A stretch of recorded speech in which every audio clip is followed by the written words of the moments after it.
Oh, am I live? Hi, everybody. Good morning. I was going to come out yesterday. I was so tired, but I am well rested. Thank you, Queen. I appreciate that. I changed some things last night. I'm trying to be more professional. I've changed this channel name so many times. It's crazy. Oh, Lord. Can y'all see me? Can y'all see me? I'm going to give everybody 5 minutes to get in here before we can start.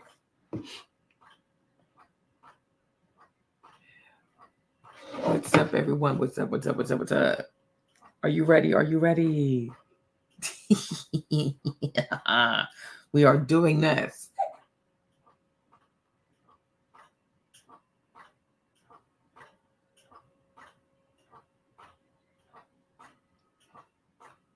Can y'all see me?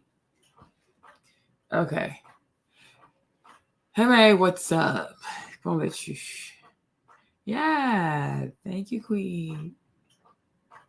Because I feel like now it's turning into a show. So I was like, well, maybe I need to change the name. Hey, Brown Sugar. So now it's gonna be called the Iman Show. I did last night. I did. Oh, thank you. Yeah, I'm gonna try to keep it. I'm gonna try to keep it natural out here, y'all. Hey, Janet. He's asleep right now. So let me run. Let me run and do this live quickly. Thank you. I'm going to try to keep my hair straight. I have a hard time when I straighten my hair, when I blow dry my hair, I have a harder time keeping it straight. I don't know how to do that, but I'm working on that though. But I do have hair on my head. I'm working on my hair. Mondays are a bit challenging for me because it's wash day for me on Mondays. I wash my hair on Mondays. So I get really, really tired. So sometimes I might not be able to make it on Mondays. Hey, Bruna. Yes, I changed the name again. Yes, thank you. I'm working on my hair, y'all. I'm working on my hair. Hey, Kev, I'm working on my hair.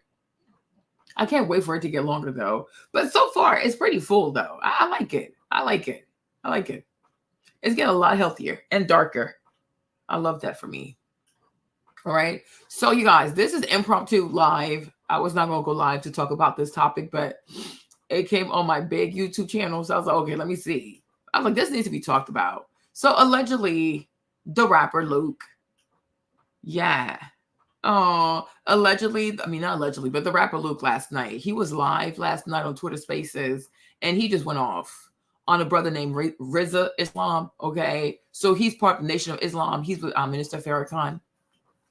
So I saw this brother post a video of their live last night. I was like, I think Luke is out of order. I really do. So we're going to talk about it. But before we do, okay, I think we have to talk about how everything started because Luke recently sat down with, sorry, you guys, he had a conversation with Kamala Harris, okay? And y'all know she's not my favorite person, okay?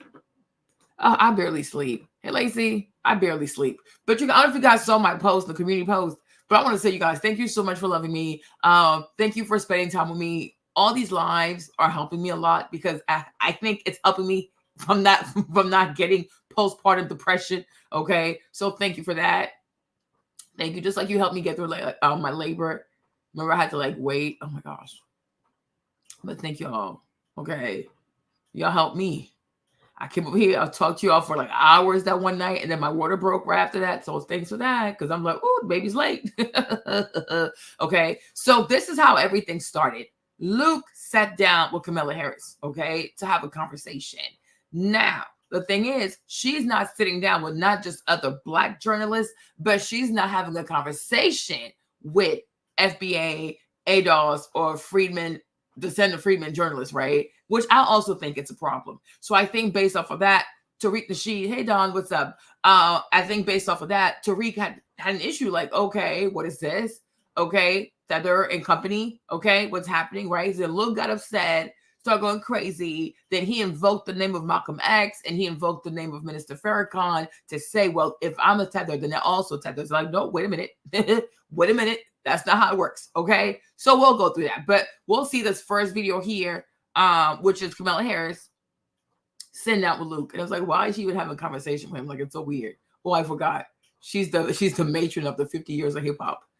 Okay. Well, thank you, boo-boo. Thank you. So let me play this video quickly.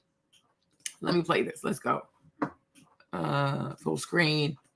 And you're just sitting on the sideline. You really don't understand the difference, the nuances, and the struggles of trying to do the right thing for our people. When I wrote the article about you, you know, and I just outlined everything that every Black man in the barbershop, Black woman would talk about in the conversations, because I always go back to it, because basically everything that everybody was saying about you, whether she's Black enough, does she like Black men? She's putting Black people in jail. You know, the common things that was actually said, but at the same time, I write that, and I didn't have a conversation with you. When we had the conversation and we talked about it, we talked about the different things. It was almost, and after the conversation, I felt like I was actually certifying you, because we were talking about fried chicken and talking about all these different things. And then we talked about the gun and the FICA score and these different. And my thing is, this is another issue I have with these people, which is like, I perfectly understand why Tariq roasts people. I do. Tariq don't bother me. I'm gonna tell you honestly, right? I think people need to be blunt, and people just need to get straight to the point, right? But as you listen to these people, please notice how they talk about Black people in like a very caricature type of way. Fried chicken, hip hop, rap music, what you doing for our people, the struggle, right? It's like, no, what, right? Fried chicken, like, what is this? Okay, so pay close attention. I'm like, because this is how they see Black people. This is how they consume Black people. This is how they receive, I don't know, Black people, right? I'm like, it's very offensive. It is seriously offensive. Okay. Hey, Diana, what's up? So it was That's like, right. okay, That's right. It's like, I like this lady. You know what I'm saying? She's about everything that we're about, the struggles and the things that we have to deal with on a daily basis as activists in our community. So now he's an activist? Ooh, me so nasty. Like, this dude is an activist? These people are funny. The jokes write themselves. He's an activist? This is amazing. Community. So how did I come to that place? And then that's when I ended up writing the other article saying, okay, this is this. Right. You know, because, you know, again, we get to the point where we prejudge a person. So then now I'm out here fighting the fight of the same thing I basically wrote, you know, and I'm trying to convince people that, no, that was wrong. Let me ask you, so when you're campaigning and you're doing your strategies and everything, and you're trying to prove to African-American women that you're Black enough. Okay, hold on, you guys, hold on. So this is the article, because I guess that's because we gotta know how it started. Hold on, wait a minute. Okay, so here's the article. Okay, a rap legend raped Mela's marriage to a white man. Then she won him over. Okay. Luke Campbell, the former Two Life Crew frontman and original bad boy of hip hop, absolutely torched Kamala Harris a few weeks after she announced her bid for president. Okay. Writing in the Miami News Times, Campbell argued many blue-collar African Americans, especially men, had made up their minds not to vote for the one-time prosecutor. He lumped her with politicians who have denied defendants rehabilitation and targeted innocent people. Okay. And in a riff that critics slam as sexist, Campbell questioned Harris' marriage to a white man. And he's not just a white man. He is a Jewish white man. He is a Zionist white man. All right. Let me make this bigger for you guys. Sorry, I apologize. Is this better? Okay. We're going to get through this, y'all. Okay. Even suggested that she used a romantic relationship with former San Francisco Mayor Willie Brown to advance her career. Like everyone else, Black voters want help from one of their own. Campbell wrote, sleeping in that Harris's mother was from India. And everything, I'm like, so far, everything he's saying is valid. Because we have to ask ourselves, what is prompting people to change their once valid positions, right? Because nothing he's saying so far was a lie. It's all accurate, right? So now you're doing a whole 360 to say, oh my gosh, she's so good. Vixen, where you been? Child, you abandoned me, girl. I'll put you in timeout. Okay? Missed you. Hey, Val, love you. Okay? Good. This is very valid. So that, you know, like I told y'all, we always have to ask ourselves, what's your motivation? What happened? Because you're not lying. If you lied and then you make a whole 360 to say, you know what, I made a mistake, I apologize. Okay, yeah, because what you said was not factual, what you said was hurtful, what you said was a lie. Okay, but this is not what's happening. Her mother is Indian. Her husband is white. He's not just white. He's a Jewish white man. He's a Zionist white man. And not just that, he's also a man who had an affair on his wife, okay, with the school teacher of their children. And sometimes she was the part-time nanny to the family. And he also impregnated the lady. He got the nanny pregnant. Okay, he got the help pregnant. It's like, what the heck? So I'm like, he has no moral integrity. I'm not trying to be funny, but moral turpitude. You, first of all, it's one thing to have an affair. Number two, you have an affair with your children's teacher, who's also your part-time nanny. You freaking weirdo. Okay, this dude is nasty. He is very filthy. So why would you marry such a man? All right. Hey, R, what's up? I'm like, this is so disturbing. And then it's like the girl got pregnant. Now, we don't know if she kept the baby or she had an abortion, because they found the lady, they found her in, what's that, Martha's Vineyard, right? With a little baby, like she had a little stroller. So like, okay, is that the baby? Or is she still like being a nanny because her life was wrecked? But I do think he paid her some money. Okay, so who knows? But I'm like, what's your motivation? Like, what could have prompted you to like change your stance on this lady? Because what I'm reading so far is completely accurate. Okay, let's go. All right. The Bushes made sure their people got oil money. Bill Clinton let the telecommunication industry gobble up small radio, and TV stations. And Donald Trump is looking out for his developer buddies through a tax cut and opportunity zone that gentrify minority neighborhoods. Meanwhile, Harris has let Black people know they can't count on her. Right? Okay.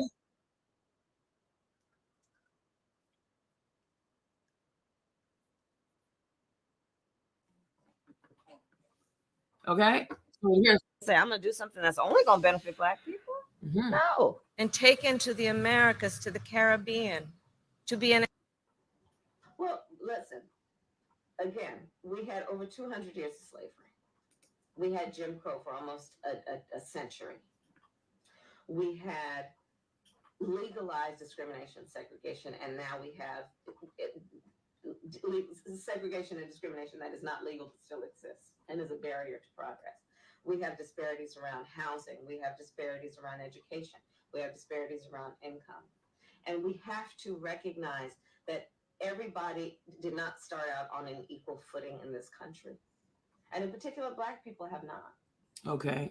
And so we have got to recognize that and do something about that and give folks a lift up. Okay. That's why, for example, I'm proposing the Lift Act. The Lift Act. Give people who are making $100,000 or less as a family a tax credit, which will benefit and uplift 60% of Black families who are in poverty. So by default, it affects Black families, but there's not a particular policy for African Americans that you would explore. But no, if you look at the reality of who will benefit from certain policies, when you take into account that they're not starting at the same place and they're not starting on equal footing, it will directly benefit Black children, Black families, Black homeowners, because the disparities are so significant. So if we focus on the specific issues that have resulted in the greatest disparities, and we understand that that's part of why we're doing it. Listen, the reality also is this: any policy that will benefit Black people will benefit all of society. Let's be clear about that. Let's really be clear about that. So I'm not going to sit here and say I'm going to do something that's only going to benefit Black people. No. Okay. Right. Any policy that will benefit Black people will benefit all of society. Let's be clear about that. Let's really be clear about that. So I'm not going to sit here and say I'm going to do something. Okay. Well, listen. I'm not going to sit here and say I'm going to do something that's only. Listen. Oh my gosh, my mouse keeps doing that. I'm not going to sit here and say I'm going to do something that's only going to benefit Black people. No. And taking. Okay. So, and my thing is, even when she says that, one of the issues that I do have, right, which is why I personally believe and I do agree that for everybody's safety and sanity and integrity, okay, and, you know, it's to have proper lineage. Because when you say even Black people, I kind of take issue with that also. Because yeah, we might all be black of skin, but we don't have the same ethnicity. We don't have the same cultural heritage. And also we don't have the same, like, technically, like, I mean, on the big scheme, yeah, you can say, okay, Africa, okay, sure. But, you know, you have to be a bit more narrow focused to say, yeah, like, you know, we have different lineage, you know, and we have, based on where we're from, like, based on our lineage, we have made different contributions, right? And so if we speak to this place, if we speak to America, for example, right, we can all be black people, but we have not made the same contribution, right? So it's important to also, like, I don't know if delineate, but I mean, it's important for me to be very specific and say Black American or ADOS or FBA.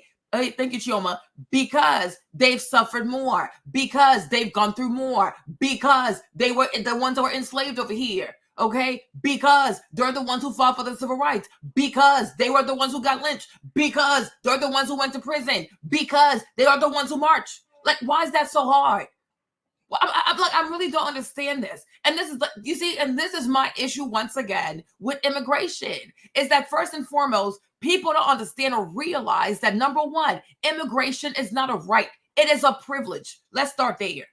Okay? It is a privilege. If you're black, not trying to be offensive, right? Because I guess I have like more white followers, right? So not trying to be offensive. But honestly, America is racist. Now, it is not as racist as it used to be.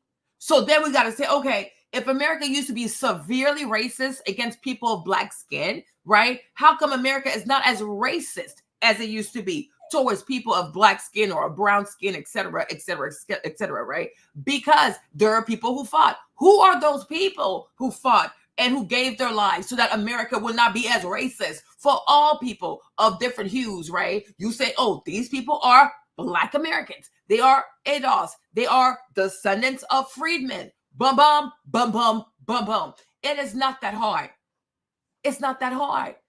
And the part that I cannot stand is making people feel bad about saying, like, yeah, I know we're black, but we have different lineage. We have different cultural backgrounds. We have different, cultural heritage, right? So I want to set myself aside. It's not to say I don't like you, but I must fight for my cultural identity. Like, why is that so offensive to people? Why is that so offensive to immigrants? Like, I get it. Like me, I'm from the Ivory Coast, right? My mom has her ethnicity. My dad has his ethnicity, right? I will fight for my cultural heritage. Point blank, period. Okay, what my mom is, I don't want anybody to dilute that, because then after that, what is it? What does it mean? It means nothing. If you take my dad's ethnicity and you dilute it, what does it mean? It means nothing anymore. No, it has to mean something. So I don't understand why people get offended that other people are like, no, I have to fight for my cultural identity. And I think even like, and for me, honestly, if we consider all black people of the world, right? I think that Black Americans, ADOS, FBA, or the descendants of the freedmen, right? I think they are way more lenient. They are way more generous. They are way more welcoming than other black people around the globe. Because you see, South Africans, they're going to beat your behind. They're going to chase you down with a machete. They're going to set you on fire. South Africans do not play. They don't play those games. Because it's like, hold up, wait a minute. Because they suffered in the hands of these white people. They're not about to let another black group come into their nation and take over. And once again, they're going to be put all the way to the back. I completely understand. My only issue with South African is it does not have to be violent. You don't have to be violent. You understand? But I do get it. Apartheid was ugly. It was awful. And they were cheated of so much. They were denied of so much in your own nation, in your own country, like on the land of your ancestors. Everybody profits from everything. The labor, the diamond. That nation is just so freaking wealthy, right? And South Africans were left with nothing but suffering. So like to see Nigerians or Ivorians or Zambians or whatever you want to call come into South Africa, right? And just do all kinds of foolishness. I get it. You know, and like, I will even say this, right? I will even say this. I will personally say this, right? Like, I get it. Like, you know, it's not all Nigerian people who do bad things. But I do feel like sometimes also Nigerian people as a collective, they have to denounce, they have to rebuke, they have to chastise Nigerians who go abroad and do foolishness. because you create a bad reputation for other good intentioned Nigerian people, right? Because you do have South Africans in Nigeria, Nigerians and South Africans South Africa who do lots of foolishness. They do a lot of foolishness. You know what I'm saying? So when you're Nigerian and you see that other Nigerians in South Africa are being poorly treated, you're like, what the heck? What the heck? What the heck? I get that. But you can't just stop there. You also have to ask yourself, what happened? You know what I mean? Because most black people are very nice. Okay, but most African black people are also very nice. So what did you do to those people that they're so upset with you? Not only they don't want you there, but they want to beat you behind. Make it make sense. Because people go, they sell drugs, they do all kinds of foolishness, they scam people money, right? So after a while, people get mad. Like, why are you doing this? So that's why I say when you immigrate into people's country, like you got to have good manners about yourself. Because immigration is not a right, it is a privilege. And I do believe, even though we're all black, even as it pertains to Africa also, even as like, okay, we're all Africans, well, yeah, sure, whatever, right? But when you go into a new country, when you go into a new village, right, you have to ask, what are the laws of the village, right? What makes me a good civilian? What makes me like, I don't know, yeah, like, you know how to live. In French, we say like savoir vivre too. You have to know how to live with people. You have to understand what they like and what they don't like. Because every village has a custom, okay? In some places, you don't shake people's hands with your left hand. It's disrespectful. You might not mean to, but that's why when you step into a village, right, after you say, hello, how are you? So, okay, what are the rules here? Because I intend on being a good brother, a good sister. I want to be a good immigrant. But a lot of people don't know how to be good immigrants. They immigrate with their weird cultures, their bad behavior, their bad intentions, right? All they see is, oh, how much can I get for myself? How much can I have for myself? How much can I take? Without thinking like, oh, hold up, wait a minute. This is not my village. I am a guest. So you still have to be mindful. It's no different than when you go to somebody's house. Just because somebody says, oh, I'm inviting you over for dinner, does that mean you get to eat everything and drink everything? And then go into the bathroom and poop as much as you want? I don't even know how some people manage to poop in other people's houses. Are you insane? It is not your house. If you're invited over to somebody's house, yeah, you can use the restroom and you can pee, but don't be like dumping all kinds of fecal matter in the toilet. What is you doing? Oh my gosh, like that is so uncouth to me. Okay, you only here for 3 to 4 hours. Why are you going to the bathroom over here? Why are you pooping here? You know what I'm saying? Like you have to know how to be a good guest, because if you don't, okay, you cause prejudice for the other people. So now it's like Chioma's Nigerian, right? Okay, cool. Chioma, she's a sweetheart. I think she like went to med school. She's like a sweetheart, right? But it's like when you have 10 Nigerians who precede her and do bad things, when Chioma shows up, she pays the price for the 10 Nigerians who came before her, and it's not fair. That's why everybody needs to be mindful. Be mindful of your behavior. Because when you do something bad,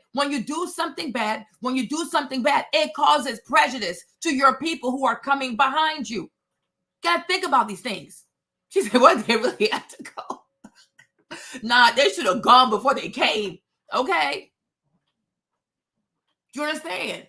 No, Val. No, they should have. No, exactly. That's ridiculous, Val. Because God forbid you go and you poop now, and let's say it's a lot of poop now. Not only is it going to smell, and you're going to have to scrub the toilet. What if you clog these people's toilet? It's embarrassing. It is embarrassing. You might clog a person's toilet. Then what you going to do? Oh my gosh, I clogged your toilet because I gave a whole dump. You dirty person. I'm never inviting you over again. Okay? If you're coming to spend the night and you have to go, sure, because now you are invited to spend the night. But if it's just like a dinner, or like you're coming for a few hours, you cannot be pooping at people's homes. The guest bathroom is not for that. Okay? When you have a guest bathroom, it's for like the little trickles, like a little pee-pee, washing your hands. You might want to spit, or you might want to use it to fart. Okay, sure. But it's not for you to unload a full load in my guest restroom. Like, what are you doing? I don't want to see this. Okay? There's a time and place for everything. Poop at your own house. Look, Jimmy's here. Jay has heard me. No, Jimmy, it's true. to teach people le savoir vivre, to know how to live, okay? You have to know how to live. And you have to know how to live amongst other people. You understand? Hey, boo. It's the truth, though, y'all. You get what I'm trying to say, right? Just like you can't go to somebody's house, go to the restroom, and when it comes to the toilet roll, you just roll. You don't need that much toilet paper, okay? You're going to clog people's toilets. It's expensive to fix, okay? You take like a few, all you need, okay, are a few pieces of toilet paper. Some people is like, they be rolling toilet paper. Yo, especially if it's like Charmin double ultra soft, you don't need that much. Okay, I buy great toilet paper, so you definitely do not need that much. Do not clog my toilet. You're only here for like 3 hours. Why are you causing all these issues already? Why you cost me money? Oh, thank you, Vision. Okay. So no, it has to be said.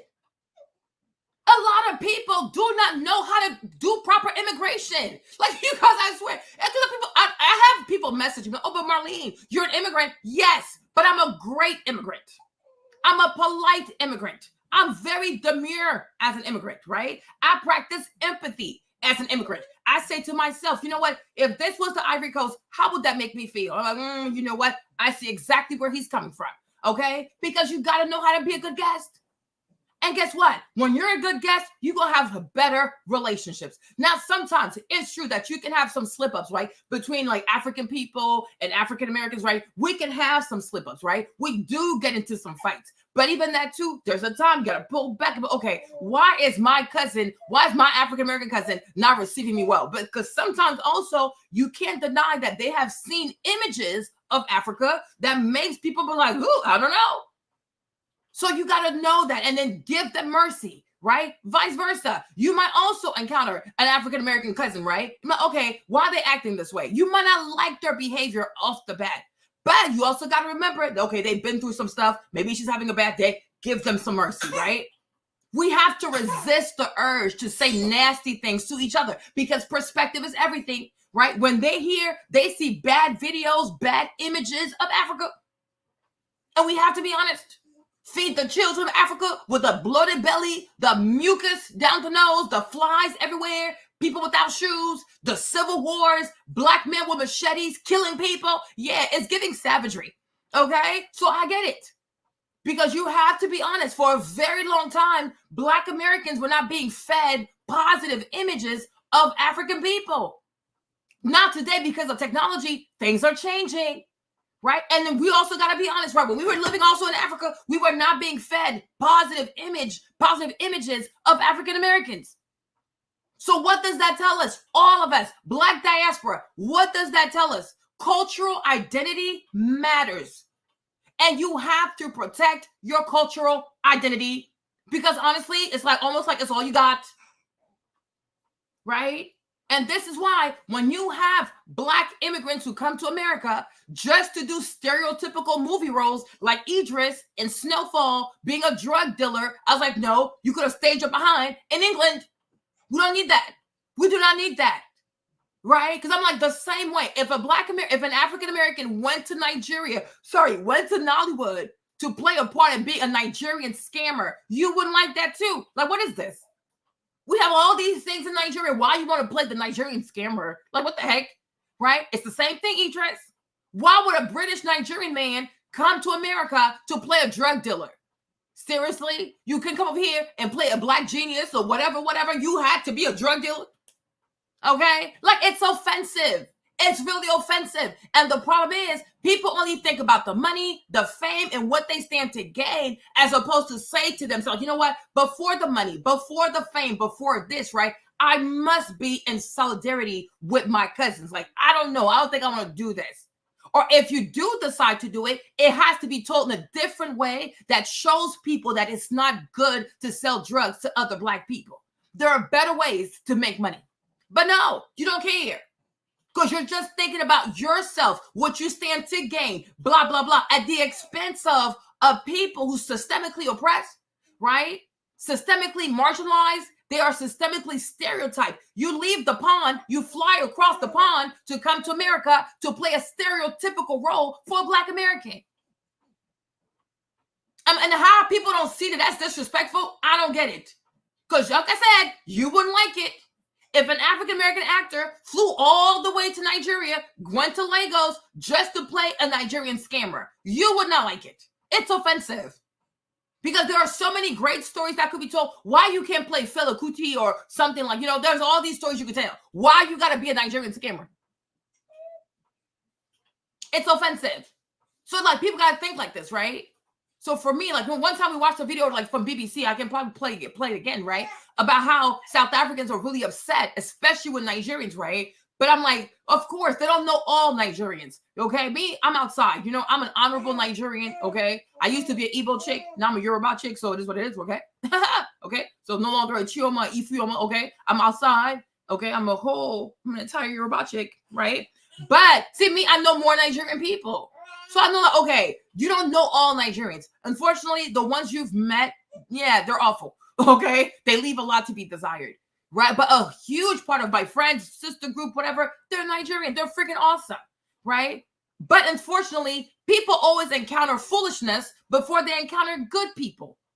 They are amazing Nigerian people, right? And the sad part is they don't chastise the ratchet, crazy, scamming Nigerian people. It's the same thing here in America too, right? Black Americans, they are awesome, intelligent, classy, educated, poised, loving Black Americans who have a very open mind, who who just love people. They love Black people. And fortunately too, they are overtaken by ratchet Black Americans. You see, it's like, so when you sit back, hey Mark, when you sit back and think about it, we're all being overtaken by ratchet people. Ratchet Black people around the world are causing a bad prejudice. They're creating bad stereotypes for good Black people around the world. And it's not fair. And we have to start speaking up against this foolishness. Okay? Because over here too in Black America, it's the foolish people who have taken over. That's why I told you. I said, because I'm like, when you think about it, like Black American culture, the initial Black American culture, right, was created as what? As a counterculture to white culture that rejected Black American culture. But now, even within Black American culture, there is another culture, which is the culture of the ratchets. And the ratchets have taken over. You know what I'm saying? And so for me, I feel like when you do immigrate, right? If you're a Black immigrant, wherever you come from around the world, right? When you're a Black immigrant, you have to take your time to also get to know Black Americans, right? Because once you make it your business to get to know them, you'll realize that no, they're not all the same. But the people who have taken over and caused all this ruckus, all this foolishness, all this degeneracy, right, are the ratchet people. You know what I'm saying? Just like Nigerians, a lot of them are very, very nice. If you ever make Nigerian friends, they are super awesome. Especially the ladies. They got money. Okay? They're super nice. They're super sweet. If you ever need something, they're gonna help you out. Like, money is not hard for them. They're it's a very generous people. They are seriously generous. They are seriously loving. Now, sometimes they get a little crazy, but it's the bloodline. It's the bloodline, right? But they're super awesome. I love Nigeria. I love Nigerians, right? They're my peoples, right? I love a lot of people. That's when you got to get to know people. And I'm sure South Africans who are really nice, right? But the problem is when people encounter foolishness, they get so hurt. They get so they have a bad taste. Like, oh my gosh, right? I don't want to deal with these people. And so unfortunately, good Nigerians get to suffer the backlash for the actions of the few that are foolish. Yeah, it's the rat. It's like I'm like, Black American culture is being overtaken by the ratchets, and amongst the ratchets are a lot of Black immigrants. Luke is one of them, right? Nicki Minaj is one of them. Ice Spice is one of them, right? It's Kodak Black is another one. Okay, you understand me, right? But amongst the ratchets are a lot of Black immigrants also who come here to do foolishness because they don't have a standard. And I feel like when it comes to immigration, we have to only allow people to immigrate here that have a high standard. Okay? So it's like, but it's not, to me, it's not a mean thing. It's not mean. Go, man. Stop being a hater. Well, yeah. Weren't you asleep? Say hi to your peoples. Say hello. Ivy, look at the camera. Okay. Say hi. All right. Yeah, Cardi B, right? So you see, once again, not being a good immigrant, right? But they play a huge part of like this quote unquote mainstream cultural image of Black America. When it's like you're not a Black American, right? But then you get to have rap album of the year for the Grammys. Like for what? For what?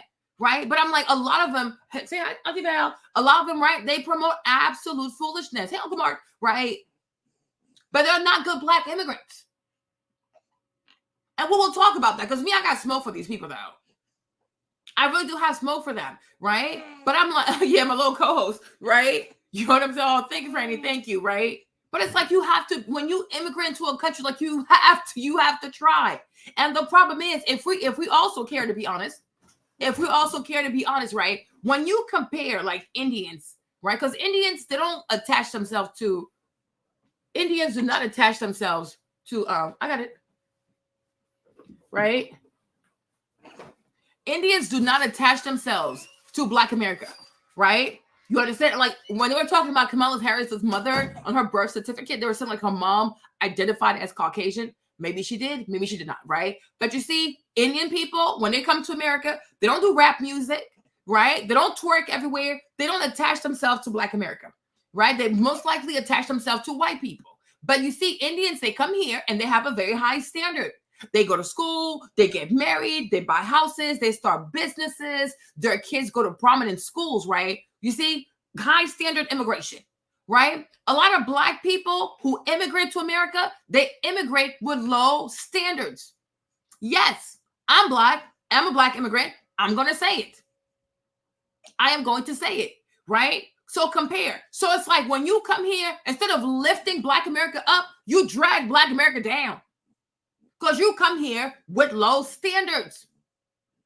Whereas, like, so you see, like, if you had more Black immigrants who came here with an Indian mindset, do you know what would happen? Because iron sharpens iron. So, let's go up, right? But unfortunately, the vast majority of Black immigrants who come to America come here with low standards. And why is that? Okay? In the words of one of my favorite philosophers, Donald Trump, because they come from poop hole countries. So you people can be mad at that, do whatever. He's not lying, right?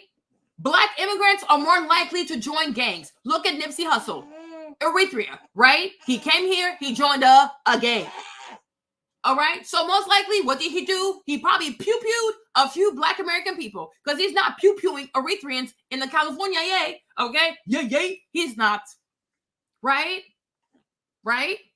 Look at Nicki Minaj, another Black skin immigrant from Trinidad and Tobago. Look at her legacy. Thanks to her, all these little girls don't want to wear clothes. They want to twerk everywhere, butt shots everywhere, wumpty wump wump, right?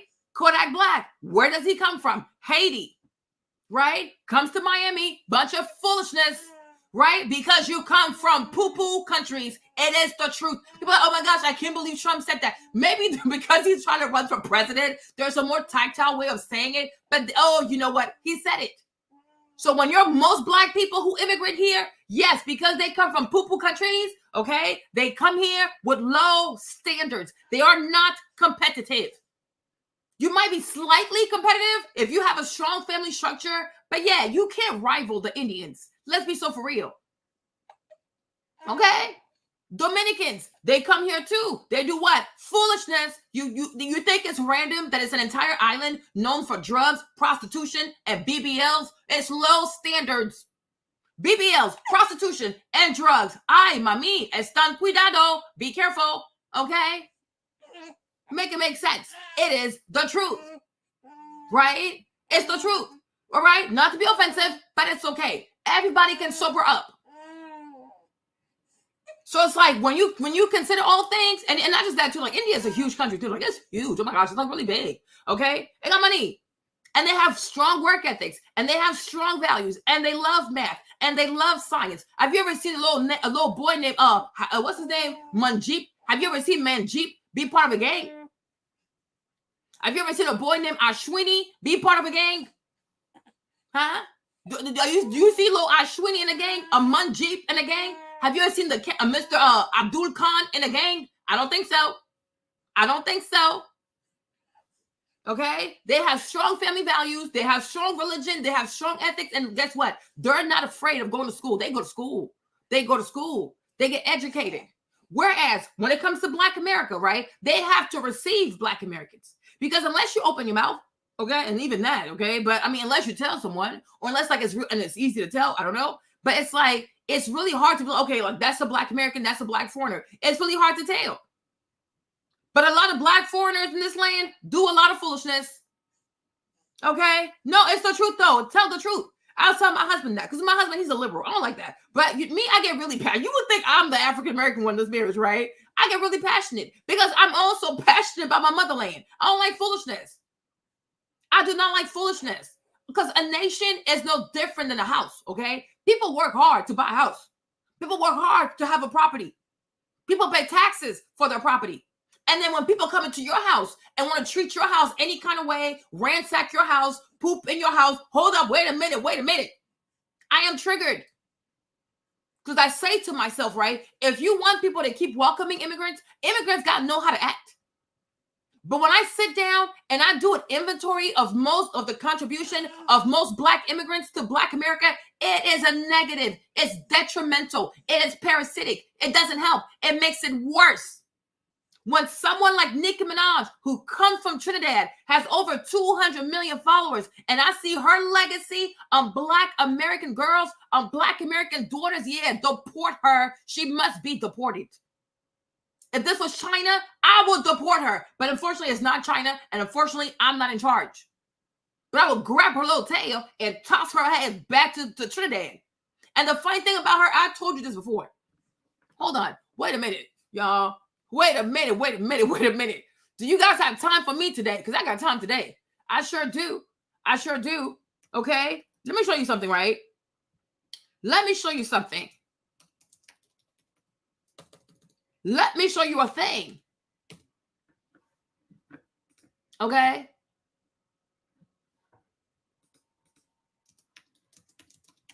Let me show you a thing.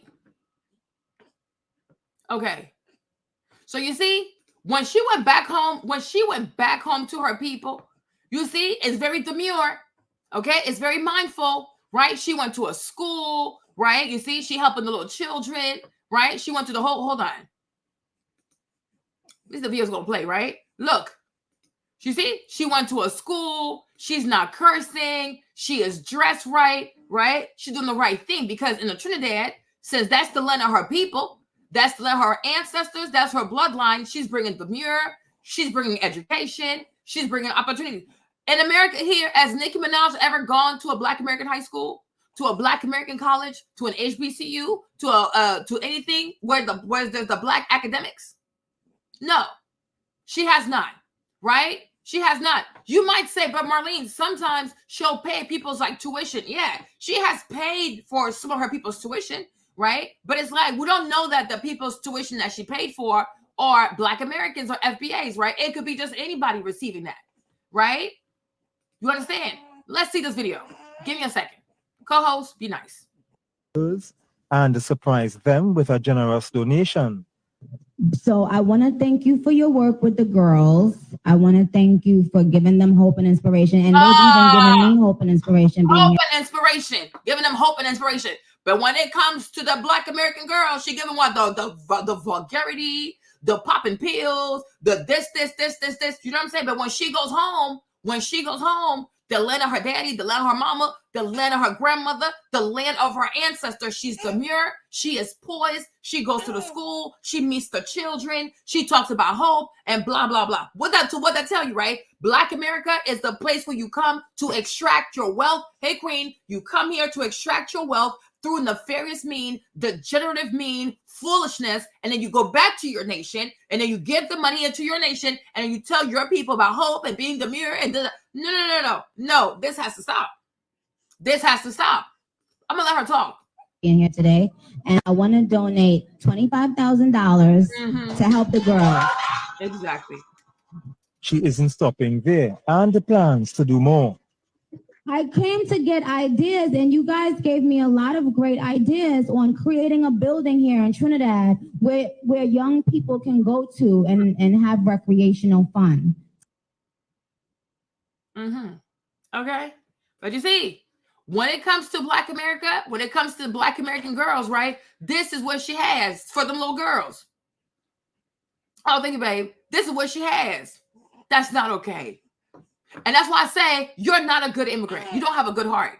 And you know, I told a friend of mine, because I told you I had to drag her because she got on my nerves. She was getting on my nerves, right? Because I'm like, you always have all this energy for African immigrants, right? But where is your energy for Rihanna? Where is it? Right? Where is your energy for Rihanna? Okay? Because I know I'm an immigrant. I know my dad came here, he had a job, but a job don't make you rich. Rihanna became a billionaire off of some beef with an African-American boy. But I'm going to get there. Right? Right? And I said, people like you, and I will say that, you have a faction. There is a faction of Black Americans who think that loving a Black American or being down with Black Americans is like being degenerate, using saying my ninja, you know, being like, oh yeah, I hate Trump because he's a racist. Like, you know what I'm saying? No. Right? Because I'm going to tell you this. Okay? Well, even if Trump is a racist or not, Trump is an American. You understand? Trump been here. His people have been here. He has lineage here. He has family here. He has children here. He has grandchildren here. He gonna have great grandkids, okay? He is still an American, right? So like, whether you like him or not, he's an American. He likes this country. Now, you might not like the way he goes about it, but you know he loves his nation, right? Because he didn't just get here yesterday. He's not the child of people who just got here yesterday and got pregnant. Oh, no. Trump been here. So say what you want. Trump loves his nation, right? You, the immigrant, I don't think you love this nation. So why would I align with you? That's the way I'm thinking, right? If I'm African American, okay, even though I don't like Trump that much, but one thing I do know for sure, he is an American. He is proud to be an American. Now, certain things I wish he would do differently, but he's an American. You're an immigrant. Me, I'm not. I'm from here. And we're both from here. So ultimately, better the devil I know than the angel I don't know. Because all you immigrants, of course you don't like Trump. Because Trump has a tough immigration policy. And this is why I don't understand why a lot of African Americans are even in alignment with the Democratic Party. Because the Democratic Party is a party of immigration. Immigration means dilution. Through what? The demonic term they call diversity.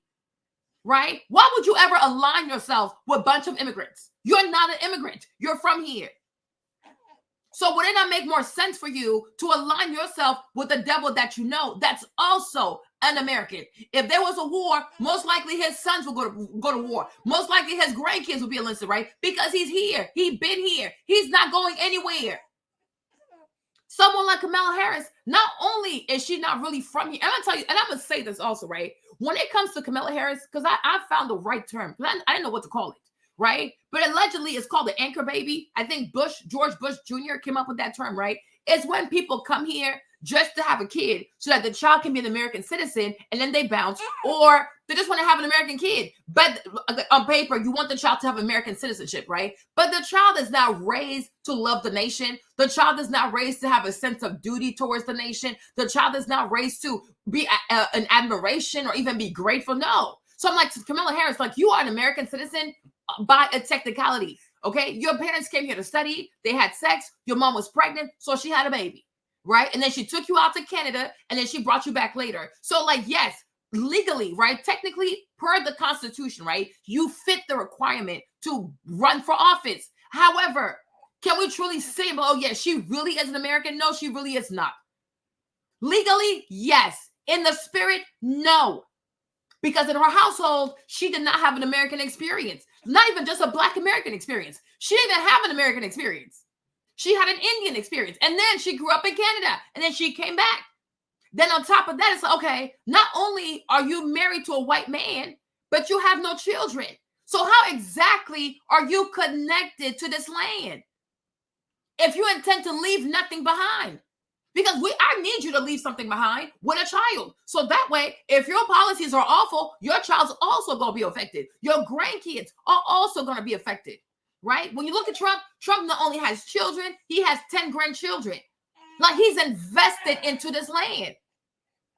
He's invested into this land. He cares about this country. You might not like how he does it, but you know, at least he cares. At least he's rooted. At least he has lineage. At least he's been here. And he's not even afraid of talking to people, whether you like what he says or not. He is not afraid of talking to journalists. He's not afraid of going places. He talks to people, right? Even the black people who invited him at the journalist stuff, right? He showed up because, black or not, they are still American. They want to ask him questions, so he showed up. Kamala, who claims to be black, did not show up to the black journalist event. She didn't show up, but she got time for Dr. Luke, but she ain't got time for black Americans to ask her questions. Because she's not connected to this land. She has no investment in this land. She is just an American citizen by default of a technicality. See? Me, I wasn't born here. I'm a naturalized U.S. citizen, right? But my husband is African American. I have 3 babies who are half African, half West African, and they're half African American, right? So it's like, Marlene, I am really like, I'm anchored in this dang land. I might even get buried here. My grandkids are going to be African Americans, right? My great-grandkids, like this is not my home. Like it's not my land. So now I do care. I do care because when you have babies, okay, especially when you have babies with someone who's like African American, also you care even more because guess what? One day he's going to have to confront the realities of being an African American in America. So I have to care about his education. I have to care about the laws. I have to care about that because I have to care about their well-being. But it's like Kamala Harris, though. How is she anchored as an American? Please tell me. How does she even have American lineage? And I really feel as though, hold on. Okay, calm down. Okay? And I really do feel as though we have to change the Constitution because to be president, it's not me. I'm like, no, this whole citizenship thing, it's not enough for me, okay? I need you to have lineage. I think that we got to go back in the Constitution when it talks about who can be president. Not only do you have to be born on this land, but you need to have like 3 or 4 generations, maybe even 5, okay? I need 3 to 5 generations of lineage. I need to know that you are that separated from the homeland of your parents or your great-great-grandparents. But when you are still connected to the land of your parents, right? Like when stuff gets real, you're going to think about your homeland because you love your mom and you love your dad. So I completely understand why she has such a nice stance on immigration because she thinks about her mom. Her mom was an immigrant.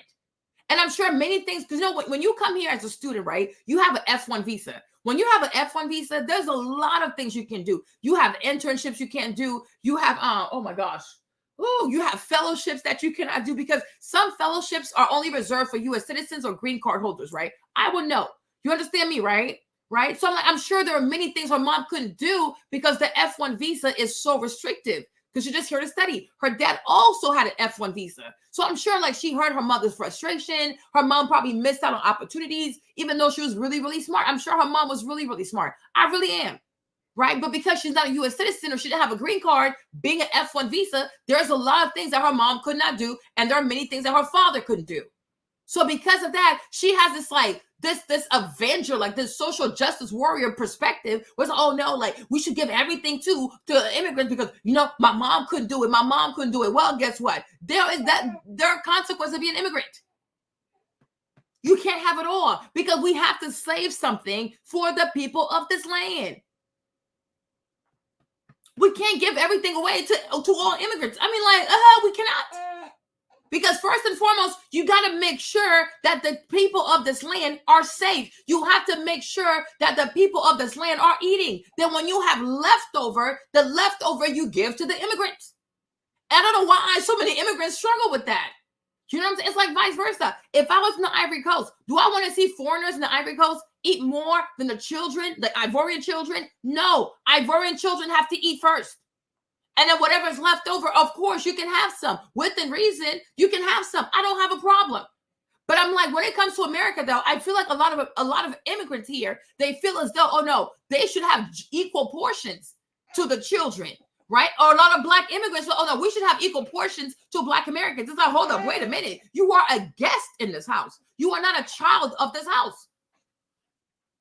Make it make sense, right? It's like the story of Moses. You know, when you look at the story of Moses, right? Depending on how you look at it, maybe Moses is a hero or he's a parasite.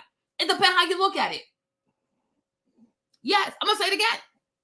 When you look at the story of Moses in the Bible, right? Depending on how you look at it, depending on what perspective you want to take, in one perspective, Moses is a hero. He freed his people. Wumpty wump wump wump wump wump. Sure, but what if you were Egyptian? Moses is a parasite, right? Trying to disrupt this whole thing. You want to be treated just as equally as the children of Pharaoh. You're not a child of Pharaoh. You're not an Egyptian. You were adopted. Your mom threw you away, you fool. Be grateful. So some people, like, I can see how some Egyptians like, no, he needs to be grateful because we found his little behind in a basket somewhere. Had we not come in to save his little behind, he would have drowned in the basket. And like, perspective is everything. Right, but if Moses is your people, you know, oh no, he's a hero. Yeah, of course, because he created chaos, right? But Pharaoh's house is the house that raised him. He had a great life. They made no distinction, right? Because, and I think it got to a point he forgot that he was an immigrant, right? And there's a reason why, because when you read the story, like, you got, I'm telling you, like, perspective is everything. Just like with Maleficent, right? You can say to yourself, Maleficent is evil based on your perspective, right? Or you can get to know her, be like, you know what? Maybe she just wants justice. You know what I'm saying? Maybe she wants justice because maybe the king did something to her. So now she's like, okay, since you did something to me and I'm somebody's daughter, I'm going to do something to your daughter. So you're going to know what it feels like to F around with somebody's child. Perspective is everything, right? But if you really think about the story of Moses, depending on how you look at it, if you are an Egyptian, he's a freaking parasite and he's quite ungrateful. Because this freaking immigrant, because these people are immigrants. Because remember, when you go with the story of Joseph, right? The Hebrew people, they immigrate into Egypt because there was famine in the land. There was famine. So they came in because Joseph was there, right? They all come in. But then ask yourself, how did they start behaving? That the Egyptians got so fed up with these people, they turned them people into slaves. You must have did something. But the funny thing about the Bible is they don't tell you what happened. They came in with Joseph during the time of famine, and then you fast forward, now they're slaves. Okay, but what happened? What happened? What'd y'all do? Did y'all get so carried away that y'all started thinking that you were equal to those people? No, you are still an immigrant. They did you a favor. You had famine in your land. They said, okay, fine, come over here because we have more food. And then Joseph is your child. Joseph is the son of your land, and he's helping us tremendously, right? Cool, fine, come over here. But my thing is, between you came and they were very welcoming to now you're working for them and they're whooping you behind. What happened? What did you do? You must have done something. Because nobody goes from receiving you to waking up one day and being mean to you like this. What did you do? So I'm like, I can see how for the Egyptian, when you look at Moses, he's ungrateful. Because that lady, the daughter of Pharaoh, she could let you die, little baby. Okay? Your mama throw you away in a basket. You could have ended anywhere, but you ended up in a castle in the house of Pharaoh. You were treated really well. You had everything they had. They made no distinction between you and the kids of Pharaoh until you chose to unalive someone. Well, they want to come over here and toss this whole mug up. Boy, bye, because you said God told you in a burning bush. Yeah. Let me see it. Do you have a video? I need receipts. Because anybody can say anything. Make it make sense. Okay, anybody can say, oh, God spoke to me. I am that I am. Yeah, sure, I wasn't there. Do you have it on video? Is it on TikTok? Okay, can I see it on YouTube? Well, it's your word versus my word. You ain't going nowhere. Matter of fact, work harder. Okay, get out of my face. Make it make sense. I saw like, okay, something happened. People got to start thinking about stuff like that, right? Because that's the way I look at it. But it's like many times, many times, right? Many times, I do feel as though people who immigrate to people's countries, they get carried away. And they start thinking, oh, no, I'm equally as I'm equally as old, or I'm equally a child, I'm equally an heir as you. Wait a minute. No, you're not. Remember your lineage. And this is why we have to stick to lineage. Because otherwise, after a while, people gonna get carried away, and then everybody says, oh no, we're all equal. Yeah, to some extent. But we cannot really say we're all equal, because there is money to be made. There's an inheritance, right? If you're in America, there's money to be made in America, and there's also an inheritance. For example, we can say like the inheritance is reparation, right? If we all say, oh, we're all equal, so when they pay reparations, should every person of black skin have reparations? No, absolutely not. And that's okay, because you don't need to have reparations, because it's not for you. On this land, it's not for you. Now, if you want to go back to your nation and fight England to get your money back, or you want to fight France to get your money back, I support you. We will support you, right? But it's so important, because there's at some point money has to be paid, and we have to be very clear on who's Black American and who's just a Black immigrant. But it's like a lot of people, oh no, I want to be involved too. You cannot be involved, because there's money to be split. And we can't involve you, myself included, and that's okay. Because you have a home nation to go back to. And your home nation, fight for your coins, fight for your reparations. It's not that hard. People think people are stupid. People are not stupid. The Black American culture makes money. It's a culture that brings in a lot of money. So of course, you don't want a distinction, because you want some of that money. You're a colonizer. And that's it. And people, I keep telling y'all, people have this like set idea, like set picture or set image, right, in their mind of what a colonizer looks like, or what KKK looks like. I said, no, it's still a dress. This dress, that dress, it's a dress, right? A colonizer or colonizer mindset. It's not just a white person. It's somebody who says, I'm going to move over here. I'm going to go live over there, right? Get involved, get to know the people. And then eventually I'm going to swindle these people. And it's like, no, we have to make a distinction. We do. So that's the way I feel. Okay, I'm going to keep feeling this way too, right?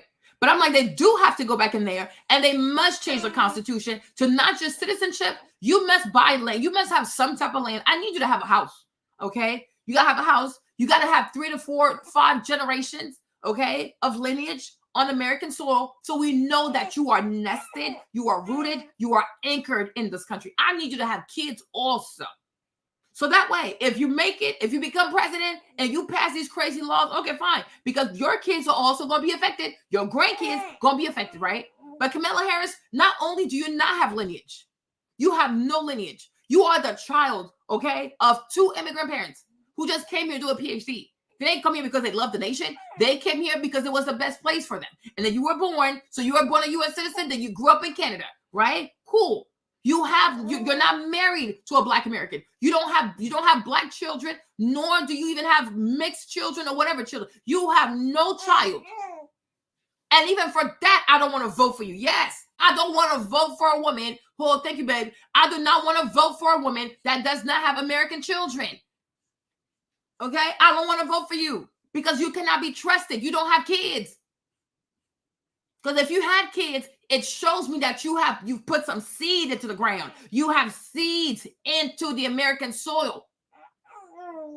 Right? Because, for example, had you had kids or you had boys, would you want to go to war? I don't think so. Because you wouldn't know what it is. You never been through labor. You didn't have to push no baby. Yeah, to raise no baby. Then it's very easy to say, oh, let's go to war. Let's go to war. Because you don't know what it is. You have no idea what it is to love a child. So yes, it has to be said. People can be offended. That's fine. Okay? But you need to be nested, rooted, anchored. You need to have seeds in the ground. And I'm talking about children, progeny. Yeah, progeny. Yes. Absolutely. You also need to have lineage, 3 to 4, 5 generations of your bloodline been on this soil. Okay. That's what I need. And I'm like, Trump, he gives me that. He gives me that. I trust Trump more with the welfare of America than a woman who just was born here. You are just an American citizen on a technicality. You're not, like, in your heart of heart, you're not an American. Okay, in your household, you were not raised to have an American experience, let alone a Black American experience. That's why your heart yields so much for immigrants because of your mother, because you love your mom. You love your mom, and you saw how hard her life was as an immigrant. So in your psychology, in your psyche, your thing is, every time I have power, I'm going to use my power to make it easier for immigrants in America. No. As an American president, your main obligation, your main obsession has to be the American people first. Then it's the legal residents second. Okay? Then maybe like third is asylum, the legal asylum people, right? But illegal immigrants, they got to be all the way back there. They're not a priority. The main priority when you are an American president, your main obsession is the welfare, the well-being of the American people. We are like 70 days away from the election. This lady she has no policies. She has no policies because she does not care about the American people, y'all. Y'all got to wake up, people. I'm saying this to y'all. You guys, let's be so for real, right? I know I'm from the Ivory Coast, okay? I know I'm Ivorian. I know I'm a West African person. I know I'm a naturalized American immigrant, right? U.S. citizen, yeah, whatever, right? But I am telling you, if you are a white American, if you are a Black American, y'all need to come together and save your country because, dude, like, are you going to be that mad? Oh, he's such of a racist that you want to put your nation in the hands of an Indian person? Are you sane? Are you sane? You think you can go to India and trust, and you think the Indian people going to let you run their nation? You think if you had a baby with an Indian and that baby tried to run for office in India, you think they would let your baby run their nation? No, they would not. Not because they don't like you, but it's like, yo, listen, wait a minute. You can't despise Trump so much that your knee-jerk reaction is to say, oh yeah, I'm going to trust the welfare of my nation in the hands of an Indian that has no kids, no land, no lineage. Are you saying? Are you saying? Realize what you're saying. And this is exactly what the Democratic Party wants you to do. No, it's best for you to trust a white racist. I'm going to tell you why. Because you have defeated white racists before. Have you ever fought against an Indian before? No. Okay? So I don't even think that Trump is a racist like that anymore. I really don't. But let's even say that Trump is a racist. At least you can say we have experience in defeating white racism because you've done it not just once, not twice. You've done it plenty of time. Look at how far you've come. So why would you be afraid of a white racist? You got way too much experience to be scared of a white racist. But have you ever given power to an Indian? Have you ever fought an Indian? No, you have not. So it's a war you don't know nothing about. You don't know how they fight. You don't know how they fight. You don't know what they have planned for you. You don't even speak their language. Even a racist white American, he has to communicate in English. So therefore, you understand what he's saying. You go to war with an Indian. You know how many ethnicities they have in India? Do you know how many languages they speak in India? When they start talking their language, will you know what they're saying? No. Think. You got to think. You have to think. Okay? Like me, Marlene, if they was fighting, and see, the same thing happened. The same thing happened. I'm telling you, listen to me, right? The same thing happened in the Ivory Coast. Because our current president, he's not Ivorian. He's from Burkina Faso. Right? But the Ivorian people in politics, they chose to fight each other for that man. They were very stupid, you guys. And it cost so many lives. My grandma died because of it. But when it's all said and done, it would have been so much smarter for them to say, you know what? Whether we like each other or not, we are still Ivorian. This man is from Burkina Faso. So if we keep fighting like this and he becomes president, it's doomed for us. No, they were very immature. They were so immature. And millions of people end up dying. Even these people, they all got locked up because he locked everybody up. Because they couldn't see the bigger picture. Because it's like, listen, I might not like you, but I'd rather you win because ultimately you are an Ivorian, okay? You might not like me, but think about it. It's better for me to win because I'm also an Ivorian. Even if I steal money, it's still going to stay here, right? Even if I steal money from the treasury to build the biggest house, I'm going to build the house here. But him, if he comes here, when he steals money, he gonna send it to his nation, right? Because he's an immigrant. You gotta think like that. Trump, even if he's a racist, he's still a white American. He still speaks English, okay? You understand what he's saying? You know nothing about India. You know them people? Even in India, they have a caste system. They also put black people at the bottom. And they come here with that mindset. You've never fought an Indian before. You have never gone to war with an Indian before. You've never even dealt with an Indian. Are you familiar with their culture? No, you're not. So I would assume you would say to yourself, if I had to choose a new enemy, I'm going to go for the enemy I know that I have fought and I have won against. You have won against white racism. So like the fact that you let this thing obsess you so much, oh my gosh, I'm going to trust my nation in the hands of an Indian? Are you insane? Are you insane? And the fact that they're even bamboozling you for you to even consider that to be an option, it drives me insane. It drives me insane. America is one of the most powerful countries in the world. This is not a joke. It's not, we're not talking about, oh, she's about to go run the next 7-Eleven. In that case, go ahead. Okay? We're talking about the most powerful nation in the world. So my thing is, if it has to be between a white person or a black American person, point blank period. But I'd rather go for the racist I know, the white American man with children, with grandchildren, with lineage on this land, than an Indian I don't know, and who chose not to have children. For what? I wonder. So once she dies, it's over.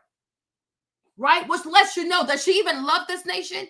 Because if you love this country, you would have kids. Why don't you want to have kids? Why don't you want to have kids? So you can pass down the tradition, the love for Americana, the love for the American flag, the love for the American people, the love for July 4th, the love for American pie, Sunday pie, apple pie, whatever, right? The love of Thanksgiving, right? Not everything is bad about America, okay? Why don't you want to have kids and raise these kids to be proud Americans? No? After you die, it's over. So you don't really believe in this nation, do you? Okay, that's why I say, what J.D. Vance said, I stand beside what he said. You don't truly believe in this nation. You want to lead this nation, but you don't want to have children that you can impart the love of America to your children. Make it make sense. And you think you're going to scam me. You really think you're going to scam me? You're going to scam yourself. Because when they read those election results, November 5th, you're going to lose. Because God sees you. God absolutely sees you. Make it make sense. All these immigrants come here. They love Americans so much. They have so many kids. The majority of Americans, even her parents. Did her parents not have kids here? Did her parents not have a child here? Right? And they were students. They didn't have money like that. They didn't have money like that. But even as PhD students, they thought enough of family, of having a child, at least one child on this land. And that's why she's in a position to even run for office, to be the president of this land. But when it comes to you, you don't want to have kids. I wonder why. I wonder why. Make it make sense. The majority of immigrants who come here, they have plenty of kids because they want their children to be Americans. They want their children to stay here and have more children who are also going to be American. Right? And on top of that, they were celebrating these young men who died in Afghanistan or whatever on August 25th, 26th of 2021. She didn't even go. She was not at Arlington Memorial. So even our soldiers, you don't care about them dying for this nation. You were not there because you don't know what it is to lose a child because you don't have one. So not only do you not care about children, but you also don't care about the mothers who have lost their children while their kids made the ultimate sacrifice to serve this nation. Proud to be Marines, and you are nowhere to be found. But every time we ask you something, it's about the immigrants and the immigrants and the immigrants. What about our soldier? Yeah, right. I don't care. Even the family didn't want them there. You still have to show up. If you have to go apologize, you apologize to that family. It's a bunch of BS excuse. Okay? She is the vice president of America. He is the president of America. Okay? Why would the family say don't be there? Because you left their kids to get slaughtered. So you apologize. Okay? Here's a novel concept. They don't want to stay. Okay, fine, I'm not going because you didn't want to go in the first place. You don't want to go? Because if in your goofy ass mind, yes, I'm gonna say it. Hold on, you guys. Hold on. Let me put this here. Hold on.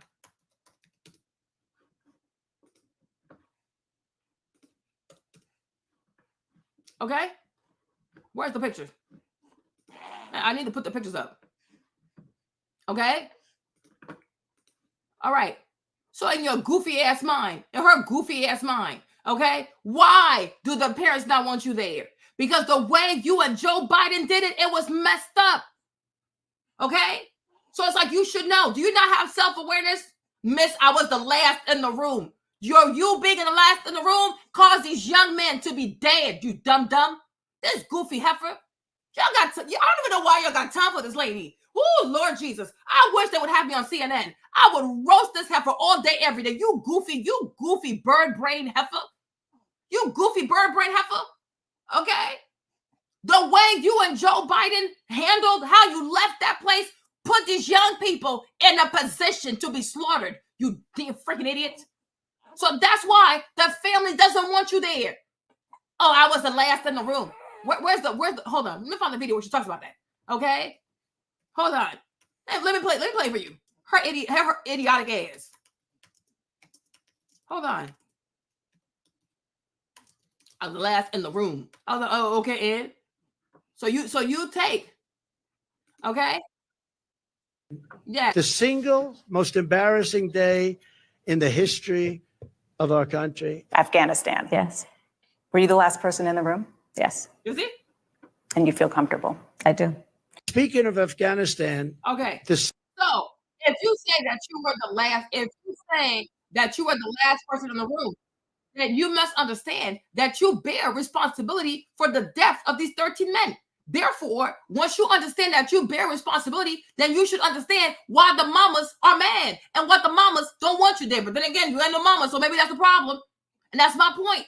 Because see me, Marlene, being a mother, I would, if I was the last in the room and 13 children died because I didn't do things the right way, and the mama said, Marlene, I don't want you there, I would understand why she don't want me there. Because I messed up. I was the last in the room. And the way I did whatever I said, being the last in the room, I effed it up. And these people got killed. People's children were slaughtered because of me. And you know what? Because I have boys. I have 3 boys. Okay, I got 3 boys, right? I would understand a mother's love for her son. And I messed up and I'm sorry. And if I had to do it again, I would have done things differently. You apologize to people. You say sorry to people. You don't say, oh, well, they didn't want me there because you're goofy turkey looking at. She looks like a damn turkey, okay? You didn't want to be there in the first place because you don't take accountability, Kamala Harris. You don't take accountability. You, like, she just runs all the time. She runs all the time. She evades everything, and she's allowed to. She does not compete. She does not answer questions. She doesn't fight for what she wants. She's just giving things because she's a woman. I don't care. Because she's in a position of leadership. So whether you're a woman or not, when you choose to be a leader, you have to learn to take accountability. You have to learn to say, I messed up. Okay? You can say you messed up. I'm really sorry. And you can even be in the car. If they don't want you outside, you can still show up and be far away. Like, you know what? At least I know I came. And whenever you're ready to talk to me, I'll be here. But please know, I'm really sorry. They're human beings. They might not hear you at first. But the fact that you try to make it right, the fact that you still came, the fact that you brought a wreath, it's going to mean something to them. And whenever they feel like it took you so long to realize, okay? It took you so long to realize. So whenever they feel like it, they'll get back to you. Get out of here with that. Bunch of lazy stuff like this. I will not fall for this. People died. They didn't have to die. And that's the part that hurts. But you see, if she was a mother, she would understand. Okay, because I'm not JD Vance. I will double down on that. I will double, triple, quadruple down on that, right?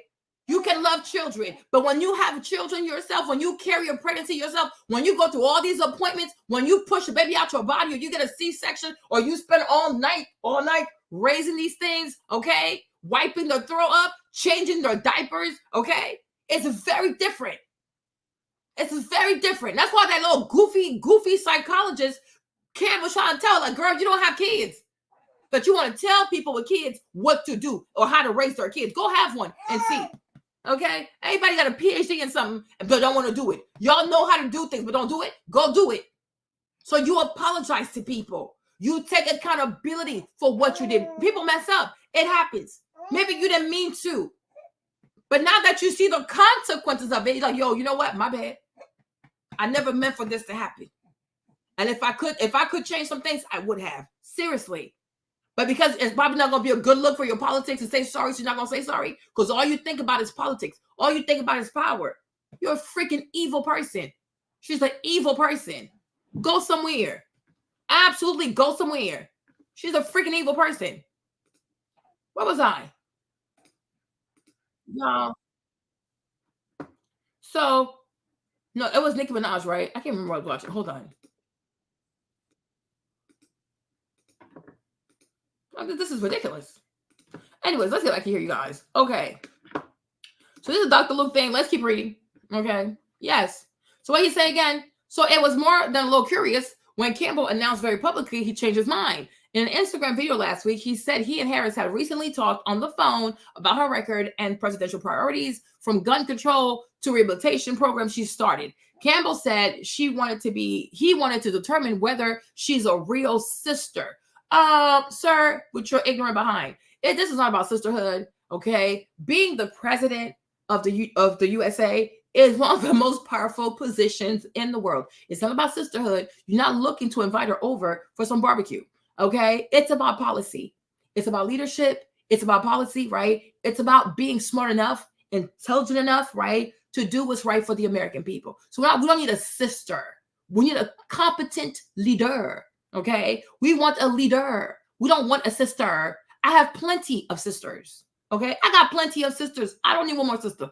Okay, but when I look at the economy, when I look at foreign policy, when I look at all these wars, okay, I look at the border, okay, when I look at all these creeps who want to be in our schools to teach weird things to our children, I want a leader. I'm not looking for a sister. I have plenty of sisters and I have plenty of brothers, okay? I even have cousins and nephews, okay? It's too much. I can't even keep up, okay?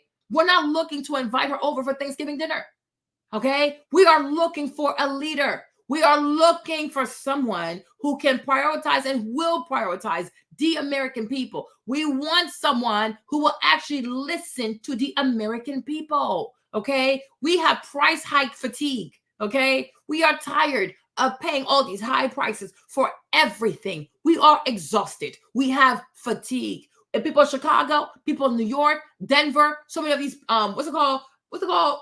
Sanctuary cities, whatever, right? They have immigrant fatigue. They are tired. Okay. They are exhausted. We are tired. All right. Make it make sense. Okay. I went back and look deeper at her record. Campbell said in an interview, Political, right? But the story of Campbell's about face isn't so simple. It's a window into how Harris is working to allay her skepticism of her among African Americans, particularly Black men worried of her background in law enforcement, and of how far she has to go to make inroads with critical constituency that Joe Biden so far is dominating in the polls. All right. So now let's go back to the little stupid interview. Hold on. If you're not in the game, Yeah. and you're just sitting on the sideline, you really don't understand the difference, the nuances, and the struggles of trying to do the right thing for our people. When I wrote the article about you, you know, and I just outlined everything that every Black man in the barbershop, Black woman would talk about in the conversations, because I always go back to it, because basically everything that everybody was saying about you, whether she's Black enough, does she like Black men? She's putting Black people in jail. You know, the common things that was actually said. But at the same time, I write that, and I didn't have a conversation with you. When we had the conversation and we talked about it, we talked about the different things. It was almost, and after the conversation, I felt like I was actually certifying you, because we were talking about fried chicken and talking about all these different things. And then we talked about the gun and the FICA score and these different, so it was That's like, right. okay, That's right. it's like, I like this lady. You know what I'm saying? She's about everything that we're about, the struggles and the things that we have to deal with on a daily basis as activists in our community. And so how did I come to that place? And then that's when I ended up writing the other article saying, okay, this is this. Right. You know, because, you know, again, we get to the point where we prejudge a person. So then now I'm out here fighting the fight of the same thing I basically wrote, you know, and I'm trying to convince people that no, that was wrong. Let me ask you. So when you're campaigning and you're doing your strategies and everything, and you're trying to prove to African American women that you're black enough, and African American men that you're black enough, you know who Kamala is. Yeah. You've been you forever. Yeah, right. And you lived a life, and you lived in the neighborhood. You went to the black university. We don't know who she is. If we knew who she is, we would not be having this black conversation, would we? We don't know who she is. We don't know who she is. And when she showed up to try to run for office, she lost, and she had to excuse herself. So no, we don't know who she is. I don't know who she is. Y'all know who she is? I don't know who she is. But the people of California, though, they know who she is. I don't know who she is. Yes, but hold on. Okay? Yes. Hold on.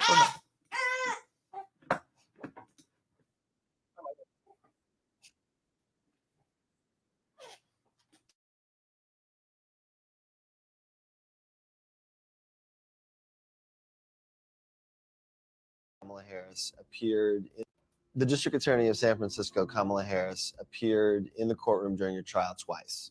Yeah, the two times that Kamala Harris showed up to my trial was when I got convicted, and also when they laid down the sentencing. When you saw her on the day that the verdict was handed down, did you take that as a bad sign? It felt to me that she was well aware about my case, and she was there to set her presence, almost take pride in getting a conviction.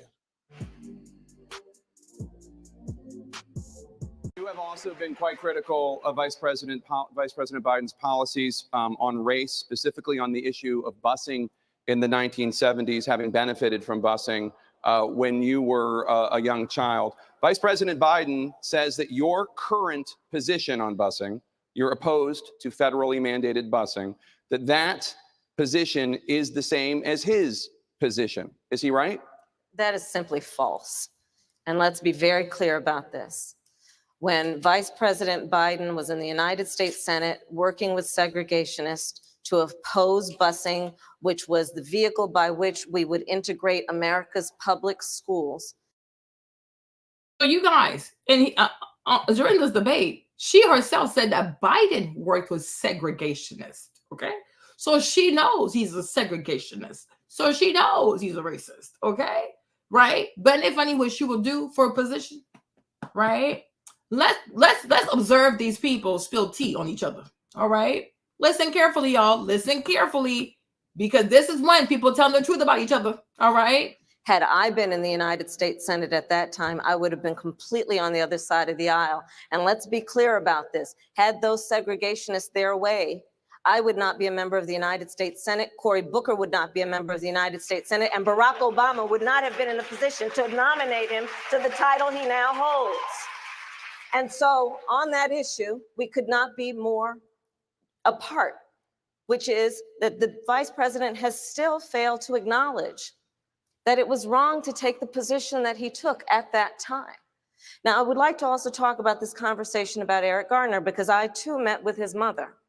And one of the things that we've got to be clear about is that this president of the United States, Donald Trump, while he has been in office, has quietly been allowing the United States Department of Justice to shut down consent decrees, to stop pattern and practice investigations. On that case, we also know that the Civil Rights Division, this is important, The Civil Rights Division of the United States Department of Justice said charges should have been filed, but this United States Department of Justice usurped, and I believe it is because that president did not want those charges to go forward, and they overrode a decision by the Civil Rights Division of the United States Department of Justice. Under my administration, the Civil Rights Division will reign, and there will be independent investigation.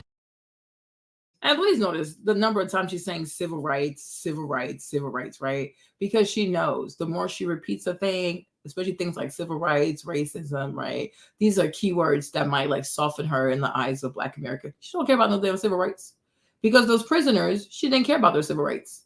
The people who were on death row, and then she hid evidence and she didn't want to release the man from death row. She didn't care about his civil rights. The people who were in the prison who had served their time that she refused to release because she needed to keep up her labor force quota. She didn't care about their civil rights. So it's nice to say, oh, but what about Trump? He didn't care about civil rights. When have you ever cared about civil rights, Miss Lady? Okay, girl, bye. Anyways, y'all, let's keep watching. You know, this debate, I love it because at that time, they had no ideas that if they would be her, Biden, and Kamala, they probably didn't know that the DNC would make them bedfellows, right? So at that point, they were spilling all kinds of tea on each other, okay? So she knows he's a segregationist. She knows he was a racist. But because he's the one who could put her in the White House as VP, she's like, oh, okay, it's fine. It's not that bad. So it's not being a racist and the problem, right? It's what you're going to do for me as a racist or what you're not going to do for me as a racist. That's where the problem lies, right? Okay. Because these people right here, they don't, if Trump is a racist, this man's also racist, and they don't have an issue working with racists. It's like the psychologist, right? Low functioning men, high functioning men, right? She had so much to say about Cam Newton as a low functioning, high functioning hybrid man, right? But when it came down to talk about Curtis, 50 Cent, she's like, oh, I don't want to talk about it. Why? Because he's paying you, because he's helping you to write a book, right? So you don't mind a low functioning man as long as your interests are being taken care of, as long as you're making money, right? Okay, sure. We got it. We got it. President Biden, I want to give you a chance to respond to what Senator Harris just said. When Senator Harris was the Attorney General for 8 years in the state of California, listen, y'all, there were two of the most segregated school districts in the country, in Los Angeles and in San Francisco. And she did not, I didn't see a single solitary time she brought a case against them to desegregate them. Secondly, she also is in a situation where she had a police department when she was there that in fact was abusing people's rights. Oh. And the fact was that she, in fact, was told by her own people, that her own staff, that she should do something about and disclose to defense attorneys like me that you, in fact, have been, the police officer did something that did not give you information that would exculpate your client. She didn't do that. She never did it. And so what happened? Along came a federal judge and said, enough, enough. And he freed 1,000 of these people. If you doubt me, Google 1,000 prisoners freed, Kamala Harris. Thank you, Vice President Biden. And Senator Harris, your response? That is simply not true. And as Attorney General of California, where I ran the second largest Department of Justice in the United States, second only to the United States Department of Justice, I am proud of the work we did, work that has received national recognition for what has been the important work of reforming a criminal justice system and cleaning up the consequences of the bills that you passed when you were in the United States Senate for decades. It was the work of creating one of the first in the nation initiatives around re-entering former offenders and getting them jobs and counseling. Thank you, I did the work as Attorney General of putting body cameras on special agents in the state of California, and I'm proud of that work. I want to bring in Congresswoman Gabbard. Congresswoman Gabbard, you took issue with Senator Harris confronting Vice President Biden at the last debate. You called it a, quote, false accusation that Joe Biden is a racist. What's your response? I want to bring the conversation back to the broken criminal justice system that is disproportionately negatively impacting Black and brown people all across this country today.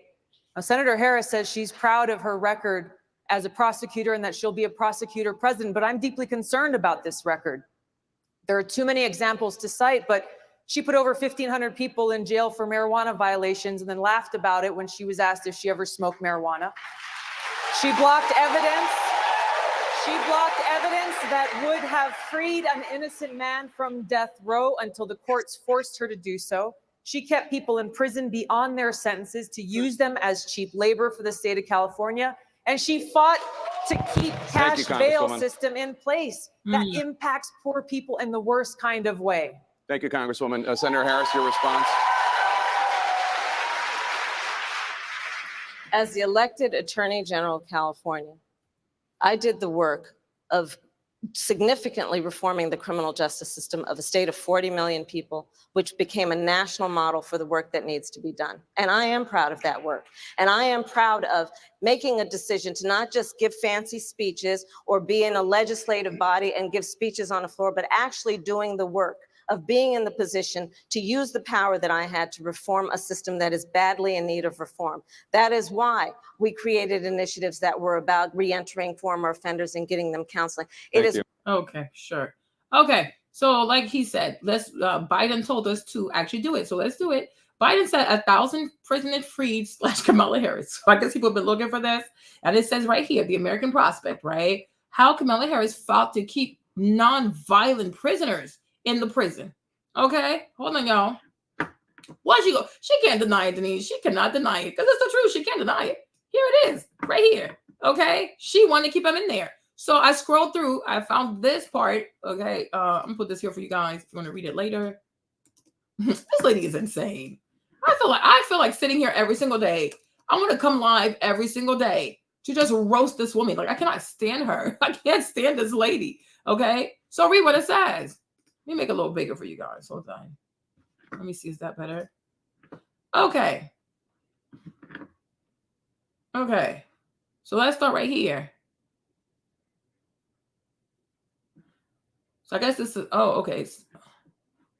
Okay, let's start here, right? So by April 2013, just 2 months from the initial deadline given in that Supreme Court decision, California still had 9,636 prisoners, more than the court imposed ceiling. Wow. You see, because she's out here just locking people up for weed. The state submitted a proposal that involved relocating inmates to fire camps to fight wildfires and preventing out-of-state prisoners from being returned. But upon review, 3-judge panel found that it still left California's prison with some 4,170 prisoners over the hard limit. Okay? After a series of back and forth, the three-judge panel arrived at a solution: the expansion of good time credits for non-violent offenders, shortening stays often by just a handful of months. Even the state's own expert witness that testified a year prior that he did not oppose to good time credit measures, and that there was no correlation between length of stay and recidivism, meaning that the public was not at risk. Okay? Other states, Washington, Illinois, even though Tough on Crime New York, had implemented these programs with success. The court found good time credits alone would do more than enough to close the gap and solve the problem for good. Some 5,385 inmates were eligible for release under good time credits, right? So almost like 5,500 people. Okay, but Governor Brown, with Harris as his defense lawyer, did not agree. Harris' office launched into a campaign of an all-out obstruction, refusing to answer why they could not simply release low-risk, violent, right? You see it, right? They could not simply release low-risk, non-violent inmates to conform to the Supreme Court's request, right? Defendants offered no explanation, however, why they could not release low-risk prisoner early. The June 13 ruling stated, but Harris' office didn't stop there. Instead, they claim on behalf of the state that the Supreme Court had no jurisdiction to even request such a release, refusing to answer the question as to how they would implement the Supreme Court's ruling, and courting a constitutional crisis that resulted in stunningly sharp rebuke from the 3-judge district court panel in a June 2013 ruling. Okay, so she don't want to do it. Okay, and this is for non-violent crime because there's too many people, right? If you go at the top, because I was scrolling what you guys were doing this, okay? If you go at the top right here, right, they say that California has, hold on. Okay. Let me see. It's right here. Let me do this. Beds. Okay. So right here. So let me highlight this, right? Federal courts seldom look to prison release. It's a remedy of last resort. But California was a new case. It's a uniquely awful prison system. At its height, It was stuffed to some 200%. It was stuffed to some 200% of its designated capacity. There were not enough beds or medical personnel, but an extreme excess of bodies. In one prison, 54 prisoners shared a single toilet. My Lord. Preventable death due to substandard and overstretched medical care occurred every 5 to 6 days. That's a chronic problem. Okay. Suicidal inmates were locked in telephone booth size cage for 24 hours at a time. Okay. So it's like the prison facilities in California were at the maximum capacity up to 200%. Say it louder. So it's like, yo, we have a human crisis. We have a human rights crisis on our hands. You got to let some people go. Let's release the people who are nonviolent offenders. Let those people go. She said no. Her and the governor said no. Then they brought in a specialist to say there is no correlation between how long you stay in prison and your likeliness to commit a crime yet again. She said no, not releasing them people. This thing goes all the way to the Supreme Court, which is the highest court of the land for California. So it goes to the California. This is a judgment coming from the Supreme Court of California. The girl said nope, I ain't doing it. Okay, you have 54 inmates sharing a single restroom, a single toilet. She said nope, I don't care. You have people that are suicidal, being locked in a tiny ass cell for 24 hours. You guys, she don't care. And that's why I say, like, even when you have kids, I'm like, when you have children, you probably care a little bit more. She does not care. She hates people. She hates people. And she knows that the majority of those inmates are Black people. Okay? They're Black people. And they're Latinos. Right? And most likely, you know, men do commit more crimes than women. Men tend to be a bit more physically violent. Okay? So most of them are men. I really think she hates men of color. I really do. That's why she married a white Zionist. I really do. Right? But you guys have seen it for yourself. This is here. So for her to say civil rights, but Donald Trump did not do any of this. Like, what the freak are you even talking about? Donald Trump has not done any of this. Like, you and Joe Biden, y'all have some of the worst legislations for Black people. You've had some of the worst judgments for Black people. And even when you're being told by the Supreme Court of California, release these people, release the nonviolent offenders. You don't even have enough beds for these people. Let them go. They bring it up. They bring a professional to let you know, hey, there is no correlation between how long you stay in prison and your likeliness to commit another crime. Look, I don't care. You have mental health people in there. You have inmates that have serious mental health conditions. You don't have what it takes. I don't care. People getting killed every 5 to 6 days. I don't care. Right? But they want you to think that Trump is a demon. How would you classify this behavior? I'm like, has Trump done this to anybody? First of all, has Trump ever been a legislator? Like, has Trump ever been a Congress? Has Trump ever been a DA? No, he's always been a businessman. You can say, yeah, he might file for bankruptcies, right? But he does not treat people inhumanely. This is inhumane. This is seriously inhumane. What is wrong with this lady? And then now that you've read this, right, think about Barack Obama and Michelle Obama, who also know this about this lady, and they went up there at the DNC to tell people to vote for her. Are you kidding me? Oh, no, she's only human. She got a big, big heart. Where is the big, big heart? It's a big, wicked heart, if I say so myself. Make it make sense. Yeah, she does not like Black men. This lady is evil. Okay, so let's go back to this. Tulsi, finish her off. Because I know that criminal justice Thank system you, is Senator. so broken, that I am an advocate for what Thank we you, need Senator. to do to Your not only time is up. decriminalize, but legalize marijuana in the United States. I want to bring Congresswoman Gabbard back in. You're responsible. The bottom line is, Senator Harris, when you are in a position to make a difference and an impact in these people's lives, you did not. And worse yet, in the case of those who were on death row, innocent people, you actually blocked evidence from being revealed that would have freed them until you were forced to do so. There is no excuse for that. And the people who suffered under your reign as prosecutor, you owe them an apology. Okay. So now let's look at this part, right?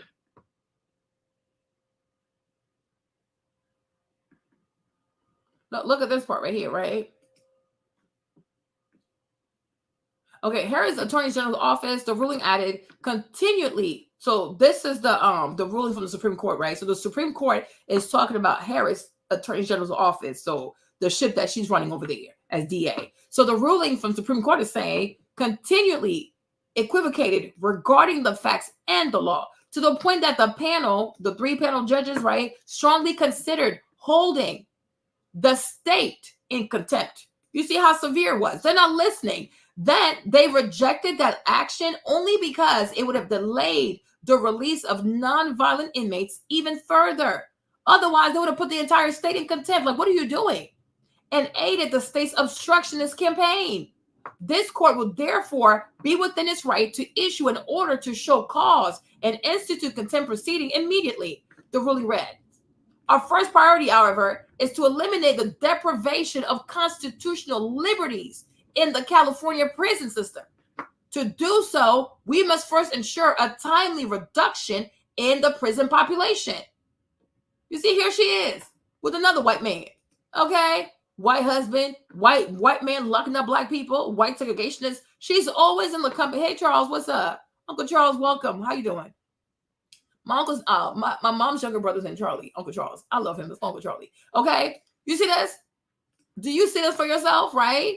So the Supreme Court, because they had a three-panel judge at the Supreme Court in California, right? They were saying we would actually place you in contempt right now, but if we place you in contempt, it would actually benefit what you're trying to do because you don't want to release these people, right? So if we place you in contempt, while you are in contempt, you could drag your feet further to not release these people. So because we're actually good people, because we are the Supreme Court, we have to look at the bigger picture. And what really matters here is constitutional rights and constitutional liberties. So because of that, we're not going to place you in contempt, but you need to release these people. Why do you, and my thing is somebody smoking weed, why do you want to keep them in prison? I'm so confused. If somebody's a murderer, I can see why you want to keep him behind there, right? But we are talking about non-violent offenders, marijuana, you guys. She's doing all of this over weed. And I think subconsciously she's doing all this because maybe her daddy left her mom. She hates men and she hates black men. She hates men of color. She really does. Because this makes no sense. Every prison is filled up to 200% capacity. So that means if you have a prison that can only take 1,000 people, you have 2,000 people in there. And I'm like, for it to even get to the point where it had to be in the Supreme Court, people had to file different types of motion with different courts before it got to the Supreme Court of California, right? You don't just make it to the Supreme Court. There are processes in place, right? You go to this court, then that court, then that court, right? So it finally makes it to the California State Supreme Court. And it's like, nope, I'm not budging. They're letting you know you are filled up at a 200% capacity. You don't have enough beds. You have, for every toilet, you have 54 inmates per toilet. You guys, I'm not trying to be funny, huh? I'm a Trump supporter, so I ain't gonna lie to you, right? But please tell me, when has Trump ever treated any person, even a black person, this way? This is inhumane. This is so inhumane. And it's the same thing for Fannie Willis. Fannie Willis is a witch. She is a witch. She is a witch. Hold on. Let me see. Hold on.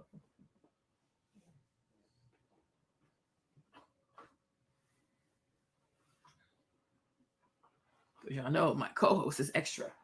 Fannie Willis is demonic. She is diabolical.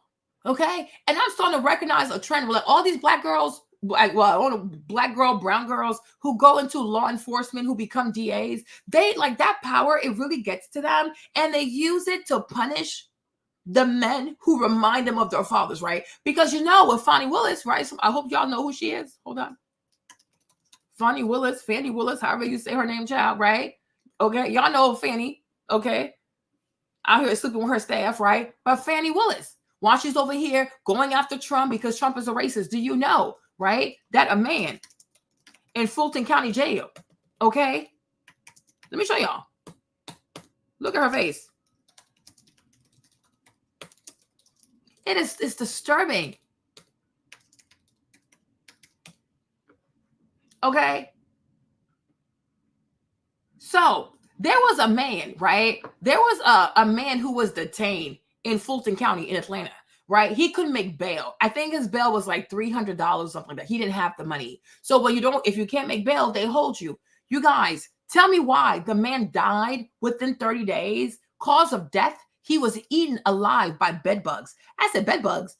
Since when do bed bugs eat people? Like this, the kind of like dystopian ish that you hear about in like crazy movies. Like, I'm like, this is a horror story. This is a movie. It can't be real life. No, it's real life. So I'm like, how was he eaten alive by bed bugs? Like, he was never taken out. He didn't take showers. Like, y'all didn't give him food. You didn't check on him. How can bed bugs eat an entire human being? You guys, the man was eating alive by bed bugs. Let me show you. Hold on. This is worse sick. We protect what we love to ensure. Released independent autopsy says a Fulton County jail inmate lost a fifth of his body weight in less than 90 days. That's just 3 months.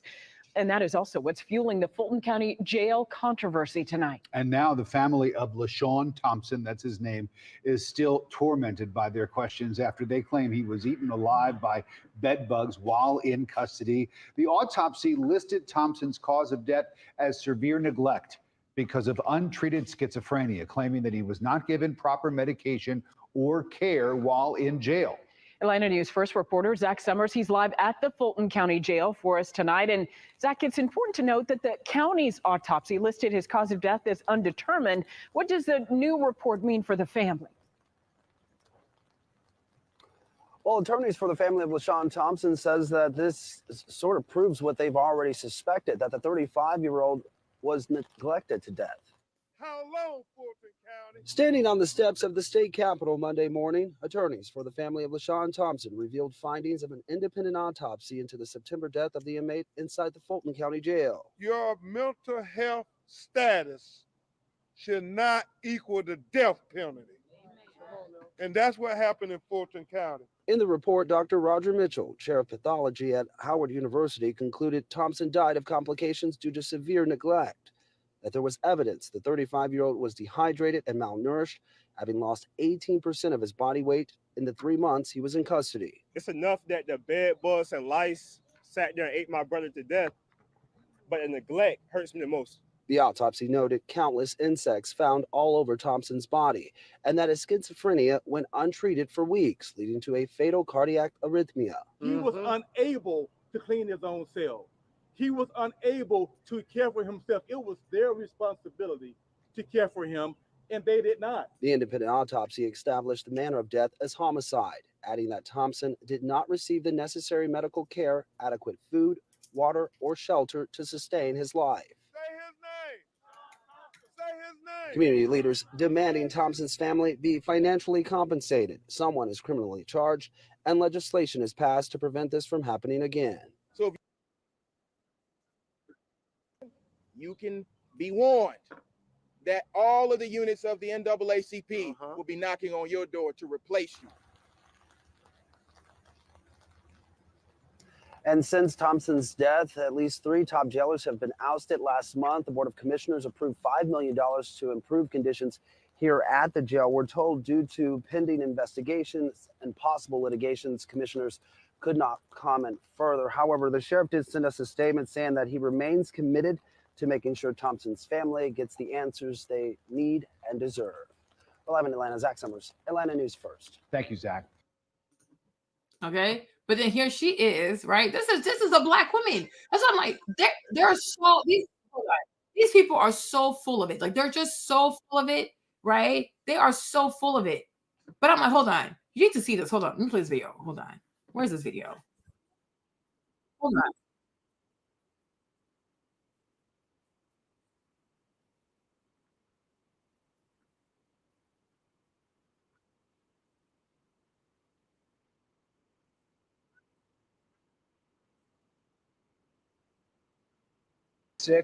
His attorney argued. News First starts now. You would not wish it on anyone. A family says a man was found dead, covered in bugs. Can you guys see my screen? Is it good? Can you see it? Let me stop. Let me go back again. Inside his Fulton County jail cell. I'm Sean Gables. And I'm Rick Volbaum. And tonight, new at 6, his attorney argues he got no medical help leading up to his death. Just look at where LaShawn Thompson was allegedly sleeping. This deteriorating. Do you see where this black man was sleeping? You see this, right? But yet, this is the same Fannie Willis. Do you see what this is? A human being. because he couldn't make bail. And it's like, what, $300, right? This is how despicable, misandrous, evil, nasty, and hateful the majority of these so-called Black women in law enforcement are, especially when it pertains to Black men. You understand? That's what I'm saying. Most Black men, go vote for Trump. Go vote for Trump. Do not follow behind these Black women because they don't have your best interest at heart for the most part, right? Because this lady right here, this man was eaten alive, you guys. No matter what he did, he didn't deserve this, okay? If you want to find him, if he's guilty, even if he has to do life in prison, the state still has to put him in good condition for him to serve his life in prison, okay? That is their responsibility. You understand me, right? This woman here, this Fannie Willis, okay? This Fannie Pack girl, right? She spent her entire time wasting Fulton County money behind chasing Donald Trump. And I'm like, you are crazy. That is not a priority for you because she was doing this whole Donald Trump thing to further her career, right? She paid her boyfriend, her lover, right? She paid Nathan Wade, okay? Over $700,000. First of all, that $700,000 is Fulton County money paid by taxpayers of Fulton County. Fulton County is predominantly Black. So it's Black people pretty much who paid for her lover, okay? $700,000.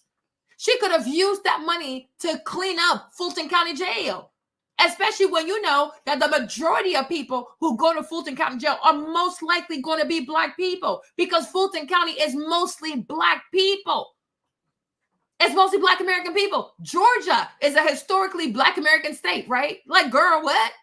No, she wasted over $1 million, $700,000 plus she gave to her boyfriend, Nathan Wade. Come to find out, child, I'm not going to say it, okay? $700,000 for what? There's no case against Trump. Nothing's going to work. Now everything is falling on her behind. And she used taxpayers' money to go on this weird hunt against Trump because, oh, of voter interference, election interference. Oh, girl, bye. It's never that deep. He was not even trying to interfere. He was asking, can they recount the vote, right? But I'm like, when it comes to Fulton County, you have other priorities.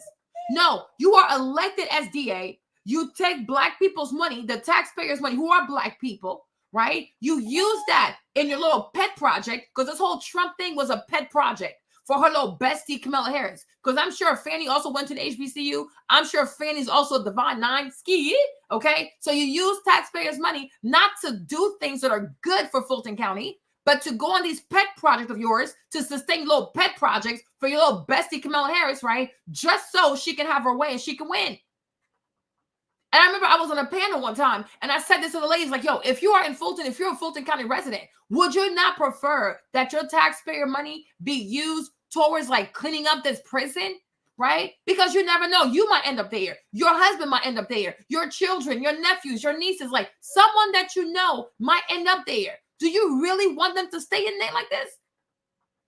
And that's why a lot of people use the term Trump derangement syndrome. Because I'm like, Trump is a billionaire. Even when she called Trump in, like when he was indicted, he came in on his private jet. He had a whole motorcade to go to the Fulton County Jail. He took the pictures, went back in the motorcade, went back on his private plane, and he went back to Mar-a-Lago. He's never going to stay in there. And you're never going to get him. It's a waste of money. You have $1 million. That money needs to go towards making Fulton County better for people. But I'm like, look at this jailhouse, y'all. Look at the jailhouse. It is so nasty. It is so nasty. And nobody talks about it because she's Black. It's so nasty. This is disgusting. And she knows the majority of the people in there, the majority of the population are Black people. It's Black men. You can't be that hateful. And another thing is, even this whole obsession with Trump, this whole derangement with Trump, it has allowed people to get away with so much bad behavior. It has allowed people to steal money, bamboozle money, swindle money, do all kinds of stuff because people are so deranged that they're just giving people carte blanche to do whatever they want to do. No, don't like Trump, that's fine, but you still have to do your job. And that money that you have access to is for Fulton County. It is not to do things for the Democrats to win an election. They're not paying this money. Now she wasted over $1 million. Fulton County jails are still filthy, nasty, and disgusting, okay? You're not getting Trump. Instead, they're going to get you. They're going to take your license. what's his name? Nathan Wade, he's not returning the money. And the Fulton County people, they're completely losing. But the problem is with most black people too, they don't care about money. It's like y'all paying all these taxes. You have to care where your money is going. But she's using it to go after Trump. Man, shut up. Trump is a billionaire. She will never get him. It's just wasting money. That money could have gone somewhere else. $700,000 to her boyfriend who has no experience in RICO cases. He has no experience in criminal cases. He's straight up a traffic court judge. Does she have to go after Trump at $700,000 per lawyer? Be so for real. No, they don't care. It's like you can't even reason with people sometimes because they have this Trump derangement syndrome. Money doesn't run forever. Money is finite. And in this moment, who needs this money more? Is it really worth it going after Trump? Or is it better to, like, yo, this is disgusting. It's disgusting. Because people think that because it's a jailhouse. It's not prison. It is simply the jailhouse. They are detaining you. Some people are serving time, but some people are waiting trial. Right? Not everybody who's in jail is a criminal. Not everybody's in jail is convicted of a crime. And even if you are convicted of a crime, people who are serving time deserve a certain, some level of sanitation. It's disgusting. A human being was eaten alive by bed bugs. Have you ever seen bugs eat a person? I'm like, how is this even possible? He was not taking showers? Y'all were not feeding him? You never checked on him? So y'all threw this man in there with a mental health condition and you never even opened the door to see if he was okay? My gosh, you people are demonic. And then they want you to hate Trump. No, Trump would never let this happen. You're black. He was black. You allowed this to happen. And you had the money to make sure it did not happen. But it did happen. You're sick. They are so sick. I'm like, I swear to God. I'm like, I know they can bite you. Like, no, they bite people, whatever, right? I've never seen bed bugs, but I can only imagine, I can only surmise, okay, that if they're bed bugs, they're gonna bite your behind, right? But to actually eat a human being, I'm like, what? My God. And nobody cared. Nobody cared. Trump. Oh, shut up. Shut up. Okay? You are elected to look out for the people of Fulton County. You're not here to persecute a political person. He's running for office. If Biden is so mad, he can get him at a federal level. Okay? But you are the DA. You were elected to look out for the best interests of the people of Fulton County. Going after Trump, how does that even help Fulton County? Let's even say Trump was convicted. Okay, then what? Let's even say Trump was convicted. Okay, how does that make life better for anybody in Fulton County? It just helps you. Because I'm telling you, she was trying to get a position. She was trying to get some type of cabinet position. And because God is God, and because that young man, his blood is very loud, God didn't allow that to happen. And what she meant for Trump, it fell on her behind. Because even when you go to court, you have to swear on the Bible, but y'all don't fear God. You don't fear God. You can't go after Trump knowing that you yourself, you're doing evil things. The way you treat all these people in the jailhouse, the people in there, yeah, you have people in the jailhouse who are evil, but you also have people in the jailhouse who are children of God who made bad choices. You have people in the jailhouse who are also children of God who are just waiting to be exculpated, right? So yes, not everybody in there is bad. There are children of God in that jailhouse. And you are mistreating the children of God in that jailhouse. And you think God gonna let you slide? Because the Lord, he saw everything. Countless of meetings going to the White House, using taxpayers' money from Fulton County to fulfill a sick demonic agenda for Kamala Harris. And now everything fell on you. Because had she been successful, she would have been at the DNC. They would have invited her. She would have been a speaker, but she fumbled because God don't sleep. They do all kinds of evil things. There's so many of them. Even the other one, the Cosby girl, Marilyn Mosby of Maryland, that one, oh my God. Oh my gosh. She hates black men. The majority of these sister girls in law enforcement, they are evil. They hate black men. They punish them so hard. They prosecute them. They give them the longest time in prison. I'm like, it's insane. Why are you like this? Thanks, babe. Why are you like this? Do your job. It's not a place for you to come and settle a debt for the father that you didn't have in your life. You people are so unprofessional. They are so unprofessional. So why do you think Marilyn Mosby also found herself in a suit where she had to get locked up? Then she crying for her freedom. Oh, so now you know it's not nice to get locked up. It's okay to lock people up. It's okay to go after people, right? It's okay to ruin other Black men's life. But when it's your life, oh my gosh, I don't want to go to jail. Oh, Joe Biden, do something for me. No, girl, you called them people and you lied. And you lied. You lied. Okay? You lied. You lied. You lied on a mortgage application. You lied to get money out your 401k. You lied. You are guilty. You did it. Now you want mercy. They always run for office to be so damn evil. This is out of pocket. You got to separate your personal issues with your job. If you're not able to, don't do it. Don't do it. It's disgusting. Cell in the jail leading up to his death. Just look at where LaShawn Thompson was allegedly sleeping. This deteriorating cell in the jail's psychiatric wing. And we're told that LaShawn Thompson suffered from mental health issues. Atlanta News First report. And I think, hold on, let me also say this, right? Especially like, given that he was in a psychiatric unit, right? When someone has mental health problems, when someone has he could be schizophrenic and things like that, is it sound to have metal things around him? What if he bashed his head against this toilet? Like what is this? Y'all saying that he has mental health issues, right? He's in a psychiatric ward. So he could be schizophrenic, he could be bipolar, right? He could have a lot of things.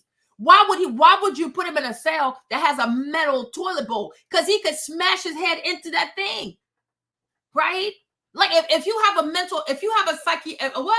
there's a psych wing to the jailhouse, it needs to be padded. And their stuff has to be different so they don't hurt themselves. Okay? Those cells have to be built differently. Just don't hurt themselves. But you cannot leave someone who's a psychiatric inmate in a tiny cell house that looks like this and that has all this metal stuff around. He can truly hurt himself. What is this? What is this? Unbelievable. I'm like, these people are so freaking hateful. And you see, this is why I don't like the sisterhood. I'm telling you, part of the sisterhood, part of this Black sisterhood involves hating men and doing the worst thing to people because they're men. They even believe that you should have an abortion. Like if you find out that you are pregnant with a boy, you should go and have an abortion because it's a boy. That is insanity. That is insanity. Just whatever, right? Just because it's a Trump appointed judge, does that mean that it's sanctioned this behavior? Right? If Trump put you in power, Trump told you to do this, and is she not DA? Does she not have access to the money? Okay, all of these people work for her. The police people work for her. The prison people work for her. They all work for her. The jailhouse is under her leadership. Like, let's be so for real. So because Trump put in the judge, Trump is the judge the one running the prison? Is the judge responsible for the prison? Is the judge responsible for the correctional officers? No, it's the DA's office. Stop making excuses here. Stop it. When you see a Black person do BS, just say it. Stop always trying to be, oh, but Trump. No, stop. Because if you were Black and your brother was in there and I was responsible, you'd be like, oh, but it's okay because Trump. No, you would not. Don't do that. It's disgusting. It's so disgusting because anybody can get locked up, especially young people. They get to drink one night and, oh, you got to go in there to be sober. Your child might never come back. This is disgusting. Especially when you find out that she gave Nathan Wade with his one testicle $700,000 for what? For what purpose? For what purpose? That's the problem with the sisterhood. Like, there's never a sober moment where you can take accountability and say, yeah, right there, that is wrong. You should have taken care of this. Take care of this first. You're not elected to go on these little pet projects against Donald Trump because nothing happened. And now her license, they're going to take her license away. And Nathan Wade, he walked off with $700,000 and she still has bills. She still has a mortgage. She still has lien against her house. So you gave this man all this money and he couldn't even help you pay your own bills? Make it make sense. Make it make sense. Like, we got to stop. is so disgusting. Like, not every, I get it, your dad did something to you, your ex did something to you, but not every single black man did something to you. Come on now. Like, be so for real. Always trying to punish everybody because one person or two people did something to you. Go to freaking therapy. Go heal your dang self. We are sick and tired of this crap. What the heck? People swear you're the only ones who've been through stuff. Everybody been through stuff. But when you have a job, you do your job. Don't punish people just based off their gender and their skin color. That's ridiculous, especially when you're also black. It's disgusting. It's ridiculous. It could exactly, anybody can get locked up. You know how many kids are like the Morehouse kids, the Spelman kids, the Clark kids, the Georgia Tech kids? Young people drink. Sometimes they're stupid. And sometimes when you're drunk, the police, they'll take you to the station and lock you up for the night. And then your child gonna be in this. It's disgusting. Trump. People have got, so many black people have gotten away with all kinds of bad behavior, stealing, scamming, you name it, because, oh, they're going after Trump, so just let them do whatever. No, ma'am. No, ma'am. Go after Trump within reason, but you still have to fulfill your obligations. Everybody's getting away with murder. Even at the DNC convention, right? Trump. They're always talking about Trump to avoid talking about what they're going to do. Talk about your policies, right? People came to hear about your policies. They're going to say Trump. They said Trump's name in 4 days. They said that man's name almost like 500 times. I'm like, what is this? He's not even talking about y'all. Talk about what you're going to do. Tell us what you did and what you didn't do. No, Trump and Trump and Trump and Trump. No, it's enough. It is enough. This is disgusting. Issues. Atlanta News First reporter Zach Summers live at the Fulton County. There, Zach, you just learned from Thompson's attorney. Those images are disturbing. Yes. Yeah, you know, the lawyer representing the family of LaShawn Thompson tells me this is one of the most inhumane inmate deaths he has ever encountered. The family wants the public to see the poor conditions they say their loved one endured while here at the Fulton County Jail, but we must warn you, some of the images are graphic. It's just unbelievable. The image is hard to look at. 35-year-old LaShawn Thompson unresponsive in a Fulton County jail cell, covered in what his family's attorney says the LaShawn Thompson. That's his body. So keep talking about Trump. That's his body. That's his body. Look how emaciated he was. Because remember his initial picture, right? Like when you saw his picture the first time, that little boy was thick. Look how he was emaciated. You think they picked him up in Sudan somewhere, feed the children of Africa, okay? His entire body eaten alive by bed bugs. Trump what? She had $700,000 to give to Nathan Wade. This right here could have been prevented. This death could have been prevented. Nobody's child, no parent deserves to see their baby like this. That's somebody's child. And that's what the sisterhood forgets. You go ahead, you go right here, you hate these men. But these men, that's somebody's child too, though. That's somebody's child. That's somebody's child. That's somebody's son. Somebody carried her pregnancy. And you want to destroy somebody's baby because you don't like the fact that he's a man, because he has a penis. Okay, we don't like the fact that you have a vagina. Does that mean we should lock you up also and let you get eaten by bed bugs? They're so damn evil. They're so freaking evil. They're so damn mean. How can you be this mean? Yes, Maverick. It's disgusting. So I must leave this picture here and think about if it was your brother that you found like this. You'd be like, oh, but no, you'd be mad because it's her job. This right here could have been prevented. And it goes like this for the majority of these so-called black women, the brown women in law enforcement, who are DAs, who are prosecutors. This is how they treat black male inmates. They want to punish them for what? They're so damn hateful. But you will never see a black man be a DA and let a female prison be run like this. It's excessive. And of this hatred for black men, it needs to be addressed and it needs to be corrected. This is ridiculous. This is ridiculous. It is ridiculous. Because like some of y'all forget that you also have fathers. You also have brothers. You have cousins. Not every black man in your life is a romantic interest or a man who broke your heart. But to the next woman, he's just another black man and she'll mistreat him. It's not okay. This is sick. I was like, how can bed bugs eat a human being? He's still a human being. That's somebody's child. You might not love him. You might not love him. You might not care for him. But there there are people who do love him. He means something to somebody. And on top of that, he was mentally ill. How can y'all do this to a person? And then imagine his mom having to see, because they had to go pick up the body. They had to go pick up the body. Like it's like we live in a community where people don't think that Black men also are human beings or that Black men have souls. There are people too. People make mistakes just like you make mistakes. Hold people accountable, but dang, hold yourself accountable. And my thing is, who are you? Are you God? Are you God? They run after all these positions of power. That's why I'm very leery of any woman who wants power. Why do you want to be president of the United States? Why? They're so obsessed with power all the time, and they have nothing good in their hearts. They're not wise.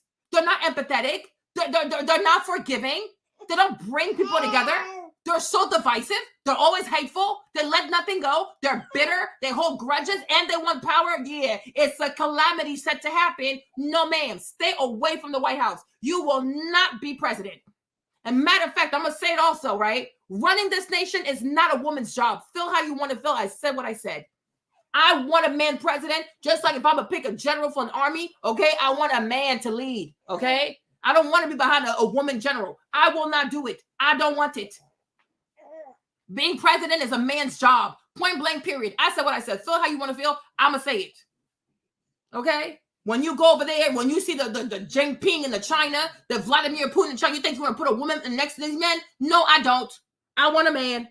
Ping is a man. Vladimir Putin is a man. The majority of world leaders that have powerful countries are men. I want a man in office. I don't want a woman. Because the majority of the time, when a woman wants that much power, she's up to no good. She is up to no good. And most of the time, her emotions are not regulated. Her hatred for men is not regulated. You give her all this power, she will destroy people's sons. We will not have misandrists in power. We will not have a misandrist as the ruler of the free world. It is not happening. Okay? And every day, if I have to sit here every day and make a live about this woman so that God hears my voice, I will do so because I have 3 boys. And you hateful people will not be in charge of the future of my sons because you hate men. You just hate them. They don't stand a chance with y'all. As soon as you see them, you want them convicted. Because you're so freaking hateful. Go get you some freaking help. You weirdo. Bunch of weirdos. Unresponsive in a Fulton County jail cell covered in what his family's attorney says are insect and bedbug bites. Jeez. The scene was so horrific that the detention officer said she would not even administer CPR when they found him. You see? Because she was freaked out. Yes. In her words, My God. freaked out by the scene. Thompson was arrested for misdemeanor battery in June of 2022. You see his body? So, like, look, you see how chunky he was? Look like Biggie Smalls, right? You see how chunky he was? Okay, there you go. Now look at him. Look at him right here. That's the same person. You see how emaciated he was? He was not getting food. That's why the buzz got to him. I'm like, this is insanity. The boy, he went in there 300 pounds. Now he's like, what, 50 pounds? What is this? How can she do CPR, Mark? You know what? How can you touch his body? It's disturbing. It's like a scene from The Mummy. Like, it's weird. You see this? Now you look at him right here. It's the same person. He was like 250, 280. When you find him, he's like 60 pounds. He lost that much weight in like 30, 90 days. You people are sick. You are sick. You are sick. It's Georgia. Fulton County is Georgia. She needs to go to jail. She needs to go to jail and let people starve her for 30 days and be eaten by bed bugs. I want to see how she reacts to that. Freaking witch. You evil person. Battery in June of 2022. Attorney Michael Harper says the inmate was placed in the psychiatric wing of the jail where he remained for 3 months. No one really checked on him. Yeah. We have some records from the jail showing that they saw he was deteriorating from the medical staff and from detention officers. Thompson was found dead inside his cell on September 13th, 2022. An autopsy showed no signs of trauma. While his death is listed as undetermined, the medical examiner noted a severe bed bug infestation. It looks like it had been there for months, and no one cared. No one cleaned it up. No one did anything, apparently. Pictures from inside Thompson's cell show deplorable conditions. The room covered in filth, Harper says, unfit for even a dog. No one should live in those conditions, whether you're charged with a crime or not. Thompson's family now calling for accountability. They want the jail shut down and replaced, and a full criminal investigation into their loved one's death. It's a big ask, we understand that, but you have to make the conditions better to avoid this from happening to someone else. And we reached out to the Fulton County Sheriff's Office for comment. We are still waiting on a response. Thompson's family planning a press conference tomorrow at 2 at the Fulton County Courthouse. We, of course, will be there. Live in Atlanta, Zach. Okay. But now here she is. Here she is trying to be cute, wasting money instead of doing what she needs to do for the people of Atlanta, right? Girl, tell her, look at me. I'm a prosecutor. I'm on TV. I'm going after Donald Trump. This lady is full of herself. She is dangerous. She's a serious narcissist. She is so dangerous. So this is her prison, right? That's her jailhouse. She's responsible for that jailhouse. People getting alive. People getting eaten alive by bed bugs in her jailhouse. And she's on Rachel Maddow, acting like she's doing the right thing. She's fighting for black people. She's fighting for black people. She's trying to get Trump, the racist, in prison. I'm trying to get Trump arrested. Girl, arrest yourself. You stole. First of all, you stole from the taxpayers because nobody asked you to go hire your little boyfriend. You stole. That's stealing. You stole from the little boyfriend. $700,000. Y'all stole from them people. You stole these black people's money because it's not your money. Right? You create a BS case so you can enrich your little boyfriend and try to build a political career for yourself. But because there's a God, and what you do for another person, when you do evil, it's gonna come right back on you. Right? So here she is. Listen to her ass. What your life has been like and how things have changed over the course of this past year. I know you have bodyguards. I know you had to leave your home because of ongoing threats against you. I saw footage last week at an event honoring the South Fulton police. You got a little bit emotional, thanking the police for having kept you safe in what has been a remarkably threatening environment for you. I wondered what effect the sort of constant threat of violence that you've been living with has had on. So she's here to play the victim, right? For something that she created for herself. She chose to go after Trump. Nobody asked her. No one asked her. I mean, I'm sure Kamala asked her. Maybe she volunteered, right? To prove to her sisterhood, right? Now she's the victim, right? She has bodyguards. She's making money. She's on TV. She has good clothes, right? She faced no consequence from black people. All these churches let her go in there and tell her little lies on the pulpit. Right? Meanwhile, you see, this is how she treats black inmates. So while she has bodyguards, while all these churches are giving her an open platform, yeah, go ahead, come over here, talk, say all your foolishness, right? This is how black male inmates are living in Fulton County Jail. But somehow she's the victim. But yet she has bodyguards. Yet she has a nice house. Right? Exactly. She does it.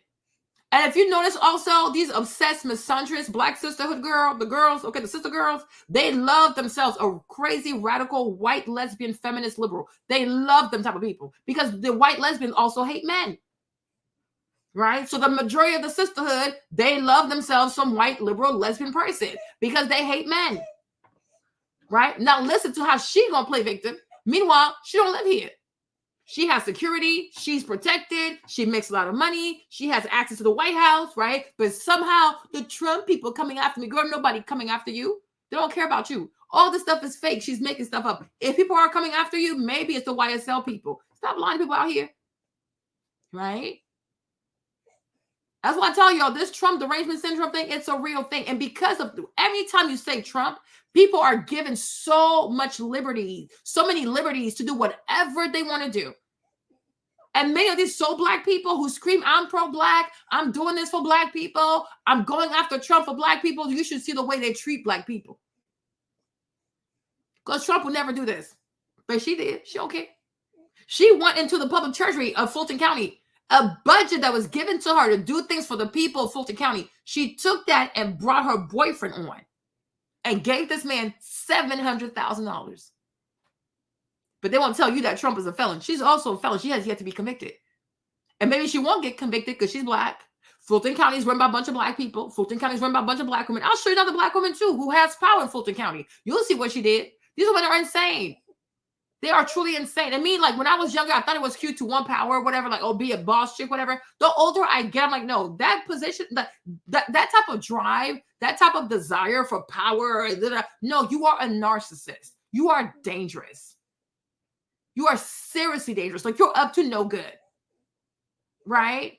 You're deranged. That's why you want power, because you have bad things in store for people. You're not a good person. You are not a good person. Because a good person would know, hey, this is my job. This is how I feel about my dad. Go resolve your unresolved issues, right? But this right here, that's your job. You can't treat people like this. This is inhumane. Because one day it could be your dad, could be your brother, could be your man. You're black too. You are also black. So you're also connected to black people. So a lot of people can end up there too. So that's why you want to make it clean. Matter of fact, if you're stealing, you might definitely end up there. Nathan Wade could end up there. So make sure it's clean just in case you get convicted. And I hope she gets convicted. Bunch of foolishness. Look at her. On you and on your ability to do your work. Thank you for asking. Not many people ask about what is the personal journey that's been going on. And it really hasn't been happening in the last year. It's been happening since about a month after I took office. From the time I took office, I began to get threats. Those threats come in the way of emails. Those threats come in the way of phone calls, text messages, any which way you can imagine. At some point, the threats became where I had to leave my home. And I've been out of my home since the first year in office. Okay. And even that, like me, this lady, she said, I had to leave my home. She used to leave her home to go have sex with Nathan Wade. So you leaving your home is nothing new. She used to leave her house because since her father lived with her, I need to go back and do videos on this lady, right? Because another one, she's a disgusting liar. She's pathetic. She's sick. She's in her 50s. This is a 50-year-old woman who's having booty calls with her employee. And on top of that, she pays for sex. She paid for sex. She paid for a relationship, y'all. $700,000, because it's not until he signed the contract, had his name on the door, that he then went and filed for divorce from his wife, who's also a black woman. So she's also out here breaking up black homes. While this man is not paying he's not paying child support, he's not paying alimony to the wife. She's taking this man on vacation. So I'm like, girl, leaving your house is nothing new. She had her father move into her house, right? So because she knew she was having sex with Nathan, who's also married, who also works for her, she didn't want her dad to see it. So she rented her former best friend apartment. So that's where her and Nathan will meet up to have sex. So she'd be there like 11 o'clock something. He show up like 11:30, because I think he's like about like 30 minutes away from her apartment. Okay, because they had the cell phone towers, like they were catching everything, right? So she would go to the apartment, have sex with him. When they're done at like 2, 3 o'clock in the morning, they're usually done smashing. He goes back to his wife. She goes back to her house where her daddy is. So I'm like, leaving your house, girl, it's nothing new. You've always left your house because you knew you were doing something that you're not supposed to do because you don't want your dad to see it. Because why were you not smashing Nathan Wade in your house? You have a house, right? Why could Nathan Wade come to your house and have sex with you when your daddy was in the house? Because you know he's not your husband. And not just that, he's not going to marry you. You were just a booty call. And because you don't want your daddy to see you in that light, Miss DA, right? You had another apartment where you and Nathan would meet up and have sex. And that's the thing. Most of these girls, and that's the thing that's so funny with these girls, right? We don't want men. We don't need men. You know, they hate black men, but they are so quick to pay for sex. They pay for sex. Like even her, she paid for sex. And come to find out, the man only has one testicle. So like the sex, was it even great? Most likely not. Imagine having sex with a man who only has one testicle. One testicle, okay? You paid $700,000 to have sex with a one testicle having man? Girl, you are pathetic. You know what I mean? Like that's why they always end up in booty calls. Just like the little psychologist lady, right? Oh, I don't need a man. I don't need a man. I want you, but I don't need you. But then she'll tell you she don't have a problem dating a 27-year-old because he's a booty call, right? They have all this fake pride. Oh, I don't need a man. I don't want a man. I'm a powerful woman, but I'm a powerhouse. But they be so quick to pay for, they will pay for the peen.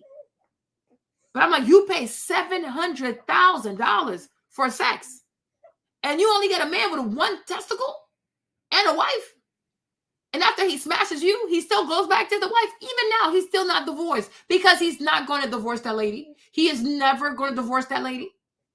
And that's why most career women, these obsessed career women, these boss chick people, they're usually mistresses.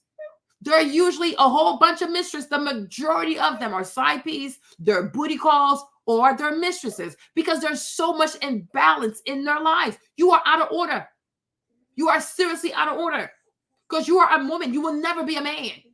And as long as you keep moving in that energy, you will always be a side piece. Okay? You will always be. She used to be married. She left her husband only to pay for sex now. Make it make sense. They are predators. They are serious predators. Okay? I don't need a man. I don't need a man. You are a woman. You need intimacy. Right? So it's like you always forget. Yeah, exactly. At least get two. He only has one. I think he only has one. $700,000. She took him on vacation. Belize paid for these luxury vacations only for him to have one testicle. And not just that, she had to nurture the one testicle because he had testicular cancer. So he only has one testicle. You have to nurture the testicle, and all you get is booty call. That's all she got. She still has a mortgage to pay. She has liens against her house. Mind you, she has liens on her home, but she goes on vacation with him for his 50th birthday. Oh, I did it big for the big 5-0. I did it real big, right? And she paid for that too because she wants to prove that I don't need a man. I got my own money. Girl, you paid this man $700,000. He needed to pay for this vacation. Okay? And on top of that, he only has one testicle. He definitely going to pay for this vacation. And he has to pay for your mortgage. And he needs to pay these liens off your house. Make it make sense. If I'm going to pay you this much money, you're going to send me back some money. Make it make sense. No, he bought himself a new Audi.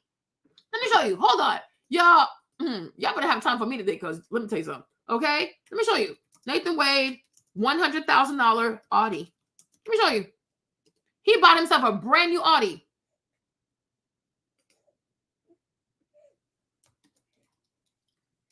If I can see. Let me see if I can find it for y'all. Okay? Yeah. Look at that. Look at that. So he's not paying his wife. He's not paying alimony. He's not paying child support. I mean, like, he's giving her $700 every 2 weeks. So a grown woman that was married to him for like 26 years, all she gets is $1,400 a month. Meanwhile, he's made $700,000 with Fannie Willis and Fulton County by taking taxpayer people's money, right? And guess what he does? Guess what he does? You see this? The special prosecutor arrived at his law office outside Atlanta, Georgia, in a silver Audi 88 L4.2 Quattro. Girl, value new. He bought it brand new, more than $100,000. And her, when she was up there, when she was on the stand, she was like, "Yeah, like she has liens on her house." I'm like, "You still have liens on your house? How can you have liens on your house when you gave this heifer, okay, over $700,000, and he brought himself a $100,000 car?" Okay, let's see what it looks like, y'all. Let's see this car real quick. And I'm like, okay, what that car look like? All right, so I guess that's the car. Here is the car. Okay, yeah. So see, he bought this car. Taxpayer money. No, I mean, like, the level of corruption, it is so disgusting. And like, you see the sisterhood, and that's why I said to y'all, I said these women do not care about money. These women do not, like, every day I wake up, every day I live, I am realizing how much women don't care about money. I am realizing how much Black women don't care about money. Because me, I'm like, hold up, wait a minute, you did what? You paid him what? $700,000 for what? And on top of that, the case went nowhere. So pretty much with the other people, the other expenses, that's like $1 million just gone. And yet, these are hardworking people.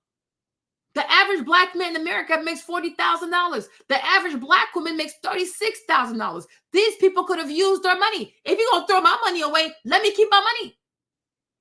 Right? That's why I'm like, most people should be Republican anyways. Because you know, I'm not going to pay more taxes. Because what exactly are you doing with my tax money? But now you see, Fulton County, she took $700,000 for just one person. And then he went and he bought himself this car for nothing. He was given this car pretty much, right? Because he did nothing. The case went nowhere. He was removed from the case, and he still got to walk off with a freaking 2024 Audi S8. This car is valued at $135,000, almost $136,000. My Lord. And even her, he didn't help her pay any of her bills because she paid for all the vacations. And when he had his whole testicular cancer and his chemo, whatever, she's the one who helped him. She restored him, right? Look at the inside of that car. My Lord. Jesus Christ. You see? These are the Black people who are elected to look out for Black people in the interest of Black people. No. Instead, okay, while he's driving this car, okay, that's the interior of his car, right? Meanwhile, this other brother, this other Black man, he's rotting in here. You know what 100,000 could do to this jail? So this man, he rots in here because he couldn't make bail. So he's rotting in here, okay? He's dying in here, all right? And they say, you know, his body is being eaten by bed bugs, right? He ends up looking like this, right? He ends up looking like this. Meanwhile, her little lover, huh? With no experience, no criminal court cases, nothing. He rides around like this. For what? For what? And all of that because of Trump. People are so obsessed with Trump, they're not even paying attention to what these people are doing to Black people and what they are doing to Black people's money. No, it's never that serious. Matter of fact, I don't care. It's never that serious. It's never that serious. But she wants to play victim. Now she wants to play victim. I fear for my life. No. You don't think he also feared for his life? Because how can bed bugs eat a person? You don't think that he also feared for his life? You don't think that he was also scared? But you had the liberty. You could leave your house. He couldn't leave that prison cell. You're Black. You're the DA, right? Your office is mostly full of Black people. The sheriff of Fulton County is Black. Every correctional officer in there is Black. And y'all let this Black man die like this? And you knew he had special needs. You knew he had mental health issues. Y'all never checked in on him. And you let him look like this? And then when you find him, oh my gosh, he's too gross. I can't do CPR. Oh, I wonder why. Then why did you allow it to get this far? Yes, they killed this person. Okay? This young man went in there. He went in there. Hold on. Let me find him. Where is he? Where's his picture? He went in there looking like this. Like what? That's like what? 250, 280, maybe 300 pounds, right? Right? When they finally find his body, he looks like this. No, it's a real thing. And because of this Trump derangement, people are given immunity, people are giving liberties, people are giving carte blanche to do whatever they want to do. And it's like, and then when you look at it, right, nothing happens to Trump because it's foolishness. Nothing happens to Trump, but instead, these are the consequences, right? These are the people who are paying. While you're so obsessed with Trump, chasing behind Trump, you will never catch him, let's be honest, right? These are the realities of what's happening behind the scenes. These are the realities of what's happening in Fulton County, right? And then meanwhile, her special prosecutor boyfriend, okay, this is how he's confined. This is how he's driving around Atlanta with money he did not even earn because he has no experience. He's a traffic court judge. And she wanted to prove to him how much is the boss lady, how much money she has, womp. So she uses taxpayers' money to use a little pet project and to buy herself some booty calls with a man that only has one testicle at least. Make sure he has two, right? No, he has one testicle. He's still married. He still lives in the house with his wife. And nobody says, this is not okay. Oh no, she's going after Trump so she can do whatever she wants. No, she cannot do whatever she wants because she don't need to go after Trump. She can go ahead and clean that jailhouse. Like it's insanity. It's pure insanity. Now she's sitting here when I'm scared for my life. I'm sure he was also scared for his life. No. They've come from a variety of sources. One of the first things that ever happened was there was a protest at my house at 5 o'clock in the morning. People mad because the last administration had left police cases, lots of them, and they wanted Look at her. an immediate action. Arrested at her house. Whoop-de-wump-wump. You're still alive. You're still clean. You got money. You got good hair, good weave, good clothes. You get paid real nice. You're not facing any consequences. Yeah, that's an inconveniences. They inconvenience you by yelling outside your house. Wumpty wump wump. Okay? What about those inmates? That was an inconvenience because you're still here, right? Go somewhere. One day I'm going to do like that lady from Baltimore. Marilyn Mosby, that other one. I don't know if you guys know her. She's insane. Another one who's seriously deranged. Where is she? This lady is sick. Another insane DA. What is her name? Marilyn Mosby out in Baltimore. Okay? This one right here. She's another one locking up black men. She is insane. But yet she lies. She lies to get money out of her 401k. She lies on mortgage applications, right? And when it's her time to get locked up, oh my gosh, Daddy Joe, I don't want to go to jail. I don't want to go to jail. Okay? With her sisterhood, Angela Rye, going from panel to panel, just lying and trying to lessen the severity of what this woman did. Marilyn Mosby, another one. That's what they do. Like they go into law enforcement, they look for the highest positions in law enforcement to make the lives of black men completely miserable. They are evil people. They're so mean. But when it's their turn, because they also break the law. Don't get twisted. These girls break the law. They break the law. They absolutely break the law. But when it's their turn, they want to sit in here and start crying. Hold on. Let me show y'all this other lady also. Hold on. She is insane. Another one. Where is Pink Lesson Books? Hold on. This other one too. Like another sister girl with lots of power. I'll show you what she did. Let me see if I can find the video quickly. Give me a second.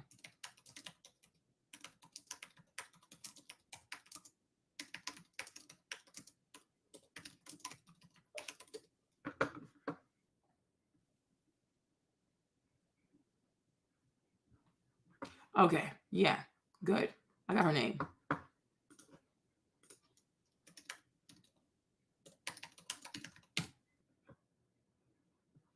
Okay, there she is. I can't even touch the terms. Hold on. Okay, let me show you. What in the world is going on in Fulton County? Listen, $1 million. That's the amount Fulton County taxpayers are on the hook for, all because of this undisciplined, selfish, unprofessional gutter snipe could not handle rejection from a man who simply wanted to do his job and not be bothered with her unwanted advances. $1 million. And this is the attitude of a woman who lost the case after a judge determined that she was indeed guilty of using her position of power to destroy a man for not wanting to carry on an inappropriate relationship with her. You saw it. The local Atlanta Channel 2 news reporter who was on the scene when the judge handed down that decision on this case tried to get a statement in response to the judge's decision. She was speaking to the official accused, and that masculine woman raised her hand and aggressively swatted the news reporter. Yeah, slap your hand. Now, if she would have that type of reaction to a well-known person in local media, how aggressive do you think this woman is with everyday citizens, her employees, or people in her personal life? Who is this City Girl official? That's Fulton County City Girl Commissioner Natalie Hall. This tyrant is one of the people running Fulton County, Georgia, which includes several cities, the city of Atlanta, Roswell, Sandy Springs, Alpharetta, East Point, and Fairburn, to name a few. Can you believe this woman with this temperament and lack of self-control is on the board of commissioners responsible for serving well over 1 million residents in Fulton County and millions of others traveling through the county on some of the busiest roads in the Southeast region and the county that's the home of the world's busiest airport? All that power. And instead of serving the people, City Girl Commissioner Natalie Hall is out here trying to get people to serve her in office and not in a professional way. We're going to get into it, but first, take a second to make sure you're subscribed to the channel and click the notification bell for all updates. News exclusive. A stern reaction from Fulton County Commissioner Natalie Hall after a judge found her guilty, look at that, of sexual discrimination. She actually, as you saw there, swatted a reporter's hand. Channel 2 investigative reporter Sophia Choi, live in downtown Atlanta. There, Sophia, this decision means Fulton County taxpayers are on the hook for nearly $1 million. Right, and Commissioner Natalie Hall did not want to talk about it. In fact, she let her actions do the speaking by swatting my hand away during her county commission meeting here with a lot of other people around, including police. Comment at all about the Georgia orders? Oh, you pushed me. That's assault. Commissioner Natalie Hall smacked my hand hard as I tried to ask her about the judge's ruling finding her guilty of sexual discrimination against her former chief of staff, Calvin Brock. Other commissioners say her reaction was highly disappointing. If you will have that reaction with a person, a well-known person in the media here, what will you do with John Q. Public? She is absolutely right. Shout out to this commissioner right here. Right is right, wrong is wrong, and she was not afraid to call out wrong. Natalie Hall is an embarrassment. Not only to other Black women that's serving with her, but Black women in any professional environment. It's also an embarrassment to the citizens of Fulton County. But shout out to Ms. Khadijah here for not aligning herself with bad behavior. In this 67-page decision, the judge found Fulton County liable for sex discrimination, but not retaliation, and ordered the county to pay Brock back pay with interest, front pay, compensatory damages, and attorney's fees. Brock sued the county, not Hall individually, but the decision also requires sexual harassment training for Commissioner Hall and a public posting of a notice of discrimination throughout county buildings. Today, commissioners decided not to fight the judge's order with an appeal. We could lose, first of all, and it could really escalate the settlement. I was at the hearing when Brock accused Hall of firing him for refusing to have an exclusive sexual relationship with her. The judge also found Hall put trackers in Brock's cars to listen to his conversations and to stalk him. The Fulton County Commission censured Hall in September, even before the judge's order, but they cannot fire her because she is an elected official. Commissioners say that will be up to voters in November. Taxpayer dollars to pay for the lack of judgment of a sitting elected official in an election year is a sad commentary for Fulton County.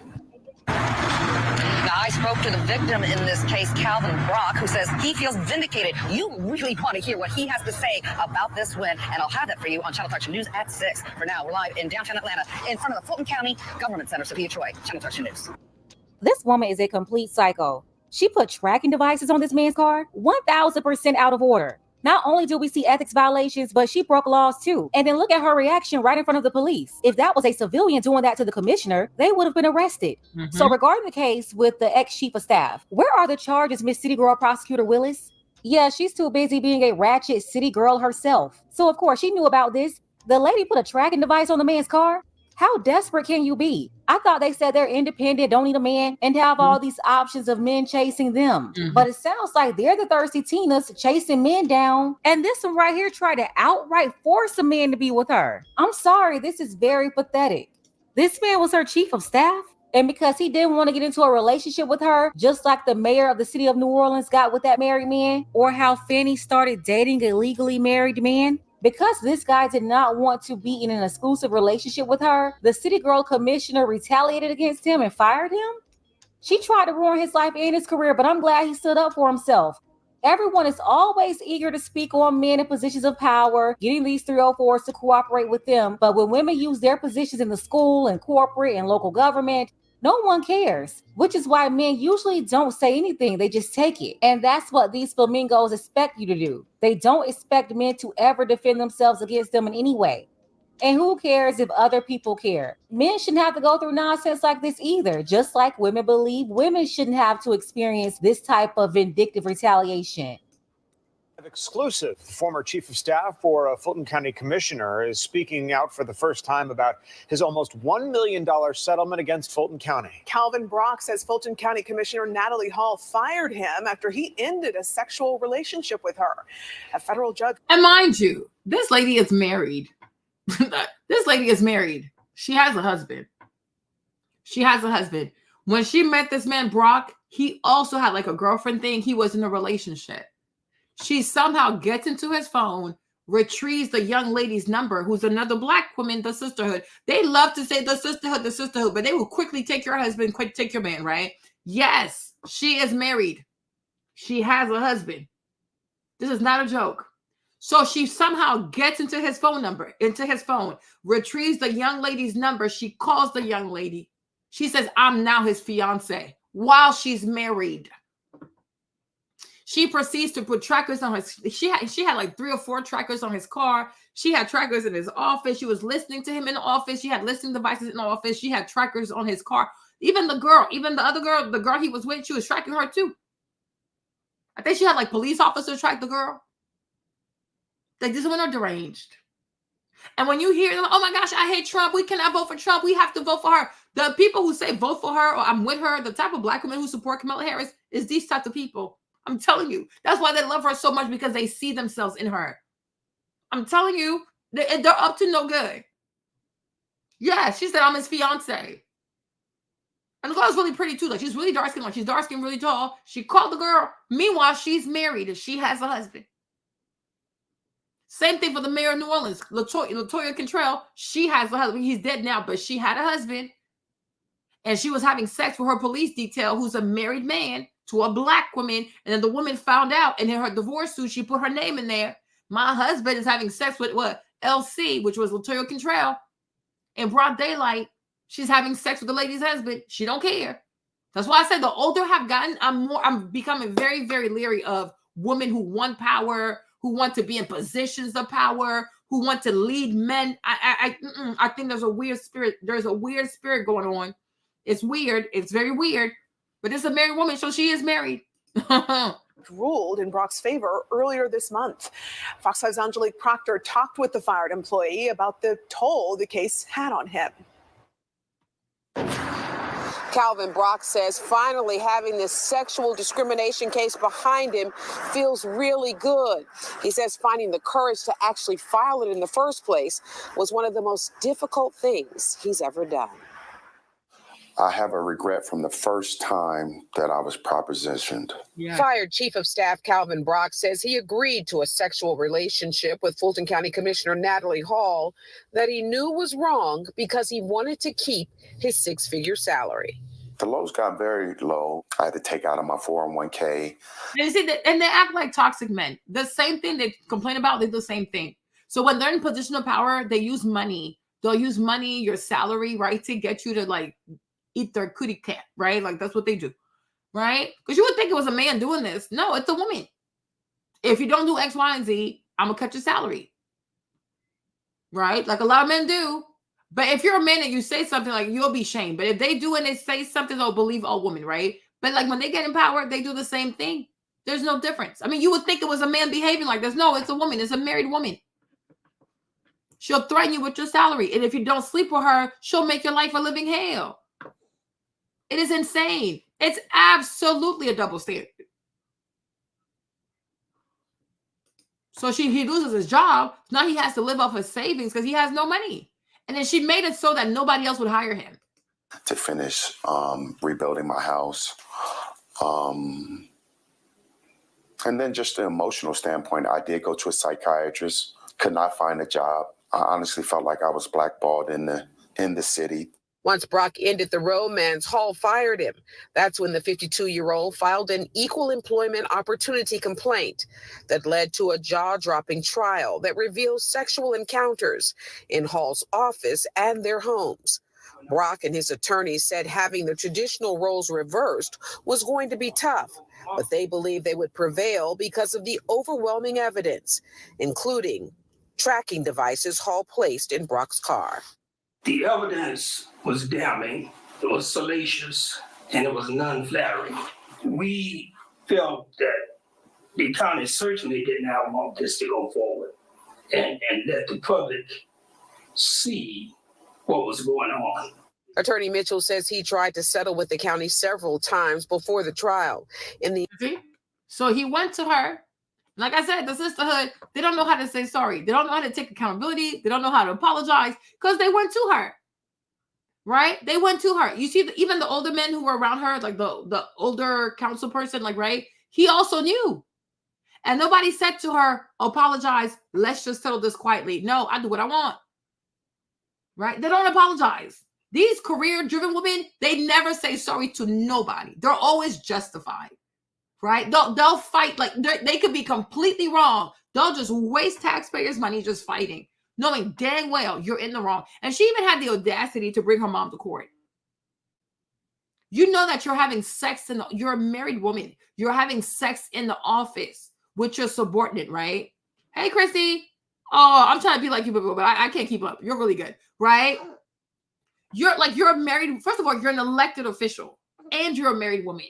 You're having sex with your subordinate in your office. They were smashing in City Hall. Okay? They're having sex in the office. You're doing all these nasty things.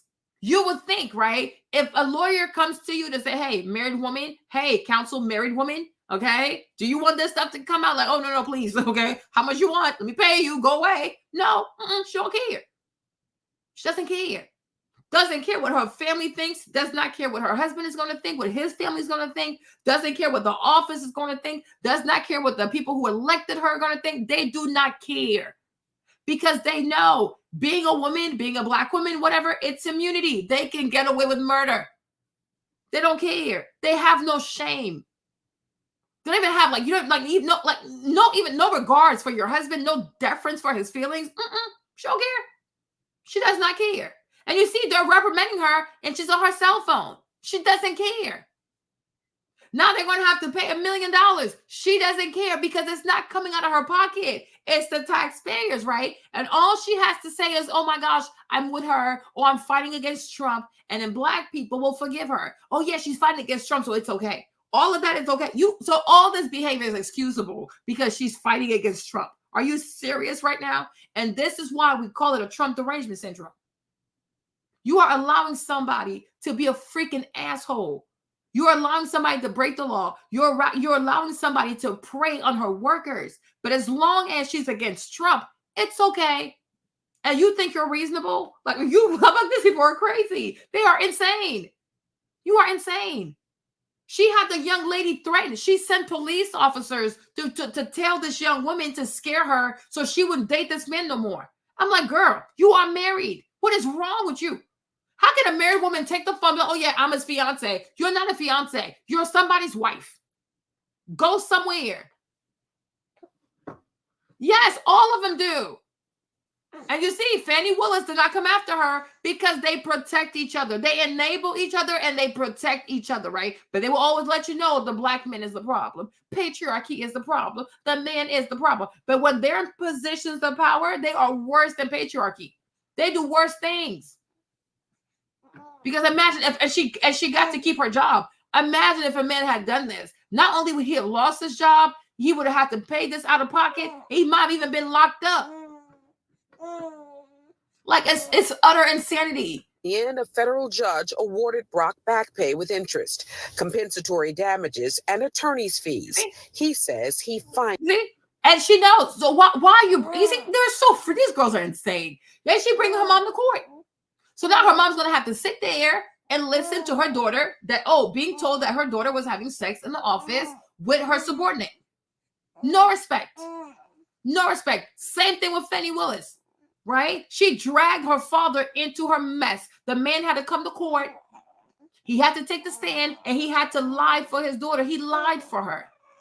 They don't care. They do not care. Yes, she did. Knowing dang well she did that. She did everything they're accusing her of. She knows she did it. And she's still bringing her mom to court. They do not care. They don't care. Like, you are insane. Finally feels whole. There was so much manipulation and abuse of power amongst other employees that were in that office that I tried to protect over the years, that I felt like if I did not do this, I felt like others would be actually targeted. Mr. Brock says he no longer wants to work in county government and has completely changed career paths to cybersecurity. And okay, now let's go back. Let's go back to where we start over here. So let's go back to this one because, like I showed you, I could do a whole live about women of color, I guess Black women, brown women who are like empowered, district attorneys, mayors. I mean, you name it. They take advantage. And they waste taxpayers' money on foolishness. And nobody holds them accountable because all they have to say is, oh, I'm doing this to fight against Trump. And that's it. Okay, that's fine. Since you're doing it against Trump and Trump is a racist, it's okay. Go ahead. continue to act this way because you're fighting against Trump, right? Yeah, remember he's a racist, right? Oh yeah, he's a racist. Okay, good. I'm doing that for us, right? Okay, yeah, sure. Okay, no, go somewhere with that.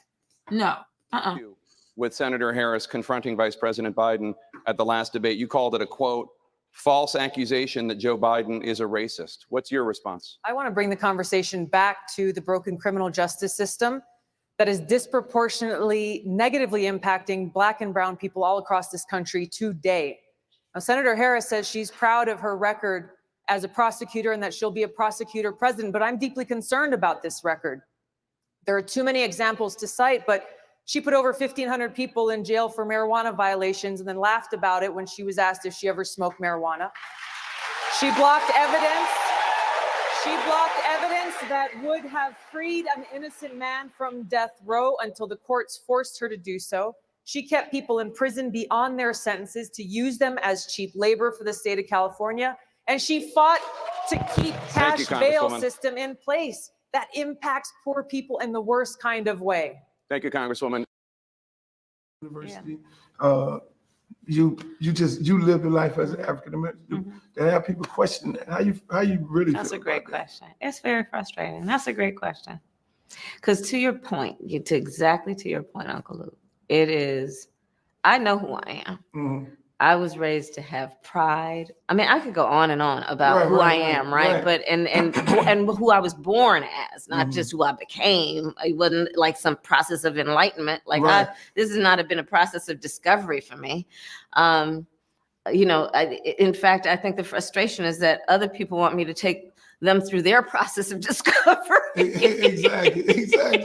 About trying to understand it. Right. For future president not liking my Indian food. Can I just tell you something? Yeah. I've never made doses.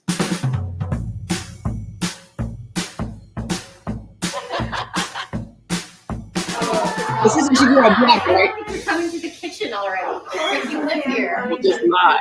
This is so nice. Are you stressed for making Indian food? Oh my God, you do have to taste just, oh my, you have no idea. This is how my mother kept all of her stuff. This is so funny. I told my dad, I was like bringing over this stuff from the store. He's like, obviously I put them in Taster's Choice. But this literally was how my mother kept all of this stuff. It's so funny. What is that? Do they tell each I other? don't know. Hi guys, it's Mindy. I'm here in my kitchen, and today we are cooking, but we have a very special guest. Very special. Senator Kamala Harris. Hi guys. Wait, so here's what I want to know. Okay. Is it respectful to call, like, I should be calling you Senator Harris, right? No, you should not. That's not on my birth certificate. Okay. Kamala? Yes, please. Okay, because the Indian in me, I feel like my parents, Just my don't dad call will me- watch this. Just don't call me auntie. Okay. I won't call you auntie. And that's how you know is that also a black thing to do? Is it a black thing to do to call your elder, to not call your elder auntie when she is your auntie? We call our elders auntie. So don't call me auntie. I wonder why. Like, how could you call her by her first name? She's worked so hard. Okay, so what we're going to cook today is an Indian recipe. Yes. Because you are Indian. Yes. Okay, and I don't know that everybody knows that, but I find that wherever I go and I see Indian people at the supermarket, on the street, everyone's like, Kamala Harris is Indian, right? It's like our thing we're so excited about to have you running for president. Yeah. So we're both Indian, Yes. but actually we're both South Indian. Yes. You look like the entire one half of my family. Okay, thank you. You do. I've been telling people You we're do. related already, Yeah. so this is perfect. It's basically true. And so do you? And never does she say, oh, I'm not just Indian, right? I'm also black. Because that's what you say. You say, oh yeah, my mom's Indian, my dad's black. She knows, she's like, yeah, I'm Indian. Right? Because if she felt black, when she would also say, yeah, my mom's Indian, my dad's black, she don't say it. She's like, yeah, we're Indian. Don't call me auntie. So you wasn't raised black. Make it make sense. Make it make sense. Why do people lie like this when the internet abounds with receipts? There are receipts everywhere. Come on. We are not in like 1995 or like 1985 where we didn't have the internet. Okay. We are in 2024. We have receipts. There are video receipts everywhere. Whatever you said back in like 1995, we can find it. Okay. Don't do this. You're Indian. It's okay. My gosh. Make it make sense. You raised eating South Indian food? South Indian food. Lots of rice and yogurt, potato curry, dal. Okay. See what she's eating, right? Let's go again. What she said she eating. Hold on. Basically true.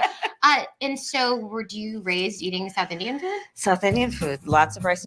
Rice and yogurt. Okay, is it a black thing to eat rice and yogurt? I mean, for all black people, the black diaspora, do we eat rice with yogurt? What is this? I don't know. I don't know. Rice with yogurt? I don't know. Like West African, like we do have this thing, like we do we make like a porridge with rice. We don't put yogurt in it though. You put like condensed milk in it. I don't know. But rice and yogurt though, no. All right, so rice and yogurt, what else? Hold on, make the screen a little bigger. Hold on. So rice and yogurt, yeah, that's not a black thing. Let's go. And yogurt, potato curry. Potato curry, that's also not a black thing. I'm sorry, we don't eat that. Okay, next. Dal. Dal is also not, no, it's not a black dish. Black diaspora, it's not a black dish. Nope. It's a dal. Idli. Yes. Idli, no. We don't eat that also. No. This is what this, no. Hold on, wait a minute. Nope. That's a deep cut. Okay, so what we're cooking today is All right. So now let's go back to Uncle Luke. Okay. All right. And let's see what he says to this woman, right? Let's go. Let's play this again. You live the life as an African American. He said you live the life as an African American people. Now what he's saying, right? But yet this woman is saying this is what she ate growing up, right? So the math is not mathing. Which one is it? Okay. African Americans, do y'all eat dal and rice and yogurt and the curry, the curry, the potato curry? No, we don't. Like, stop. You are insane. You are really insane.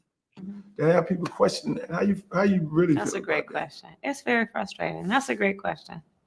Because to your point, exactly to your point, Uncle Luke, it is. I know who I am. Mm-hmm. I was raised to have pride. I mean, I could go on and on about who I am, right? But and who I was born as, not just who I became. It wasn't like some process of enlightenment. Like this has not been a process of discovery for me. In fact, I think the frustration is that other people want me to take them through their process of discovery. Exactly. About trying to understand it. Right. And it's a challenge. I mean, but this is the look. Sir, do you believe that Vice President Kamala Harris is only on the ticket because she is a black woman? Well, I can say no. I think it's maybe a little bit different. So I've known her a long time indirectly, not directly very much. And she was always of Indian heritage, and she was only promoting Indian heritage. I didn't know she was black. Running for president. Yeah. So we're both Indian. Yes. But actually, we're both South Indian. Yes. You look like the entire one half of my family. Okay. Until a number of years ago when she happened to turn black, and now she wants to be known as black. So I don't know, is she Indian or is she black? She is always identified as a black woman. I respect she went to a historically black college. I respect either one, but she obviously doesn't, because she was Indian all the way, and then all of a sudden she made a turn and she became a black person. Just to be clear, sir. Right. You lived a life and you lived in the neighborhood. You went to a black university. You lived a life as an African American. They have people question how you really. That's a great question. It's very frustrating. That's a great question. Because to your point, exactly to your point, Uncle Luke, it is. I know who I am. I was raised to have pride. I mean, I could go on and on about who I am, right? But and who I was born as, not just who I became. It wasn't like some process of enlightenment. Like this has not been a process of discovery for me. In fact, I think the frustration is that other people want me to take them through their process of discovery. Exactly. About trying to understand it. Right. That Vice President Kamala Harris is only on the ticket because she is a black woman? Well, I can say no. I think it's maybe a little bit different. So I've known her a long time indirectly, not directly very much. And she was always of Indian heritage, and she was only promoting Indian heritage. I didn't know she was black until a number of years ago when she happened to turn black, and now she wants to be known as black. So I don't know, is she Indian or is she black? She is always identified as a black woman. I respect either one. But this is the look. All of us who have become the first, part of the challenge is that People have their boxes about who people are. It's in their mind. They have this set of boxes, and they're trying to figure out which one do you fit into, right? But the number of boxes they have is limited to whatever they've seen before, usually, right? And we're asking them to see something that they've not seen before, and then figure out where to put that. I might give you an example because I have thought about this. If I use this phrase, just close your eyes for a moment and then think about what you see. The boy next door. For most of America, what does that look like? Yeah. Right? Yeah. It's the boy next door. 4 words speak volumes about the age, the look, the character of who we're talking about. You're right about it. Yep. What 4 words would immediately let you know about who I am? It's not in the vocabulary. It's not. When people question your blackness, you were on that bus, you were part of the civil rights movement, but the struggle is. He said she was part of the civil rights movement. Sir, she grew up in Canada. What are they talking about? What civil rights movement? Okay. He said, what? She's not that old now. She's mature, but she's not that old. She's not Jesse Jackson's age to be on you were out there with the civil rights movement. What? Oh my gosh. This is madness. Is convincing people that this is a strong Black woman who lives a strong Black life, and why is there any question? You're right. It's frustrating. There was this one. But the fact that she has to convince people, right, just lets us know everything, right? Why do you have to convince people? Right? Why should you have to convince people, right? When people see Michelle Obama, right? When people see Michelle Obama, does Michelle Obama require convincing? Right? Does Michelle Obama require any convincing? No, she does not. Right? No, she doesn't. Michelle Obama does not have to sit here and convince us that she's Black. We see it. Or convince us that she's Black American. We know that. Okay? So why, when it comes to you, must you be the one doing the convincing? Something is bizarre. So the fact that we need to be convinced of your Blackness lets us know that you're not Black. You're not Black. Why do we have to be convinced? Why is it that we just can't know? We should be, oh yeah, we know she's Black. Why do we have to be convinced that you're Black? Make it make sense. I don't have to convince anybody that I'm Black. Now, I might have to convince you that I'm Black American, though. That's another thing, right? But Black, no. Okay? Nobody ever looks at Michelle Obama and says, I wonder if she's Black. I wonder if she's Black American. Go sit down somewhere. Okay? Oh, she was in the civil rights movement. She is not that old. She's not the age of Jesse Jackson. She's mature. She ain't that old. And she grew up in Canada. So all this is bizarre. Like, this is very bizarre. Okay? This is really bizarre. One journalist who said to me, I'm doing this interview, and he says, well, you have family members that went to Stanford and Harvard, but you chose to go to Howard. No, elite schools like Stanford, but you chose to go to Howard. No, but did you even get into Stanford? Like, what is she even talking about? And my thing is, going to Howard University is not a litmus test of your Blackness. Maybe you went to Howard because it probably is a party school, because they have all the divine on whatever. Maybe that's why you went to Howard. But my thing is, did you even get into Harvard? I don't think you did. You're not that smart, sis. Okay. Did you even get into Stanford? No. Just because your dad got into Stanford, I mean, you don't get into Stanford. Did you have the grades to get in there? I don't know. You probably went to Howard because that's the school that allowed you to get in there. You got admitted into Howard University. But I'm like, okay, there are a lot of people who go to Howard now. We're not in the 1800s. Okay. You went to Howard like what, the 80s, whatever. Okay. America was integrated, so anybody could go to Howard. Because Howard ultimately, even though it's an HBCU, it is still an American university. Okay. It's not just foundational Black people who go to Howard. It's not a litmus test of your Black Americanness, right? You went to Howard because that's where you got in. Stop it. If you could have gone to Stanford, I'm sure you would have gone to Stanford. Most likely, you did not get in. Because we've seen your performances. It don't give bright. Like, make it make sense. Exactly. Make it make sense. Oh, thank you, right? Thank you. Like, exactly. Like, please stop. Like, stop. Oh, yeah, she always does that. Like, based on where she is, like the audience, she'll change her tone. And like the way she pronounces words, like she'll do all like the weird accent stuff, like she changes. She's a chameleon. For real. This lady cannot be trusted. Now, you know, I was ready to hang this thing up. Right. Hang it up then. I was literally, I was I was about to go off, which would not have been cool. Because I'm trying to. And here also, I don't like this stuff. This is also a trope that when you're Black women, when you're like, because most Black women just be going off on people, right? So because somebody said, why don't you go to Harvard or why don't you go to Stanford? Why did you choose to go to Howard? He's like, oh, you know, I was getting ready to go off. Why would you go off? Right? Overcompensating. You are overcompensating because you don't really know how a real Black American woman would react. You're overcompensating. You're doing too much. You are feeding into a stereotype. The Black woman who pops off. No, go sit down somewhere. You are overcompensating. Right? It's like a trans woman. Like most trans women always overcompensate with their makeup, with their sexiness, right? With their raunchiness, because you don't know what it is to be a woman. You will never be a woman.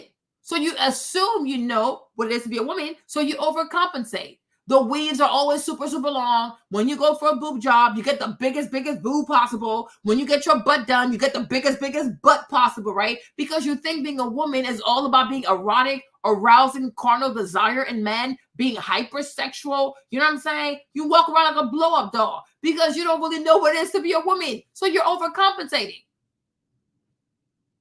Okay? And I'm like, this is what she's currently doing. She's like, she's overcompensating. Why would you go off on someone for saying, it's a reasonable question. If your father went to Stanford, had a PhD from Stanford, right? Why would you not go to Stanford? It's a reasonable question. It's not a slur. So why would you go off? What would you pop off for? Because she wants to be like, yeah, see, because I'm a real sister girl, because you know what I'm saying? Like, you know what I'm saying? Period. No, girl, you fraud. You a fraud. You are a fraud, and you are currently overcompensating. We are not falling for this, Kamala. Go sell your chameleon act somewhere. Okay? You are weird. She is a weirdo. Get elected. Yeah. But you went to Howard. But you went to, they went to these elite schools and you went to, and I said, well, you do know that Howard University is the Mecca. Like, Exactly. Just put that, let's put that in its place. And look, like, exactly. Did you go to school? Mr. Me so nasty. Did you go to school? No. So what would you know about Howard being the Mecca? He's like, yeah, exactly. Because you also know nothing about this. Okay? You fraudulent immigrants. So the frustration, to be honest with you, is that, sometimes I'm like, look, I am not running to be Black history professor. I'm running to be president. Right. And you all need to figure this out. And you're running to be president, and we have yet to hear your policy. You're right, Camilla. Come over here, sister girl. Okay? Come over here, sister girl who went to Howard. Okay, Miss AKA, come over here, right? You're running for president, and we have yet to hear your policies. Okay, you accepted the official nomination, right, for the DNC, and we have yet to see your policies, right? Where are your policies, girl? Okay, what's it called? Harris and Walsh, is that what it is? Right? Where is her website? Where is her website? Okay, here is the website. So here's a lady who's telling you that she's running for president. Where are the policies? You left them in India somewhere. You left your policies in Jamaica somewhere. Are they in Kingston somewhere? They in Montego Bay somewhere? Are they in Bangalore somewhere? Are they in Punjab somewhere? Where are your policies, right? So imagine this. Imagine the audacity of this woman, right? Like I tell you, it's because of Trump derangement syndrome. It is truly because of the Trump derangement syndrome. Because any other time, let a person run for office asking for money without telling people what you plan to do for the people. They'd have cussed her behind out and called her all kinds of scammer. But because, Trump is a racist, she's helping us to fight Trump. Trump is a dictator. Trump is a menace to society. Trump is going to end democracy. So people are acting a fool. But under normal circumstances, anybody who asks you for money without selling you a product, okay, with even a non-for-profit, what they gonna do with my money, okay? But any other time, anybody's asking you for money without a product, without a service, without a policy, without something they are promising to do for you in exchange for your money, you gonna call that a scammer, aka a scammer. But this is okay though, right? Because she's fighting Trump. So as long as you're fighting Trump, you have the right to swindle people out of money. And look at what she's asking too. Big money, huh? $25, $47, $100, $250, $1,000, and other. And shame on people who would give her $1,000 without even knowing what her policies are. You're running for office, ma'am, just like you said. Where are your damn policies? Tomorrow will be in September. Okay? We're almost in September. Okay? Where are your policies? Okay? Don't make me call Earth, Wind, and Fire over here real quick. Okay? Do you remember? Where did you leave your policies, girl? We want to know your policies. Very first night, September. Are we going to get your policy before September? I mean, come on. Somebody call Earth, Wind, and Fire because it's almost September and I don't know if this girl remembers that we need her policies. Do you remember? Kamala, we need your policies. Okay, where are your policies, girl? And all you've done so far is run off your skin color, your alleged ethnicity, your alleged cultural heritage, and your gender.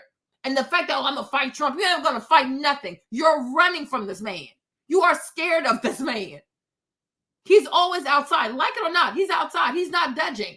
But you want to run for president. You want us to trust you with a nuclear code. You want us to trust you with the welfare of this economy. You want us to trust you with the borders, the education of our children, okay? But yet, we don't even know what you plan to do with anything. But then you say, but one thing we know is that you're not going to do anything specific for Black people.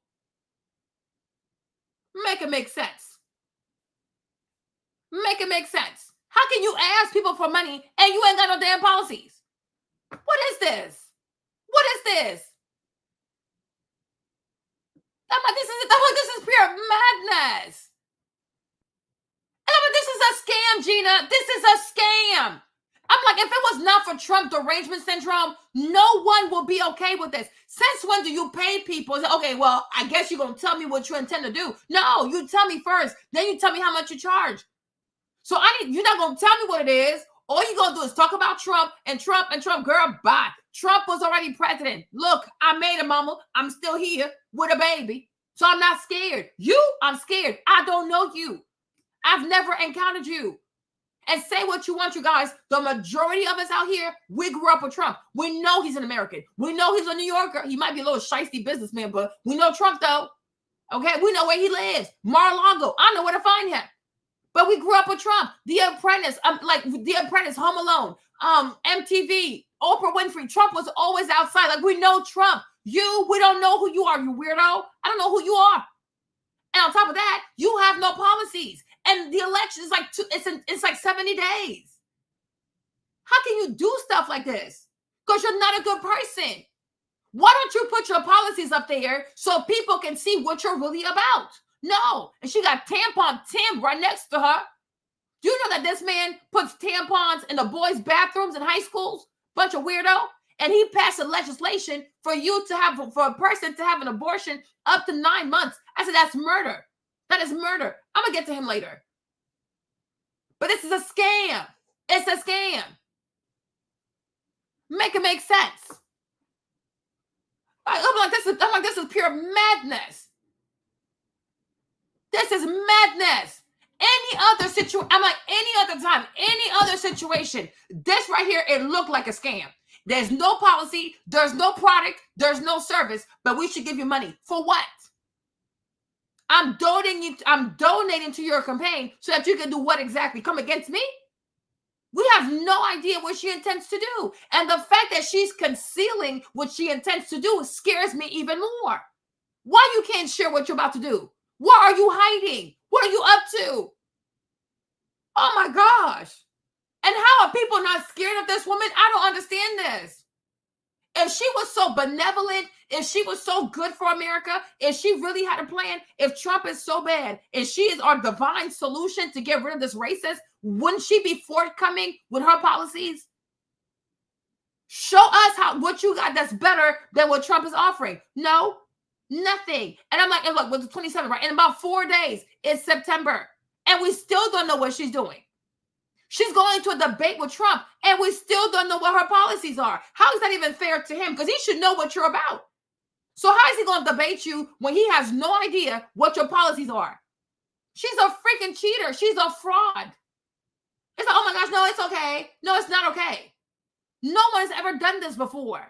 You're not even respecting the rules of American politics. People have always put up their policies. Whether you voted for Bush, for Obama, for Bill Clinton, for Reagan, people have always shared their policies. How can you run for office without telling people what your plan is for the future of this nation? We have no idea. We got to just vote off of a vibe. I don't trust your vibe. You don't inspire trust. And you laugh all the time. Why are you so weird like this? What's so funny? She's so weird. And you're laughing like you're about to do something weird to me. Like, I have anxiety. Why do you laugh so much? Can't answer any questions without laughing. Like, she knows she's about to sell you a bill of BS. Girl, you're weird. Heap of tampons in the boys' bathroom. This dude is weird.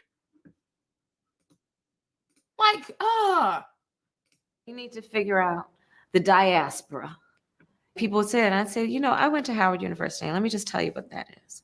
If you stand in the middle of the yard, looking around campus, you'll see young Black students who are walking around in lab coats. They're in the School of Medicine. Over there, walking around with briefcases. Over there in leotards is the School of Fine Arts. Over there, right? And so your limited view of who people are, don't put that on him, because you don't have the ability to see, right? The variety and the diversity and the depth of who we are. It is sad that people still think that way. There's still so much. There's still so much work to be done.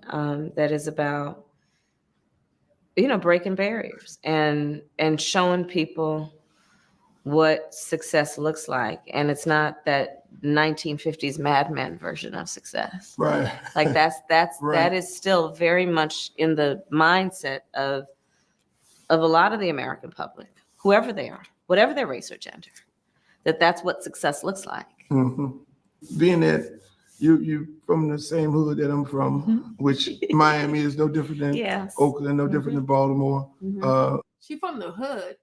Who told you from the hood? What are you even talking? What is he talking about? How could a girl, her daddy went to Stanford? Her dad has a PhD from Stanford. What hood is he? What is he even talking about? Is this dude, he's insane?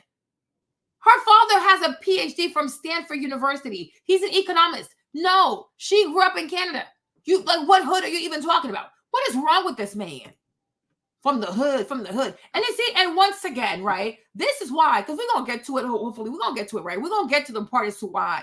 Marlene, even though I am West African, I am a naturalized U.S. citizen, but I agree with Tariq Nasheed. We're going to get to that, right? Because you see, here you have the children of immigrants, right? They're immigrants, children of immigrants, right? Who want to sit here and once again talk about the hood, talk about the struggle, right? And like I said, for people who are not from here, people who are abroad, when they're looking at this, they're thinking like, okay, these are Black Americans. They don't know any better, right? And always this repetition, this persistence that Black people in America are in the hood. They grew up in the hood. They from the hood. Like, stop. Some people live in the hood. Some people live in the suburbs. Some people even live around rich white people in Beverly Hills. Stop with this goofy stuff. It is ridiculous. It's like saying, oh, all African people grew up in the jungle. Like, it's insulting. Like I said, it really is insulting. Oh, did you see lions growing up? It's what it's giving. The hood. I grew up in the hood. I'm so sick and tired of this hood conversation. It's like, oh, if you're a real Black American, then you must be from the hood. No. People who don't have money tend to live in the hood. That's it. That's that. But you'll find Black Americans live in all kinds of places. It's all about money. It's about money. So it's like, you from the hood. What hood? Stop saying that stuff. Your people came from the Bahamas. Maybe they didn't have money. So because of that, you lived in the hood. So say that. As an American Bahamian, my people lived in the hood. Good for you. Her, as an Indian Jamaican immigrant, her people live in the suburbs and she grew up in Canada. Stop doing this. I'm sick and tired of this. Yeah, it's annoying to me. Because it's no different than, oh, when you're African, did you grow up in the jungle? Did you see lions growing up? Like what? Some people do. I didn't. The heck? Lions? I'm running. Okay, that's crazy, right? Exactly. Her mom is, yeah, they're at the top. And from what we read, because we looked up Vivek Ramaswamy, right? Because Vivek is also Brahmin, right? So because they're the top of the pyramid, they were saying that they're also Jewish. Like they have Jewish ancestry. Okay? So I'm like, it really is annoying. The hood. Not every Black American is from the hood. You are Bahamian American. Your people came from Bahamas and settled in Miami. So because they came here from a poor country, a poor island, you didn't have money, so y'all lived in the hood. That was your reality. Her people are Indian and Jamaican, right? They have PhDs. They did not live in the hood. She grew up mostly in Canada. So stop doing that, because people around the world who are watching this interview and who don't know much about Black America are going to once again think that most Black Americans live in the hood. No, that is your experience as a Bahamian American. Your people are from the Bahamas. Okay? Her people are Indian and Jamaican. Stop. The hood. What is wrong with that? No, I saw your comment, Destiny. I haven't read it yet, but the parts I've read honestly don't scare me. But like I told you, we can go over that like maybe next week or so, right? Exactly. But she not grew up in the hood. She grew up in Canada. Now you grew up in the hood. That's fine. Speak about your American Bahamian American experience, right? And speak on that, please. I'm not. Oh my gosh, I'm getting tired. This is weird. Because me, being African, I also don't like the whole, did you grow up in the jungle? Do you have power, electricity? It's like, what is going on here? What are these questions? This is so weird. And this is how people meet people and they look down on people. Because now they think, well, every Black American lives in the hood. No, this is insane. Just like when a lot of people who are Black Americans too, they go to Africa, they're like, oh, this is nothing like what they told us. Exactly. Don't do that. Exactly. The hood. Like what? Like it's like, oh, that's the real, like that's that singular experience that truly proves that you are a Black American. You grew up in the struggle, you grew up in the hood, and you didn't have a daddy. Like, stop. A lot of people have the fathers. Stop being insane. My husband is African American. He has his dad, and his dad also had his dad. Okay, stop the madness. This is insanity. Like, it gets on my nerves. When you address the issues of gun violence, because you understand it. Yeah. And that's why I tell people all the time. And yesterday we were having a conversation with different people, you know, and it's good. I like that because it's authentic and it's genuine when people share their thoughts, whether you put it on social media or not, and you have a back and forth dialogue. Guns in our community versus guns in the community that's down the street from my house, which is Parkland. I believe it's a false choice to say you either believe in the Second Amendment or you want to take everyone's guns away. That's how I think about gun safety laws. Assault weapons ban. So here's how I think about it.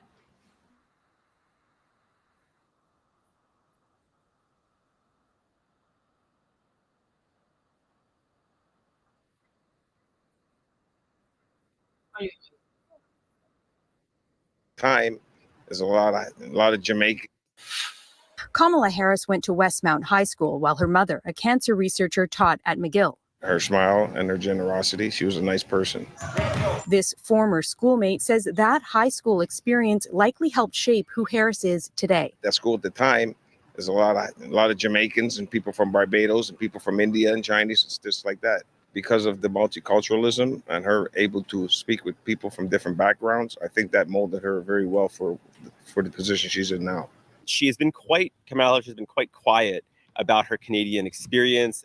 And he says that likely won't change during the election. Because it doesn't really get her much politically, or it doesn't really sort of enhance her kind of position or her sort of posture in American politics. But he doesn't think her political rivals will use it against her either, since she was born in the U.S. There is no popular hostility towards Canada in the United States that one could tap into. I was raised to take action. I didn't grow up seeing somebody that looked like me in the political eye and that high up in office, that it means the world to me. This is truly going to be revolutionary. It's going to inspire so many other people to get involved in politics. Women of color. She's inspiring Indian girls, and good job for Indian girls, right? I'm glad that when an Indian girl looks at her, she recognizes her person because she's your people. You see, she's inspiring Indian girls, so more power. You know, and this whole woman of color thing, I mean, sure, whatever. But even that, I think that's a scam also to defraud you. But it's like, I don't need Kamala to be inspired. Like, I've had plenty of Black women growing up who have inspired me. I don't need her. Like, trust me, I do not. I had Maya Angelou inspire me. I've had Toni Morrison inspire me. I've had Billie Holiday inspire me. I have well, you know, I have a lot of them. It's a lot. It's a lot. It's way too many. Even Oprah to some extent, right? I grew up loving Oprah. My thing is, I don't need even Michelle Obama. Up until recently, you know, I used to love her a lot, but I'm like, I can't trust her no more. So it is what it is, okay? But I have a slew of Black women, especially Black American women, who have inspired me. Okay, Harriet Tubman has inspired me greatly. It's a lot of them. I can't even think. It's just so many names at once, right? Okay, Miss Coretta Scott King has inspired me. Miss Betty Shabazz has also inspired me. I don't need Kamala Harris. I'm straight. But for you being Indian, I love that for you. I love that as an Indian girl from Canada, from Ontario, when you look at her, you're like, yes, that's my person. She motivates me, and now I'm going to be driven. But I've always been driven, babe. Okay, so I don't need her. But I'm happy for you. For all the Indian girls who see her, who recognizes her, you recognize her, she motivates you as an Indian woman, as a fellow Indian woman, as a fellow South Indian woman. I am happy for you because y'all need that. I'm good. I'm seriously good. For real, for real. Like what? No. Or young girls like me who didn't think they had a shot. Although Harris's work as California's Attorney General has been criticized by some progressives, some say she will still appeal to many. It's been quite a journey these nearly 4 years with the current occupant in the White House. Reverend Dr. Rhonda Britton is from the U.S. and lives in Halifax. To see a Black woman chosen for this position in the land is affirming to the movement. And it says someone is listening. I would say good luck. You know, like a Black woman like her, I don't know what kind of Black she is. Is she Black American? Like she FBA? Or is she a Black immigrant? I don't know. Because if you are an FBA and you don't care about lineage, yeah, you're an op.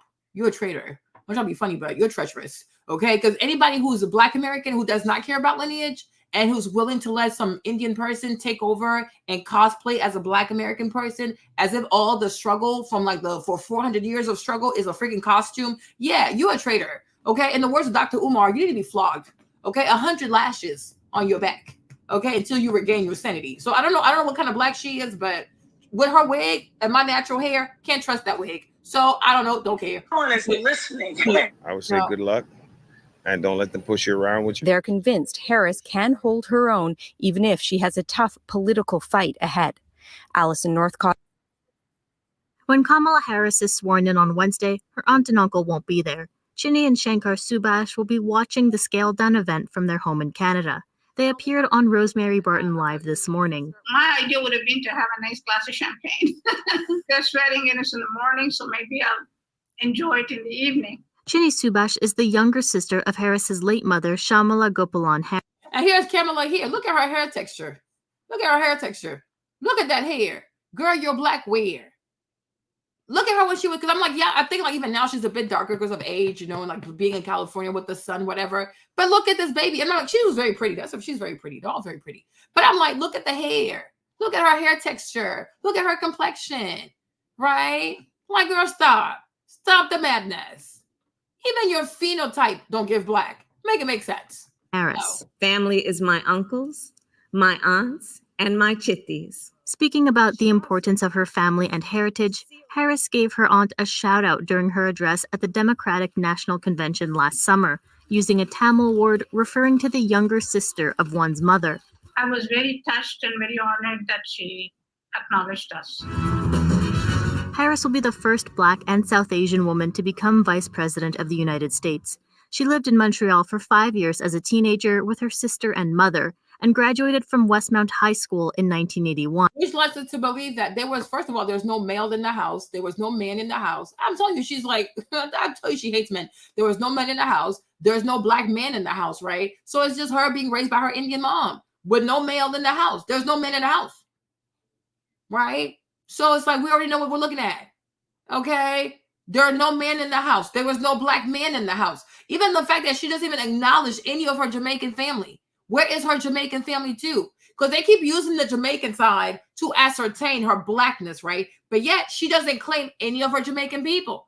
She does not acknowledge any Jamaican aunties, Jamaican uncles, Jamaican nieces, nephews, whatever. She does not even acknowledge her Jamaican side. I think the Jamaican people need to tell her to stop using Jamaica, right? Because she's not claiming y'all. She never claims y'all. She never talks about Jamaica. She never talks about anybody from Jamaica. Because most likely her mom cut her off from her dad. When their relationship fell apart, she's like, yep, I hate men. I hate your dad. I hate people from Jamaica, right? Because like, what does she have to say about people from Jamaica? Why don't she talk about her family from Jamaica? Because she don't like them. Because most likely her mama didn't like them. Okay? Make it make sense. She's exactly the same down-to-earth person that she's been. High school friend Wanda Kagan says she and Harris still keep in touch. The last time they spoke, Kagan congratulated Harris on her win. Seeing my friend be sworn in on that historical day is just going to be the most unbelievable, amazing feeling, and it's so empowering for all women. No. Washington, D.C. will look different on Inauguration Day. Over 20,000 National Guard soldiers are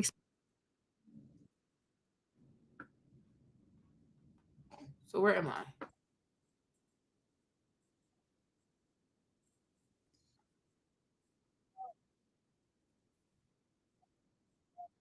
Quickly. Mm-hmm. That is its whole purpose for being. Mm-hmm. And there is no room for that on the streets of a civil society. It is a weapon of war. No question about it. No question about it. The leading cause of death of young black men in America is gun violence, and literally greater than the next 9 combined. So of the variety of health or accident, the accidents that cause death for young black men, the gun violence is greater than all of the next 9 combined. Wow. The data shows that our kids are getting killed in the daytime. You have education. So when the standardized testing, everybody just focused on the test. So what ends up happening is now the test is connected to the grade point average of the school. So in order for the school to stay open. Hi, Mark Barden at Sandy Hook Promise here. When the gunman shot President Biden.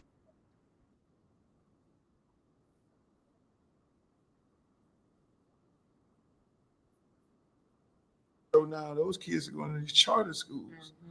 Charter schools are letting them out at 12 o'clock in the daytime. A reconciliation bill has been under attack from the jump. President Biden's $3.5 trillion reconciliation bill has been under attack from the jump. But lately, Biden's Build Back Better agenda is getting friendly fire from members of his own party. Case in point, Congresswoman Alma Adams of North Carolina has made it abundantly clear she plans to vote against Biden's $3.5 trillion plan because her colleagues in Congress will not fully fund historically black colleges and universities. Here's how it went down. President Biden proposed $55 billion in funding for HBCUs during the big reveal of the American Jobs Plan. Well, the full budget request then goes to Congress to reconcile the request with Congress's choices. Now, Congress, which is in control of the Democrats, decides to only allocate a total of $30.5 billion. So you heard what they said, right? Congress is fully ran by who? By the Democrats. That is the House and the Senate, right? It's being ran by Democrats. This is like the Nancy Pelosi people, right? Hakeem Jeffries, Nancy Pelosi, right? These are the same people who said, oh, I don't know if we should give HBCUs that much money, right? But like I said, because everybody is so obsessed with Trump derangement syndrome, they're not even paying attention. Because all you have to, I'm telling you, we really have to pray. Because I'm like, at this point, this is spiritual warfare. This is not possible. I'm like, I refuse to believe this. I really refuse to believe this. I'm like, I've been in America for almost 30 years, like almost like my whole life pretty much, right? I refuse to believe what I'm seeing from so many Black Americans. I refuse to believe it. I said, God, this has to be spiritual warfare. It is not possible. It's not possible that they're not seeing all of this. Like the whole Trump is racist, got them like not paying attention to all of this. No, this has to be spiritual warfare. I'm like, it's a curse. There's somebody out there who's doing weird demonic prayers and it's keeping them asleep because I refuse to believe this. What is going on? What is going on? This has to be a curse. This is spiritual warfare. This is spiritual warfare because I'm not even recognizing them anymore. What is going on with them? What is happening to them? This has to be spiritual warfare. Joe Biden promised all this money. He's a Democratic president. Kamala Harris is also VP. Allegedly, she Black. She went to an HBCU. Now it goes to Congress, the House, the Senate. It is both ran by Democrats. They're like, nope, let's cut it down. But when we say that Trump raised the money for HBCUs, nobody's listening. But the same Democrats who are telling you they love Black people, Trump is the problem, Trump is the demon. They want to sit here and talk about education, but it's the same people who are cutting the funding to HBCUs. But then she wants to use the fact that she went to an HBCU to convince you that she's Black. But at the same token, she's helping to cut funding to HBCUs. Do you not see how demonic this woman is? Nancy Pelosi is Lucifer. Where is Hakeem Jeffries? Even that girl, what's her name? What's that girl? Jasmine Crockett. Where's she at? Why is she not talking about this? The quad, whatever they call themselves, right? But they'll have you focusing on, look how well she read Marjorie Taylor Greene. We do not care. Where was she when this thing went down in the House and they talk about they're not going to give the money that they said they were going to give to the HBCUs? Let me start this over again so you can listen to this carefully. Let's start over. So it's not like, and then later they'll be like, oh, we couldn't do something because it was the Republicans who had the House. It was the Republicans who had the Senate. No, they have the House and they have the Senate, which is the reason why Nancy Pelosi told Biden he had to go, because she said, if you lose, we're going to lose both the House and the Senate because they currently have control of the House and the Senate. But Trump is the racist. Trump is the one who's bad for America. Trump is the one who's bad for Black America. Yeah, right. Yeah, right. Nope. We're not doing this. We are not doing this. I will expose you people. Been under attack from the jump. But lately, Biden's Build Back Better agenda is getting friendly fire from members of his own party. Case in point, Congresswoman Alma Adams of North Carolina has made it abundantly clear she plans to vote against Biden's $3.5 trillion plan because her colleagues in Congress will not fully fund historically Black colleges and universities. Here's how it went down. President Biden proposed $55 billion in funding for HBCUs during the big reveal of the American Jobs Plan.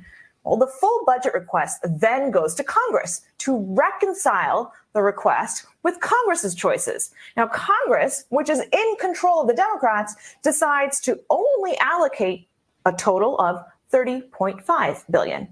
Well, so it was supposed to be $55 billion. So Biden says $55 billion. He's a Democrat, right? It goes out to the House with Hakeem Jeffries, them people. The House, the Senate, Hakeem Jeffries is there. Nancy is there. Jasmine Crockett is there. All them people, the quad, okay? The people who are fighting against Trump. They're like, why are we going to give them 55? Give them people 30 billion. It's this old Black woman right here. It took an old Black woman, may God bless her soul. It took this old Black woman right here to say this ain't right. This is not right. They don't care. When Congressman Sam Adams and Senator Raphael Warnock saw that... Look how old she is. Look how old she is. It took this old lady to stand up. This is some shameful behavior. Meanwhile, Hakeem Jeffries, he's in there, right, taking money from AIPAC to fight for Jewish people.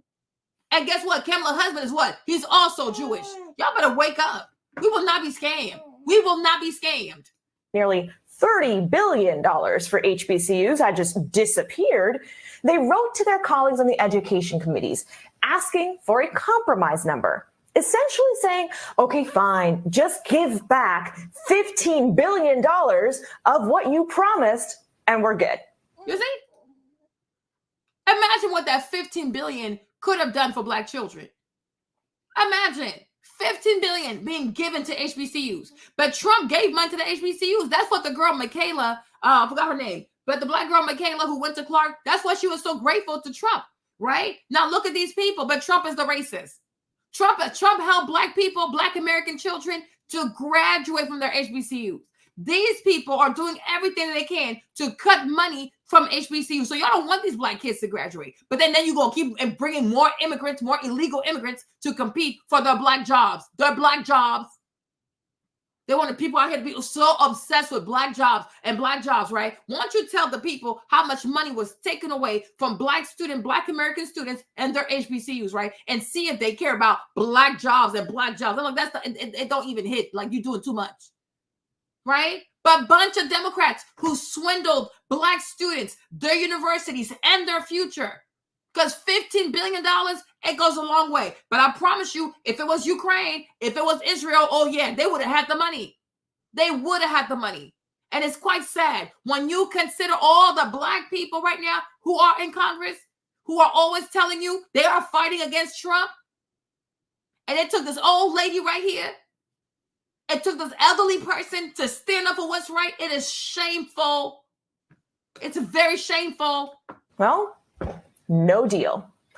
To discuss how Congress decided to compromise on the backs of HBCUs, joining us now is the Senior Vice President of the United Negro College Fund, Rodriguez Murray, and President of Clark Atlanta University, Dr. Yeah, at least someone stood up though, right, Ms. Deneen? But the problem is she's not popular. Because you would expect the ones who are always in the news, always yapping about Trump, we pro-Black, we know Jasmine and people, the ones that are always yappity their guns, right? I would expect them to be the ones because you're always in the news. You claim you're over there doing all of this stuff for Black people, but where you at, right? But this older Black woman, she's not always in the news. So you see, once again, it goes to show you it's the quiet ones who are working. The loud ones that are always on TV, always on CNN, always on MSNBC, they're just in politics to be famous. They're just here to go viral. They want followers. They want to go viral. They want to write books and sell books. They want to make money, but they're actually not working. Because when it's time to work, when it's actually time to stand up for Black people, who does it? It's people that you never heard of. People who don't seek the limelight. People who are not obsessed with power. They just have these positions to make sure somebody needs to be here to look out for the interests of Black America. That's it. This shit ain't trying to be famous. But the ones who always want the limelight, look at me, look at me, look at me, look at me. They're the ones who do absolutely nothing that actually matters. But they'll sit here and go back and forth with, what's her name? Marjorie Taylor Greene on some lashes and some foolishness. It's embarrassing. And I'm telling you, the people who are really loud or so against Trump, you need to take your time and see what their record is, because most of them ain't doing absolutely diddly squat for Black people. It's embarrassing. She's too old for that. Dr. George French Jr. Welcome, gentlemen. Thank you for joining us. Let's start with you, Mr. President. What areas are HBCUs in the most need of funding right now? Well, thank you so much. First of all, we're looking at the infrastructure, where the rich comes. We're looking at building our STEM disciplines. We're looking at institutions that have been in existence for 150, 160 years. So he's saying they want to build their STEM. So that's science, technology, math, and engineering, right? Which is the reason why a lot of Indian people make a lot of money, right? A lot of Indian people make a lot of money, right? Median household income in the United States per ethnic group, Indians are at the top. Why? Because they major in STEM. So it does matter to have top-notch STEM programs and engineering departments at HBCUs, because that's how you go get to those little six-figure jobs. But these fools are over here cutting funding. Okay, no, they're not going to get away with this. They will not get away with this. In the words of Inyala Vanzant, not on my watch. No. Institution since 1865.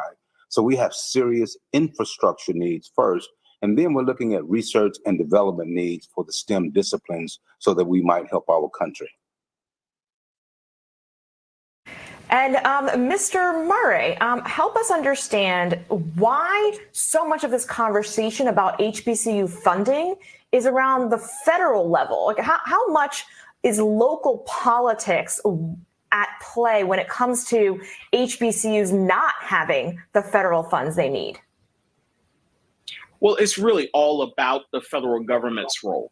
So historically, Black colleges and universities are built upon the idea that at first, African Americans were not allowed to learn. It was illegal.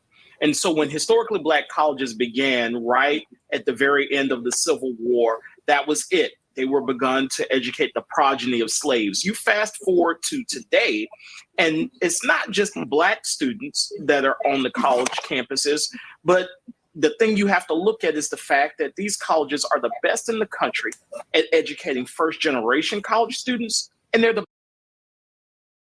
You heard what he said, right? You heard the man. He said today, people who attend HBCUs are not just the descendants of the freedmen, okay? He said everybody goes there. And it's usually first-generation people. Like first-generation's children tend to go to HBCUs, right? So what's Kamala Harris? She's also what? A first-generation American. So that's probably why she also got into Howard. Not because she was Black, but because Howard is also known, right, for raising first-generation Americans who are children of minorities. Let him say it again. It was illegal. And so when historically Black colleges began right at the very end of the Civil War, that was it. They were begun to educate the progeny of slaves. You fast forward to today, and it's not just Black students that are on the college campuses, but the thing you have to look at is the fact that these colleges are the best in the country at educating first-generation college students, and they're the best in the country at educating those that come from underserved backgrounds, economically disadvantaged backgrounds. And so if you look at all types of colleges and universities, compare them to HBCUs, educating those types of students, HBCUs win hands down. And so that is the reason, the investment.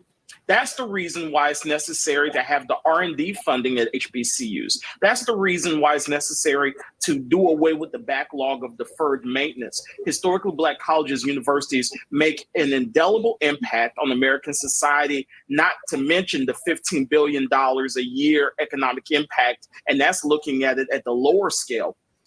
Because of all of these impacts, this is the time where if you're going to build back better, you have to build back and you have to build up institutions that have always been underfunded and disadvantaged. And those are historically Black colleges and universities, and they actually don't look like many of the other types of institutions that stand to gain under this bill under consideration in the very near future. Dr. Junior. So let me also say this, right? So when you vote in a federal election, it wasn't whether you vote for Trump or Biden or whether you vote for Kamala. Somebody sent me a DM and they said to me, because I was like, yeah, sure. They're like, oh, Marlene, I did my research. And honestly, whether you vote for Trump or you vote for Kamala or you vote for Biden, it really doesn't matter. I hope you see now it does matter, right? Because the funding is at the federal level. So when you vote for a president, you're also voting for a person who's either going to send money to HBCUs or who's not going to send money to HBCUs.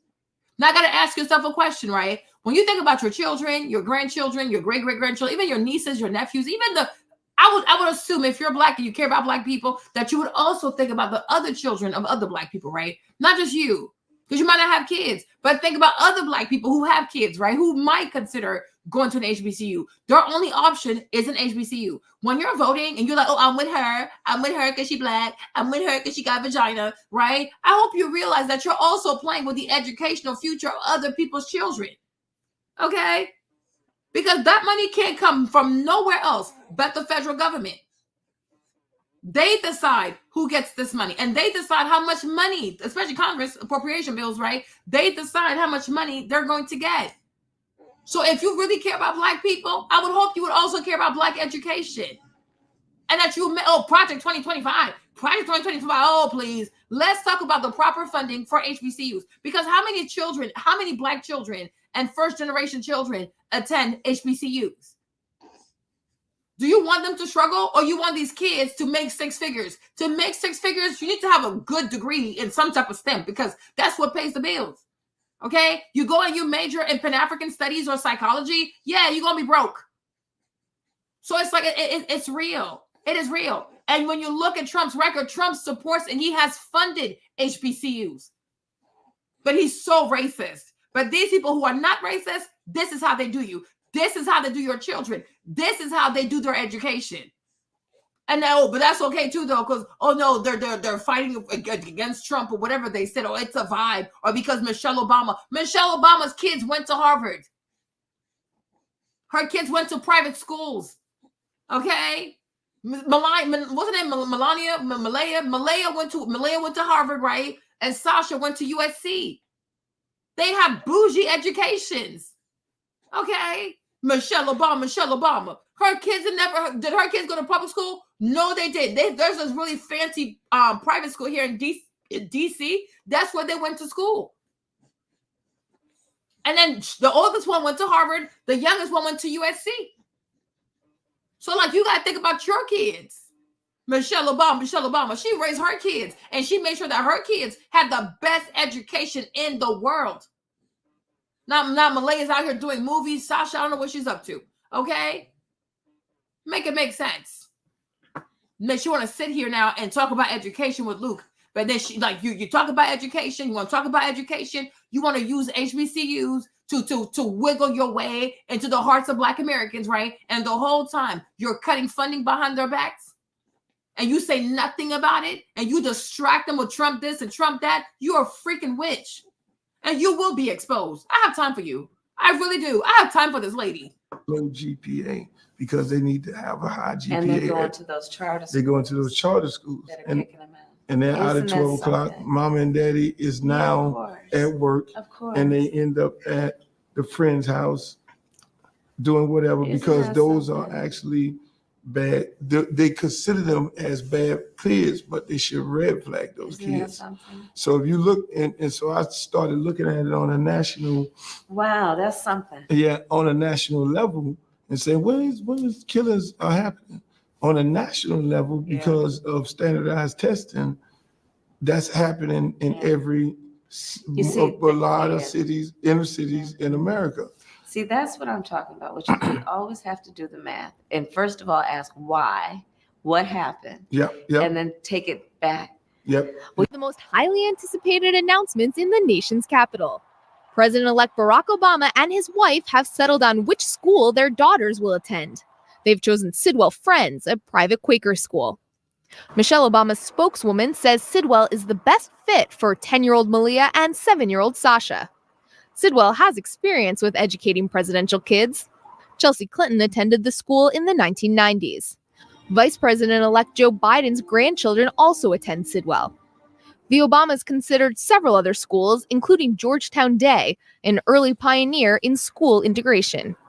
Julie Pace, The Associated Press. Okay, and here's the tuition. Here is the tuition. Okay, Michelle Obama telling you that her parents told you to be suspicious of people who have money, whatever she's talking about. That is, you should just take a little bit of money. Don't worry about money. But here's the tuition. Okay, so from K to 12, you pay almost like 52 grand. Okay, grade 3, 3rd to 4th grade, you pay like almost $54,000. Middle school, $57,000, right? High school, almost $58,000. Okay, so they make sure their kids go to great schools, and they make sure their kids have the money they need for their education. And that's just K to 12. That's not even college. That's not even college, right? But somehow, when other people want to send their schools to better schools, oh no, you can't. You got to keep your child in this specific school, right? Oh, you're cutting funding to HBCUs. But Joe Biden, the Obamas, the Clintons, right? This is where they send their kids to school, and the American people paid for that. We paid for that. And when they leave office, they continue to pay for that. They are not like us. Michelle Obama is full of it. Because they know people don't research. People just listen to celebrities and they just look at these people and their performative humility, like, oh, I'm so humble. Oh my gosh, I love Black people. Shut up. Shut up. So if your child, almost like what, 12 years of this is how much? Like over $600,000. That's how much they know education matters, right? Because add these numbers up. By the time, if your child goes from like K to 12, you spend like what, $600,000, $700,000? Plus all the testing and prep testing for the SATs and all the tutors and stuff. So you spend about $1 million per child, right? Because you know education matters. You know it matters. But then you want other people to not have a say-so to where their kids get to go to school. Make it make sense. Make it make sense. And if Kamala also had kids, her kids probably go to that school as well. So they make sure that their kids are well educated, really well educated. But they want your child to have a subpar education. Then they want you to freak out about, oh, Project 25 says to get rid of the Department of Education. They care about that. They send their kids to private school because they know the Department of Education can't do a good job at training kids to be successful. Scammers.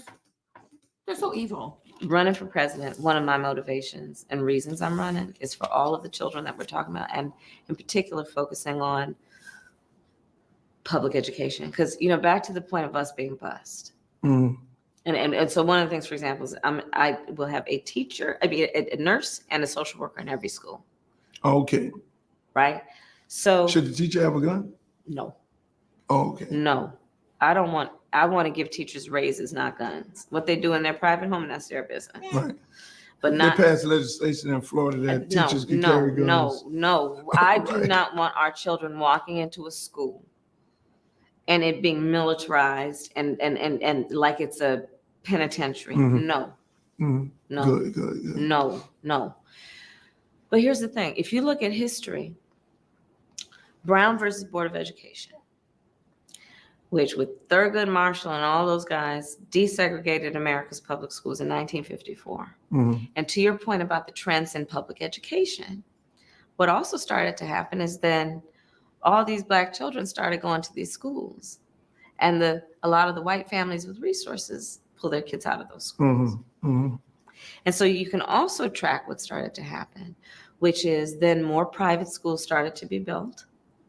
And you started to see the resources leave public education. Mm-hmm. And so then you talk about the effects that you're talking about as another extension of that trend. Mm-hmm. And so you walk into public schools in America today and you see exactly what you're talking about too. Right. Which is it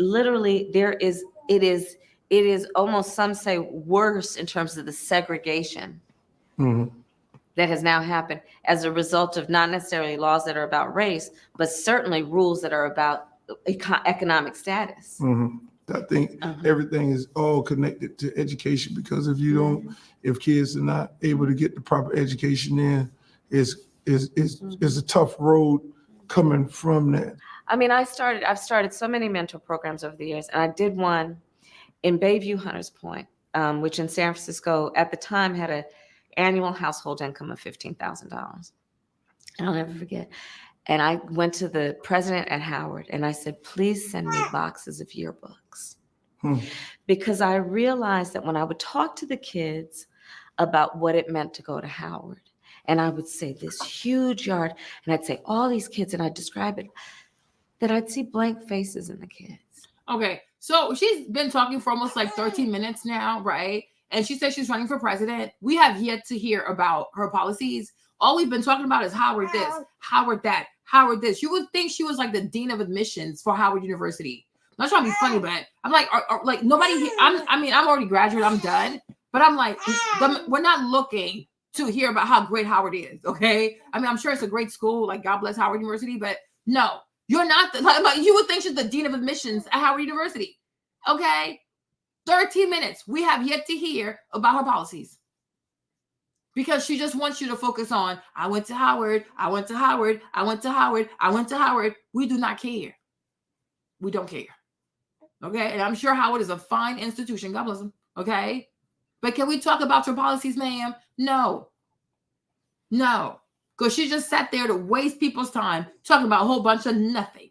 Okay? Because she has nothing to offer you. Everything you put this woman in power, all she gonna do is take care of immigrants, illegal immigrants at that also. Let me add that part. This is the same woman who wants illegal immigrants to have free Medicare and free Medicaid. Like how? They did not contribute. If they put money in there, okay, sure. Well, no, that's a problem, right? But they have not. She wants open borders. She wants to set them free from wherever they're incarcerated. Then she wants them to have free free education. She wants them to have free healthcare. So it's like, we're going to be paying for people from foreign countries.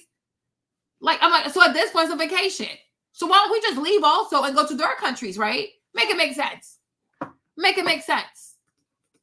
They couldn't picture it. Right. Uncle Luke, they could not picture it.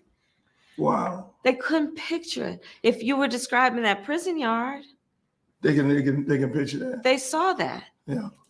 And so I got the yearbooks. I got boxes of them so that they could turn the pages and see their faces in the members of the debate team. Exactly. And see their faces in the members of the sororities. And the bill also says, quote, every individual who is a resident of the United States is entitled to benefits for healthcare services under this act. Not every individual who's a citizen, but every individual who's a resident. So you support giving universal healthcare, Medicare for all, to people who are in this country illegally? let me just be very clear about this.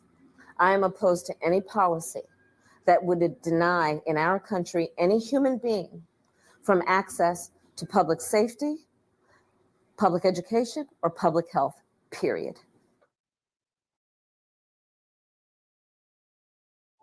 Must be addressed. The bill also Must be addressed. The bill also says, quote, every individual who is a resident of the United States is entitled to benefits for healthcare services under this act. Not every individual who's a citizen, but every individual who's a resident. So you support giving universal healthcare, Medicare for all, to people who are in this country illegally? Let me just be very clear about this. I am opposed to any policy that would deny in our country any human being from access to public safety, public education, or public health, period.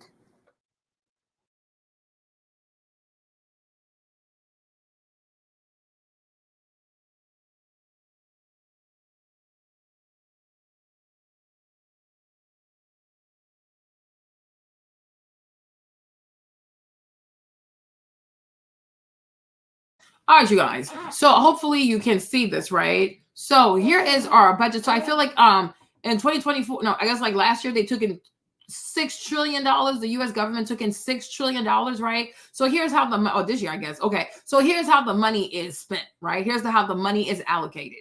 So when it comes to Medicare, right, there is $721 billion that is allocated towards Medicare. So I guess Medicaid also fits into that, right? So what she's saying is, okay, she wants to take the money that we pay for. So in this $721 billion, right, she wants us to take some of this money to take care of illegal immigrants and give them people Medicare. No, ma'am.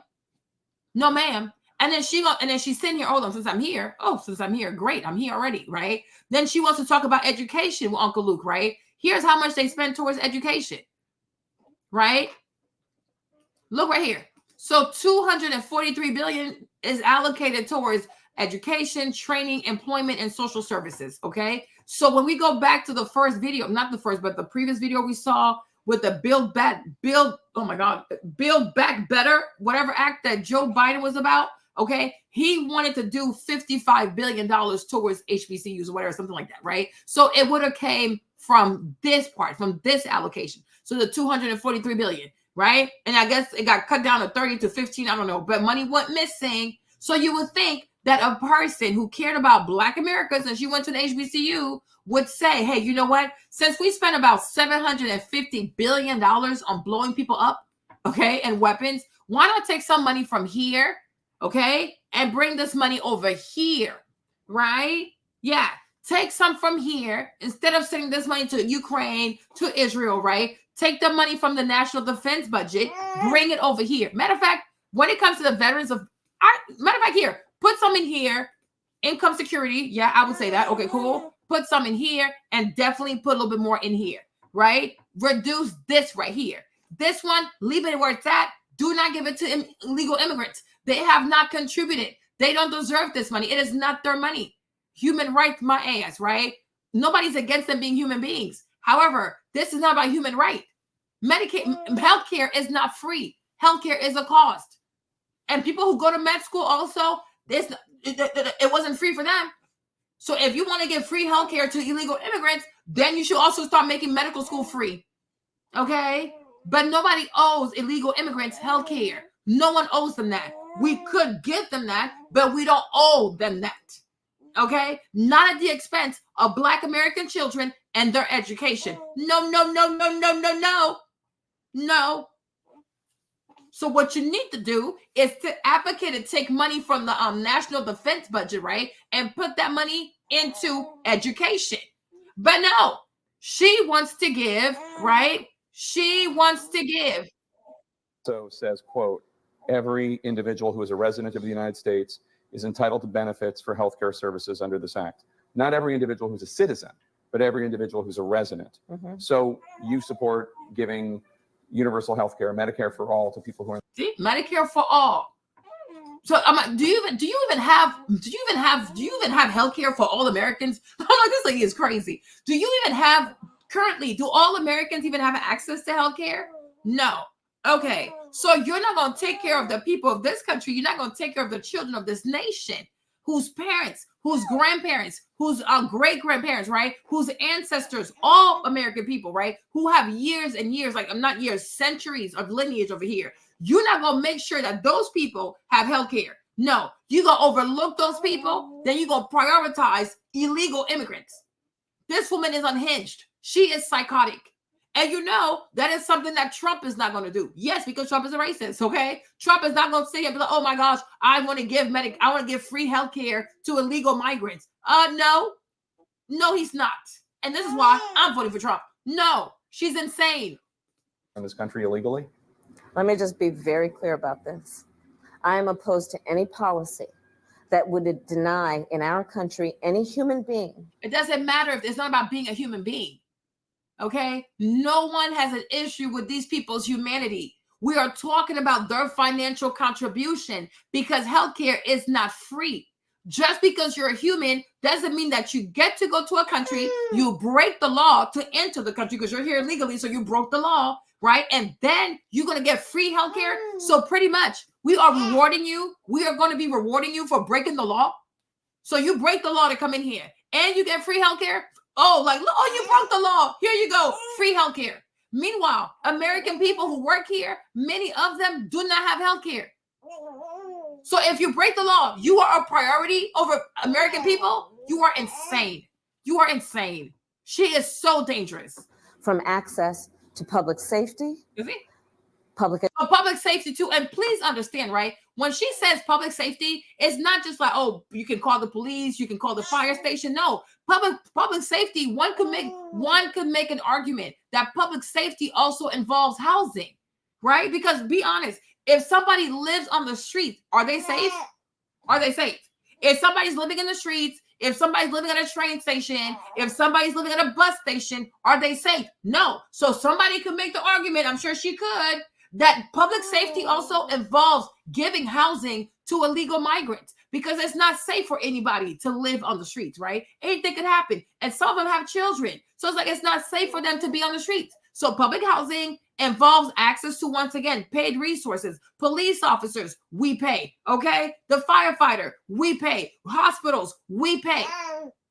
If you're an American person or you're a legal resident or someone who's here legally, you go to the hospital, you don't pay your bill, it goes on your credit report, okay? It can mess up your credit because you did not pay your hospital bill. But like, according to her, when you're an illegal migrant, you don't have to pay your hospital bill because you're a human being. You're a human being, okay? All right? So you can be a legal migrant, go to the hospital, get surgery. You're not going to pay. You're not going to be chased down to pay. Collectors won't be after you because you're a human being, okay? Yeah, right.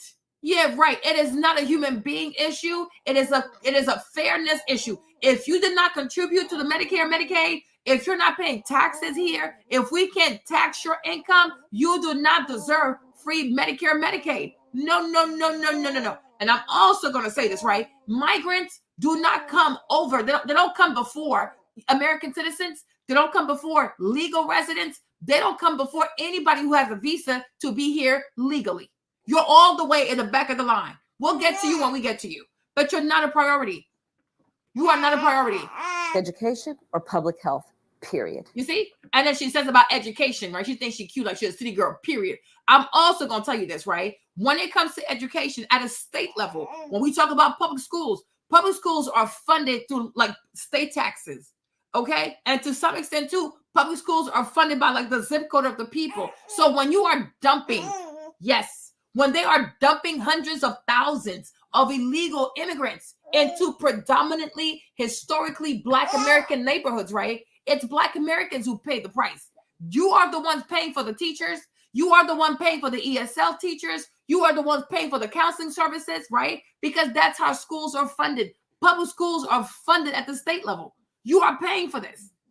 You okay? I'm like, the teacher to student ratio is already so high. So when all them people come in, they're going to have to get them extra people because per federal law, certain things have to happen in the school. Okay, so if there's a need per federal law, like if you have like a what's it called, a learning plan, whatever they call them things, right? You have to provide that because if you don't, you can get sued. So even like, let's say you have an illegal migrant who comes here with her child, right? And the child has special needs and the child needs an EIP, right? The school has to provide that. If you don't, she could sue the school, even though she's here illegally. I'm like, do people know the laws? Like, do you know how this stuff works? So she can come, she can leave Venezuela, she can leave Bolivia, okay? She can come from Bahamas, Antigua, you name it, right? If that child has special needs, if the child needs an EIP, and the school does not provide that because you don't have money, right? The mother, even though she's here illegally, but per federal law, the school has to provide it. You did not provide it. She's going to sue. And so if she happens, most likely, Latinos are usually in Black neighborhoods, right? So if she happens to be in a predominantly Black neighborhood, when the school loses the lawsuit or when the school has to settle, right? Guess who's paying for that? You're paying for it with your tax money. Okay? Because I'm like, a lot of people don't know, like a lot of people don't know who's responsible for what. So when you see all these white liberals being so pro-immigration and they're like, oh yeah, leave the borders open, humanity, human rights. Yeah, because these illegal migrants are not going to white neighborhoods. Because if they were going to white neighborhoods, I promise you, white people, these white liberals would not be saying that. They are going to Black neighborhoods. So when you align yourself with the Democratic Party, what you're not realizing is you are saying, yeah, bring them over here. We'll foot the bill. You can't afford it. You don't have the money. If they go to white people's neighborhood, these white liberals who are always about creating chaos over here, no problem. But no, most Latinos come to predominantly Black neighborhood. This is how the Bronx was lost from. The Bronx used to be for Black people. Now it belongs to Latinos, right? Afro-Latinos, whatever you don't call them people, right? The Brooklyn, so many places that used to be predominantly Black, historically Black, are now overtaken by Latinos. And one thing about Latinos too, when they join a Black neighborhood, right? Oh, thank you, Dima, right? When Latinos join a Black neighborhood, they always create parallel economies. They don't shop in Black stores. They don't eat at Black restaurants, right? They'll have their own they'll have their own negocio. They'll have their own business. Latino mercado, okay? La comida. You know, they do their own thing, okay? Because they don't want to put money into Black businesses. They create parallel economies. So they come, they take your resources, and then they build their own thing on the side. And let's even talk about the whole microaggression of them speaking Spanish in school, which causes a lot of Black American children to feel left out. Why do you think there's all this fighting all the time? Because they speak Spanish in school, and they love speaking Spanish in school. They ain't gonna stop. And you don't know what they're saying. I know what they're saying. You don't know what they're saying, right? But all that too is a form of microaggression, because is it polite? When you immigrate somewhere, right, and you go to a place, people speak one language, and you want to speak your language, is that polite? It's not polite, because it's giving. Are you talking about me? Okay. So you're going to pay for their school. You're going to pay for their children's school, right? And on the side, they're going to create these parallel economies that will cause your Black businesses to shut down. And that's what Trump was trying to explain to y'all by saying, yeah, we have to protect Black jobs. But I'm going to even say it, Black jobs, Black neighborhood, even Black culture in prison. Because nobody ever thinks about that. There's prison culture too. Now, do I think it's okay to commit crimes? No, I don't. But we still have Black people in prison. We still have Black Americans in prison. Do you know what I'm saying? And prison is racially divided. And you bring a different group, a different class of inmate with different culture. MS-13. Have you seen them people? Have you seen MS-13 people? Black Americans in prison will not last because they speak Spanish. They plan everything in Spanish. Like, it's not even just us on the outside who fear immigration. We also have to fear how prison culture is going to change, because let's be honest, right? Black America is part of Black American culture is also prison culture, because a lot of people are in prison. It's a real thing. We have to think about them too. How is immigration going to affect or even change the culture of prison? And when it changes the prison culture, are the Black inmates going to be at the top or at the bottom? Are you thinking about that? No, you're not. I'm with her. Shut up. It makes no sense. Because MS-13, they don't play. Mexican gangs, even in prison, they wake up at 4 o'clock in the morning to do drills. I don't know what the heck. They have tattoos all over their bodies. These people are insane. Like most Black boys who commit crime, they went on a shooting page. Like, oh, pew, pew, pew, pew, pew. These people use machetes. They use machetes. Latinos, when they kill you, they use machetes. They cut you in pieces, and then they put your body in acid. They're a different breed. They are a different breed. Some of them eat babies. Not to be offensive, right? Not to be offensive, but they are a different breed. Why you think in El Salvador, the president Bukele is so crazy? He locked all of them people up because they're insane. They are insane. They are insane. So I'm like, in the what's it called? In El Salvador, the president, he locked them people up. Like, no. You are going to jail. Okay? But imagine these people. Imagine these people in an American prison with Black Americans. They will take over. Some of them, they practice Santeria, okay? Which are like, oh, sorry, you guys. Okay, can you see my screen? Hold on. Wait a minute. Okay? Hold on. Where am I? Okay. Some of these people, they practice like it's called Santeria. It's like some dark magic stuff, right? They will be doing Santeria in prison. Okay. It's a different breed. It's a different breed. Like, look at all this. Okay. And many of them are coming through the border. You really want these people in prison with your fellow Black American family members? Like, you got to think big.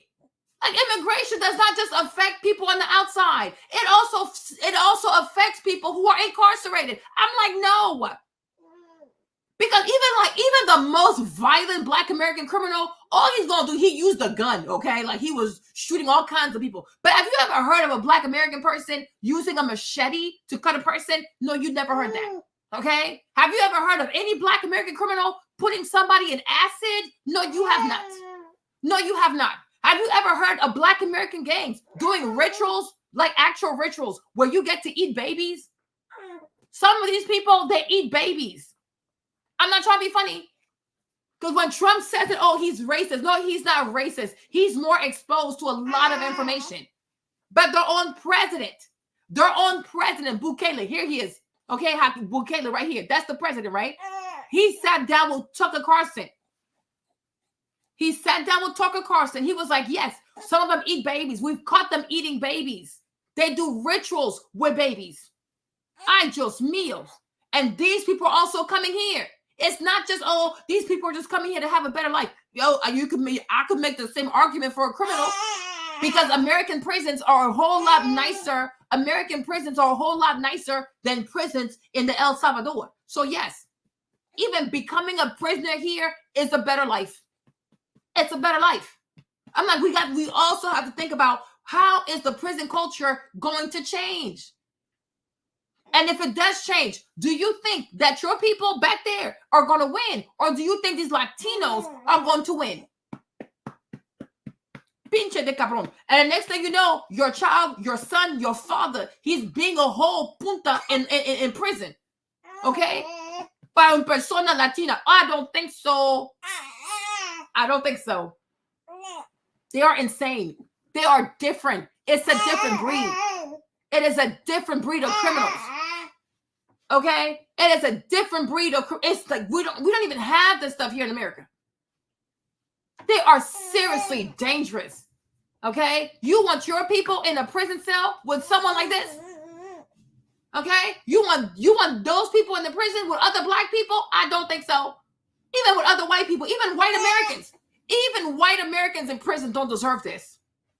Okay? They don't deserve this because this is not our culture. We don't do stuff like this here. We might do a little drive-by, okay? But using machetes on people, cutting up people, putting people in acids, doing rituals, eating babies, drinking the blood of babies. Yeah, we don't do that over here. Okay? These people, they shoot in plain sight. In their countries, they'll see you in a car. They shoot in plain sight. They don't care. They do not care. Like they say in Espanol, no respeto para la ley. They don't respect the law. They don't respect the law. So Hakeem Bukele, when he took over, he threw all of them in prison. He's like, man, F your civil rights. Because they're so dangerous. Hold on, boo-boo. They're so dangerous. They are so dangerous. I'm like, so it's a lot that you have to consider when you talk about immigration. It's a lot that you have to consider when you talk about illegal immigration. Because it's a lot of bad people.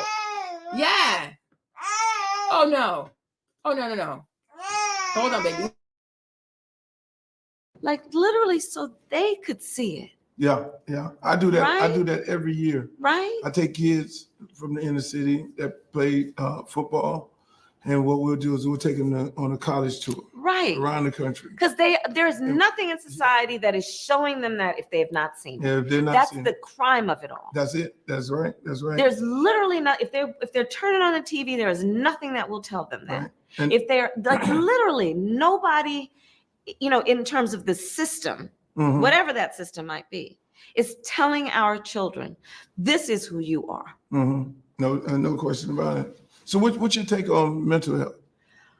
We have been tracking very closely as the New York Police Department has released body camera footage of the attack on 2 officers by a group of migrants in Times Square. This happened last month.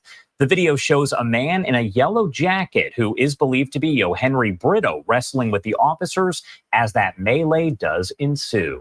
Thursday, Manhattan District Attorney Alvin Bragg announced that 7 people had been indicted in connection with the January 27th attack. I do want to send it over to our Fox 5 New York team as they filed this report with a closer look at the video. We're getting a better look from multiple angles surrounding January 27th's violent beatdown of 2 NYPD officers. A large group of these males, Mr. Brito included, are standing in front of the shelter and they're blocking 42nd Street, forcing people to walk around them. The officers instruct them to go to West 41st Street. Yohenry Brito, the only suspect currently held at Rikers, is seen on body cam footage telling the officers, "Don't touch me." And seconds later, after he grabs his stroller and begins walking, one of those officers grabs him and pins him against the wall. Brito asks in Spanish, "Why are you stopping me?" He refused the lawful order. They attempted to place him under arrest and the melee begins. The incident in that instant turns physical as the men around Brito responds to his arrest, kicking and striking officers. Brito comes out of his shirt, and more of the men, prosecutors say a total of 14, jump in, kicking those officers. Thursday, Manhattan District Attorney Alvin Bragg announced a grand jury returned 6 additional indictments against the suspects involved with the assault. I stand here today confident that we have identified the roles of every person who broke the law and participated in this heinous attack. DA Bragg went down the line detailing each individual charged in the incident and their role in the assault. They're all accused of striking one of the officers, if not both. The 5 who have had their charges unsealed all face felony charges. 4 face a top charge of assault in the 2nd degree. 1 faces a top charge of tampering with physical evidence. And as I said, the remaining 2 charges. And you heard the goofy charge he gave? Tempering, right? But imagine a Black American person, they would have been shot. Somebody got killed. And you give one of them a tempering charge. What a joke. But it's the same. This is the same DA who went after Donald Trump. So he had time for Donald Trump, right? And I'm not done. Kips Bay in Manhattan, and another grisly murder. Police say 2 alleged squatters killed a mother and hid her body in a duffel bag in an apartment. CBS 2's Allie Bauman reports those suspects are now on the run and may be in Pennsylvania. It was like this. This is the apartment closet where 52-year-old Nadia Vitel's body was found last week, stuffed in a duffel bag while her dog barked in the living room. I've always believed that no one had moved in. Jean Pompey is the superintendent here at 206 East 31st Street. He went looking for Vitel's with her son, who at the time feared her missing. They had called me and told me they haven't heard from her. Police sources tell us investigators have identified 2 people who may have been squatting in that apartment and who they believe beat Vitel's to death before stealing her car from the street and fleeing to Pennsylvania, where they later got into a car accident. CBS 2 spoke to Vitel's back in 2021 as she helped her son Michael get his business off the ground from her Long Island garage. I kind of gave in into this. The original thought was no way. Monday, Michael eulogized his mother at her funeral. As much as I rarely admitted it, because it hurt me in my stomach, I knew she was always right. She was always reliable, and she was always there. Sources tell us that investigators believe Vitel's may have been moving herself or someone else into this Kips Bay apartment in the building where her late mother lived. They do not believe Vitel's knew the squatters, who were told came in while she was tidying the apartment. Unfortunately, there are so many horrible cases because you create serious confrontation. Because just imagine you enter your own home to find people there. State Assemblyman Jake Blumenkranz sponsors a bill to weaken some of the so-called squatters' rights in New York. Currently, squatters may be legally considered tenants after 30 days in a unit. There is virtually no recourse for when someone is gaming the system here. So all this does is remove. Imagine all the illegal migrants in New York who no longer have access. They don't have access to shelters anymore, right? What are they going to do? Force themselves into people's homes, and they're going to squat. And like they told you, in New York, if somebody's been there for 30 days, now they're a tenant. You can't just evict them. You can't just change the locks. Matter of fact, they might even kill you. So this lady, her mom gave her an apartment. She finally decided to go over to clean it because she had people coming. When she walks in there, they're in there. These are illegal migrants. What they do is they hit her hard. So she falls. She has a whole like concussion or whatever. And then they proceed to cut her up. They cut her up into pieces. They put her in a bag. So when you saw the apartment, like at the entry of the apartment, there's a little closet, like, you know, like the little closet thing. They put her there. They put her in the bag. And like at the top, like on the top part of the bag, that was her head. So when her son finally gets there with the other man looking through the apartment, his mom was in the bag, in the closet, head on top. And they took her car and they fled to Pennsylvania with her car, and they got into a car accident. Okay? Like, it's all kinds of foolishness. And now here you have this guy, because like he was going viral on TikTok, right? This Latino man, he was going viral on TikTok, and he was telling his people how to squat into people's homes. Like, oh yeah, come over here. You're entitled to this. This is how it works. Because some of them, they know the laws better than the actual citizens, right? And TikTok kept taking down his account, and he kept showing back up. Okay? A Venezuelan national dubbed the migrant influencer is at the center of controversy this morning. He has been using TikTok to coach migrants how to live in the U.S. by taking advantage of laws protecting squatters. Hannah Doba reports.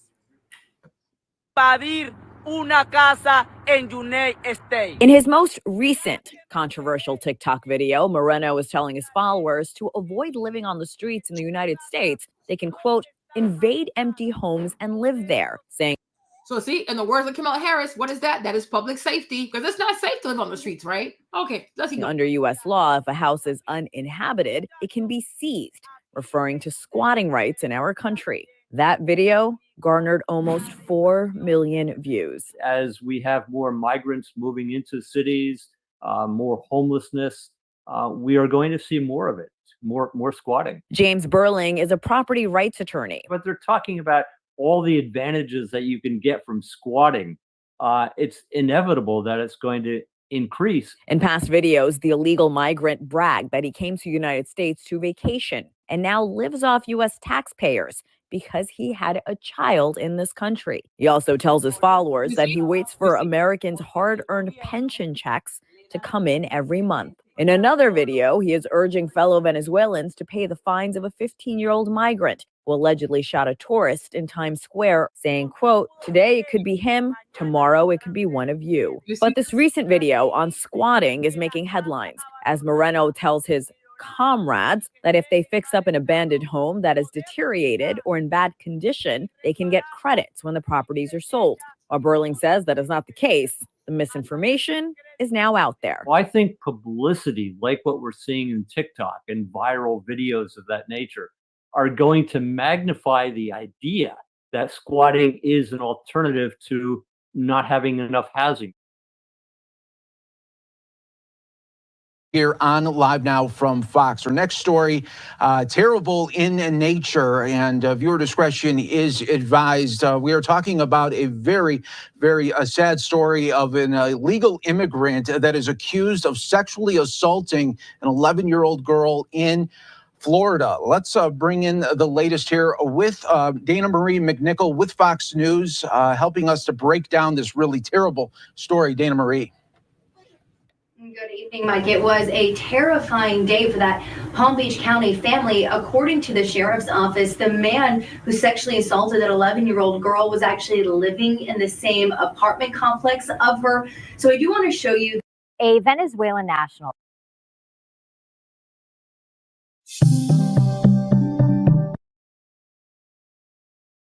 An influencer on TikTok appears to be trying to put others on game on how to take over U.S. homes and use squatters' rights. Leonel Moreno, who appears to be a Venezuelan migrant, posted a video to the platform telling followers in Spanish, if a house is not inhabited, no one's living there, we can seize it.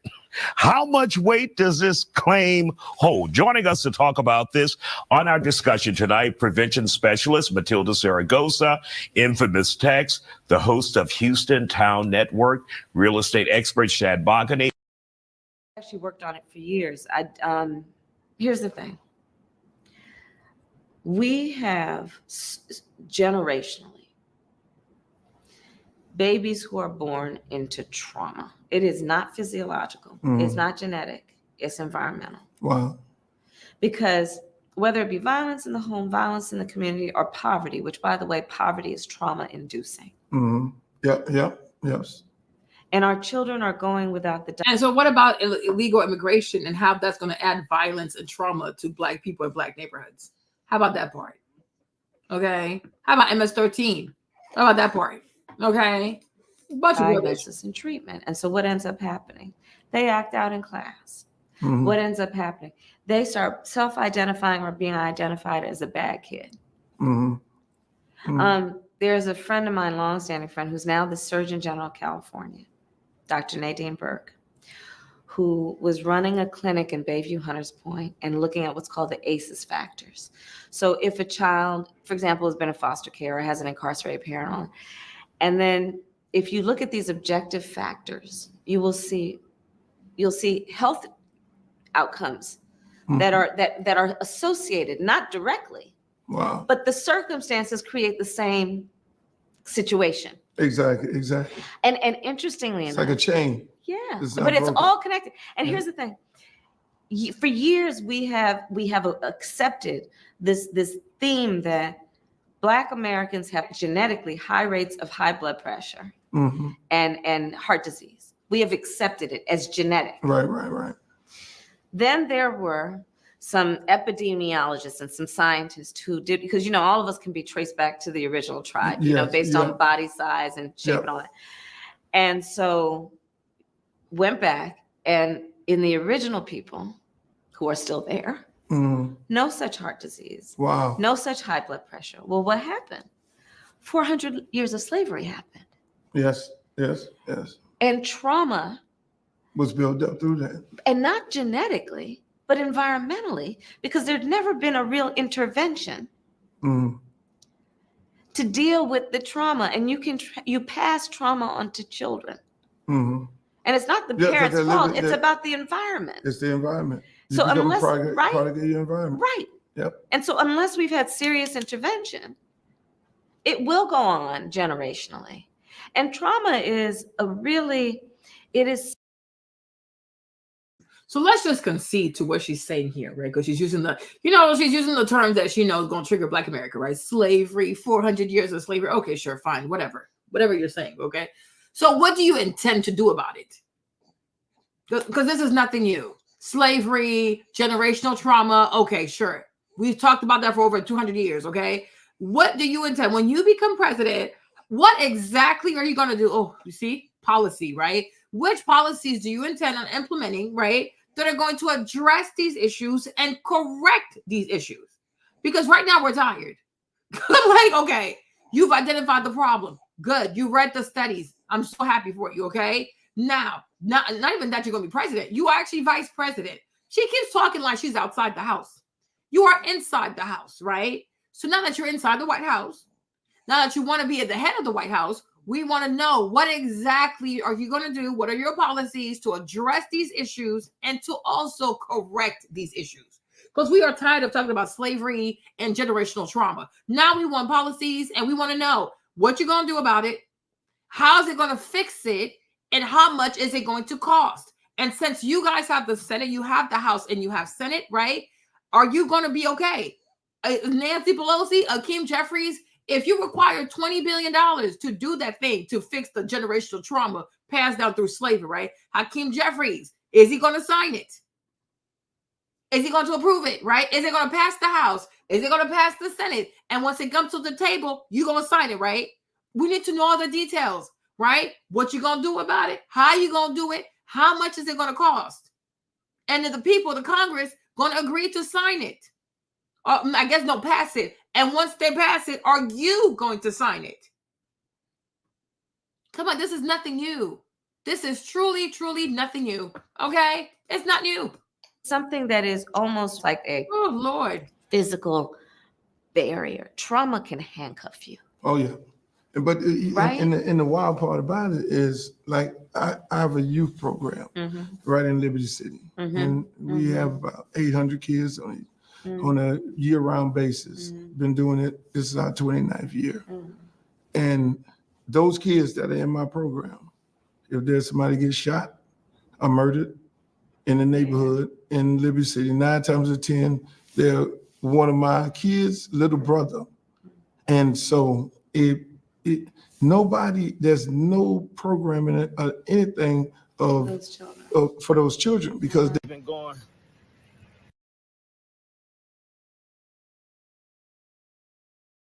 Amazing, but I also feel like tonight Kamala Harris has a pretty difficult job, right? And it's interesting because the Republican correspondent that's been doing the roundup after the DNC has ended, he asked the question that I kind of asked Kamala when we had our second meeting. If the fact that she's in office right now, she's in the White House right now. Exactly. And the guy, he said, what makes y'all believe that she's gonna get this stuff done if she becomes president and she's already in the House? And it's a tricky question because I asked Kamala basically the same thing, right? In so many words. And I asked her, like, as the vice president, why they don't let her talk when, Biden seems like he needed someone to speak up for him. I thought that's what the role of the vice president was to help the president. And basically, she kind of let me know that her hands was tied, that they didn't really allow her to be a voice like that in that space. And tonight, I don't know if she's gonna, I want to see how if she even touches on this, because if she doesn't touch on it, that's the question that I feel like the people that have mixed decisions about voting for her, this is one of the questions. This is the top question that they had. And like I said, this is what the Republicans are saying. You know, and they never heard the part about her hands being tied. And if she says something about her hands being tied, then it makes it look like the White House or the Democratic Party didn't really want her to exceed. So she can't really say her hands was tied, but she does have to step into that space. This is something I do believe. For those children, because they're living, just like you say, they're living in this traumatized household, or they just saw their brother get murdered. They've been to in the front yard of somebody who was under the age of 25 when they died. Exactly. Every Saturday it's a new funeral. It's like going to the nightclub. They have a whole protocol for it. Yeah. Like literally, somebody dies, everybody gets ready. They have like an assembly line of things that happen. I know. Yeah, T-shirt or you know, it's like a proud thing. But then, just like to your point, those people are somewhat traumatized, but they became immune to it. But technically, you're traumatized. So to your point, the way that I've always talked about it, like post-traumatic stress disorder is what it is, right? So like an oversimplified way of thinking post-traumatic stress disorder is like, so imagine there's a busy street and you're about to cross the street and a Mack truck comes barreling down. Because it's part of our species survival thing, that you'll produce something without even thinking about it that will cause you to jump back. If every day you're walking across that street and at some time that truck comes down, at some point, because you're overproducing this thing, at some point you're going to look at that truck and you're going to keep walking. Yeah, you are. No question about it. Keep walking. No question about it. Because that's part of what happens with post-traumatic stress disorder, that your body, because your body has a natural instinct, it's part of this, again, the survival of the species, to protect yourself. But at some point you overstimulate this thing and it just makes you numb. Yes, no question about it. Right? Yep. You know, what we want for our children is that, not that when they went to sleep at night, they were hearing gunfire. You know, talk about a people who have suffered so much pain as a result of injustice. The debate is Kamala the cop. I know. Kamala the cop. She's going to put people in jail. I know. Because that's what she did in California. When I started, it was during the height of the crack epidemic. And then there was also a lot of gang activity in Los Angeles and some other places. So the California legislature started passing these really draconian, tough gang enhancement laws. And which means that whatever the underlying offense was, if somebody was a member of a gang, the sentence would be even higher. Oh, okay. So I'm sitting in my office one day and I had just started couple of years, and there were a group of people outside of my office talking about how they were going to prove a gang case, and because they were trying to figure out with this new law how to do that. And they said, well, they live in this neighborhood, dressed this way, listening to this music. So I stepped out of my office and I said, hey guys, hey Kamala, they said, how you doing? I said, great. I said, you know, that neighborhood, well, I got people who live in that neighborhood. Wow. That style of dress, well, you know, my family members dress that way. And that music that you're talking about, and I'm going to date myself, Uncle Luke. I said, that music you're talking about, I got a tape of that music in my car right now. Wow. And indeed, it was too short. Wow. So they had to profile you right then. Well, so please do not forget what I showed you earlier, because she's saying a whole bunch of nonsense, like, oh, the violence, the this, whatever. But her office, when she was DA in San Francisco, her office spent most of its time persecuting and locking up non-violent prisoners. Okay, we already went over that. And when she was asked to release these people because her jails were filled up to 200%, she didn't have enough bed, right? You see it right here. It was stuffed to some 200% of its design capacity. Okay, in one prison, 54 prisoners shared a single toilet. Okay, preventable deaths due to substandard and overstretched medical care occurred every 5 to 6 days. It's funny how for those Black people in the prison, she didn't care about their human rights of education, public safety, and healthcare, right? But she does for the illegals, okay? Suicidal inmates were locked in telephone booth-sized cages for 24 hours at a time. And when she was asked to release the people, she didn't want to do it. To the point that even the Supreme Court considered putting the state in contempt. Okay? They wanted her to release these people, right? Give them credit for good time because these are non-violent offenders. She said no, right? But then she's sitting here saying all kinds of foolishness to Uncle Luke about, oh no, the criminals, and I would go then I would feel bad. No, you did not feel bad for them. You did everything in your power not to release these people. We're not doing this today. Okay? Release the people, Kamala. She didn't want to. Okay? So the Supreme Court said our first priority, however, is to eliminate the deprivation of constitutional liberties in the California prison system. To do so, we must first ensure a timely reduction in the prison population. So what are we talking about? Okay? I'm not doing this. Then she's sitting here just lying to people. Like, girl, stop. You are insane. Talking about music, like all kinds of foolishness. Because she really thinks that music means that much to Black people. Like this idiot. She's such an idiot. Oh. So I stepped out of my office and I said, hey, guys. Hey, Kamala. They said, how you doing? I said, great. I said, that neighborhood? Well, I got people who live in that neighborhood. Wow. That style of dress, well, my family members dress that way. And that music that you're talking about, and I'm going to date myself, Uncle Luke. I said, that music you're talking about, I got a tape of that music in my car right now. Wow. And indeed, it was too short. Wow. So they had to profile you right then. Well, this is the point, though, isn't it? This is the point.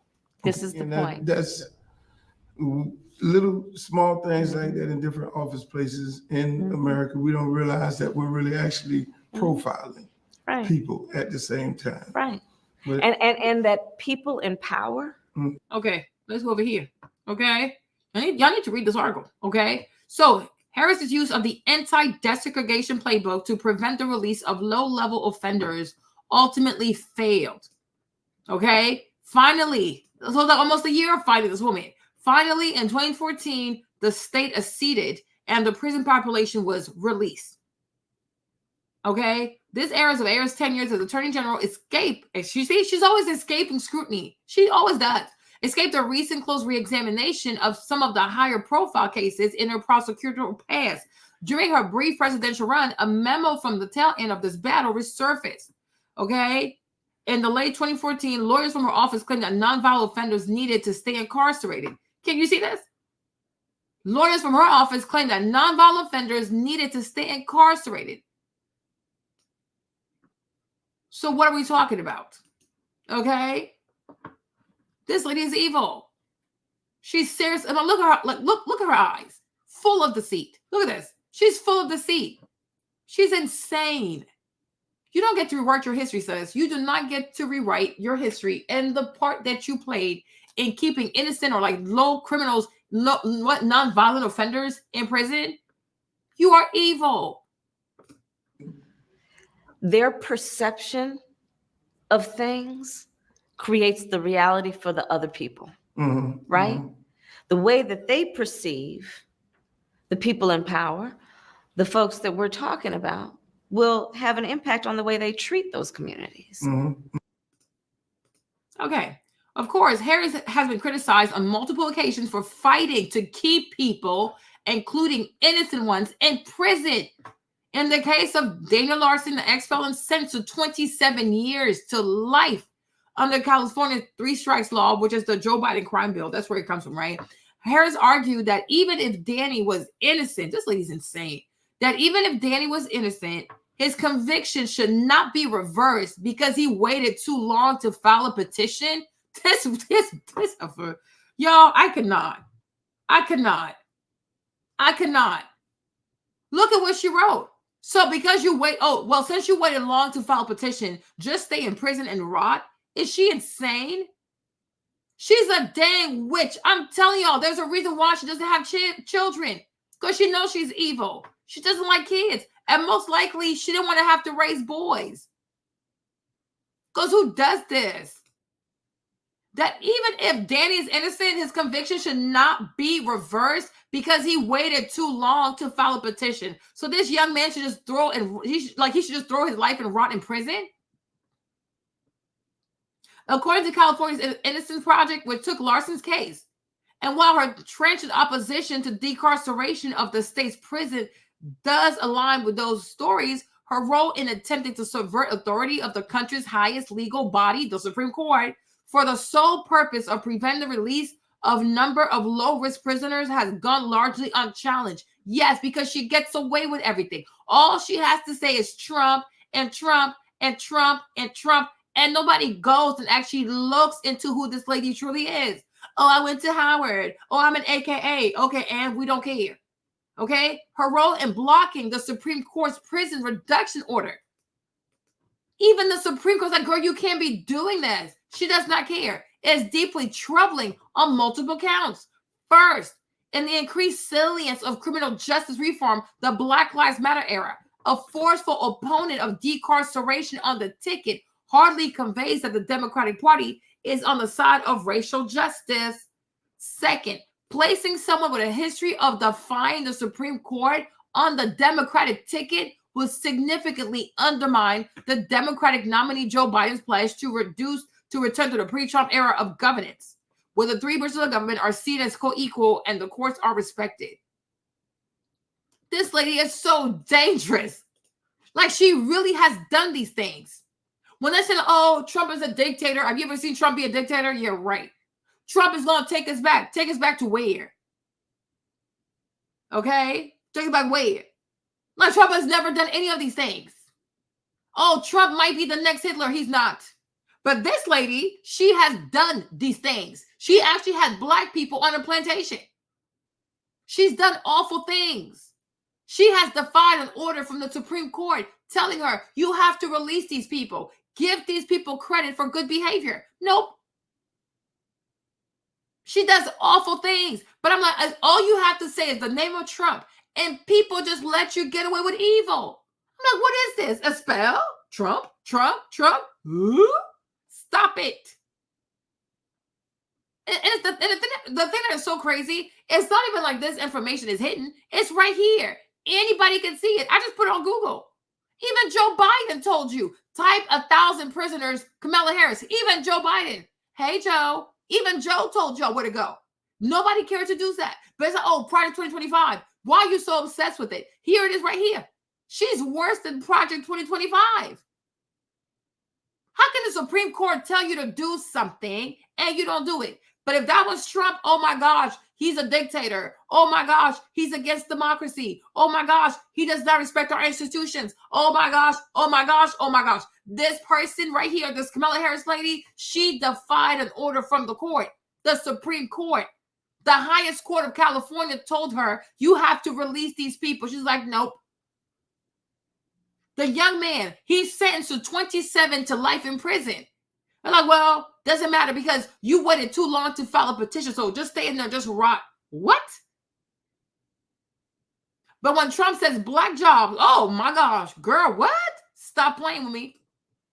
No, right? No question about it. And so if you don't see that, what is there right now is that you're looking at a high school honors student. Mm-hmm. If you don't see that. This is so criminal. If you don't see Tamir Rice, mm-hmm. If you don't see Tatiana. Yep.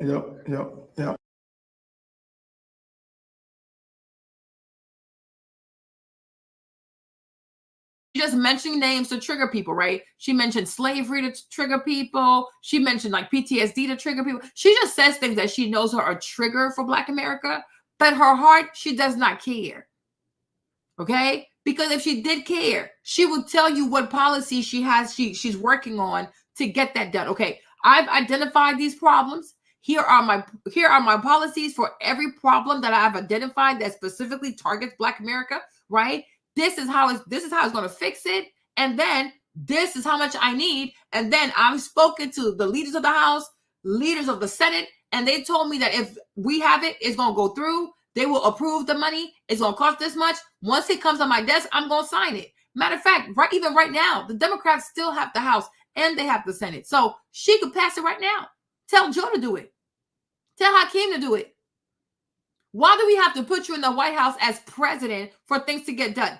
It's not going to be any different. The only thing is, you're going to be president. Do you have to be president? right? Because right now, who's Speaker of the House? I think it's Hakeem Jeffries, right? Let me see. Yeah, I do believe it is.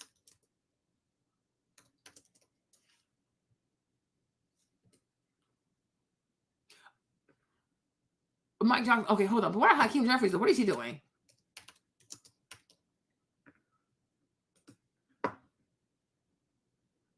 Oh, he's a minority leader. Okay, all these people, right? I mean, my thing is, y'all have the House and you have the Senate. So make something happen. Okay? Make something happen. They had all the time in the world to make it happen for Benjamin Netanyahu to come from Israel and address Congress. Make it happen. Okay? Do it. You have 70 days. Make something happen. All this talking. For being an auntie in her own home, it can have lethal consequences. Why do we dismiss the fact that the job is a prosecutor and is designed to put people in jail? Right. You know, but at the same time, what are we doing to bring people back into civilization, right, you know, with the programs that we have? Because there will be prosecutors. Right. And so do you want somebody who's making those decisions, who sees your son for the high school honor student he is? But that's not what you're going to do. First of all, you're not a mother, so it's not going to happen. Number two, you already have your track record, Kamala. We know your track record. Kamala, however you say your name, right? We already have your track record. You do everything in your power to keep people's sons in prison for nonviolent crimes like smoking weed. Okay? And when the Supreme Court tells you not to do it, you're going to do what you want to do regardless. So no, you're not going to see that lady's child as a Black honor roll student. You're going to see him as a criminal, and you'll do everything in your power to keep him in there. And you'll be like, well, you took too late to file a petition, so you might as well rot in there. Okay? So you don't care about people's kids. You do not. You do not. Because he's, you know, and the thing with Luke, I'm wondering, I'm going to look it up, right? But the reason I'm thinking about something, because remember, one of the ladies, like, she's a video vixen. There's a video vixen who is alleging that Luke had, like, assaulted her. Y'all remember that story? Like, she also dated, she has a baby with a guy that used to do music with Diddy. I can see his head. I can't remember I see his face, but I can't think of his name, right? And so the young lady was coming out, and it seems like she was like hinting that she might be suing Uncle Luke for, you know, assaulting her when she was a teenager, partaking his debauchery and his music videos. I'm gonna look her up, right? So I'm wondering if he doesn't have a case, because he could have a case coming up. You know, because the stuff that happened with Diddy, you know, a lot of them are scared because of what happened with Diddy, because a lot of them act just like him. So I'm wondering, like, does he have a case coming up? Yes, Gloria Velez, exactly right. I'm gonna look it up on TikTok. So I'm wondering, like, does he have a case coming up with the feds? And so he don't have money like Diddy. So maybe that's why because she's law enforcement. Let's be so for real. She's a former prosecutor. Okay? She is law enforcement. She's police. She's 5-0. She is police. So now I'm thinking like, okay? Besides Gloria Velez, is there somebody else, or is there another group of ladies that is potentially going to come against him for all this Me Too stuff, right? So now this is a way of him cooperating with police, because she is law enforcement. She is police. So that way, if she does make it and these other ladies try to come after him, he's going to have immunity. Because we don't know. Because I'm like, what's his motivation?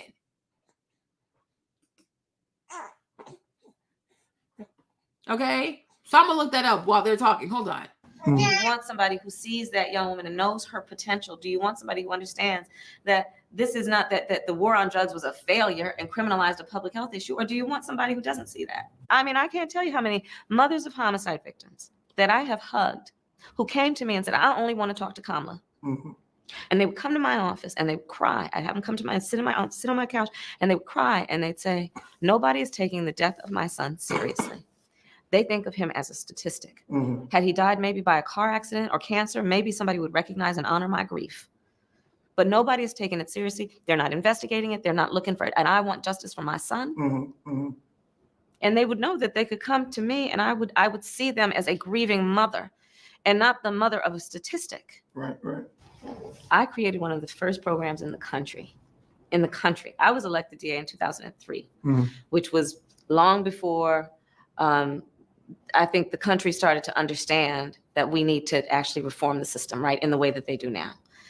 Back when I created Back on Track, which was a program about getting jobs and counseling to people who had been arrested for drugs, like literally they would have been felons for life. And I said, nope, we're going to dismiss the charges against them. And the whole program is about jobs. It was about seeing these young men as fathers. And I would say, I don't care if they're not, I mean, I care, but even if they're not paying child support, doesn't mean they don't love their children. And so we're going to focus on that. We're going to focus on what we need to do around housing. We even had a whole program about it where I had trained them on landlord tenant law and consumer rights so they know their rights, right? When I created this program, people said to me, what are you doing? You're supposed to be locking people up, not letting them out. People said to me, why are you giving them jobs? Other people want jobs who haven't committed a crime. This mass incarceration system has to be ended. And that's why, you know, as president, for me, it's about ending mass incarceration. It's about holding law enforcement accountable, both prosecutors, police and prosecutors, because people talk about police, but also prosecutors. Right. And it's about what we need to do to take the profit out of the prison system with these for-profit prisons. And the profit out of the whole system around bail and money bail, which means that people are sitting in jail every day simply because they don't have enough money to get out. But people who have money for the same offense are walking around free. That's economic justice as well, criminal justice, right? Yes, no doubt about it. So these are the things, but I know the system, and I know that as president, look, let's look at who's on that stage. Before they were running for president, who was working on reforming the system for decades besides me? Yep. You know, you've got And folks like they had opportunity. They had opportunities. They had opportunities to do different things. But very few of them, before they ran for president, have a lifetime of experience and dedicating a career to reforming the system. So remember how she said that there were women who came, like mothers and wives and women that came towards her and talked to her like, oh my gosh, thank you for helping my case, whatever. She is lying. Let me play this video for you guys. She lies so much. Hold on. Decision she made as a young district attorney, and it could well come back to haunt her. Kyung La is out front. This is my little girl. Isaac Espinosa. Yay! Young father. Go on, Daddy. There you go. Devoted husband. Daddy's angel. And San Francisco police officer until his end of watch, April 10th, 2004. His captain comes over and I'm just sitting there and he hands me his star. I remember I walk into this room and he still had blood here. He was laying there with his eyes closed and I saw the blood here. And I walked over to him and I was just like, wake up. Just 29, Espinosa was gunned down with an AK-47 by a 21-year-old gang member. A new district attorney had just been elected in San Francisco, Kamala Harris, her first elected position. 3 days after Officer Espinosa's death, Harris held a news conference pledging to keep a campaign promise: no death penalty. In San Francisco, it is the will, I believe, of a majority of people that the most severe crimes be met with the most severe consequences, and that life without possibility of parole is a severe consequence. I felt like she had just taken something from us. She had just taken justice from us, from Isaac. Did she call you? No, she never called me. I just don't understand how or why she would. You can't even wait till he's buried. You can't even wait to talk to the family. You can't just wait and, have some compassion and check in on the family. And I'm standing there and I'm going, oh my God. Gary Delanis, the man standing next to Harris, was the president of the San Francisco Police Officers Association at the time. You're thinking to yourself, okay, is she sorry that this kid died, or is this just a political opportunity? Is this just an opportunity for her to double down on the fact she's not going to pursue the death penalty? What would her motives be to do this so soon after the death? The political blowback for Harris was enormous. At Espinosa's funeral, as Harris sat in the pews, U.S. Senator Dianne Feinstein indirectly rebuked the new DA for not seeking the death penalty. The hundreds of officers gave Feinstein a standing ovation. Do you give Harris any credit for sticking to her beliefs. She was in a tough spot. I don't begrudge her that. But the way it was handled and the timing, it was just. For you, this is not about the death penalty. No. In the months that followed, Renata Espinosa wrote Kamala Harris a letter. Years passed. The family says Harris never responded. They say they had only one face-to-face meeting with Harris, arranged by an assistant district attorney. She never reached out to me, never came over and said, I'm sorry for your loss, nothing. Why do you, as a victim of crime, need the district attorney to say those things? Because it makes me feel like, okay, you honestly do care about what happens, and not only that, but it shows that you're compassionate, that you have feelings. It's losing somebody and having somebody that is going to fight for justice come up to you and say, I'm sorry for your loss. The fact that Officer Espinosa was killed in the line of duty is an absolute tragedy. On the campaign trail, Harris would not answer why she did not personally reach out to the family, but says someone from her office did. We reached out to the family. We always did, and we did in that case as well, and offered all of the support that our office was able to give the family. And defended her handling of the case. I did not ask for permission to make my decision. Officer Espinosa's murderer, David Hill, was sentenced to life in prison without the possibility of parole. Why is that important to know as President of the United States, how she treated you? You're going to be President of the United States. That's a lot. Are you going to show compassion? Are you going to be for the people? Are you going to be for yourself? Are you really being you?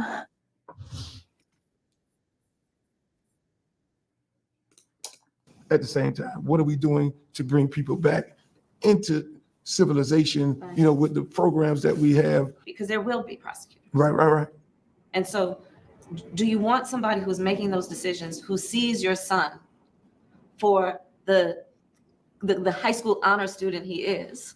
Mm-hmm. Do you want somebody who sees that young woman and knows her potential? Do you want somebody who understands that this is not that the war on drugs was a failure and criminalized a public health issue? Or do you want somebody who doesn't see that? I mean, I can't tell you how many mothers of homicide victims that I have hugged who came to me and said, I only want to talk to Kamala. Mm-hmm. And they would come to my office and they would cry. I'd have them come to my and sit on my couch, and they would cry and they'd say, nobody is taking the death of my son seriously. They think of him as a statistic. Mm-hmm. Had he died maybe by a car accident or cancer, maybe somebody would recognize and honor my grief. But nobody's taking it seriously. They're not investigating it. They're not looking for it. And I want justice for my son. Mm-hmm. Is lying. And they would know that they could come to me, and I would see them as a grieving mother and not the mother of a statistic. Right. I created one of the first programs in the country. I was elected DA in 2003, Mm-hmm. which was long before I think the country started to understand that we need to actually reform the system, right, in the way that they do now. Back when I created Back on Track, which was a program about getting jobs and counseling to people who had been arrested for drugs, like literally they would have been felons for life. And I said, nope, we're going to dismiss the charges against them. And the whole program is about jobs. It was about seeing these young men as fathers. And I would say, I don't care if they're not, I care, but even if they're not paying child support, doesn't mean they don't love their children. Mm-hmm. And so we're going to focus on that. We're going to focus on what we need to do around housing. We even had a whole program about it where I don't forget this part, right? So Larson was sentenced to 27 years to life, right? And when he was supposed to be released, she said, that even if he was innocent, his conviction should not be reversed because he waited too long to file a petition. So she's just sitting here just lying. Oh, landlord-tenant law and consumer rights, so they know their rights, right? Mm-hmm. When I created this program, people said to me, what are you doing? You're supposed to be locking people up, not letting them out. People said to me, why are you giving them jobs? Other people want jobs who haven't committed a crime. This mass incarceration system has to be ended. Mm-hmm. And that's why, as president, for me, it's about ending mass incarceration. It's about holding law enforcement accountable, both prosecutors, police and prosecutors, because people talk about police, but also prosecutors. Right. And it's about what we need to do to take the profit out of the prison system with these for-profit. Since she's a prosecutor, or she was a prosecutor, is she going to hold herself accountable or no? Oh, yeah. And the profit out of the whole system around bail and money bail. which means that people are sitting in jail every day simply because they don't have enough money to get out. But people who have money for the same offense are walking around free. That's economic justice as well, criminal justice, right? Yes, no doubt about it. So these are the things. But I know the system, and I know that as president, look, let's look at who's on that stage. Before. And then ask yourself, is she going to hold Fannie Willis also accountable? Because the man, he was just there because he didn't have money for bail, and then he ends up dead, eaten alive by bed bugs, right? So is she also going to hold Fannie Willis accountable? Or no? Right? Is she going to hold Fannie Willis accountable for this? Right? Is Fannie Willis going to have to answer for this? Or is just who else? Because Fannie Willis is the prosecutor. Okay? And this happened under her watch. All right? Where this young man lost his life being eaten by bed bugs in detention. So my thing is she also going to hold Fannie Willis accountable since she's the prosecutor? Yeah, right. Same bunch of foolishness. But they were running for president.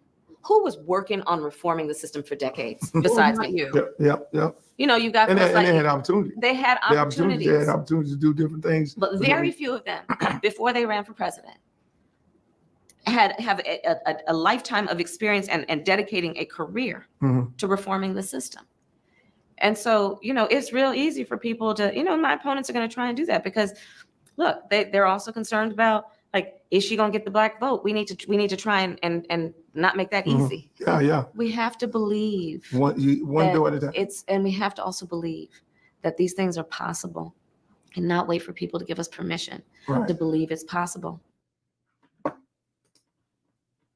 Okay, so she's finally done. Oh, thank you, Jesus. From all the stories I've heard about my great grandmother Mariah, she was a woman that believed in limitless optimism. Bunch of foolishness.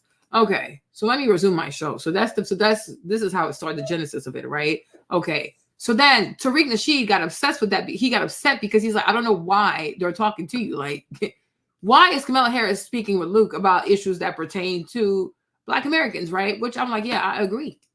I absolutely agree. So then I guess he got upset. Hold on, let me get my videos in order. Oh, you guys, forgive me. I have so many videos. Hold on. Okay, so let's come over here. Okay, so then Tariq got upset, which I also agree. Let me play this video. Hold on. Oh, was Strappy in the room? Was Strappy in there trying to clout chase? Listen, let me tell you something. I told people some weeks ago, I said, listen, the Democrats are going to send a bunch of people to randomly attack me for just out the blue. I told y'all that's going to happen. I told you guys that was going to happen. I said, listen, family, y'all look out for some of these random people connected to the Democratic Party, some of their Democrat shills who are paid shills. They're going to start attacking me from now until November, just out the blue. You're going to see them come out the woodworks. You know? So what, did Strappy go in there trying to get some clout and then they drug her too? Hilarious. That's funny.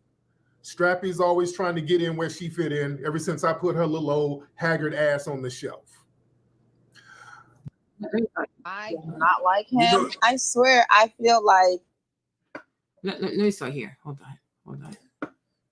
Let's start right here because I need to see how this started. So it starts here. That's a group of Black men, and most of them hang out on Twitter. Tariq, Nasheed. Oh my God, I do not like him. I swear, I feel like he's an agent. Yeah. At the end of the day, they get on there. They fool these people with these doctors and these books and all that, and they try and separate the Black community. Mind you, here's the guy I'm talking about, descendants of slaves. You know, married to a white lady. You know, which I'm like, are y'all following him? You know what I'm saying? So I like that's a group of Black men, and most of them hang out on Twitter. Tariq, Nasheed. Oh my God, I do not like him. I swear, I feel like.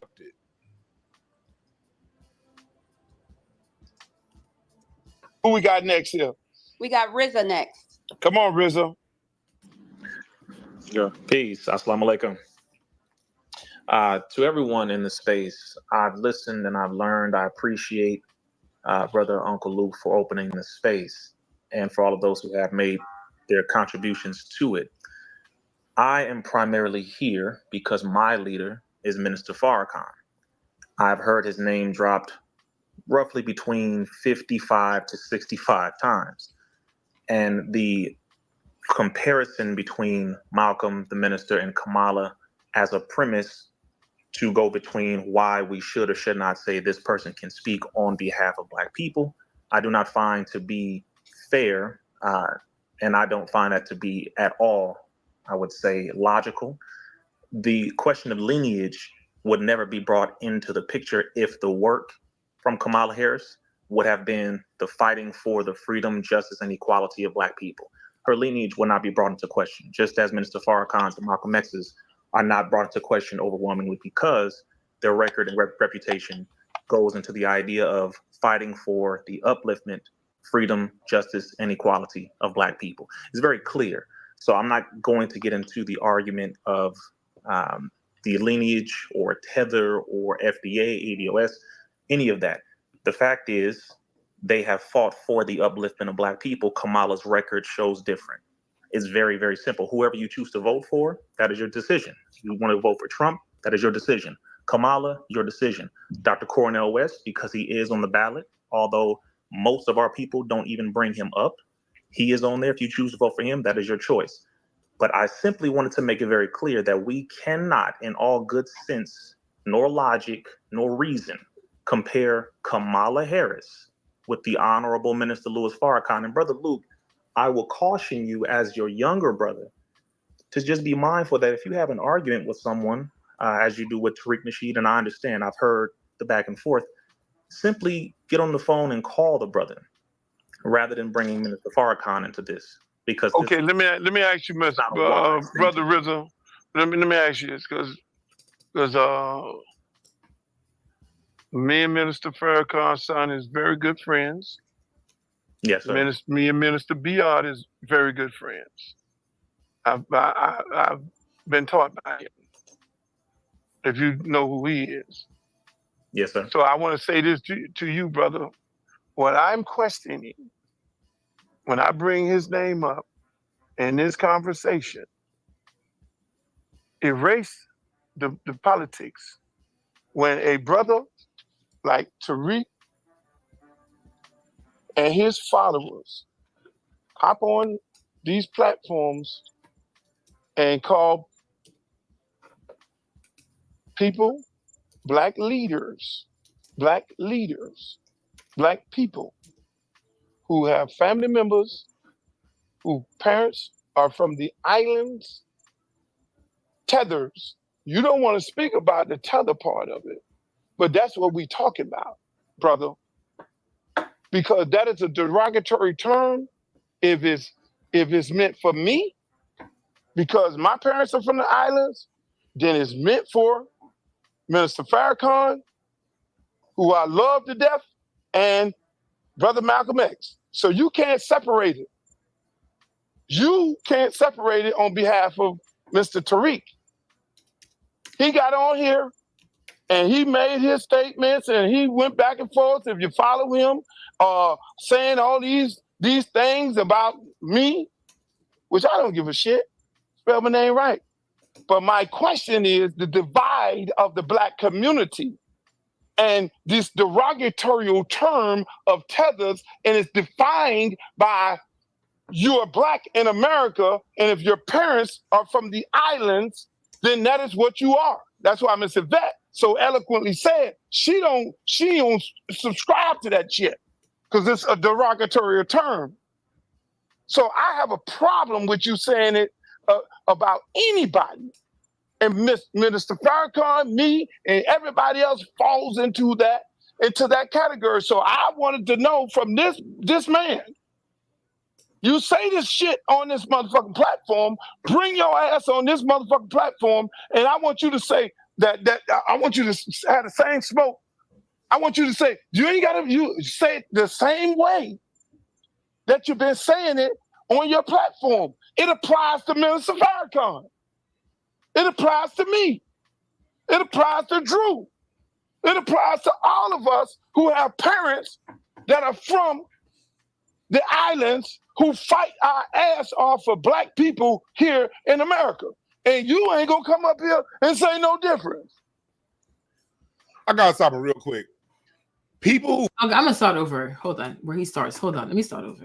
In all good sense. Because he was okay. Let me say this, right? So this degenerate, okay, this Bahamian American degenerate with black skin named Luke, right? He's upset because Tariq Nasheed has a term where he calls black immigrants, some black immigrants. It doesn't apply to all. I'm like, you actually have to listen to people. I listen to Tariq, okay? I don't take offense, okay? A tether is something very specific. It does not apply to all black immigrants, okay? No, it applies to black immigrants who come to America, attach themselves to black America, proceed to be parasites, okay? Okay? And then when they become successful, completely forget that they had the help of black Americans to be successful. That's Tariq's issue. Like if you come to America and you attach yourself to black Americans, right? And then once you make it, you delineate yourself and you're like, oh, I'm a Jamaican American, I'm a Nigerian American, I'm a Bahamian American, because now you're successful. Tariq has an issue with that. And he's right. Because when you get arrested, you identify as black American, don't you? Right? But when you're successful, now you want to be hyphenated American. And Tariq is like, no, that's not fair. And I'm like, yeah, I agree. It's not that hard. You actually have to listen to people. Okay? But the term tether does not apply to everyone. Now, if you are a black immigrant and you come to America and you attach yourself to black Americans, right? And you help them and you love them and you show like, you know what? Yes, I'm successful, but they played a part in my success. Tariq don't have a problem with you. Like you actually have to listen to him.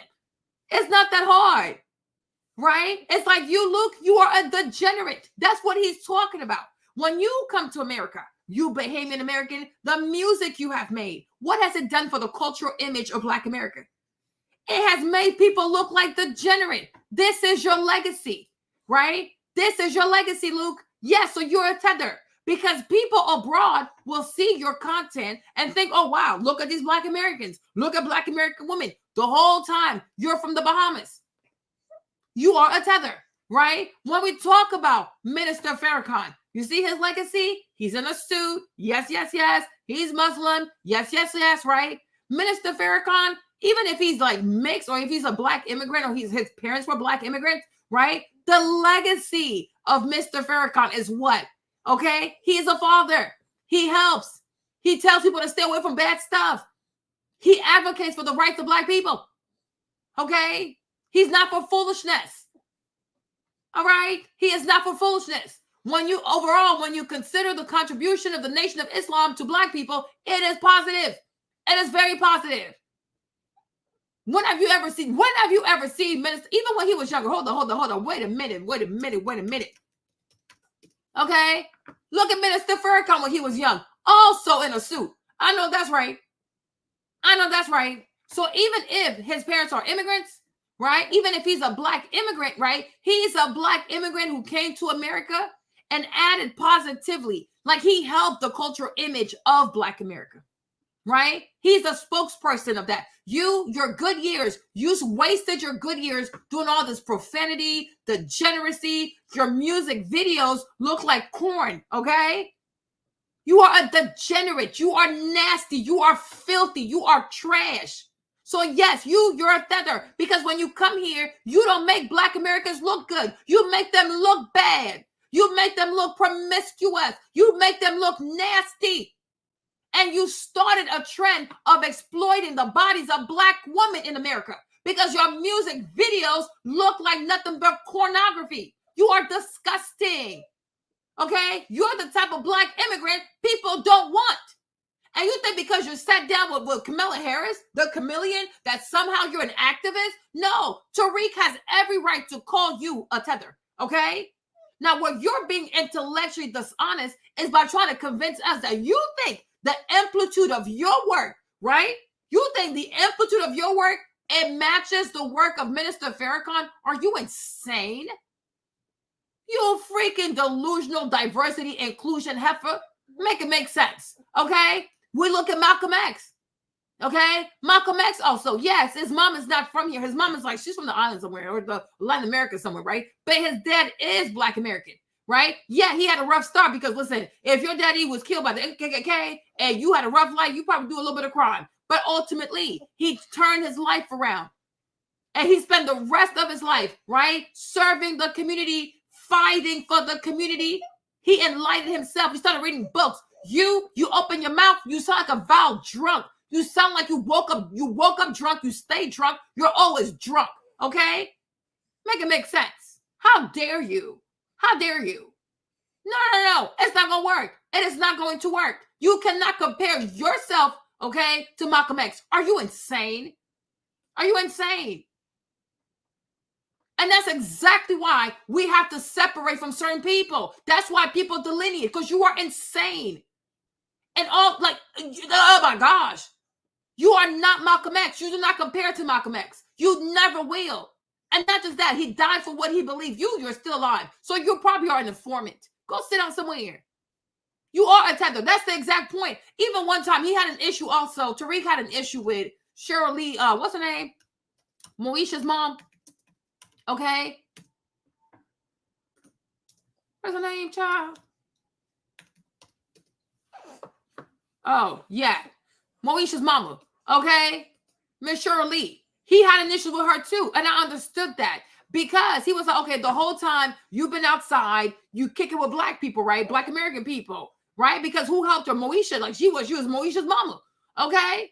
But then when she got her Emmy, which again, she's on a show with what's her name? Quinta Brinson, right? Quinta's also Black American, right? Abbott Elementary, right? So she got like her first Emmy, or she got like her first, I don't know, she got some first something, right? And so when she's up there and she made a speech, yet she deleted herself. She said, oh, I'm the first Jamaican American to receive this honor, whatever, right? So Tariq had issues. Hold on, wait a minute, right? So he's like, I don't understand why every time when it's good for y'all, you separate yourself from us, right? You make a stance to let it be known that you're Jamaican American, you're Ivorian American, you're Congolese American, even Joy Reid. Joy Reid right now, you see how she acting, the way Joy Reid is acting, right? But the day when it gets good for her, she gonna tell y'all she's Congolese American.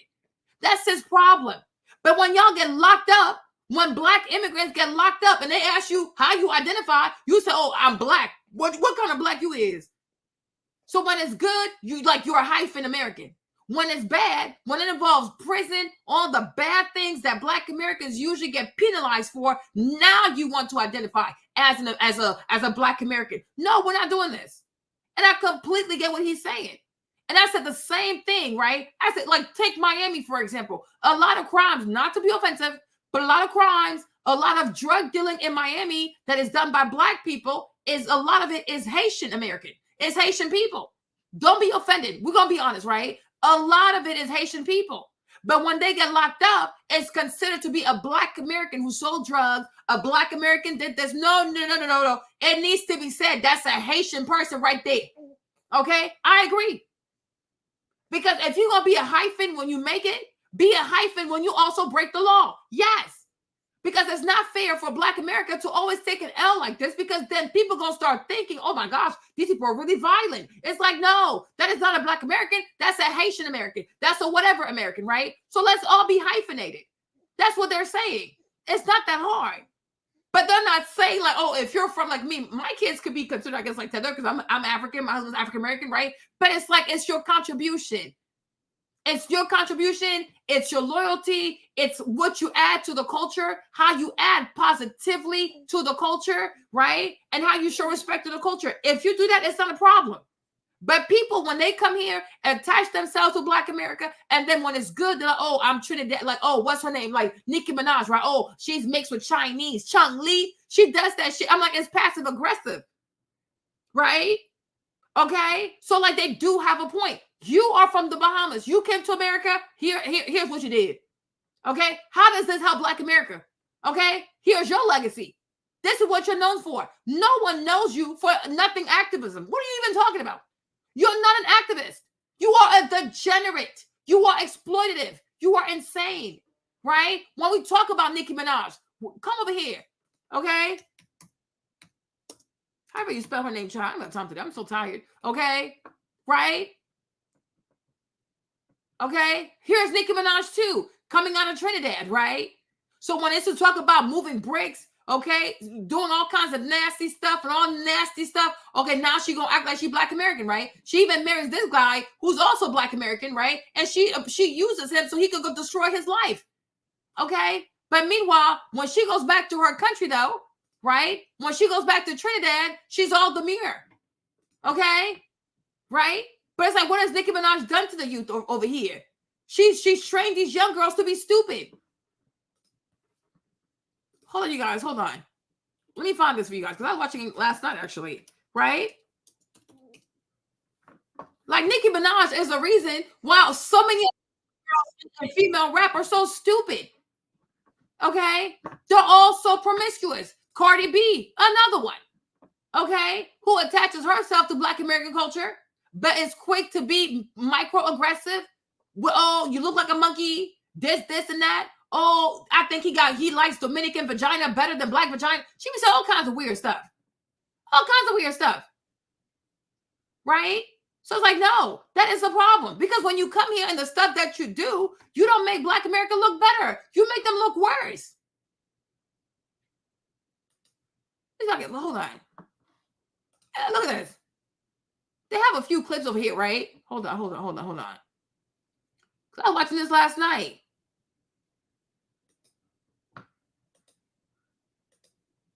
You see? But this is Nicki Minaj's legacy. It's a bunch of foolishness. Always naked. And now today, all these young girls also do what they do. They all get naked. Everybody is naked. All right? Everybody is naked because they grew up listening to who? They grew up listening to Nicki Minaj. And she claims it. She's like, oh, yeah, all these heifers is my sons. Yeah. Right? This grown woman like this. She's 41 years old. Acting like a little kid. You're too old for this. You are just too old for this, right? But she refuses to act her age. You see? All these kids growing up to who? Nicki Minaj music. Doing all kinds of foolishness. So I'm like, yeah, because you don't contribute positively to the culture. It makes no sense.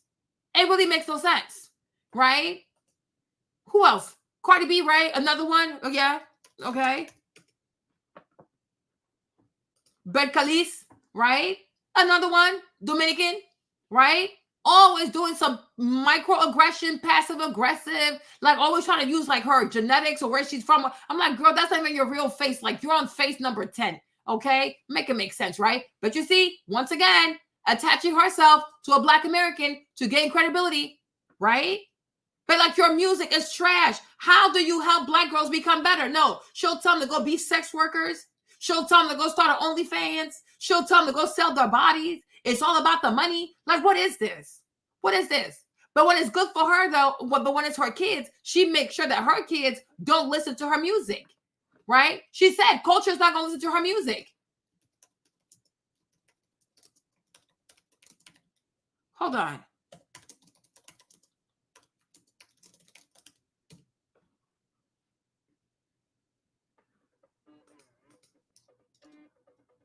Let me see if I can find a video where she said it. She is dishing out parenting advice. People are coming at her for not letting her 2-year-old daughter Culture listen to her song WAP. Fans noticed Cardi quickly turned the song off in a video where Culture had walked in. One tweet directed at her said, quote, "So your daughter can't listen to it, but everybody else's daughter can?" Cardi clapped back saying, "You need to stop with this already. I'm not JoJo Siwa. I don't make music for kids. I make music for adults. People are responsible on what their children listen to or see." Cardi B is dishing out. Okay. Okay, let's go. Another one, right? Let's keep doing. I don't know why people act like Tariq is so crazy. We have another feud, and here it ends up with 2 dead people. You have Pac over here, right? You have who? Big and Small. Big Christopher is what? Christopher is Jamaican, right? Christopher is Jamaican. And what happened? If you guys remember, way back, there's a reason why. There is a legitimate reason why Tupac was mad at Biggie, because when he lived in Baltimore, right? If you remember, he's from Baltimore, right? But he was like, yeah, he used to like make music with Biggie, whatever, and he inspired him and he taught him a lot. So he didn't appreciate that Biggie was trying to sound like him, right? But once again, because you had Diddy in the mix, Another African American who allows a tether to disrespect another one, and you see how far it went. Now 2 people are dead. I said what I said. When they, even the whole thing, like when he got shot in the record studio, like going up the elevator, right? Biggie and Diddy were coming out of the elevator, so they knew something bad was going to happen to him, right? And Christopher said nothing. He said nothing. Meanwhile, it's like, yo, I helped you. Like, I helped you to rap. Your fat ass. Okay, black and ugly. However, I did help your ass, right? Like, what is this? What is this? Ungratefulness? Right? And then you see what it led to? So no, we have to talk about these things. Okay? We have to talk about these things because that must be said. No, he is not crazy. He is not crazy. I'm like, you did him dirty. Right? But once again, attach yourself to people and then people end up dead. And I guess he's dead too, though, but whatever. Right? Another one. Hold on. I'm not done. Okay. Come over here. What do we have? Lauryn Hill and Wyclef Jean. He's Haitian. She's Black American. Okay. What happened? He took advantage. Yes. We're going to go there. Okay. She's Black American. He's Haitian. He took advantage. And how much money did he make with the Fugees and all that good stuff, right? How much money he made? And look at how he handled this girl. Because even Wyclef got very successful having proximity to Black America. And the fact that this girl, Lauryn Hill, who is Black American, who was part of their group, it gave him legitimacy. Don't do it. Ooh la la la. Okay? Don't do that. All right? I'm not done. Next. Okay? Talk about Fat Joe. Another one. Okay? Another one. Like he's not lying. He's not lying. Here's Fat Joe using all kinds of N-word and the N-word and the N-word all day, every day. Oh, but that's how we grew up. Shut up. Okay? Another one. You have another one. Right? They use Black people to make it. They use the N-word all day, every day. Like, okay, this is a little excessive. Even me, I don't even use that word. I'm actually Black, though. Like, I'm actually black. I'm actually from Africa. My people were actually sold on this lane. Even I don't use that word. Why are you using that word? Doing bad things all the time, right? But all that terror squad business, it's a lot of Black Americans in terror squad. And he uses that, and that gives him permission to use the N-word, okay? Do all kinds of foolishness. And then when he makes it, he's out of here. Because when it gets good, they don't invite Black people, oh, hey, come over here and break bread with me. No, they sure don't. Okay, Nipsey Hussle, another one. I got time. Like, we're not doing this today, but we are doing this today. We're not playing stupid today, but we're going to play the truth today, right? Nipsey Hussle, another one, Eritrean, right? He's from Eritrea. He comes to California instead of being a good immigrant. No, he joins a gang. And most likely, he pewed a few Black Americans too. And that's why maybe another Black American pewed his butt. Because everything is karma out here, right? Would he be doing this? All the stuff he did, would he be doing this if he was back in Eritrea in his homeland? Most likely not. But you come to America and you act like a low denominator person. You also become a degenerate. You partake in a Black on Black crime, okay? And not just that, you impregnate Black American women and you don't marry them. And now people will look at you, oh, look at him. He has babies. He don't marry them. That's another Black man, wumpty-wump-wump. And the whole time, you as a whole Eritrean. No, he's Eritrean American with baby moms, okay? Put that on his country. Put that on his people. This man right here was, even his baby mama, he was running trains on her because WAC 100 exposed him. In Eritrea, would he have run a train on his fellow sister if she was Eritrean? No, he would have not, because he would have respected her body. But you come to America, you attach yourself to Black Americans, you talk this goofy struggle, the marathon continues. Yeah, you exploitive BB. Y'all feel like cursing today, but I cannot. I want to monetize my video. He impregnated 2 Black Americans, and he did not marry these people. He didn't marry them. He's a degenerate. And y'all want to cry for this fool. Do not cry for him. He came to this land to bring terror. Go do that crap in Eritrea. Go create a gang in Eritrea. But I bet you he won't though, because that's the home and that's the land of his ancestors. So he's not gonna do it. I got time. I have time for these people. Who else was on my list? Give me names, okay? Lil Kim. And Foxy. Yes. Another one. Okay? Foxy Brown. Okay? She's not from here. She's also from the islands, right? And she's gonna start beef with Lil Kim, who's Black American. Make it make sense. But yeah, because she was connected to Sean Carter, okay? Another Black American who facilitates the disrespect of people out here, right? She thought she could do it. No, Bubel, you're not from here, Ingrid. Her name is Ingrid Marchand, okay? Her bougie name, okay? Go sit down somewhere. Go sit down somewhere. And what was her contribution to Black American history? Bunch of filth. And this is why Trump said, you people come here with your low standards. Yes. Oh my gosh. Who else? Y'all can't even think about this. Hold on. Idris. Yes. Hold on. I got time. Okay. Here's this one.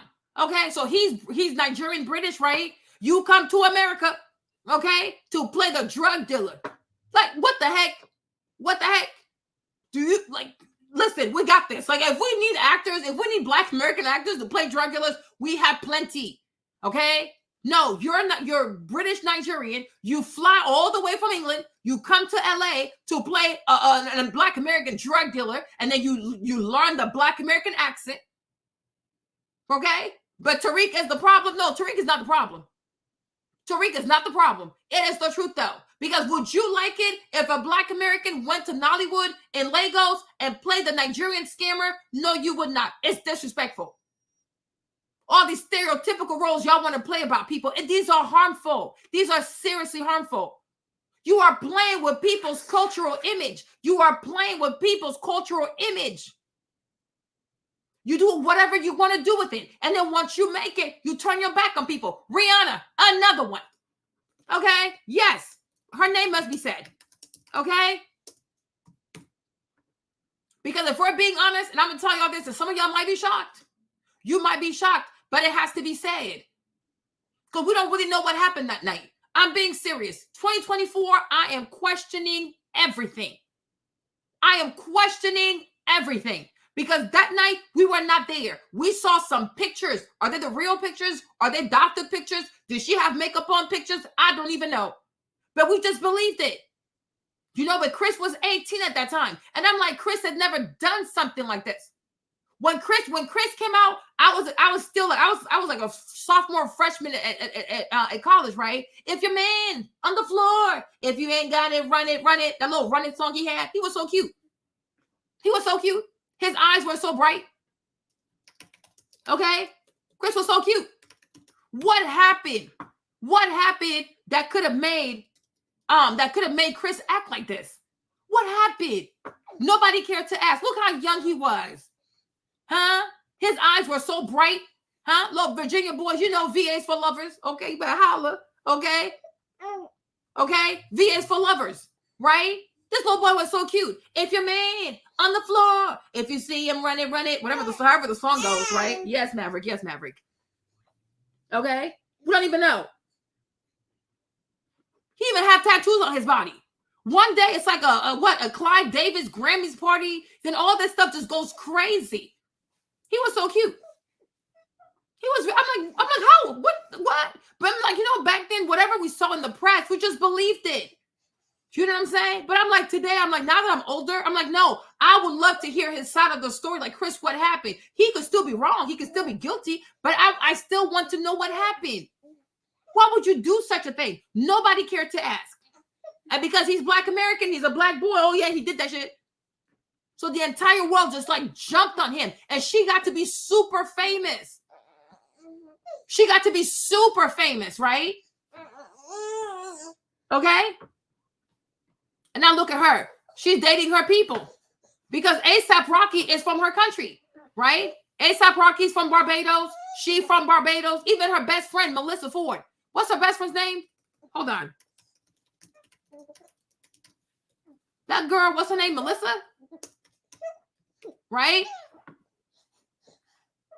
whatever her name is, right? Yeah, this girl also, she from Barbados. So it's like, hold on, this keeps doing this. Hold on, y'all, hold on. I'm back.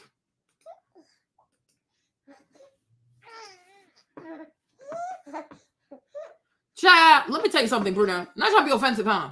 I ain't trying to be offensive. But with some, my thing is, one thing I've recognized with America is that first and foremost, when there's a stereotype out there about you and people say things about you, it's going to stick. Once you plead guilty to something, right, it's a lot easier for everybody else to say, oh, yeah, he did that to me, right? But the Karishi, how we know she didn't also hit Chris? How do I know she didn't hit him? You know what I'm saying? And that's why I'm like, me, I want to talk to him. I really do. If I ever meet Christopher Brown, I will have a conversation with him. Chris, what happened? Like all these relationships, I want to know how they got violent. Because when I need to know. Because one thing I'm no longer doing is like just hearing one side of the story. Oh, yeah, because I heard this, so he did that stuff. Oh, no, wait a minute. Did you also hit him? Because women hit people too. A lot of women put their hands on men. Because every time somebody says, oh, Chris hit me, or Chris did that. Okay, but have you seen Chris also? How you know he didn't have bruises on him? How you know he was not scratched up? Because we train a lot of boys. When you're abused by a woman, just take it. But when you act out, it's the problem. Make it make sense. Does anybody have pictures of him on that night? Most likely not. For both nights, with both of these ladies, right? Are there any pictures of Christopher on that night? Because I would like to see them. Because once your name is like one, that's the problem with what's it called? When you plead guilty, is that once you plead guilty to something, anybody can say you did it, and they're gonna believe it because if you did it once, you do it again, right?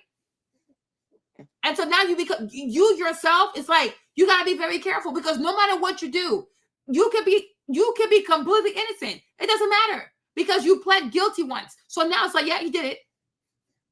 So now, me, Marvin, if I ever got to meet him, I would want to know what happened. I want to hear his side of the story. But my point is, ultimately, she got to be very famous, and Rihanna is one of the most famous tether I know. She becomes a billionaire. I'm like, what does she even do for Black America? Nothing. And they give her NAACP Image Awards. I'm like, for what? For what? How does she help Black America for her to get an NAACP Image Award? Make it make sense.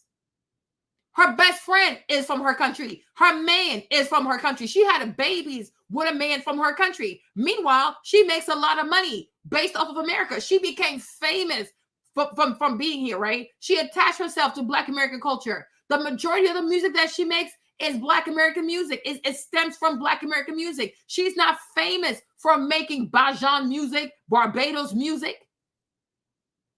Okay? Okay, all this stuff you see, that's the legacy of Motown. That's the legacy of Berry Gordy. Okay, that's what making her rich. It's not Barbados music making her rich. What infrastructure does Barbados have to make her rich? What it got? Okay, and during COVID, all she had for Black America was some face mask. I'm like, for $1, them things you bought in China for 50 cents.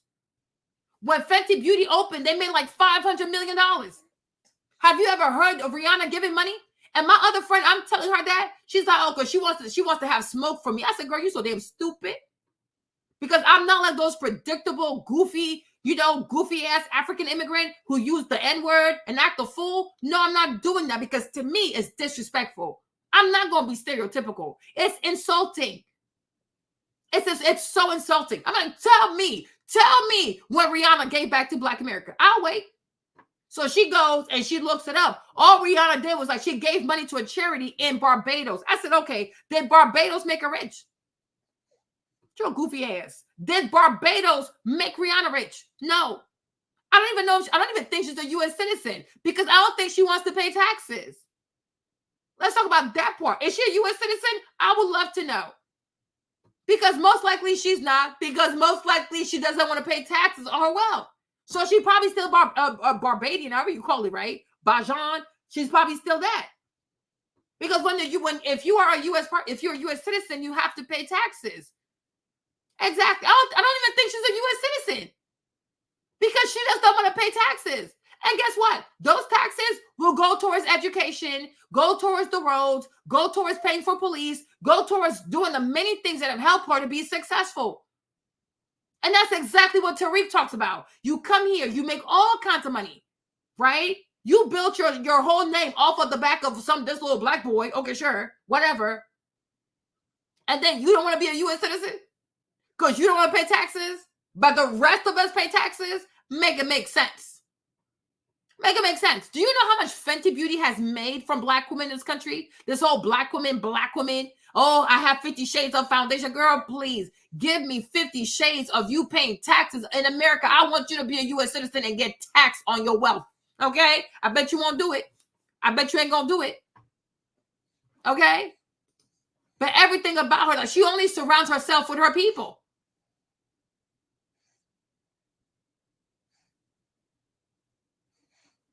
Okay? Best friend from Barbados. Her man is from Barbados. Everybody from Barbados. All right? We are not stupid. We are not stupid. All right? We are not stupid. So she made sure that her children were 100% Barbadian. However you say it. Because she's from Barbados. He's from Barbados, right? So her boys are 100% Barbados people with a U.S. citizenship, right? I mean, I could go on. My head hurts. So I'm like, Tariq Nasheed has a point. He does. Not everything he says is bad, right? It's like, oh, but you want to have what? You're offended because what? Because he excluded you? Yeah, it's his country. This is not your country. You are an immigrant. He's from here. His people are from here. He has generations who are from here. He doesn't owe you anything. I'm like, and like, oh my gosh. And the gall of people, like the mere fact that you think on this land as an immigrant or as a child of immigrant, you're going to check a person who's been born here, who's been here, like there are people been here for 5 generations, for 10 generations, for 20 generations. Like look at Luke trying to check Rizza Islam. I'm like, he's actually from here. His people are from here. Who are you to tell him how he can and cannot talk to you? What? Go to the Bahamas. Okay, go to Nassau and impose these rules. Okay, we don't care. We do not care. I don't care. I wish somebody would tell me if I was in the Ivory Coast how I could not talk to them. Are you from here? Are your people from here? Are your grandparents from here? Are your great grandparents from here? Are your great grandparents from here? No, they're not. So who are you to tell me how exactly I'm supposed to see you? Because this whole diversity stuff is a freaking scam to cheat Black Americans out of what's rightfully theirs. We're not doing this whole diversity stuff no more. That's why I told y'all, I don't like diversity, equity, and inclusion.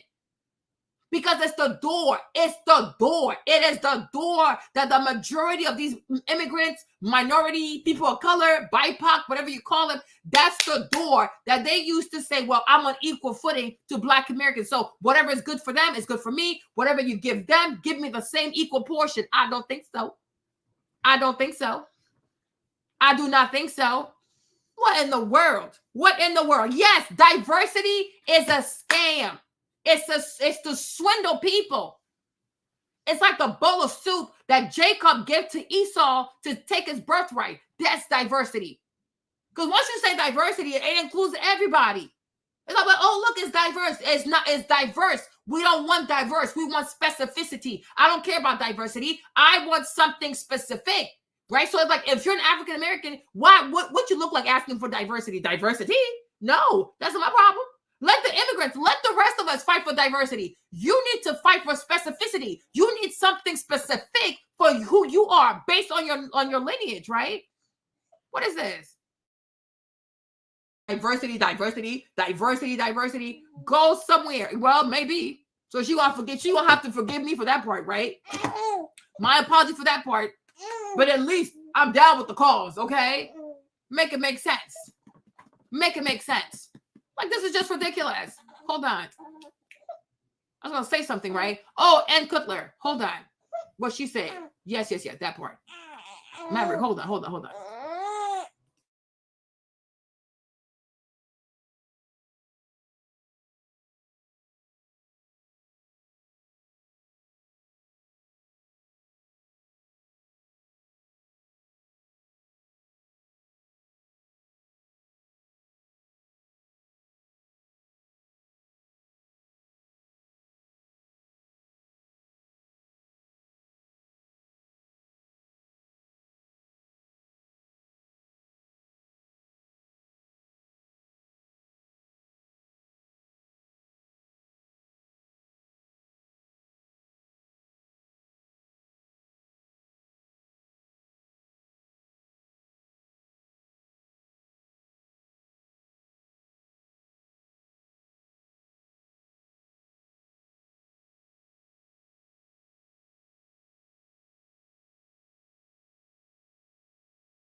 reputation goes into the idea of fighting for the upliftment, freedom, justice, and equality of Black people. It's very clear.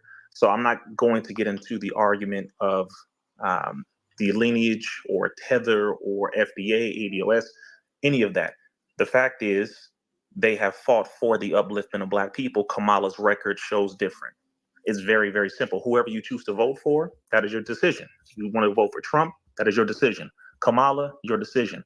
Dr. Cornel West, because he is on the ballot, although most of our people don't even bring him up, he is on there. If you choose to vote for him, that is your choice.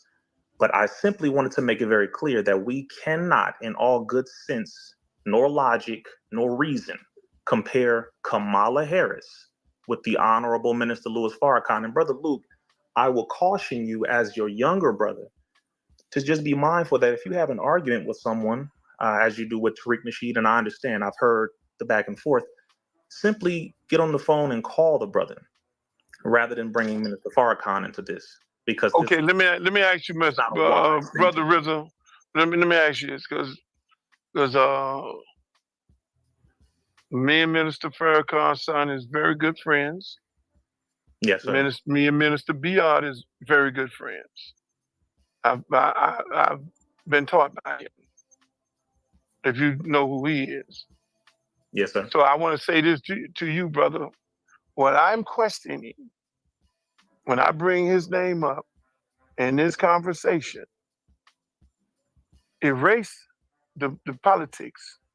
When a brother like Tariq, you see how dishonest he is, and this is why I tell you, like, it's all a swindle. It's to scam you, right? When you say to someone who's from here, people are from here, ancestry is from here, lineage is from here, like you can trace your lineage back to like Civil War and plantation, whatever, right? You say to someone like Rizza Islam, oh, erase the politics. We cannot erase the politics because the politics determine the policies. And the policies affect me, my legacy, my lineage, my coins, my inheritance, my reparations. No, we're not erasing politics.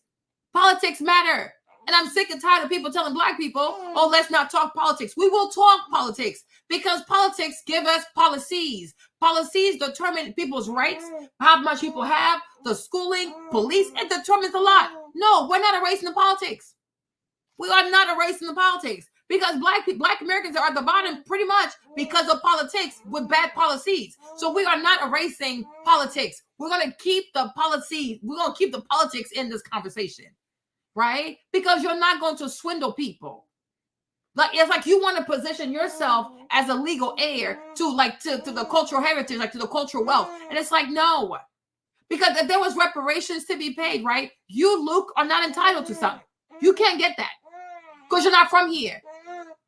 Okay, you've been born here, good for you. You have an American accent, good for you. You feel like you're down with the culture, good for you. But you're not a rightful heir. So that matters. And that is the politics of it all. That is the politics of lineage. That is the politics of ancestry. That is the politics of blood. That's the bloodline. It's not your bloodline. Now, if we were in the Bahamas and you choose not to care about politics and you don't care who inherits, that is your problem. Right? But we know America is a wealthy country. America is a super wealthy country. And on top of that, Black America is also, they have a lot of, hey, Fallon, they have it's a rich culture, especially their music, especially their entertainment, their arts, okay? It's even for the votes. You see how much Kamala wants that vote. So it does matter. No. We are not doing that. We are sticking with the politics of lineage. We are sticking with the politics of ancestry. We are sticking with the politics of the bloodline. No, we're not erasing it. Imagine that. Imagine the child of an immigrant telling you that politics don't matter. Yeah, right. You try that one. Go try that with somebody else. Swindler, go somewhere. You are insane. And his followers hop on these platforms and call people Black leaders. You are not a leader, okay? You are not a leader. You are a degenerate. This is your legacy, Luke, okay? Your music is filthy. You're not a leader. What? Hold on. This keeps happening with my stuff.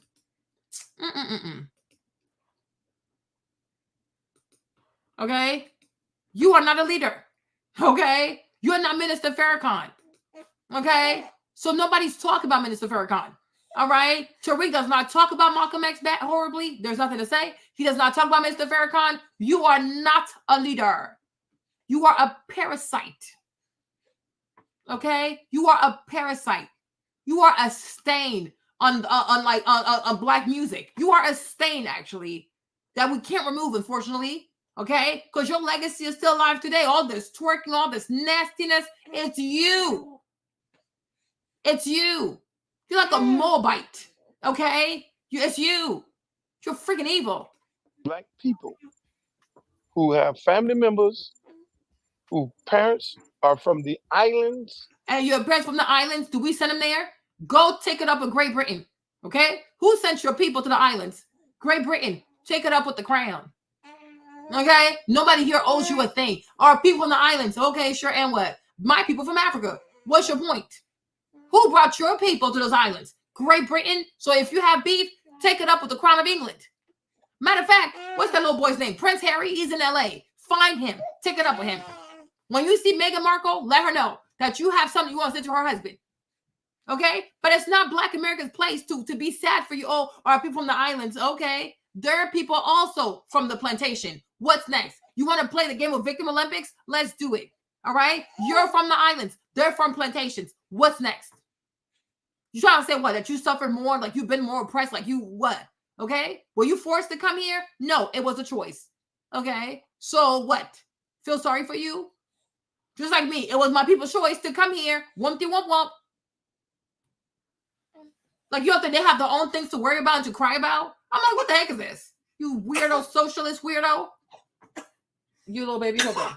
My little host, hold on, little host. Hold on, co-host, hold on. Tethers. You don't want to speak about the tether part of it. But that's what we talking about, brother. Because that is a derogatory term if it's meant for me. It is a derogatory term for you, Luke. Yeah, because you do degenerate stuff. You are a degenerate. So when you are being classified, right, when there's nomenclature being created by Tariq to define your species, right, your class of degenerate, okay, yes, you are a tether. Now, if you're offended, it's on you, okay? So maybe do good things, right? Because people know if you're a Black immigrant, you do good things, it doesn't apply to you.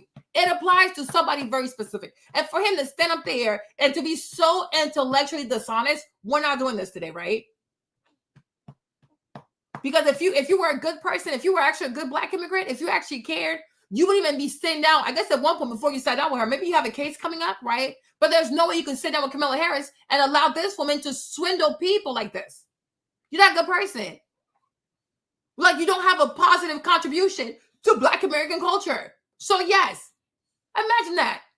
Imagine after all the filth you created, you are offended. A word offends you. Your music offends me. Your videos offend me. Your lyrics offend me. And the way you've handled Black women, Black American women in your music, it also offends me. So now you know how it feels. Imagine that. You are offended over a word. You took their cultural image and you bastardized their cultural image. You perverted their cultural image. Have you ever seen a Black American go to the Bahamas and do that to your people? No, they have not.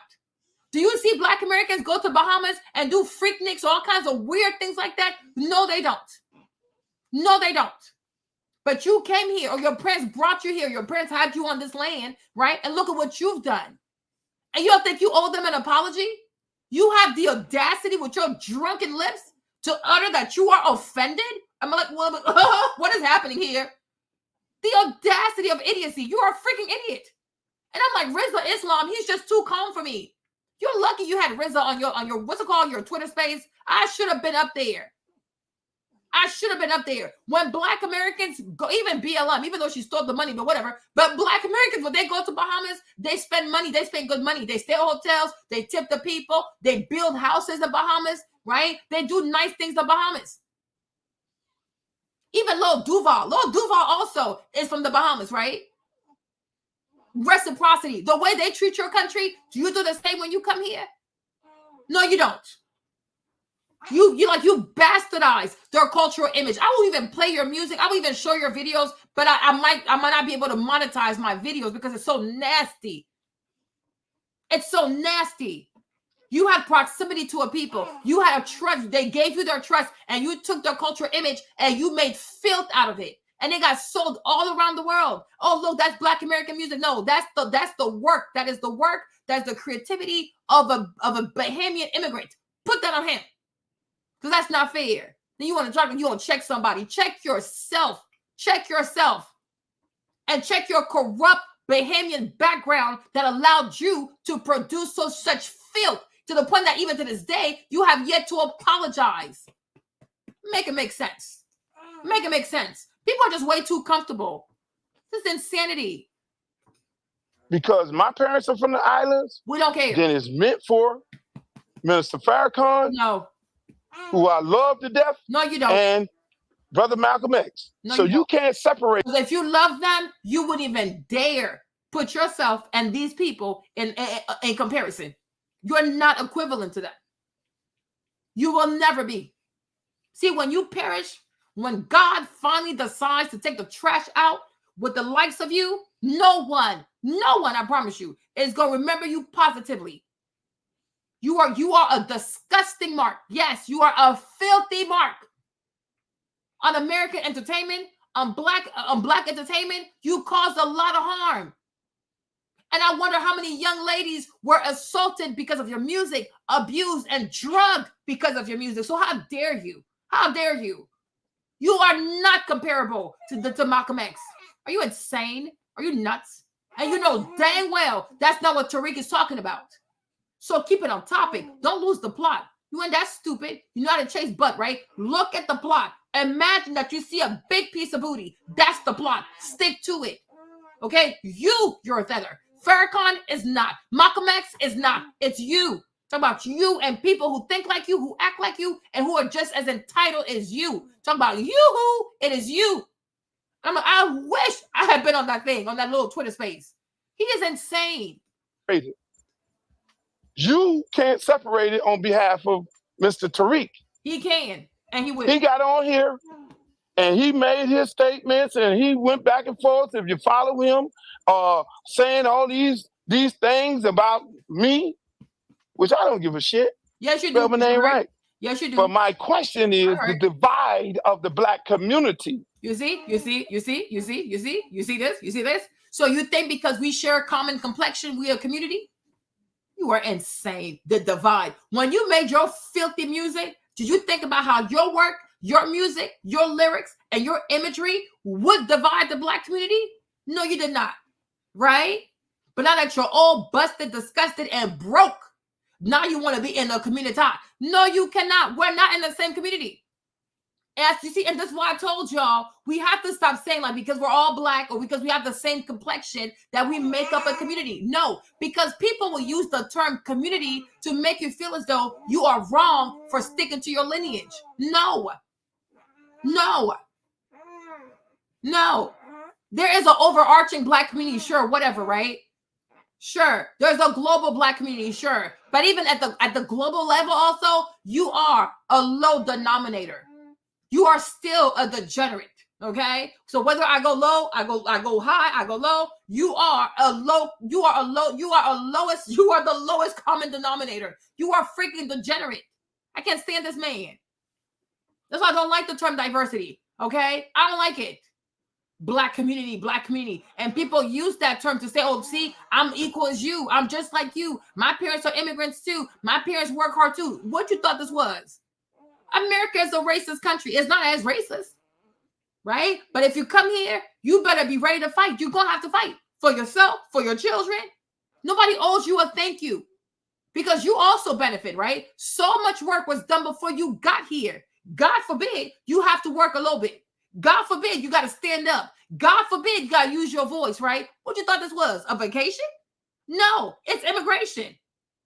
You better get up and do something, and you better say something, right? You also will have to stand up against police brutality. You're also going to have to stand up against injustice because it's not perfect. But it's like Black Americans, they've done a whole lot. You're not coming here like straight after like Civil War or like Jim Crow era, right? You're not coming here. You coming like what? Recently? It's not that bad. But yeah, it's still bad. So you will have to do things. You will be inconvenienced. Nobody owes you a thank you. Do you also say thank you to them? Like, oh, you know what? Thank you so much. No, you don't. Oh, but my parents came here. We from the islands. We do not care. Immigration is a choice. Legal, illegal, I don't care. It is a choice. And when you came to America, you knew, your parents knew, it's a racist country. It's a country that had slavery. It's a country that treated Black people here badly. And it's not completely over. So nobody owes you a thank you. That's the least you could do. And this derogatory term of tethers, and it's defined by you are Black in America, and if your parents are from the islands, then that is what you are. That's why Miss Yvette so eloquently said she don't subscribe to that shit because it's a derogatory term. So Kevin, Kevin, it seems like the lady, Miss Yvette, the light-skinned one, it seems like she was on that panel. It seems like she was on the panel. And I don't know, because I couldn't catch the whole thing, right? But it seems like she was on the panel, and it seems like while she was on the panel, she was probably on some like Pan-African stuff, right? Which I don't agree, but she's a socialist. I don't agree. So it seems like she validated the way he feels. So he's like, oh, you see, even Miss Yvette said she don't prescribe to that. We don't care. That's her. More power to her, right? And just like Tariq does not agree with her also. But I'm like, for me, I'm against dilution. I'm absolutely against dilution. I don't believe that you should dilute your lineage, or you should pretend not to have lineage, or you should erase your lineage to fit into this new construct of Black community. No. Because if stuff ever got real over here, like if stuff ever got real, if there was ever a civil war, all these Black immigrants who want to be part of the Black community, they will pack their suitcases and go home. Very few will stay unless they have like children with somebody that's Black American, I guess. But the majority will pack their bags and go home. And you wouldn't say, hey, my Black American cousin, do you want to come with me? You wouldn't say that. You would just leave him right here.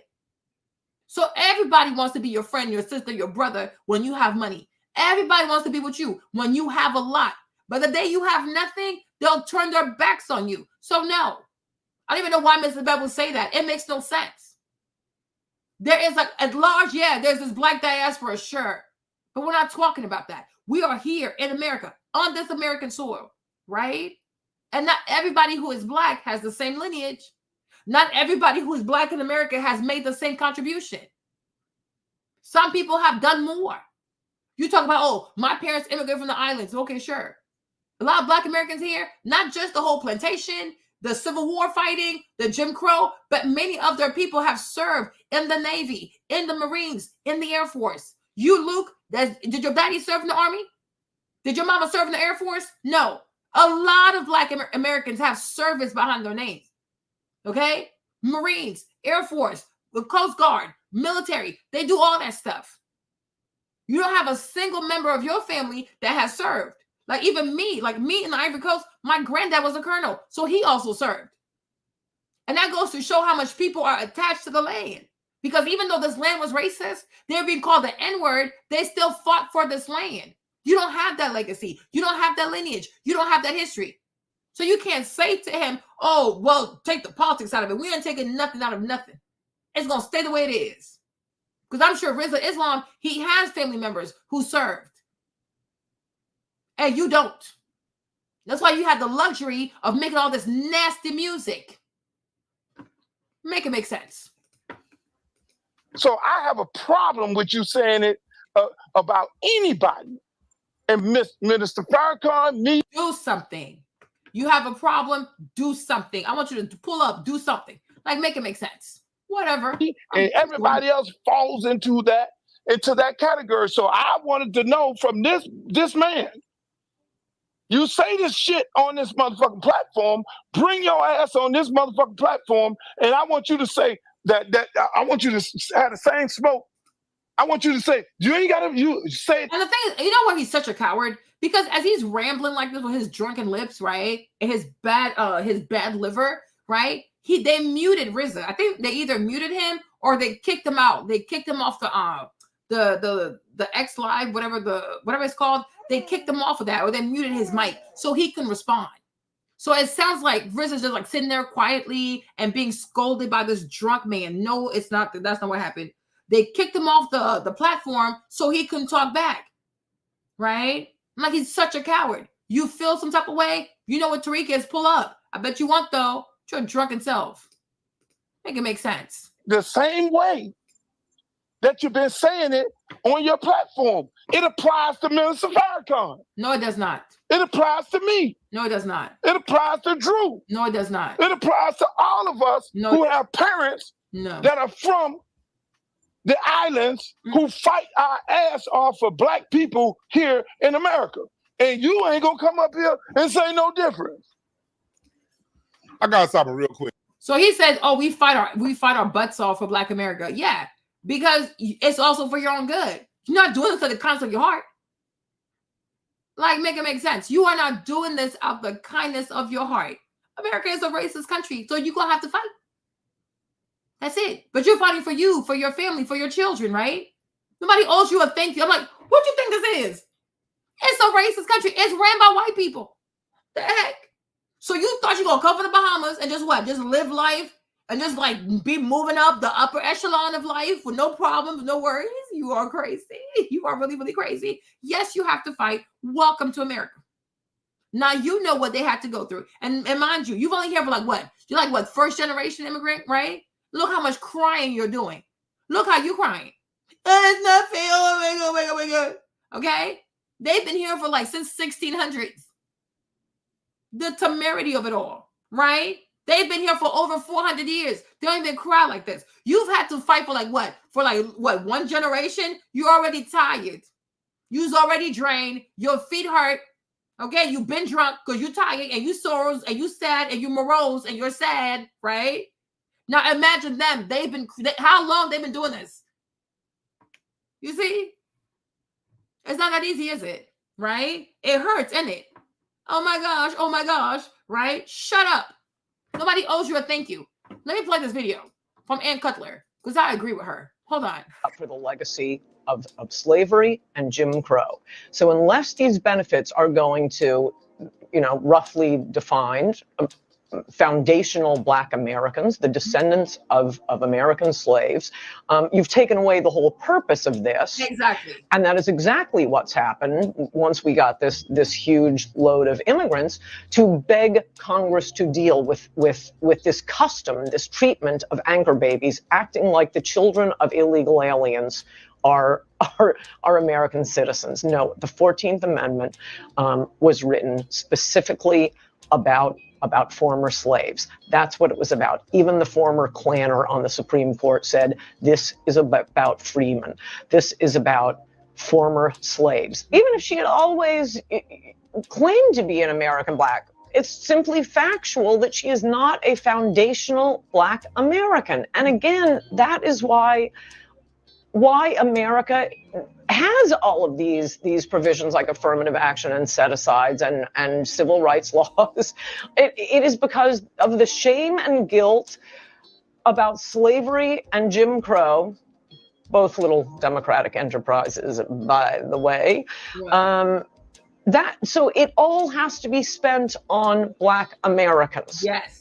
That, ladies and gents, is the part people like Roland Martin and everybody else on Kamala's team did not want you to see. And Roland Martin also is a Haitian man. So he thinks, oh, well, I'm here too. I'm fighting for Black people. You're fighting for yourself. I'm like, what the heck? You have to fight. America's racist. What you think this is? A cruise? A luxury vacation? A 5-star vacation when you kick your feet up? No.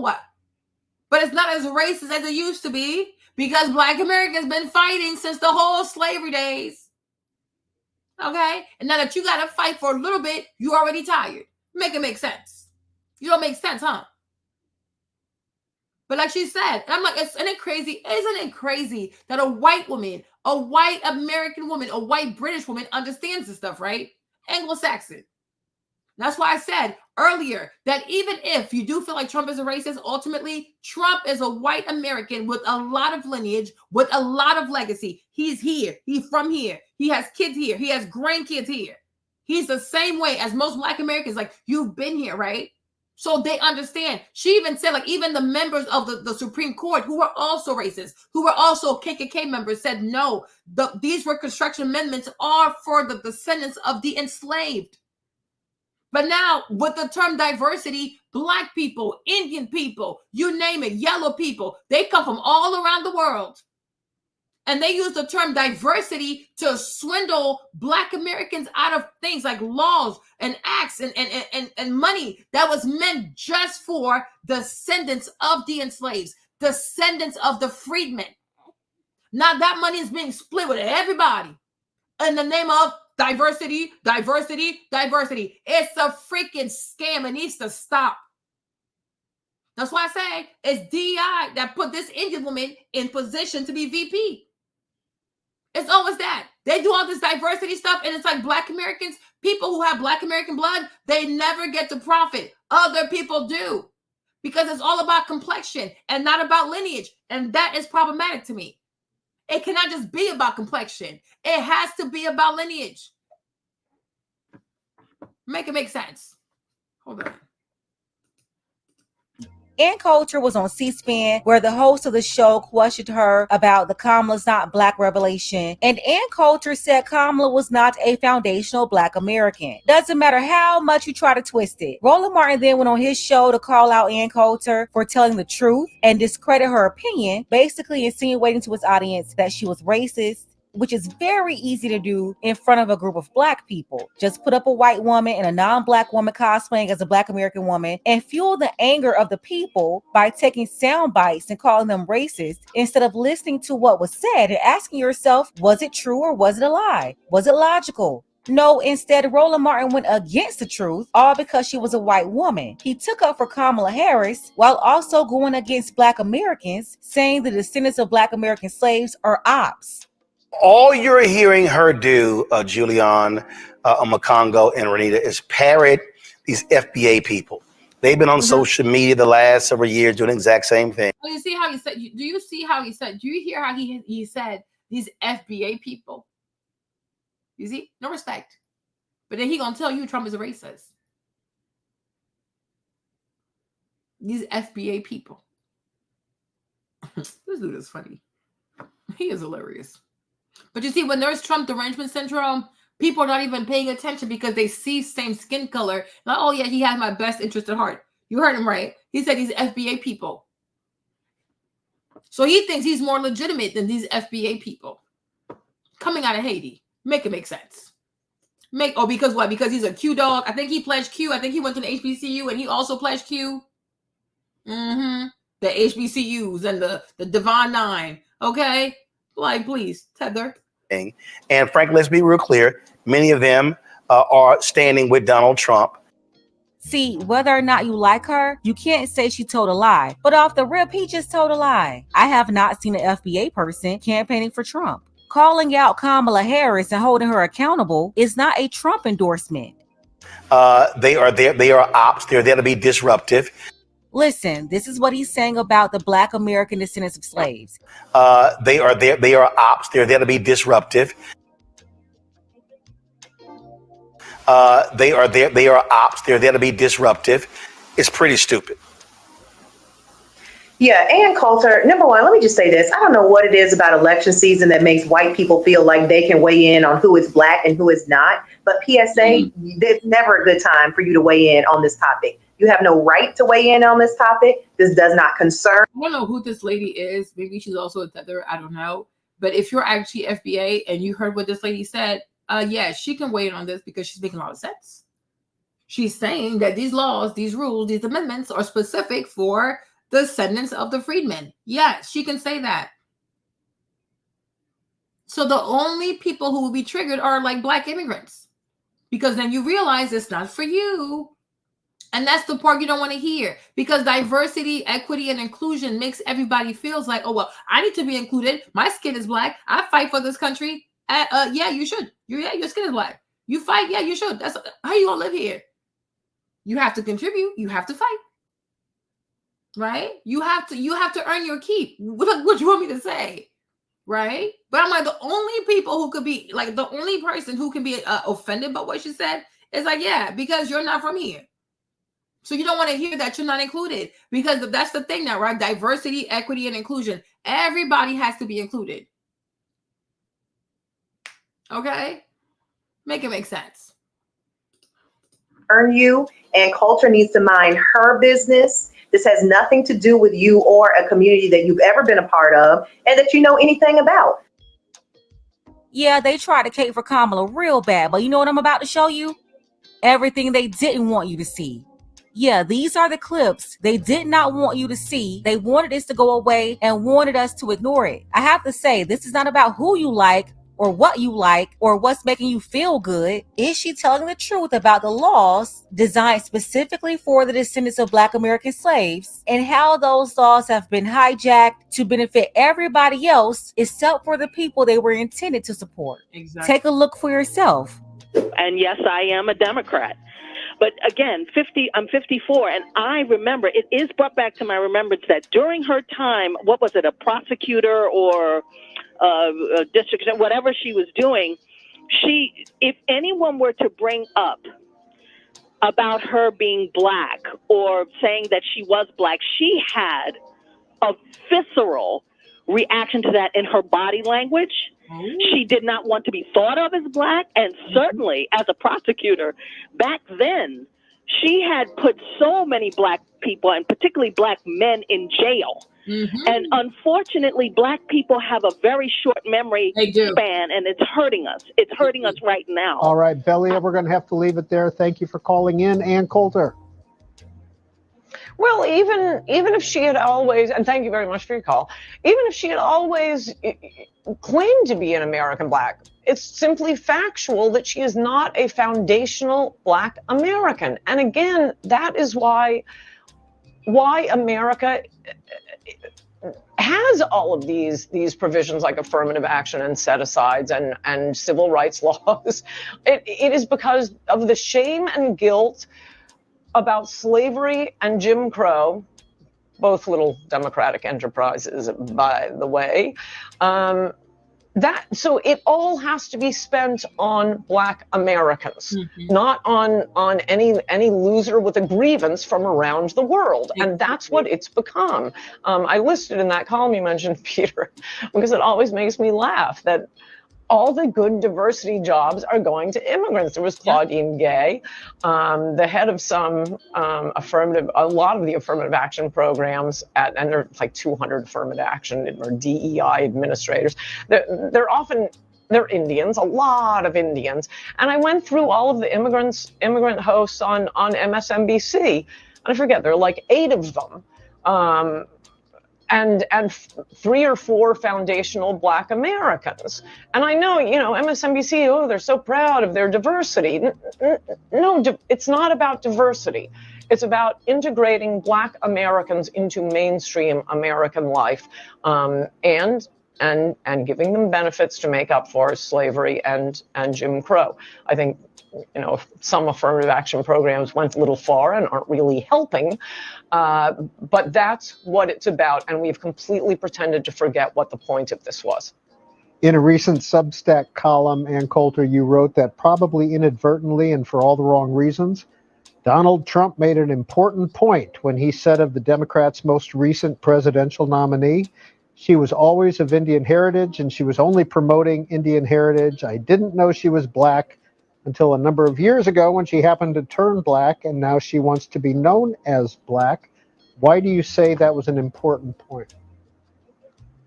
Well, I write about this a little bit in my book, Mugged, about racial demagoguery, and also in Adios America about immigration. And that is the important point he should have made is that the entire purpose of affirmative action, set-asides, civil rights laws that limit constitutional rights to freedom of contract, freedom of association, all of that was to make up for the legacy of slavery and Jim Crow. So unless these benefits are going to, roughly defined, foundational Black Americans, the descendants of American slaves, you've taken away the whole purpose of this. And that is exactly what's happened once we got this huge load of immigrants. Now, you know, a Thai who arrived on Wednesday will get an advantage applying to college, applying to corporations over a heterosexual white male in particular. That's the biggest hate group, but any white American. And all of the civil rights laws have been, and affirmative action and so on, have been twisted into just anti-white hatred and open, egregious discrimination. So to make the point that Kamala isn't a foundational Black American, I'm always pointing out to Black people, hey, have you noticed Indians are getting all the good diversity jobs?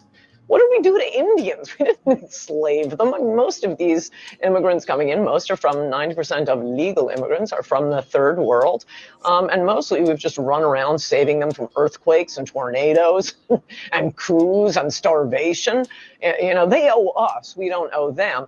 But to switch from the concept of integration and civil rights for Black Americans to this BS-y diversity, not only to point out to Black Americans that their history is being stolen by immigrants, but to remind white Americans that this whole diversity thing is just discrimination against them.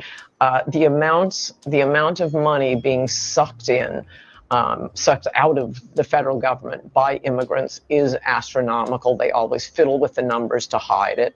But I mean, just the translators, the massive amount of crime being committed by immigrants, which is also lied about, covered in Adios America.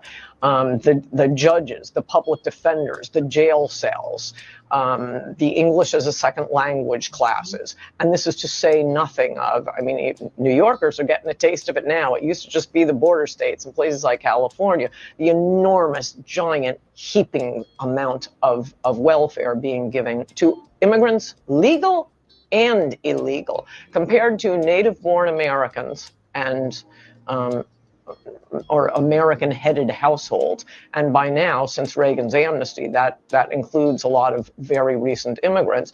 Illegal immigrants collect the most in illegal immigrant-headed households. I'll tell you why I say that in a second. Collect vastly the most amount of welfare, followed by legal immigrants, followed by American-headed families. And the reason I say American-headed or illegal-headed is one of the ways they lie about this is by counting illegal aliens who drop an anchor baby as American. That's an American. And, you know, what does most welfare go for? It goes for the kids. It's the illegal alien anchor baby who's sucking in all the welfare to support his entire family. And no court and no Congress has ever said, officially ruled that the child of illegal immigrants is an American citizen. That was a footnote in the Justice Brennan opinion. It was dicta. It was not part of the ruling. And now everybody just acts like it's true. That is something that Trump absolutely could have changed with an executive order. The great federal judge, and boy, he's not a conservative, Richard Posner, he was for a while the most, I think he's retired now, but the most cited federal judge, absolutely brilliant man. And again, whoa, not a conservative. He used a concurrence in one of his opinions years ago to beg Congress to deal with this custom, this treatment of anchor babies, acting like the children of illegal aliens are American citizens. No, the 14th Amendment was written specifically about former slaves. That's what it was about. Even the former Klanner on the Supreme Court said, this is about freemen. This is about former slaves. They are citizens. They were born, they are citizens of the jurisdiction in which they live. It is not about an 8-month pregnant Mexican running across the border and dropping a baby. You really think that's what the country was thinking about immediately after the Civil War? It is exclusively about Black people. Congress should pass law. Oh, Harry Reid, former Democratic leader of the Senate. He used to give speeches on this on the Senate floor, how insane the treatment of this creation of anchor babies is. Really ferocious speeches. But then I guess Democrats realized, hey, hey, the immigrants are voting for us. Let's keep the gravy train going. That part. The takeaway for Black Americans is that all these other groups, they've hijacked all the laws made specifically for us, and those same laws, they've been twisted to only benefit them, basically everybody except for us. Look around in New York or Chicago. How y'all find money for them? But you can't find money for us. Do you all realize that CTU has it in their contract that is up for negotiations this year, where they're going to be giving more money to migrants than they're going to be giving to support our teachers? In what world is that okay? You want to give migrant kids $2,000 a month for a stipend in your contract? What about the rest of the kids who are hungry and suffering here in Chicago? Do you not think that it's just migrant kids who are suffering, who are not able to eat, who are dealing with homelessness? Of course it's not. You can even look at Mindy, who identified as Indian just like Kamala. Her brother used affirmative action and cosplayed as a Black man to get in medical school. Best known as being TV and film star Mindy Kaling's brother. Let's start off by talking about your last name, because now I see that Mindy actually took the middle part of Chokalingam for the Kaling, right? Yeah. And now you've hyphenated it. What's that about? Well, when I was in medical school, my mother convinced me that Chokalingam, that was too long. So I should, because of course she was Dr. Chokalingam, so that I should start using my middle name. I should start hyphenating it so that it's easier to say Dr. Ingham. And of course, I never graduated medical school, so it didn't make much difference anyway. Well, I'm also a Tamilian, so I'm happy to say Chokalingam all night long, okay? Yeah, well, fortunately, you're the only one who actually recognizes that Chokalingam is a Tamil name. Otherwise, I never would have been able to pull off my scam. Well, let's get to your scam, shall we? Tell us about it. Sure. Back in 1997, I was kind of a college frat boy, more interested in partying than studying. My best friend, Indian American, just like me, a year older, did not get into medical school. And I realized that with my grades and test scores, I was not going to get in either. So what I did was I read a lot of statistics that the medical schools were discriminating against their Asian American and white applicants and in favor of their Hispanic and African American applicants as part of a program that they called 3,000 by 2,000, essentially a racial quota scheme. I realized that I would dramatically improve my chance of admission by posing as an African American. Anyway, I shaved my head, trimmed my long Indian eyelashes, and applied to medical school as an African American. I interviewed at 11 medical schools across America in 9 different cities while posing as Black. And I actually succeeded in getting into medical school at St. Louis University in Missouri.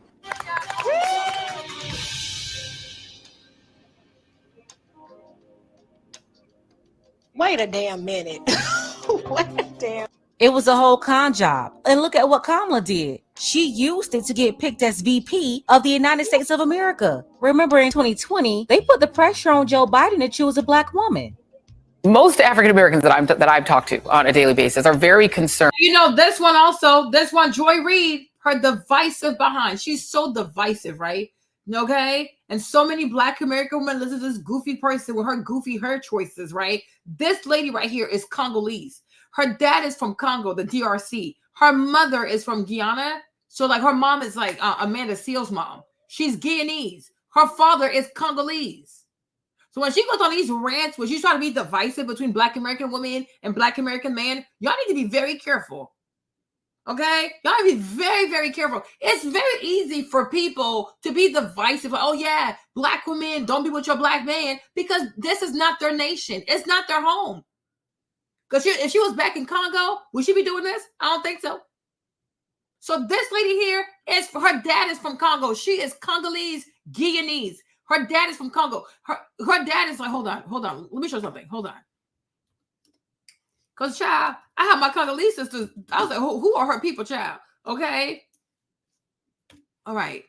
So, let me move this right here. Okay. If you know a little bit about African history, oh my gosh, why does my stuff keep doing this?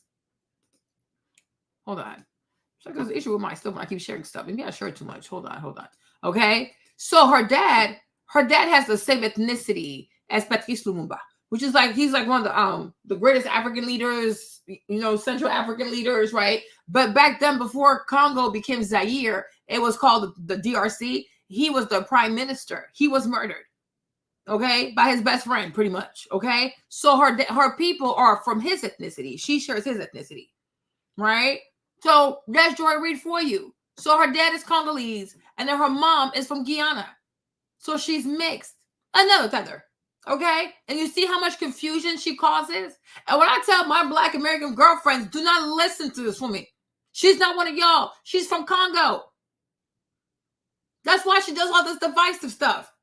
Because if she was back in Congo and a Black Congolese man and a Black Congolese woman had beef, I promise you, she would do everything in her power to bring them back together. Like, yo, we still family, though. Like, it's never that deep. We ain't got to be hateful. But because she's not connected to this land, right? She enjoys being chaotic. She's so freaking chaotic. What is wrong with this goofy bit? Oh my gosh, you guys. Okay, gotta monetize my video. But I do not like her. I don't like her. Like, you're so divisive. You're so freaking chaotic. Her goofy self. That, you know, Black women in particular have been the heartbeat of the Democratic Party for a long time, really shored you up in places like South Carolina. Are you committed to naming a Black woman as your vice presidential running mate? Black women forced him to choose a Black woman as his running mate. And then he picked an Indian woman, raised partially in Canada, with no roots to Black America, as his running mate, cosplaying as a Black woman. So there it is. And this is why I say you cannot leave politics out of it, because politics determine policies, right? When we go off with just black, okay, you see, even Indian people can cosplay as Black. But what you have to do, you have to ask for lineage. And you see Joy, when she says, oh, are you going to ask for a Black woman? A lot of these goofy Black American women, they fell for it. It's like, you see, anybody can be Black. Even an Indian can be Black. But you see, Joy made sure to not say a foundational Black American as your vice president. She said Black. Because if she also has to use lineage, she's also excluded, just like Roland Martin. And a lot of them don't want to. Because like Ann Cookler says, they come here and off of diversity, they get to have jobs and things like that really do belong to Black American people. Why is she on MSNBC? Based off of what? She makes $1.5 million a year. Meanwhile, Angela Rye, but then Angela is also goofy though, so whatever. But I'm like, as something like that, it should have gone to Angela Rye. Why is it going to her? But you see, Angela Rye too, instead of fighting for what belongs to her, she's out here on her Trump derangement syndrome. Her and Tiffany Cross. They're so insane. I'm like, you're getting swindled. Do you not see this? Trump. No. Diversity. Go fight that thing. Because I'm like, it's taking stuff that belongs to you. But you don't have to listen though. I try to tell you. Make it make sense. Now that you see what she was talking about, I'll ask again, was Ann Coulter right about these laws being hijacked that were intended for the descendants of Black American slaves? Is it true or is it a lie? Let's go ahead and get the conversation.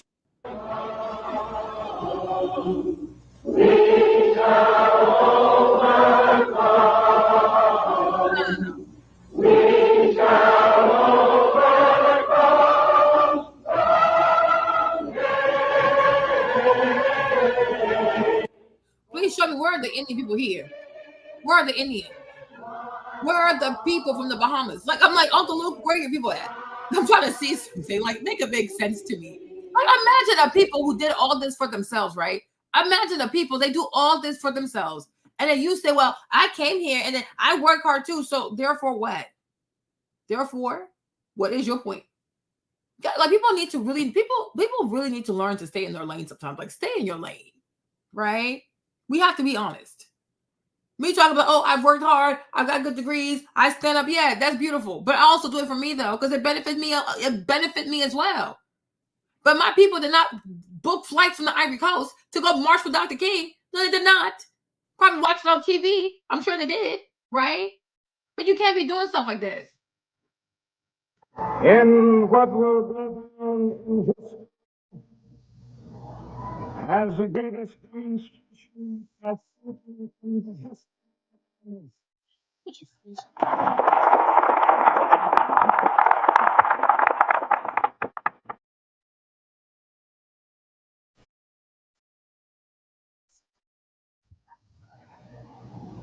A great American who symbolic shows signed the Emancipation Proclamation.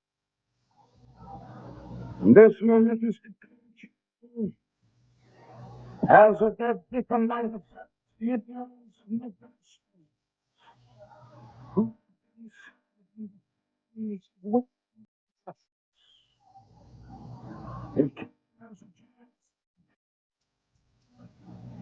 to captive, but one the Nebraska is not free.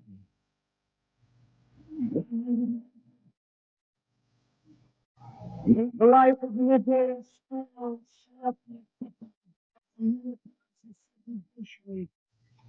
and the challenge of discrimination. 100 years later, the Negro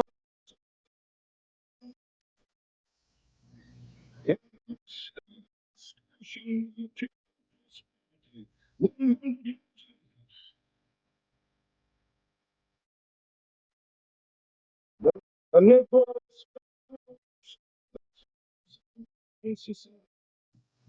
and finds himself in exile. Yes. Traumatized with painful conditions. In a sense, we've come to our nation's capital, Nasheed, and the architect of our republic wrote the magnificent words of the Constitution and Declaration. They were signing a promissory note with every American across the land. This note was a promise that all, yes, black men as well as white, to be guaranteed the unalienable right of life, liberty, and the pursuit of happiness. It is obvious today that America has defaulted on this promissory note instead of honoring this sacred obligation. America has given the Negro people a bad check which has come back insufficiently.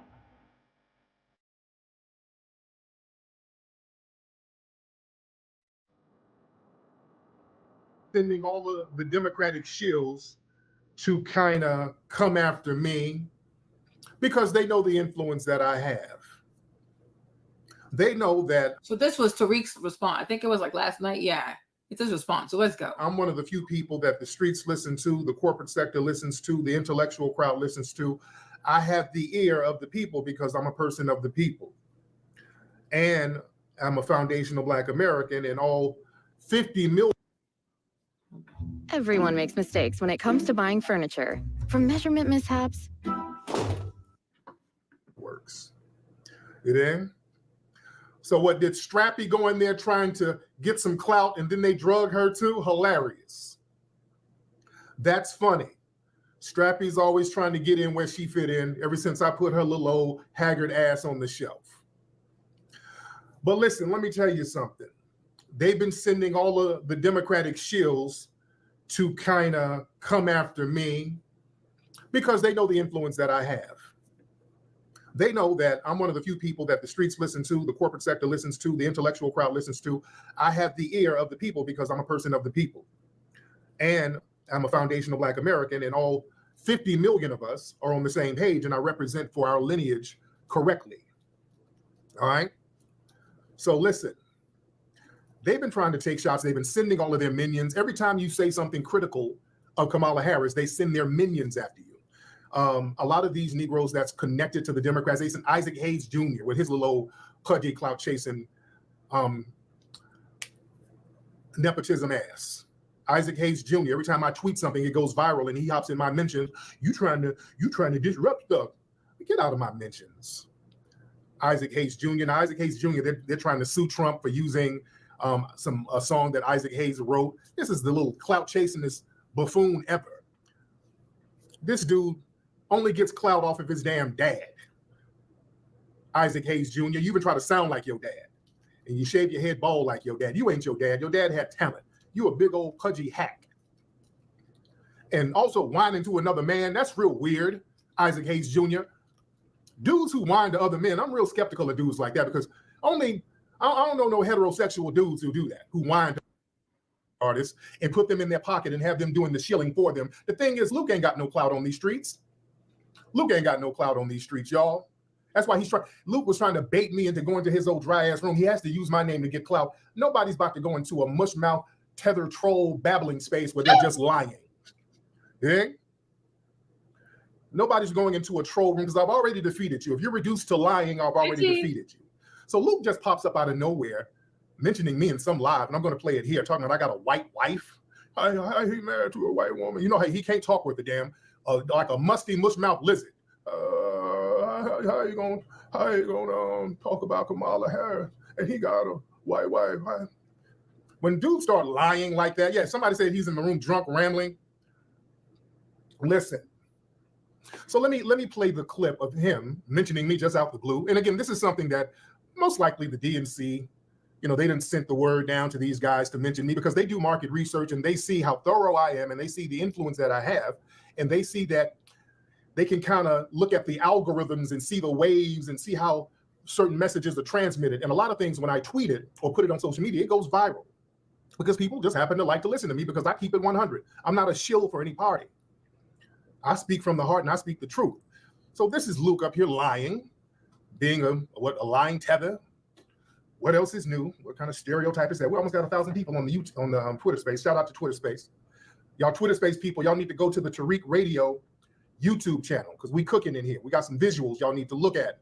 So this is him mentioning me. Hold on. This is Luke talking, lying about me. All right. And look, Luke needs to drink some water. He looked like his kidneys are bad. Something's going on with Luke. Is Luke all right? God bless him. Oh. That's a group of black men, and most of them hang out on Twitter. Tariq, Nasheed. Oh my God. I do not like him. I swear, I feel like he's an agent. Okay, that sounds like some kind of tether, Mammy. Mammy, you don't have nothing to agent to, all right? That's a projection that these tethers like to spew. Somebody's an agent. That's you projecting. You don't have anything to tether to. You ain't got nothing that needs infiltrating. Yeah. At the end of the day, they get on there, they fool these people with these doctors and these books and all that, and they try and separate the black community. Mind you, here's a guy I'm talking about, descendants of slaves, you know, married to a white lady. You know, which I'm like, are y'all following him? You know what I'm saying? So I like that's a group. Okay, so when cats blatantly lie, and this is why we delineate, family.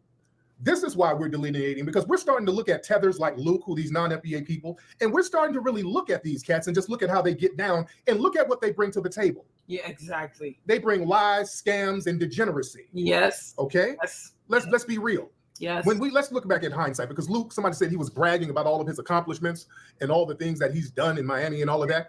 I know he wasn't doing that. I know Luke wasn't sitting around here talking about his accomplishments. And somebody said he was sounding like he was drunk. He can't be bragging about all the things he did for Miami when damn near all of his artists accused him of ripping them off. Yep. I know he wasn't in there bragging about all he's doing for Miami, and his damn artists, damn near all of them, was complaining about him ripping them off. Mm-hmm. You dig? Come on now, this is jealous tether babble. See, the thing is, man, let's be real. Let's look back at hindsight. And you know, Luke was a part of that big censorship thing that was going on and the thing that was brought to the Supreme Court, which was a very important case. But let's look at all the other players that were in that mix. It was NWA and those people. All of that helped fuel that too. Ice-T, all of that helped fuel that censorship thing too. A lot of that was fueled by what was going on with NWA and Ice-T and all of that. And he just happened to go to court for it because of the indecency thing that was going on with those records. And that was a very important case. But the thing is, let's be real. Let's look at the reality. What Luke has brought to the game. In hindsight, Luke brought a bunch of degeneracy to the culture. All of the coochie popping and all of that stuff. Yeah, it was cute and it was fun when we were little looking at that stuff because it was provocative. But you dig? At the end of the day, let's look back in hindsight. Just look, when you get older and you look back, you're like, that didn't help us worth a damn. He brought some of that Caribbean degeneracy over here. Yeah. And how has that worked for us now? I think Luke was recently bragging about how Sexy Red and Glorilla, all the people rapping about Poochie and Booty and all that, they got to thank him and give him a check. That ain't no flex, to be honest. That's not a flex, to be honest. Now, transparency, I used to love the Two Live Crew. Still, I like listening to that stuff, but we came up in the golden era, and that was in the golden era of hip hop when there was a balance, all right? So yeah, you had the degenerate stuff, but it was balanced out by the Rakims, the LLs, the Heavy D, Brand Nubian. It was balanced out by so much stuff, so it didn't become the dominant part of the culture, okay? It didn't become the dominant part of the culture. It became a temporary escapism type of thing. Then we went back to business. Okay, let's twerk, let's look at a little booty here and there, and let's go back to handling business. But Luke brought normalizing degeneracy to the culture. Yeah. And always talk about how a lot of things in foundational Black American culture that's janky, a lot of the tethers bring that in. Yeah. Luke did a lot of damage to the damn culture. Let's be real. Yes. And and that's another thing. Look. And Luke is mad because people have been calling him a tether, and he's trying to drag all of the Caribbean in the tether conversation. Why are you calling us all tethers? If you call me a tether and call Kamala Harris a tether, you call it, what about Malcolm X? You calling him a tether too? What about Minister Farrakhan? You calling him a tether too? No, we're not talking about them. Tether is an action-based thing. Yeah, we got almost 7,000 people in this channel. Y'all better come on over here. All of my people in the Twitter space. We got over 1,000 in Twitter space. We got almost 7,000 on YouTube.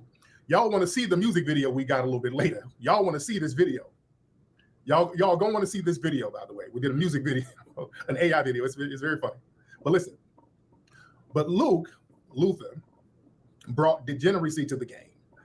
And he's been called out for being a tether. He's trying to align himself with Malcolm X and Farrakhan. Man, you ain't even nowhere near that conversation on that level, nor is Kamala, your fellow Caribbean tether. We have every right to not want you damn degenerates representing us. You've been a horrible representative for us. Yeah. All right?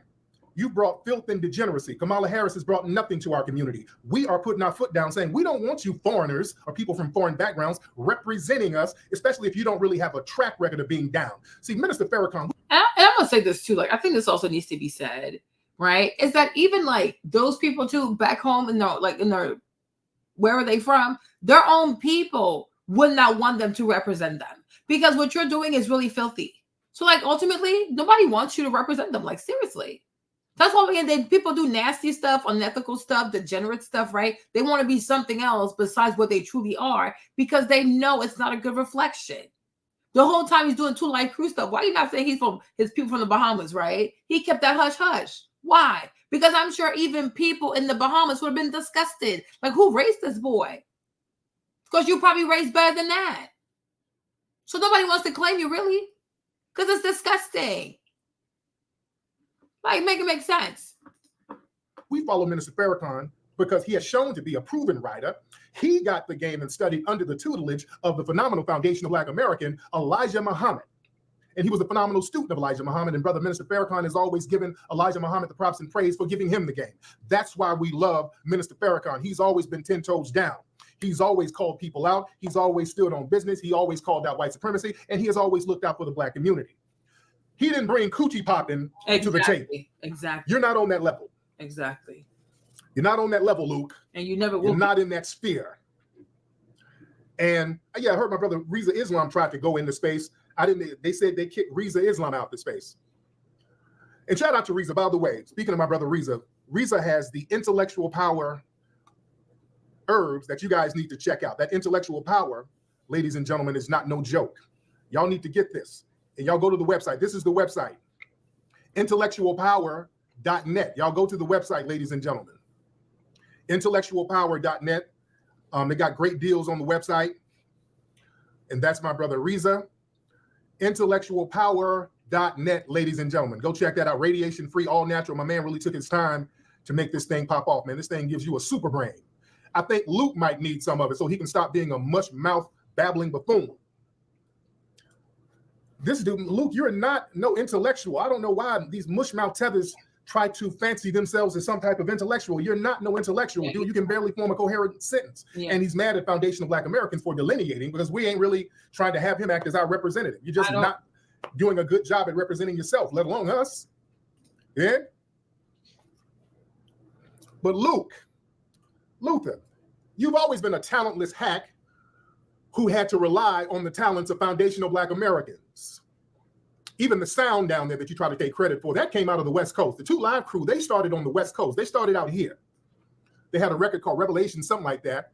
And that's where that sound came from. Then happen, this crazy stuff that had to happen so they could open their eyes for the past 4 years. Well, this is exactly why is Cardi B speaking for Black Americans? Like, why? Like, this is exactly what he talks about. Like, Tariq makes a lot of sense. I'm like, to me, it's not hard. What is this? Why? Well, it doesn't have to happen. For example, in 2016, if 18 to 23 or 4-year-olds have voted in the same percent.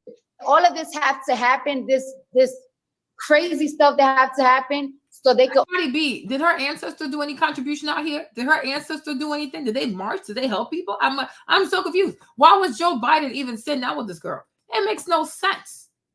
You know what I mean? And they take like filthy, degenerate people such as her for the past 4 years. She is filthy. She's a degenerate, right? She stands for nothing good. Gang banging, grape, stealing, robbing, drug dealing, all kinds of foolishness. And it's like, that's who Joe Biden goes and have a conversation with. So when Tariq said, we don't want you people representing us, yes, he is right. Because I'm like, whoever you are, no matter what country you are, would you want Cardi B to represent your people? Heck no. Okay? Heck no. Would most Dominicans even want to be represented by her? Most likely not. Because she has a filthy image. It's disgusting. It's so nasty. So it's like, why is Joe on there talking to her on the behest of African Americans? She's not one. Oh my gosh. There and then just basically join the group. Okay? But Luke has been eating off the talents of foundational Black Americans. Now, Luke is listed as a rapper. Luke ain't no rapper. Luke has never rapped a verse in his life. That man can barely talk, let alone rap a damn verse. Luke is not a rapper, nor is he a producer. It was Mr. Mix producing all the records. You had foundational Black Americans doing all the hard work. And then you had Fresh Kid Ice, who was Trinidadian and Asian. But even Brother Marquis was writing a lot of his stuff. Yeah? And then Luke had JT Money. So Luke was getting the FBA family to do all the heavy lifting for him. And then when things fell apart, he fell off. He couldn't exploit no more FBAs. Yeah? And boy, and Brother Marquis, RIP to Brother Marquis, he just recently died. But before he died, boy, he spilled the beans on Luke. Before Brother Marquis died, he spilled the beans on Luke. He was telling all of it. See, Luke is up here lying. That's what Luke, they were trying to bait me into going into his Twitter space. I'm not going into no troll space with a bunch of damn tethers who already lying. He's just babbling and saying random lies, talking about Tariq, he worked for Steve Bannon. He just saying stuff. Just saying shit about some Steve Bannon and Trump. I ain't on nobody's payroll. I don't work for nobody, nothing. You're projecting. The DNC done threw a couple of dollars in your back pocket, which you clearly needed. You did. Because you're the biggest bag fumbler in hip-hop history. Nobody's going to take advice from you, dude. You got your record label finessed out of you by a white dude. Luke. Luke had $100 million record label. That record label was worth $100 million, and his goofy lizard mouth ass sat up here and got it finessed out of him. How you gonna get your record label finessed from you? White man, LGBT white man came and just finessed the hell out of him. Yeah. By you mush mouth mumbling, and we're supposed to get advice from you. You got your label finessed from you. Yeah. But Luke, you're not our representative, and we're different, dude. We have a different lineage. And the whole thing trying to calling me the leader of FBA, you're the leader of FBA, and I'm not nobody's leader. Whatever is in your drunk imaginary mind, that's your lizard mouth thoughts. There's no group, there's no leader. We are a lineage that you ain't a part of. Foundational Black Americans, that's a lineage that you are not a part of, brother. Period. You're part of a fleeing mushmouth lineage. Okay. And the thing is, dude, you got a history of being accused of ripping off your foundational Black American artist. If we're going to be real, Brother Marquis talked about how you rip them off all the time. H-Town talked about how you ripped them off. Ooh. Dino Shazam and G.I. It's one of my favorite groups. Loved H-Town. They were saying how you screwed them over. Another artist, you got Lorenzo. I think he was saying the same thing. My homeboy, MC Shy D, that's my homie. That's why your record label got taken, because Shy D sued you because you were jerking him over. Shy D is my guy. Real good dude. Shout out to Shy D. Y'all have heard me brag about my brother MC Shy D before. Shy D is a solid guy. I remember I went down to Atlanta and I was doing some beat making. I was beat making out here, making a few dollars doing my beat making. And I went down to Atlanta, mid-90s, and all my equipment was up here. Then I ran into some cats down there who needed some beats and things. And, you know, they had a bag for me down there and I didn't have no equipment.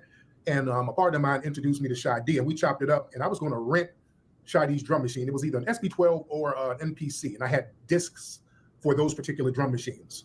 And I was going to rent his drum machine from him. I was just waiting on him to tell me a price. I was willing to give him like a couple of grand just to rent it because I had some money waiting on me down there and I just needed the equipment.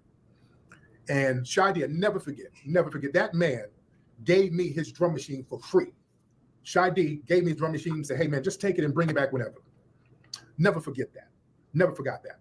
Never forgot that. Shy D, solid dude. Solid dude. And you talk to people in Atlanta, everybody loves that guy.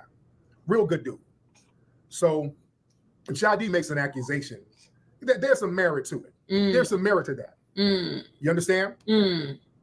So Luke is mad because we're not listening to his mush mouth gibberish. Yeah? Yeah, shout out to Poison Clan and JT Money and those dudes. Weren't they complaining at one point? Yeah? Yeah, we don't need mush mouth tethers just exploiting things. We don't need that. We don't need mush mouth tethers coming in trying to exploit. Somebody said Luke's mouth looks like a nightmare. Yeah, I don't know why he's elder. Well, he's like in his mid-60s. I don't know why people don't ever get their teeth fixed. This nigga looked like he sucked his thumb till he was 58. He got one of them mouths. He got a thumb-sucking mouth. You know how your teeth are all protruded and janky with a gap in it like you've been sucking your damn thumb? Good Lord, why is your mouth that damn janky? But you pissed off a $100 million empire being dumb and goofy and a talentless hack. And now it looked like the Democrats might have slid you a couple of dollars and now you're shilling for them. Now you're shilling for the damn Democrats. But Luke, yeah, man, you stay in your lane, man. Nobody wants to hear that drunk tethered babble. You ain't on the level of Malcolm X. Malcolm X's father was a foundational Black American. Malcolm X is a foundational Black American. You ain't on the level of Farrakhan. You are on the level of Kamala Harris. Both of y'all ain't shit, and both of you are tethers who are not doing anything for our community. I don't want to hear about nothing you doing down in Miami because, dude, even your own kids are calling you out.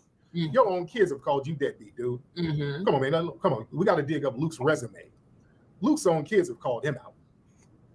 And Uncle Luke accused of being a deadbeat dad by his own children, his daughter. Come on now. If your own kids are saying this, Luke used to beat my mom. A woman beater, abuse. Yep, that's him. He even like shot her in the eye. I don't know. Damn, okay. I don't know what the daughter said he shot her, but still he used to beat her down so she couldn't even move and walk. At the age of 3, he kicked me and my mom out the house. Wow. All right.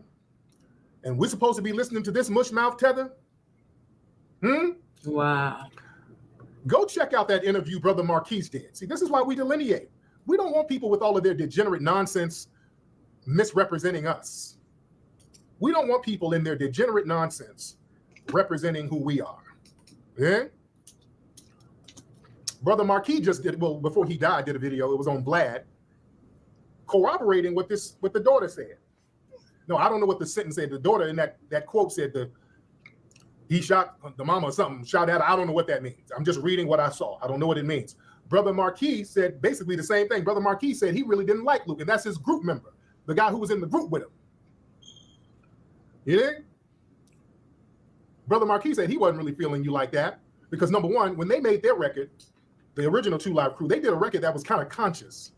And that's what Brother Marquis said they were trying to do. They were like trying to be on some like a conscious vibe. When they got with Luke, he said at first he wasn't feeling a lot of that degenerate stuff, but hell, we need the money. So he went ahead and did that. But he said he wasn't feeling Luke because when he first met Luke, Luke was beating up on his chick. That's what Brother Marquis said.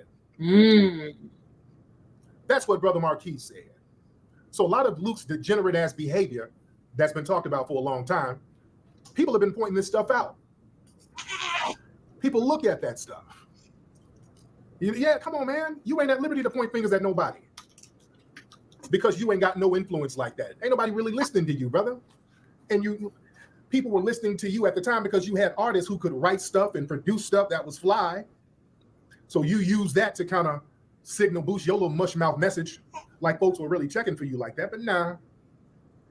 And your artists, basically, they were dying broke. Fresh Kid Ice, this dude was living in a damn van with no money when he died. These are your artists. Wow.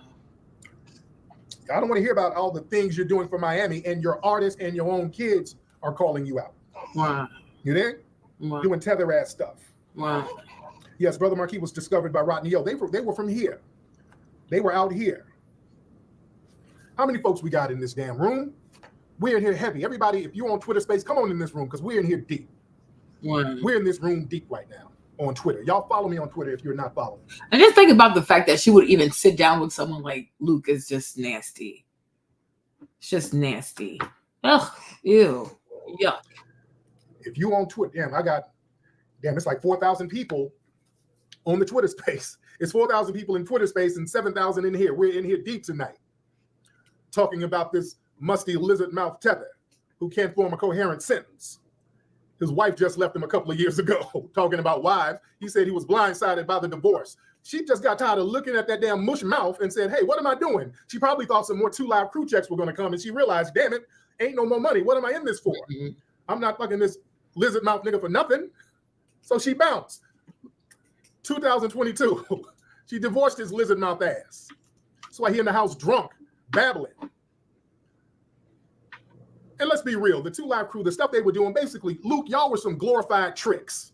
Yep. Y'all were glorified. Y'all were trying to act like it was some player shit. But what y'all were doing is going around with the strippers. Y'all were basically going around like glorified tricks. That was glorified tricking, my dude.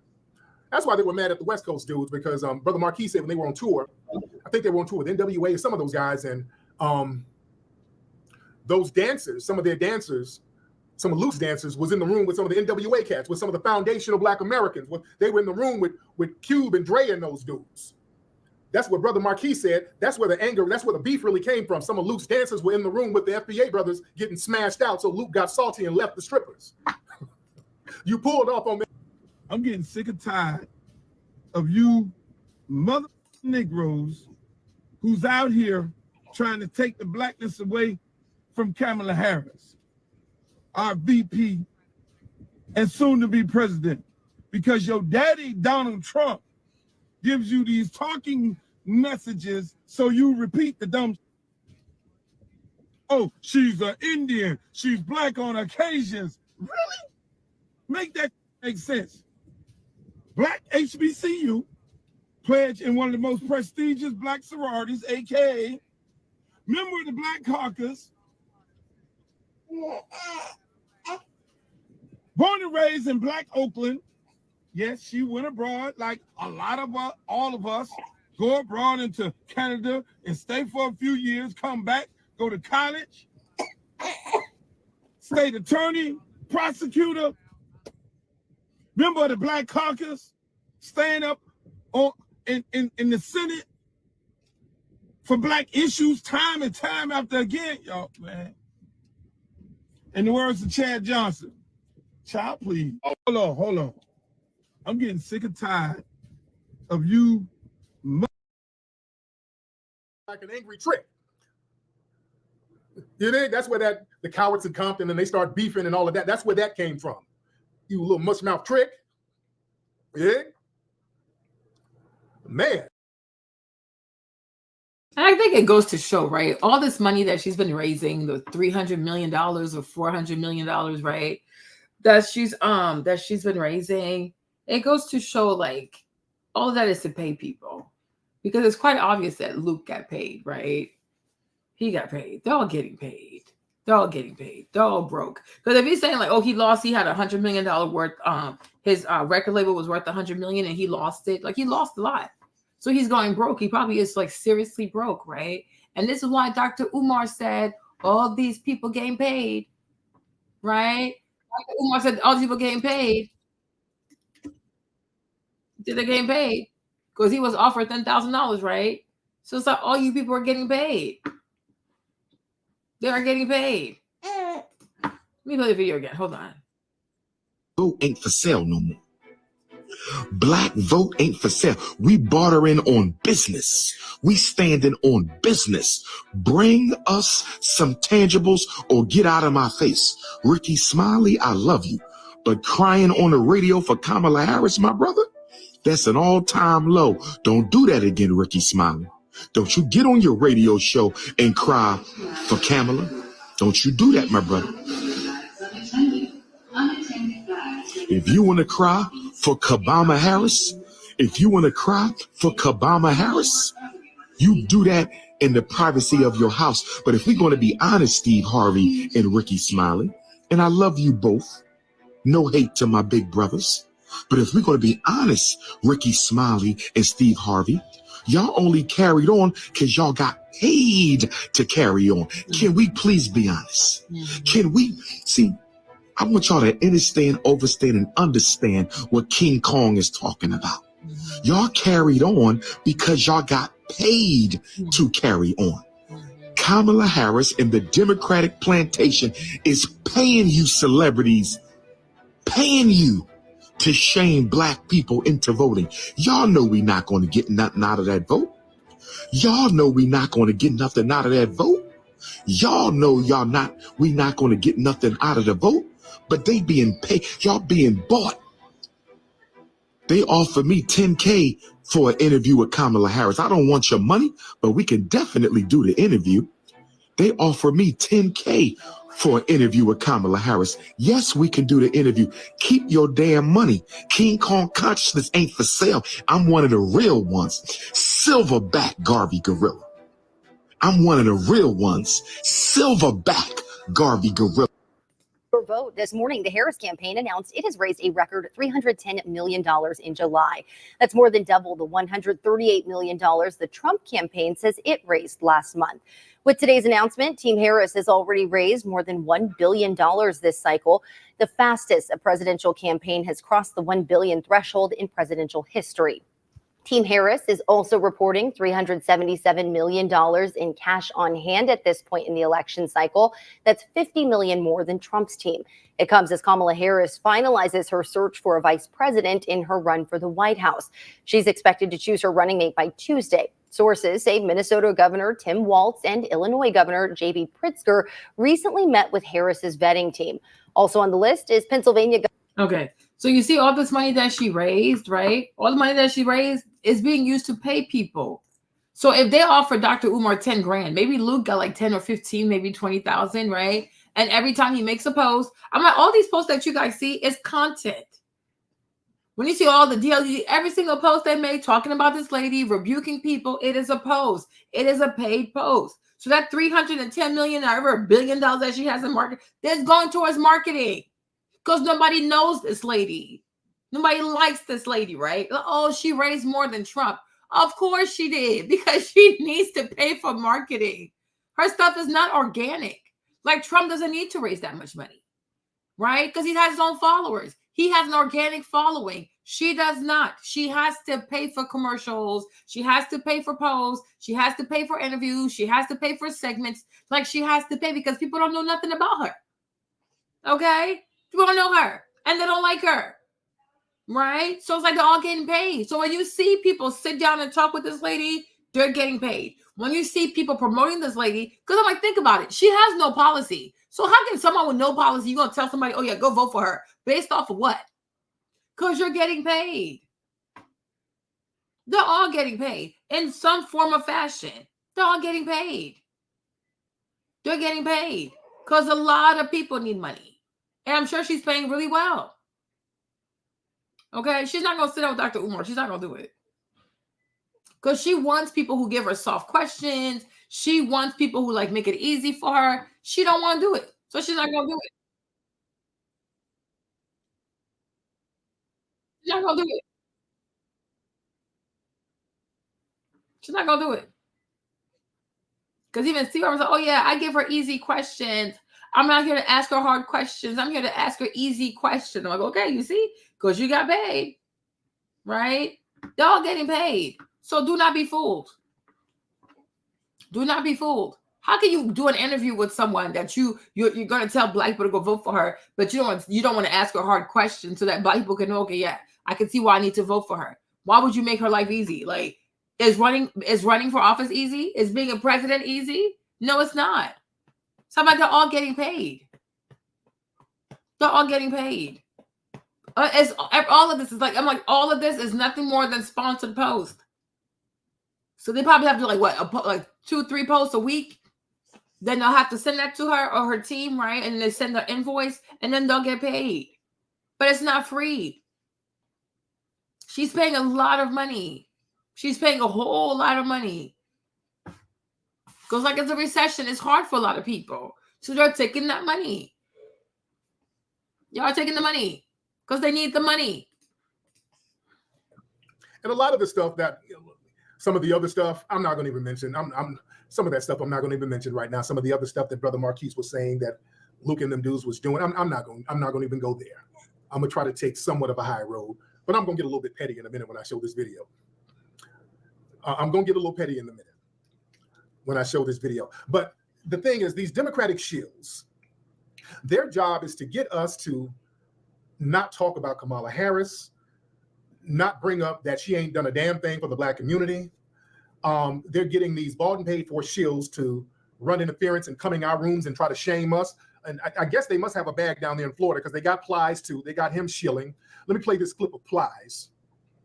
Let me play this clip of him. And this is just pathetic ass pandering. Hold on, where's that thing with Plies? Where is that? Where are you at, Plies? Where you at, Plies? Okay, where's the damn thing with Plies? Okay, hold on one second. Y'all bear with me. I should have had this thing ready, but y'all bear with me. Okay, I thought I had it up, but let me find it again. Hold on. Because I want y'all to see this. And all my people on the Twitter space, you guys come on into the YouTube room. Come on in and chop it up. Let me see. I think this is it right here. So this is it. Okay, so this is Plies doing his shilling for Kamala Harris, trying to question us for questioning her. And they've been pushing this Black woman thing. That's not a foundational Black American woman, no matter how y'all try to cut it. Hold on one second. It's real quick. But to everybody who, especially the ones who. And I promise you, like, when you see Plies doing this too, it's a sponsored post. He's getting paid for this post also. Probably asked for like 10, 20,000. This is a sponsored post. I know an ad when I see one. He's getting paid too. They're all getting paid because they're emailing everybody. Even like TikTokers are getting emailed like, hey, would you like to make a post for her? And then they'll pay you. Okay? So I'm like, it's all, you're seeing bunch of ads. Not every single ad is going to be like, oh, this is brought to you by the Harris campaign. No. This right here is a sponsored post. He's getting paid. Okay? Like, since when to apply talk politics? Job, please. Look like me, the men who look like me who quit the, if Kamala want my vote, she need to explain herself to me what she gonna do for the Black people. Listen. You see? And that's how you know he's getting paid. Because why is it bad for a person to say, if you want me to vote for you, I need to know what you're about. I need to know what you're going to do for me. That's not mean. That's not an insult. And that's not an excessive burden. It's a reasonable question. It is reasonable, right? What, like, does she have a campaign promise? Like, what is she running on?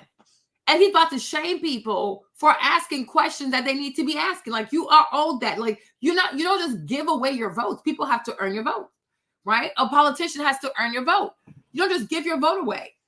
So now Ply's going to sit here and shame people for actually being intelligent, caring about their self-interest, and making sure that, hey, if I cast my vote, let me cast my vote for someone who actually is going to look out for me.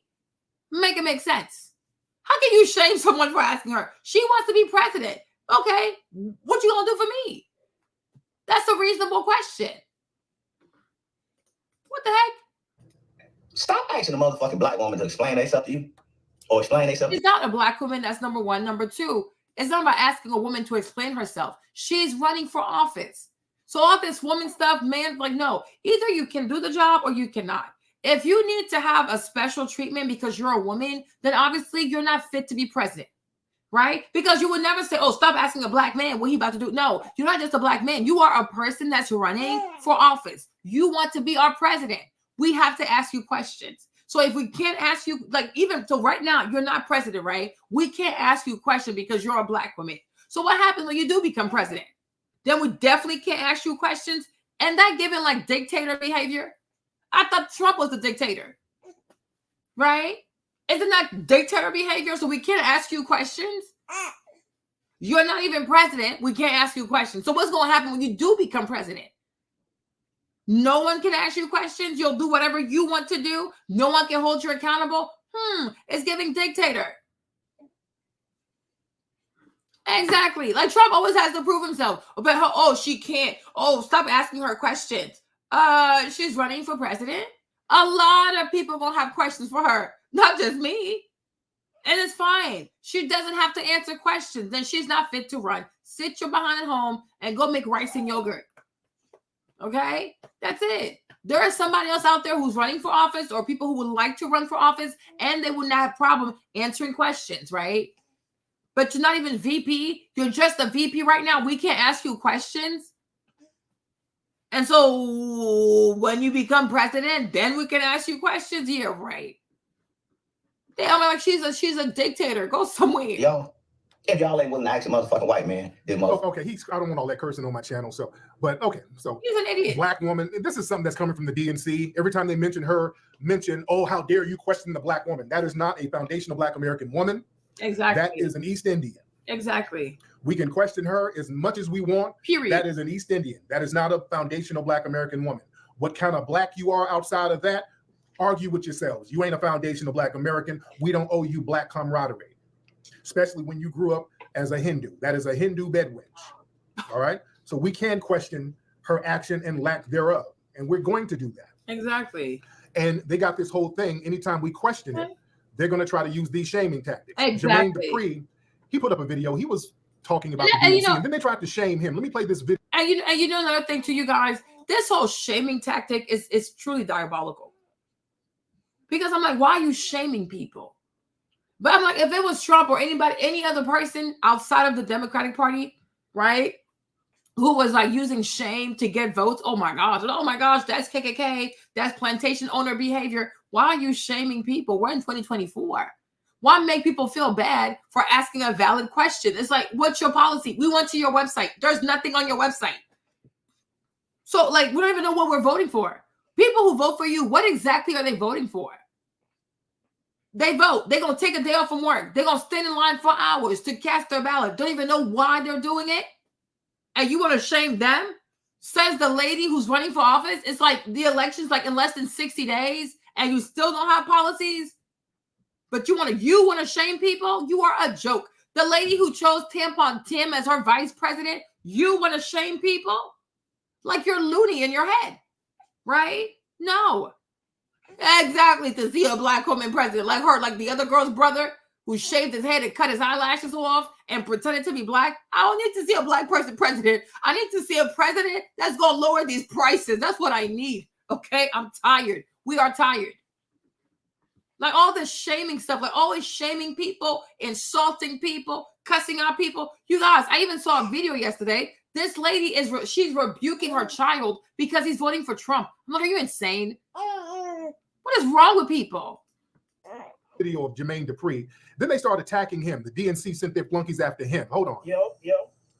Out here getting these 5 miles in, as you see me do every day. Real quick, I want to talk about the DNC. I feel like the DNC has been going amazing. But I also feel like tonight, Kamala Harris has a pretty difficult job, right? And it's interesting because the Republican correspondent that's been doing the roundup after the DNC has ended, he asked the question that I kind of asked Kamala when we had our second meeting, if, the fact that she's in office right now, she's in the White House right now. Right. And the guy, he said, what makes y'all believe that she's going to get this stuff done if she becomes president and she's already in the House? And it's a tricky question because I asked Kamala basically the same thing, right? In so many words. And I asked her, like, as the vice president, why they don't let her talk when, Biden seems like he needed someone to speak up for him. I thought that's what the role of the vice president was to help the president. And basically, she kind of let me know that her hands was tied, that they didn't really allow her to be a voice like that in that space. Okay. So basically, they're trying to attack Jermaine Dupri for mentioning this and bringing this up. And there's a lot of that car noise there. And that's an issue because every time people holler at Kamala about doing something, or even the Democrats, especially when it comes to doing something for us, we always get their hands are tied nonsense. Mm-hmm. They can't do a damn thing for us. Their hands are tied. We were getting that with Obama. We ain't going for that. We ain't falling for the damn my hands are tied banana in the tailpipe. Well, my damn boat is tied then. My boat is tied up just like your hand. Okay, hold on. Let's go right here.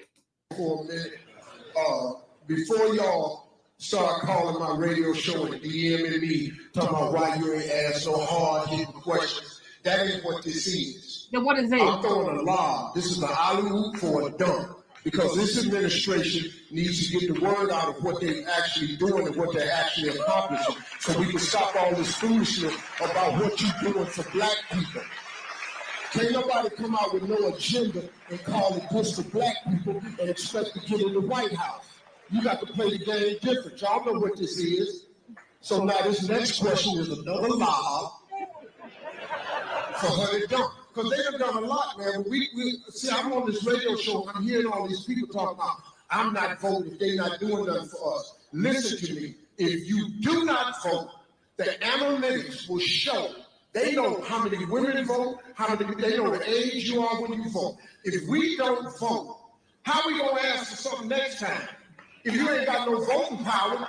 Because no, you're full of it. You are full of it. They're asking for stuff now. You say it doesn't matter. Just vote for her, right? So you're never going to do nothing for them because every time they say what you're going to do for me, you shame people. So the overarching theme here is that you don't care to do anything. So it's not if you don't vote, no. What you're trying to say is give her your vote. Like have enough balls to say what you mean, right? Because what you're saying is give her your vote. You have to give her your vote. Just say that. Because I've never seen any political process when people who are electorate are asking for questions, they're being shamed, they're being insulted, they're being called names, they're like being attacked. Some are being like denounced by their family members for asking questions. What kind of racket is this? It's like this is a racket. It's a terrorist organization. Okay? Make it make sense. Because it makes no sense whatsoever. So it doesn't matter. Just say, give this woman your vote. That's it. Because it's not voting for her. They want you to give it to her. Shut up and just give it to her. But this whole notion of, just you have to vote for her now and then ask for what you want later. No, it will never get done. And it's so embarrassing. Oh, I'm making this easy for her. I wonder why all the feminists are not getting offended.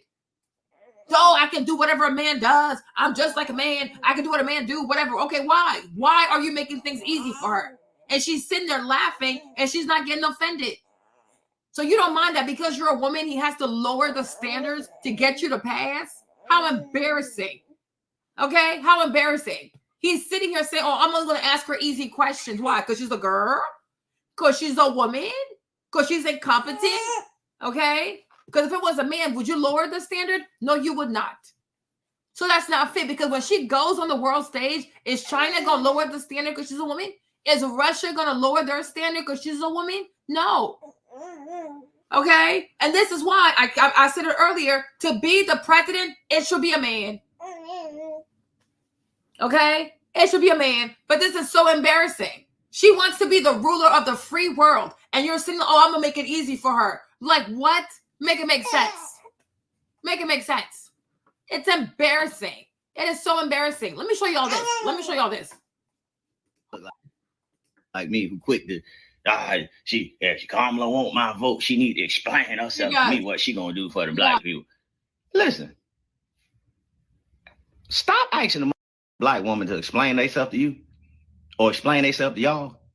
If y'all ain't willing to ask a white man, this mother explain himself. Y'all cool with the white man not explaining himself. His mother. Trump has done so many interviews. He's always explaining himself. Stop. You sound stupid, Plies. You sound stupid. Says the person who went to college and cosplays as a thug. You went to college. Your entire online persona is your brother's life. You fraud. You fraud. You are a fraud. Okay, Plies?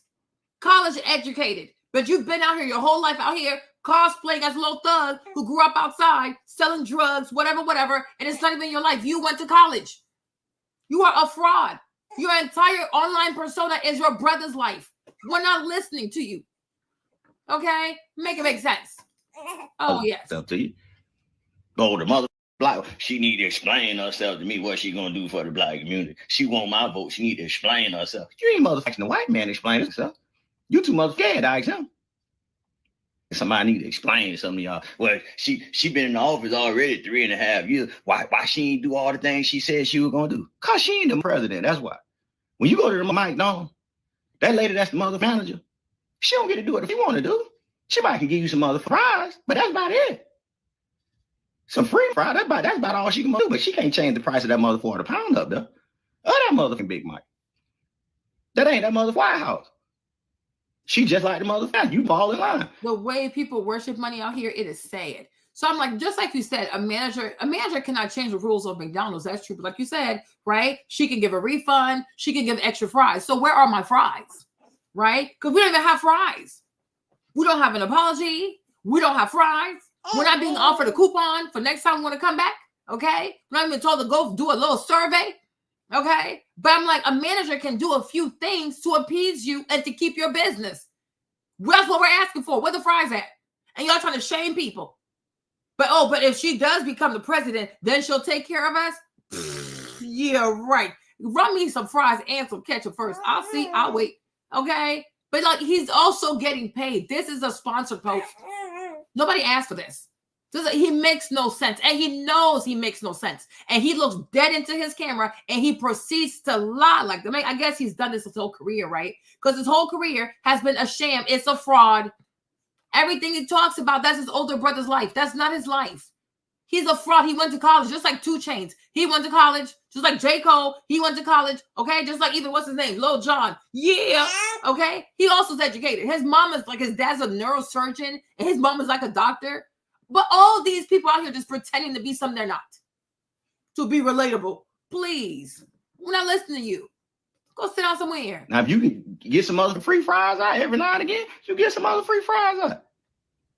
But y'all mothers know this, most of y'all, but y'all just want some of them other things. Now, if she was president and didn't do something, then that's a whole different ballgame. And black woman need to explain this.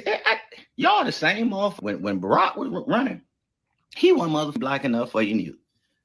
My journey with my teeth started at a young age when I had teeth that would break. I had already spent and a lot of y'all, I done figured out what y'all getting confused. Y'all don't even want mother black. What? Y'all want ignorant. That's what you mother want. A lot of y'all think you gonna call somebody ignorant. This dude is hilarious. The irony. You gonna call somebody ignorant. You of all people. My Lord. Mean black. Oh Lord. And that's why some of you mother like Trump, because he mother ignorant.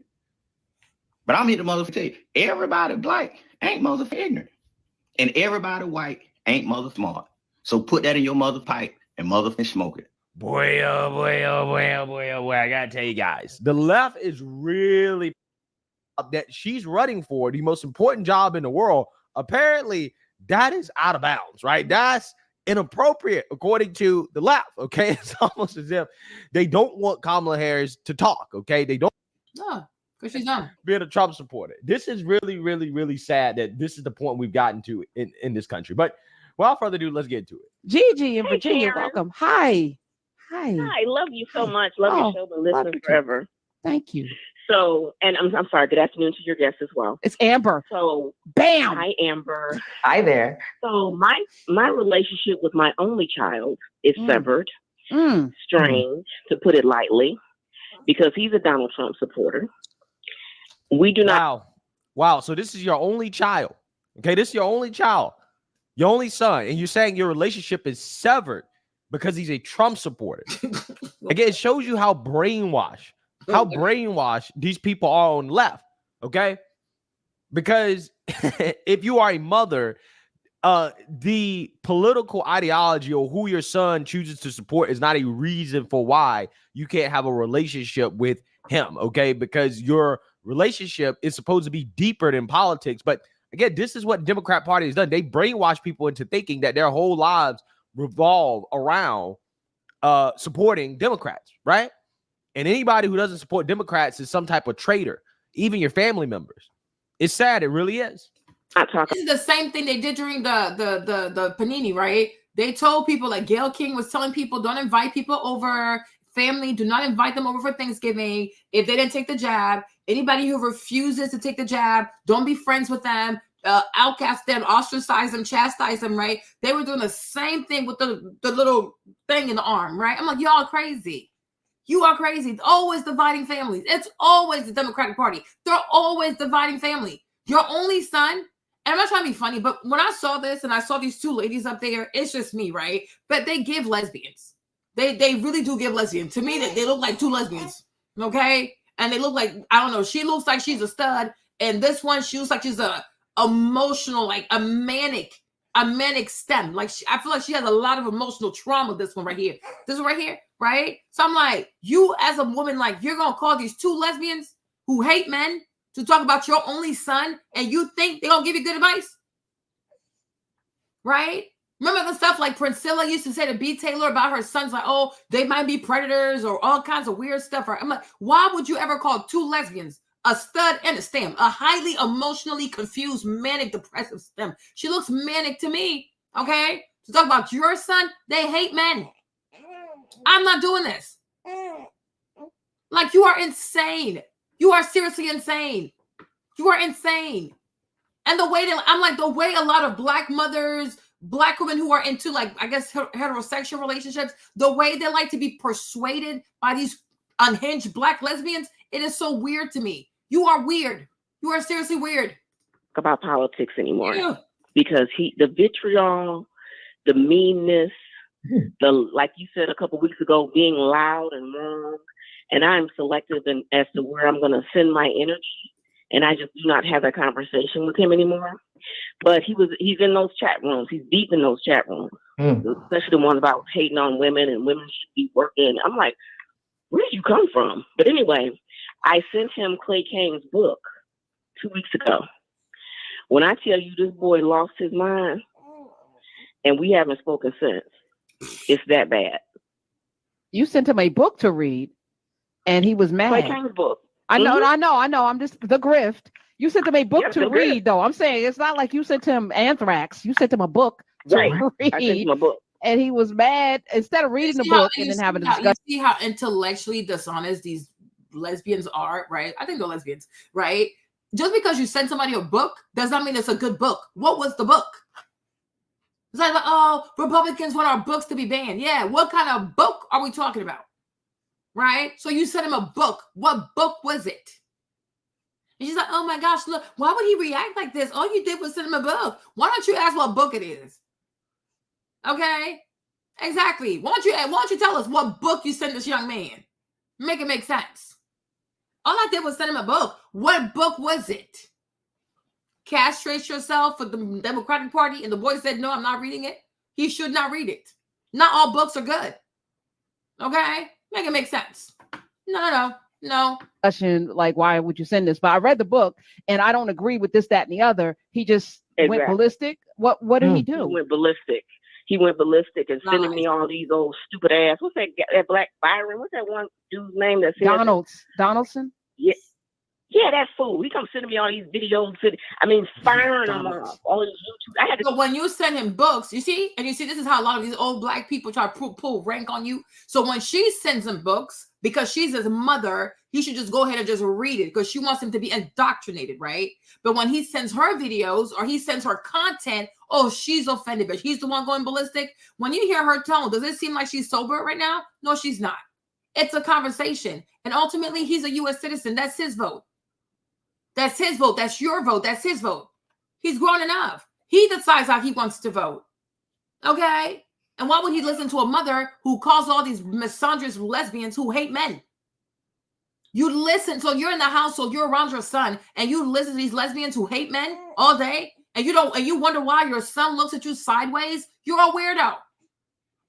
I'm sure you told them one day, maybe if I would have aborted you because you were a boy. I'm sure you told them some weird stuff like this. Because why would a loving mother be listening to lesbians who hate men? And you listen to these people around your son, but he's supposed to listen to you? You are a freaking weirdo. Like, go somewhere with that. So you send him stuff, he should read it because you're a tyrant, you're a bully, you're a dictator. But when he sends you stuff, you don't listen. It's a conversation, right? The same way you want to make your points, he's also trying to make his points. Listen to him also. Why can't you? Because you're brainwashed. Only deranged people do not want to receive from other people. So he's giving you exactly what you give him. If you have a closed mind, he's also going to have a closed mind. Respect. People matching your energy. But you want to rank up people. Oh, well, I'm your mother. Well, I'm your son. And you calling people on the internet to tell them you calling a bunch of random people don't even know. So they can make you feel better about not talking to your child. Bunch of lesbians with no kids.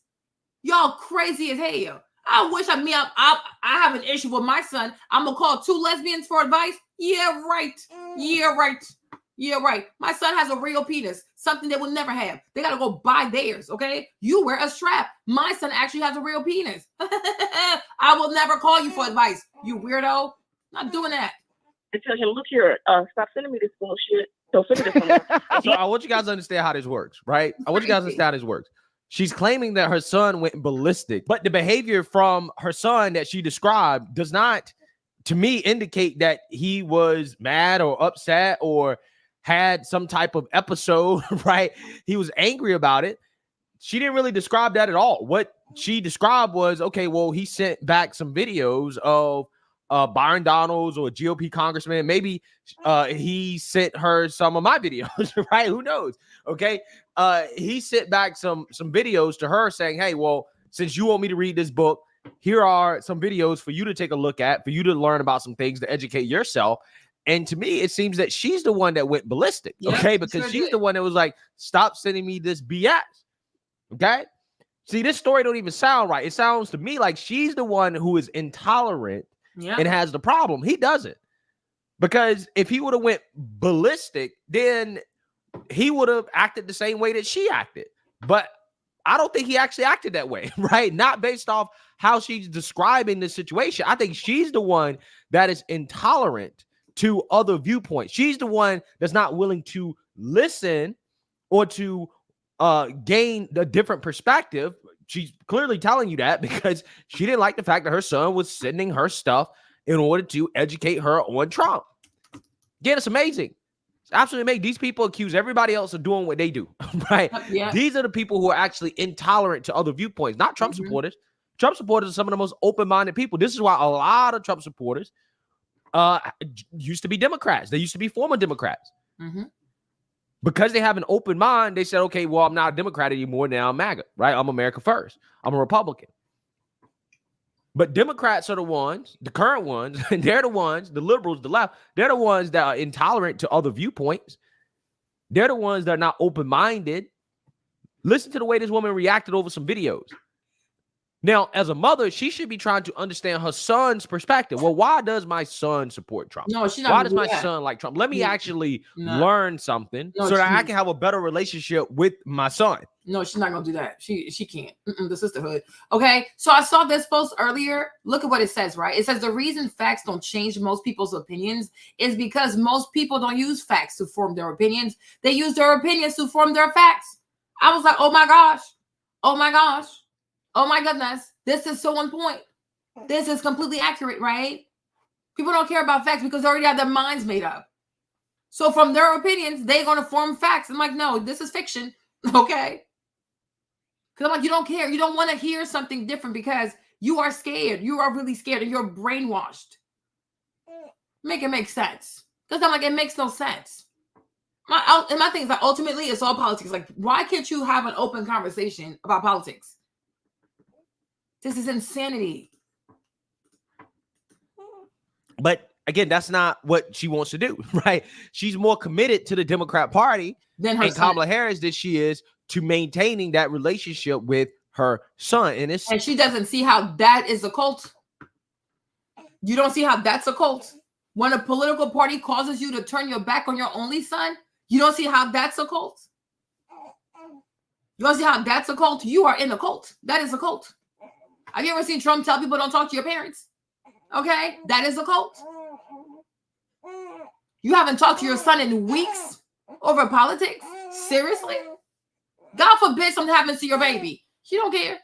Because Kamala Harris, is she your God? These people practice idolatry. This is bizarre. Your only boy. You can be like, okay, fine, let's not talk politics, but that's still your baby, though. Check on him, make sure he's okay. Nope. Because if he doesn't come and bend the knee to Kamala Harris, she's not going to talk to her own child. And this is what they do to people. They are sick. They are truly sick. They are seriously sick. Sad. Now, again, I don't have any kids, but one day I hope to have kids, okay? Sooner rather than later, hopefully.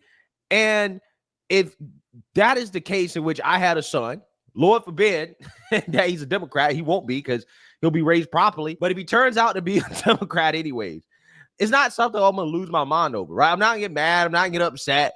I'm not going to love my son less because of their political opinions. I think that's silly, right? I really do. Check this out. State Farm was charging me $179 for auto insurance per month. No. Later, he started off again. I said, look here. You don't want to read the book. Don't read the damn book, but don't be sending me this shit.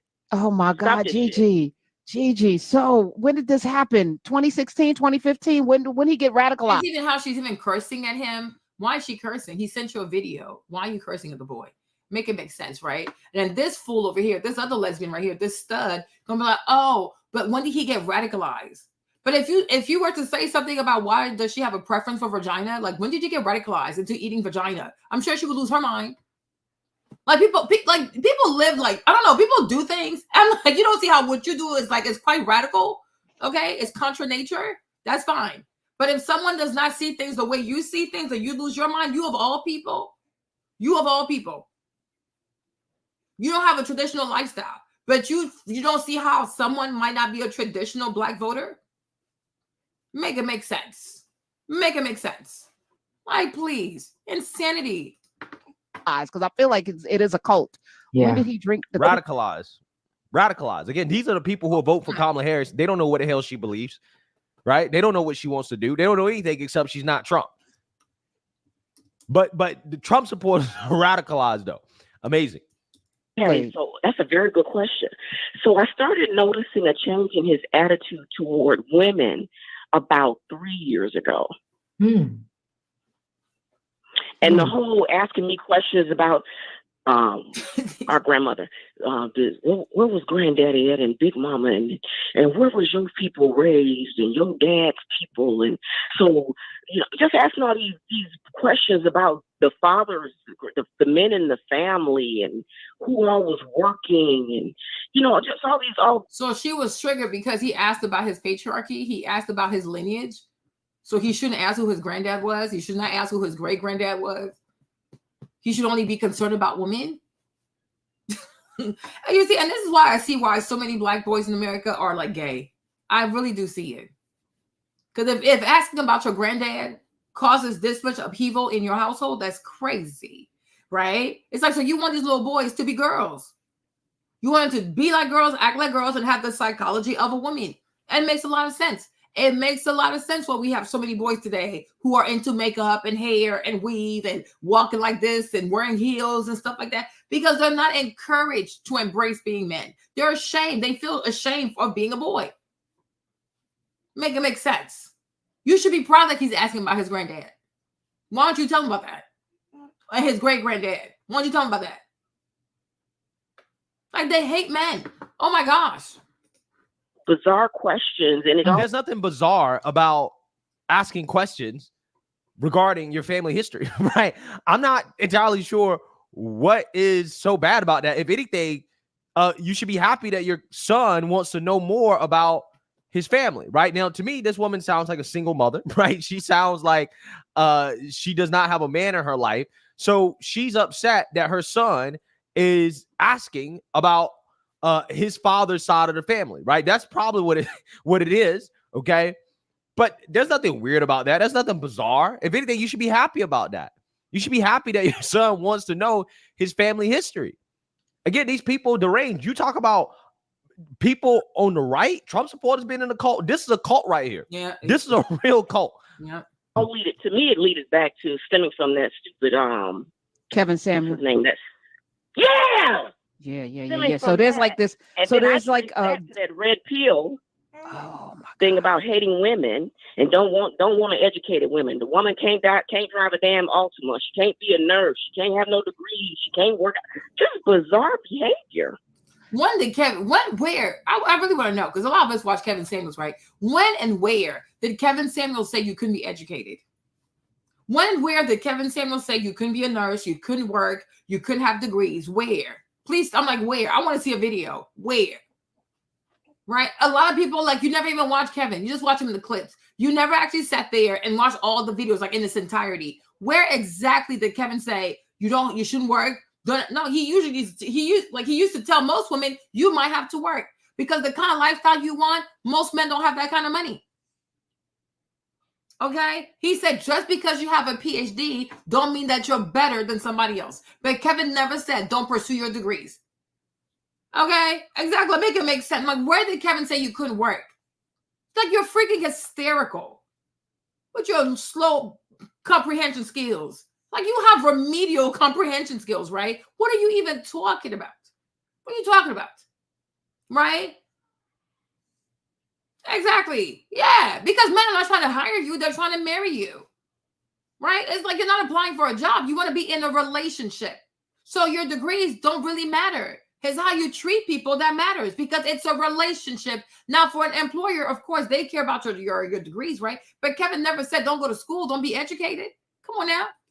Like, this type of, like, I hate people who move, like, with poor intellectual faith. Like, you have bad faith. Like, come on now. Why would he say to somebody, don't go to school or don't be educated? But it's like, for a relationships, does it matter what degree you have? No, it matters how you treat people. Same thing goes for friendship, right? Does it matter how big or small your degree is? No. If you don't know how to be a good friend, you're not going to have friends. You got to know how to treat people. Exactly. He definitely told you to work. Oh, no. He never said don't work. Like, what are we even talking about? And then this notion of, like, oh, they hate women. But a lot of you women, you hate men. So people should not hate you, but it's okay for you to be hateful towards men. Make it make sense. A double standard. No. The same way you hate men, they should also hate you back. So if you don't want to be hated, learn to be nice to people and act right towards people. And when you mess up, just apologize. But the fact that your son does not want to read a book, you cut him off. But then if tomorrow he does not like black women, but oh my gosh, why does he hate black women? Look at this. She has shown him why he shouldn't be with a black woman. They can't take somebody not thinking the way they do. All he said was, Mom, watch this video. Don't send me this ish. Don't talk to me no more. Over a video? You are crazy. You are seriously crazy. You are insane. I wish somebody would. I'm going to turn my back on my son over a video because he has a different political opinion. Even my husband doesn't agree with what I think. Like, what the heck? Listen, you have the right to think how you want to think, and I'm going to think how I want to think. My only thing is you got to be able to explain your positions, right? Because I want to make sure you're not being brainwashed. If you can explain why you have this thing, it's the more power to you. You know what I'm saying? Life is an experience. People have the right to make mistakes. But I'm like, you're going to cut off your only son over what? A video because he doesn't want to read a book? Like, please. Is he not, I'm going to ask this gently, Gigi. Is he not successful in relationships? Are you successful in relationships? Do you have a husband? Do you have a girlfriend? Are you successful in relationships? Well, both of y'all look hella miserable. Look at her. Miserable looking, miserable looking. You both look hella miserable. So it don't seem like you also are successful in relationship, whether it's same sex or opposite sex, right? Make it make sense. Is he successful in relationships? Are you successful in relationships? Like, please, whatever. I wish her son was my son. I'm like, baby boy, you better go ahead. Okay? Go for what you believe. And trust in yourself. Encourage him. Trust in yourself. If it works out for you, more power to you. And like I said, maybe he don't want to pay taxes. He sure does. Because I promise you, she plays this type of stuff in the house super loud. And he hears people rant. He hears all kinds of women rant all day about how much they hate men. How's that conducive to his self-esteem? Yeah, they're miserable. Look at them. They look so miserable. They look so miserable. Look at how miserable she looks. Look at how miserable she looks. They look tired too. They look so tired. Okay. So are you successful in relationships? Oh, please. Go somewhere. With women? See, struggle. Oh, Karen. Struggle with men? Okay, I'm sorry. How did you know? Oh well, you just gave Because a ain't formula. nobody want to be bigger than a miserable ass There's a man. formula. So there has to be a frustration with a man who cannot engage with the kind of woman that he wants to engage with. So that turns into resentment and hate, and then you have a whole group of them because to get the kind of woman that you really want, you have. And the thing I can't. These people think they're so special. Like just because someone doesn't want to deal with you, it's not resentment. Maybe he's choosing himself. Okay, because if the girls he used to like remind him of his mom, I can see why he wants something different. No, you're not that special. Trust me, you're not that special. The majority of people out here are average. Okay, nobody is that special. Maybe the young man's like, no, I don't want it anymore. Maybe he's working on himself. Maybe he's working on his finances. Right? Being in a relationship, like y'all say, is not that important. Don't center men. Maybe he doesn't center women. Okay, maybe he's working on himself. Yeah, he needs to stay away from these people. Okay? Don't center men. Don't center women. Okay? I don't need you. I want you, right? That's what y'all say? Exactly. Maybe the young man is working on himself. Maybe the young man is working on his finances. Maybe the young man is trying to reconnect with his dad's side of the family. He has other priorities. Okay? Being in a relationship is not everything. Isn't that what y'all say? So I'm like, what the heck? So he has to be frustrated because he's not interested in dating? You weirdos. You want that, wouldn't you? Because that way he can feel special? No, you're not that special. He's working on himself. He's busy. Okay?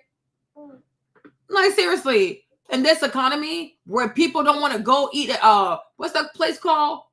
What's the place called? Cheesecake Factory, right? They want you to spend $500 on the first date. Yeah, he's busy. Okay? It's not that important. He's at home. He's saving his money. That does not make anybody frustrated. Like, go sit down somewhere. You have to actually work on you have to be who wants somebody to have a piece of somebody. You actually have to step up. We talked about this yesterday with Kamala and Katanji and they're talking about Kamala, a woman that has no kids, used to be a side chick, married a man who cheated on his wife, got the nanny pregnant. Katanji Brown, the same woman who can't tell us what a woman is, right? So these are the kind of people they look up to. But they're going to tell you this is a party, the Democratic Party is a party that fights for women's rights. But yet they can't even tell you what a woman is. What is a woman? Can't even tell you. But they'll tell you, oh, we're fighting for rights of women. What is a woman? They can't answer, right? Because they sure did ask Katanji Brown, what is a woman? She couldn't answer. Okay? She couldn't answer. Look at her. Her silly looking self. Can you provide a definition for the word woman? Can I provide a definition? No. Yeah. I can't. You can't? Not in this context. So I'm not a biologist. The meaning of the word woman is so unclear and controversial that you can't give me a definition? Can you provide a definition for the word woman? Can I provide a definition? No. Yeah. I can't. You can't? Not in this context. So I'm not a biologist. The meaning of the word. You have to be a biologist to say what a woman is? Can you provide a definition for the word woman? Can I provide a definition? No. Yeah. I can't. You can't? Not in this context. So I'm not a biologist. The meaning of the word woman is so unclear and controversial that you can't give me a definition? In my work as a judge, what I do is I address disputes. If there's a dispute about a definition, people make arguments, and I look at the law and I decide. So I'm not. The fact that you can't give me a straight answer about something as fundamental as what a woman is underscores the dangers of the kind of progressive education that we are hearing about. Can you provide a definition for the word woman? Can I provide a definition? No. You know, all of, you know, this guy is the kind of man that woman's going to want to be with. But nobody, what man wants to be with a woman who don't even want to define what a woman is? Like, make it make sense, right? You weirdos. They're a bunch of weirdos. Has to be on his game, and it's not. He does not want to be with a Katanji Brown. He's not Montel Williams. Also, he don't want to be with a Kamala Harris. He's not interested. And like, she really thinks Kamala Harris is a prize. No, she's not. Pass around. Okay? She's not a prize. She think Ketanji Brown is a prize? No, she's not a prize also. How you gonna be with a woman who don't even know what a woman is? Make it make sense. No. You look up to them. Maybe because maybe you might be a lesbian, so you look up to that. Good for you. That's your type, right? But for a man, if you're a heterosexual man, why would you want to date a woman who doesn't even know what a woman is? She can't even tell you what a woman is. It's like, okay, I want to be with a woman, but you don't even know whether or not you're a woman. So why would he date her? So that's Ketanji Brown. When it comes to Kamala Harris, like, please, okay, please. Yeah, like seriously, like it's just so bizarre. Like Ketanji Brown, the black girl who don't know she's a woman yet. Like what the heck? But yes, she has a JJ. Yes, she has kids. Yet she bleeds. Yes, she's the first black American woman on the Supreme Court. But somehow she don't know that what a woman is. Like make it make sense. Fake thing, like. Well, let's be honest. Ketanji Brown Jackson and Kamala Harris, what type of men are they with? Right, they're with white men. Okay. They're with white men that, yeah, are very successful, but they're white. And that's, I think, also part of the problem that these pro-blacks have on the left is that they're telling black men that, hey, don't worry about what Kamala believes, right? Like, for example, Plaz is saying, hey, you should be questioning a black woman, right? Don't worry about what. It's like, yeah, look at her husband, right? Who wants to, hold on, wait a minute, hold on. My thing is going down. Okay, hold on. Okay, so here's Kamala's husband. Yeah, who wants to be this dude? Would you want to be like this man? He's a clown. Did you see his speech at the DNC, the convention? It was so embarrassing. He is so dry. Nobody wants this man. Nobody wants to be this man. Therefore, nobody wants his wife. Thank you. Thank you. Ketanji Brown, where's her husband? Okay, where's her husband? Okay, well, he's a little cuter though. All right, where's her husband? But okay, let me show you her husband. If I can find the husband. Okay. All right. Here is her husband. I guess for some people he might do, but it's like, okay, I don't think people want to be this husband too. Okay. I mean, like who? I mean, that's her husband. Good for her. It's like he don't want to be that. Okay. Oh, look at him. He's crying. Oh, look, the crying husband. Okay. Like, no. Maybe the young man does not. Oh, hold on. Okay. Maybe the young man doesn't want to cry. Okay. This is what they want. They want you to be so emasculated. It is ridiculous, right? So, okay, good. That's her husband. Maybe he doesn't want to be this. And good for him. Good for him. Like all these men on CNN, all these black guys on CNN like Ben Jones crying all the time. It's ridiculous. And who wants to be like this one? Looks like a plucked bird. Okay? Looks like a little bird that got plucked. No one wants to be like this man. Doug Hemhoff. Like what? No. Yeah. Her husband is more of a vibe though. But he's crying though. Stays crying. Okay. All right. Make it make sense. No. What in the world? Like somebody's like, oh, I can't wait to marry somebody like Ketanji Brown. No, we don't. Thank you. She even know that she's a woman. So no. You don't need to be questioning her because she's black. You just need to sign up and to vote for her because she's black. Okay. Which again is very questionable. Because you got to be committed to her, right? As a black person. But yet Kamala Harris, who allegedly is black, right? She couldn't commit to a black man. But they're asking black men to commit to a black woman because she's black. However, Kamala Harris could not commit to a black man, right? In fact, a vast majority of these women that they tell black men to line up and to get behind and to support no matter what, they're not committed to black men, right? Which again, hey, I don't have a problem with it personally, okay? I don't care about the whole interracial dating thing. I'm just saying that it's just funny to me how these so-called pro-black individuals are literally telling black people that they have to commit to Kamala Harris because she's black, but Kamala Harris in her own relationship could not commit to a black person. Again, I just find it to be fascinating. And also on top of that, being critical of women and modern women does not mean that you hate women. It just means that you want women to embrace their traditional roles. In fact, I'll go as far as to say a lot of these men that are advocating for women to embrace who they are actually love women more than a lot of women love themselves, right? A lot of women don't seem to value the traditional role of a woman. They don't seem to value the fact that, hey, they can nurture and give birth to life. They don't seem to value these things, right? Why is it that these traditional men value this more than women do? Because the only thing that a traditional man wants is for a woman to be who she is, right? To embrace her femininity, right? That's all a traditional man wants. Hey, we just don't want you to act like a man, okay? Because we love you as a woman, right? We love you for who you are. Don't change. That's the only thing that traditional men are saying, right? That's it.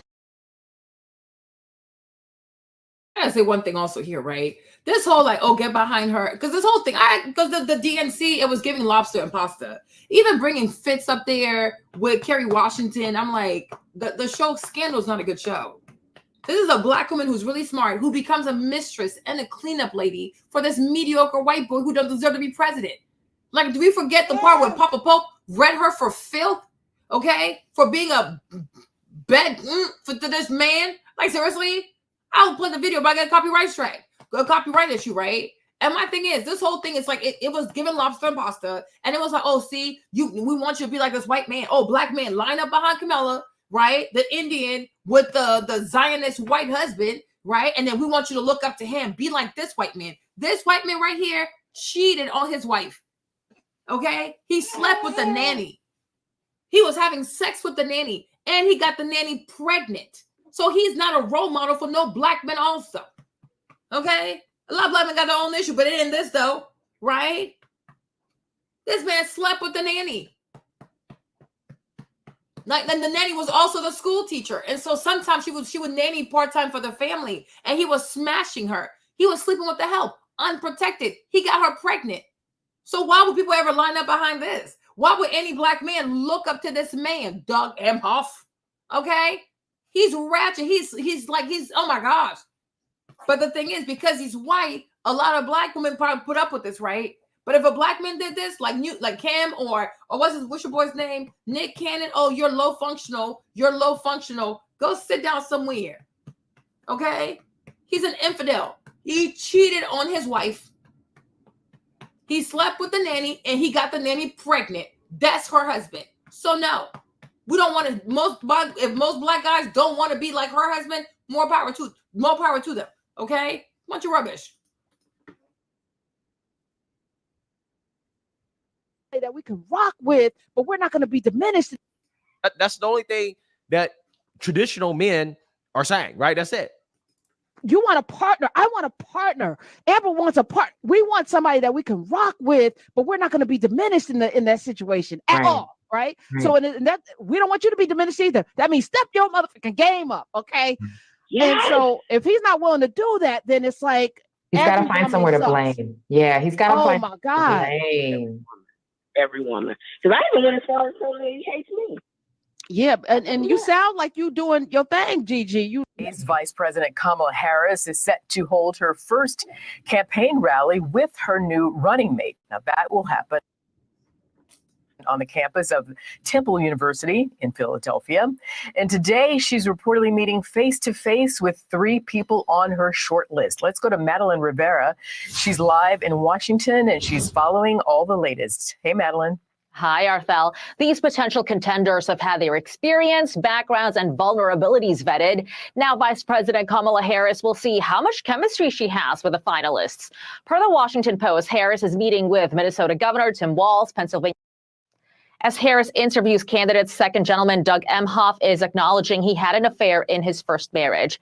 Emhoff telling CNN he took responsibility for his actions and worked through things as a family. The relationship is reportedly not news for the Biden team, who knew of it before considering Harris as vice president 4 years ago. Arthel. Madeline Rivera. Thank you, Maddie.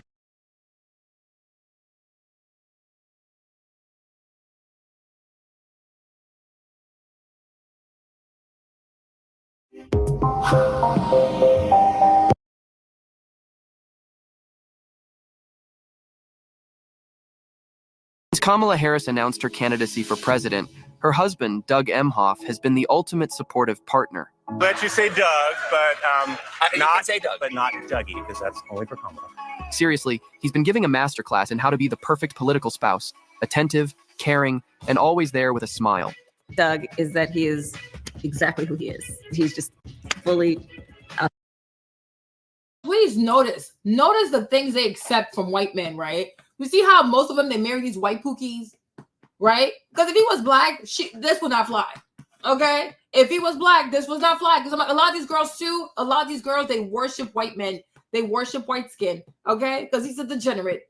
He's a low-hanging fruit. Matter of fact, he's on the ground. He's rotten, okay? Oh, he's sweet, of course, because he's trash. Nobody wants him, right? And not just that, he's a Zionist. Okay, so he knows by being attached to you, he can influence you to pass laws that are good for Israel to go kill these Palestinians. All right, so we're not falling for this. Okay, like he is trash, basura.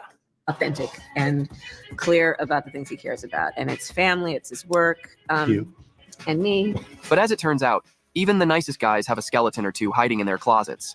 So what's the tea? Well, Emhoff, who's basically been a walking, talking example of what a supportive partner should be, recently admitted to having an extramarital affair during his first marriage.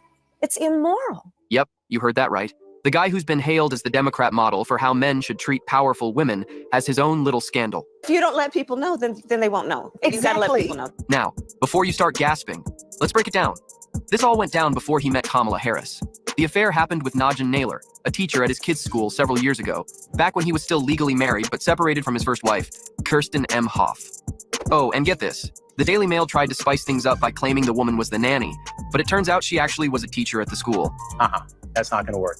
And here's where things get even juicier. According to sources, the teacher got pregnant, but did not keep a baby. However, there might be more to the story. This is probably why.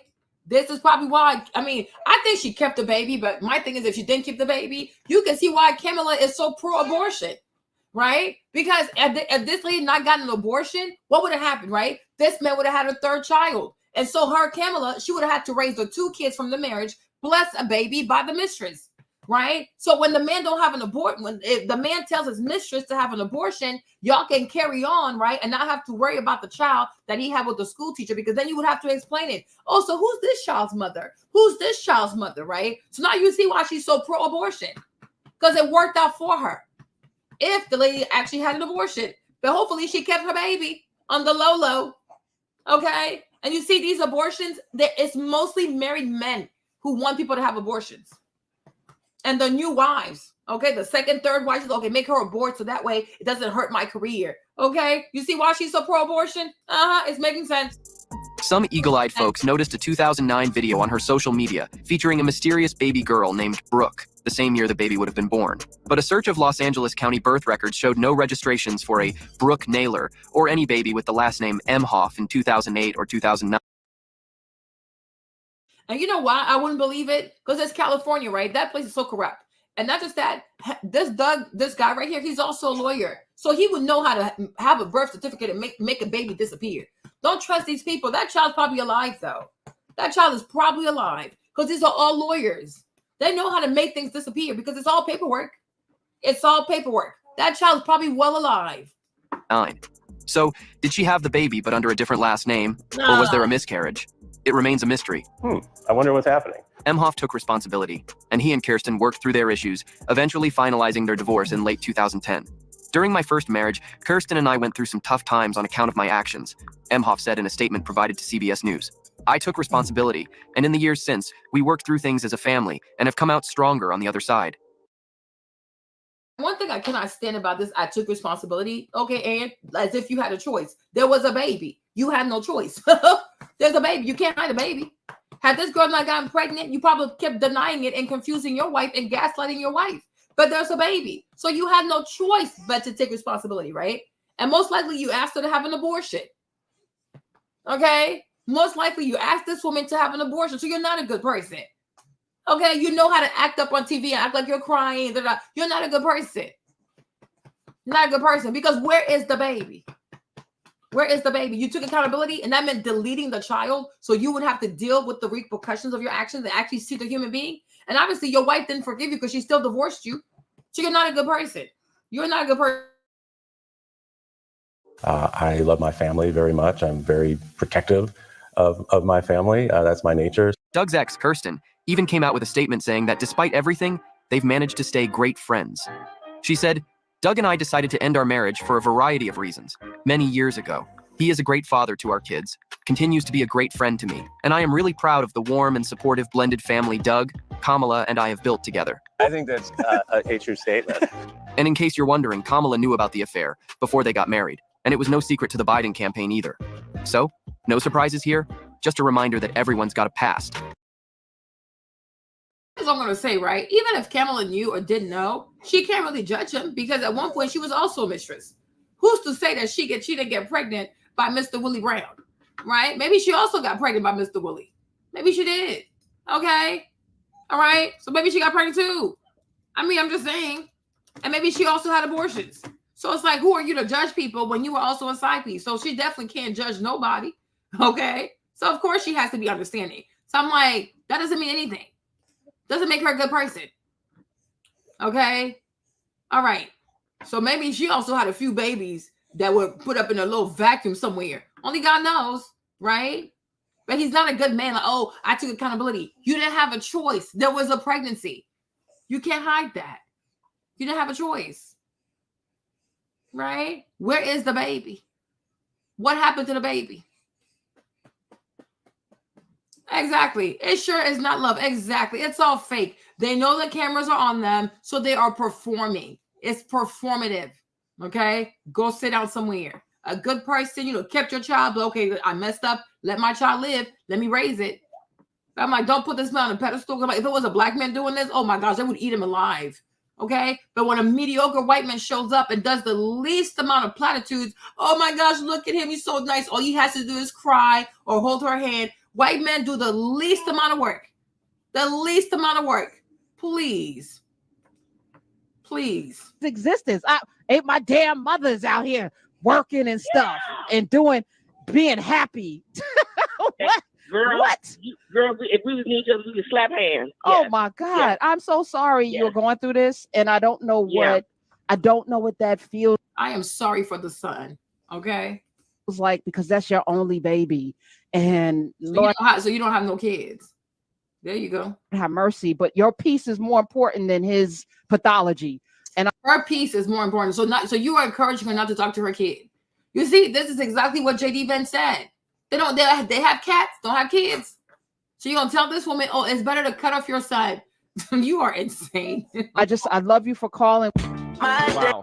Wow. So his mother trashed her son for supporting Trump. Wow. Not a good mother, not a good mom. Okay. I guarantee you she's probably a single mother, which would explain a lot. But yeah, this is where we're at.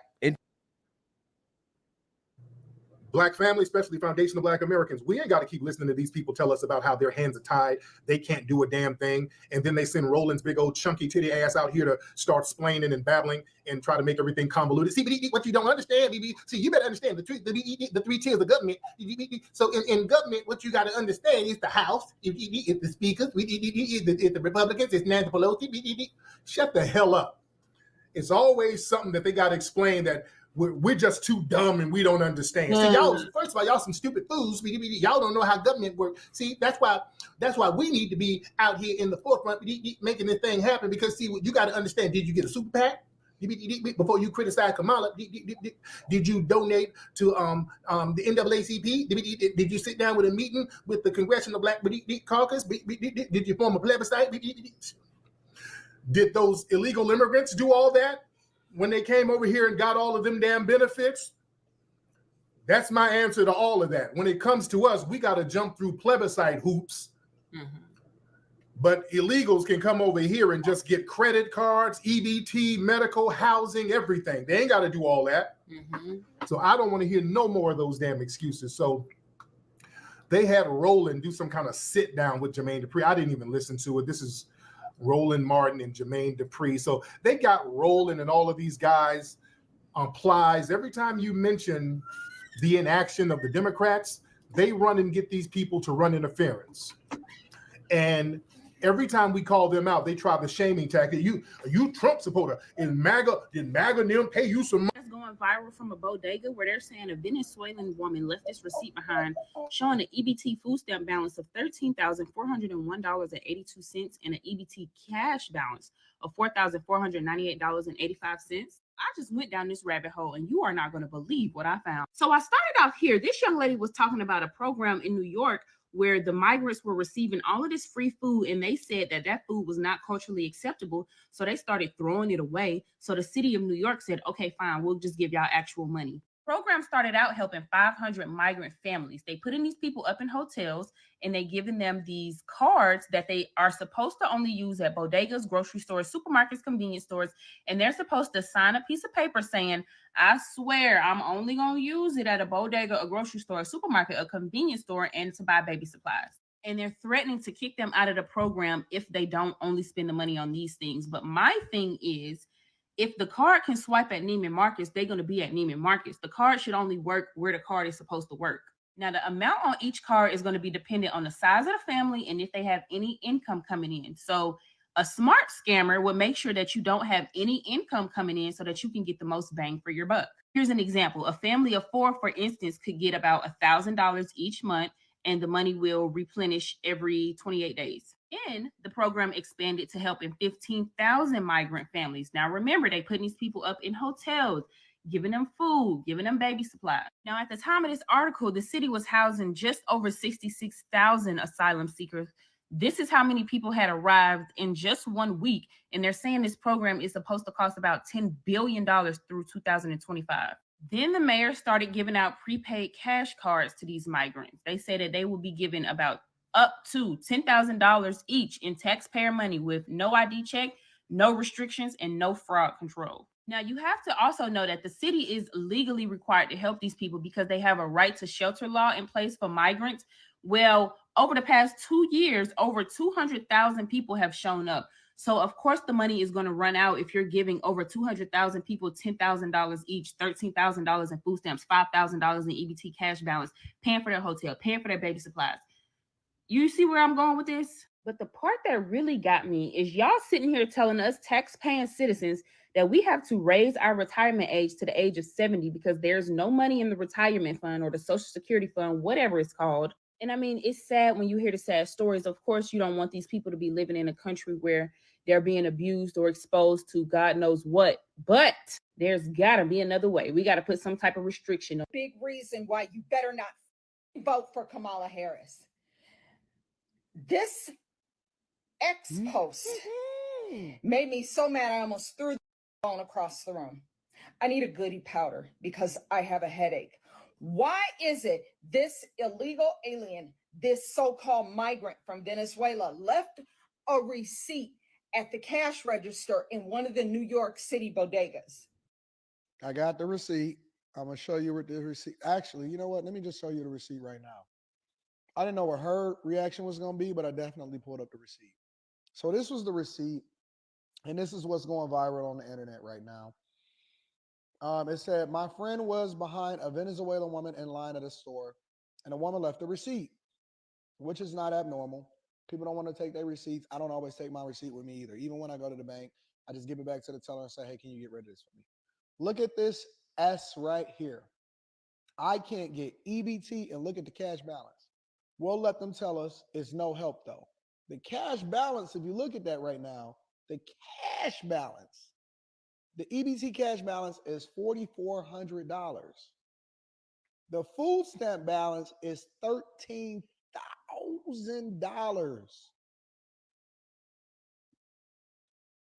I've been covering the migrant crisis on the Millionaire Morning Show for over 2 years now. Well over 2 years. I've been watching them flood into the country. I've been aware of what's happening in New York. They've been giving them debit cards and credit cards. And they give them free housing. They give them school. They give them Medicare. They give them healthcare. They give them everything. And on top of that, they also stealing scooters and they door dashing. And so they compounding it. And so the American dream is very much alive for these migrants. And so I can understand why that woman was absolutely disgusted at what was going on. But I wasn't expecting her to hit me with the ooh-op shebang in the beginning, but let's dive into it. Hold up. I'm going to tell you. Why is it that this heifer who has never put anything into this country, never worked in this country, never paid Social Security tax, never paid a property tax, never put into the IRS, never paid anything into anything, came here with her damn hands stuck out, came from country, wherever the hell you from.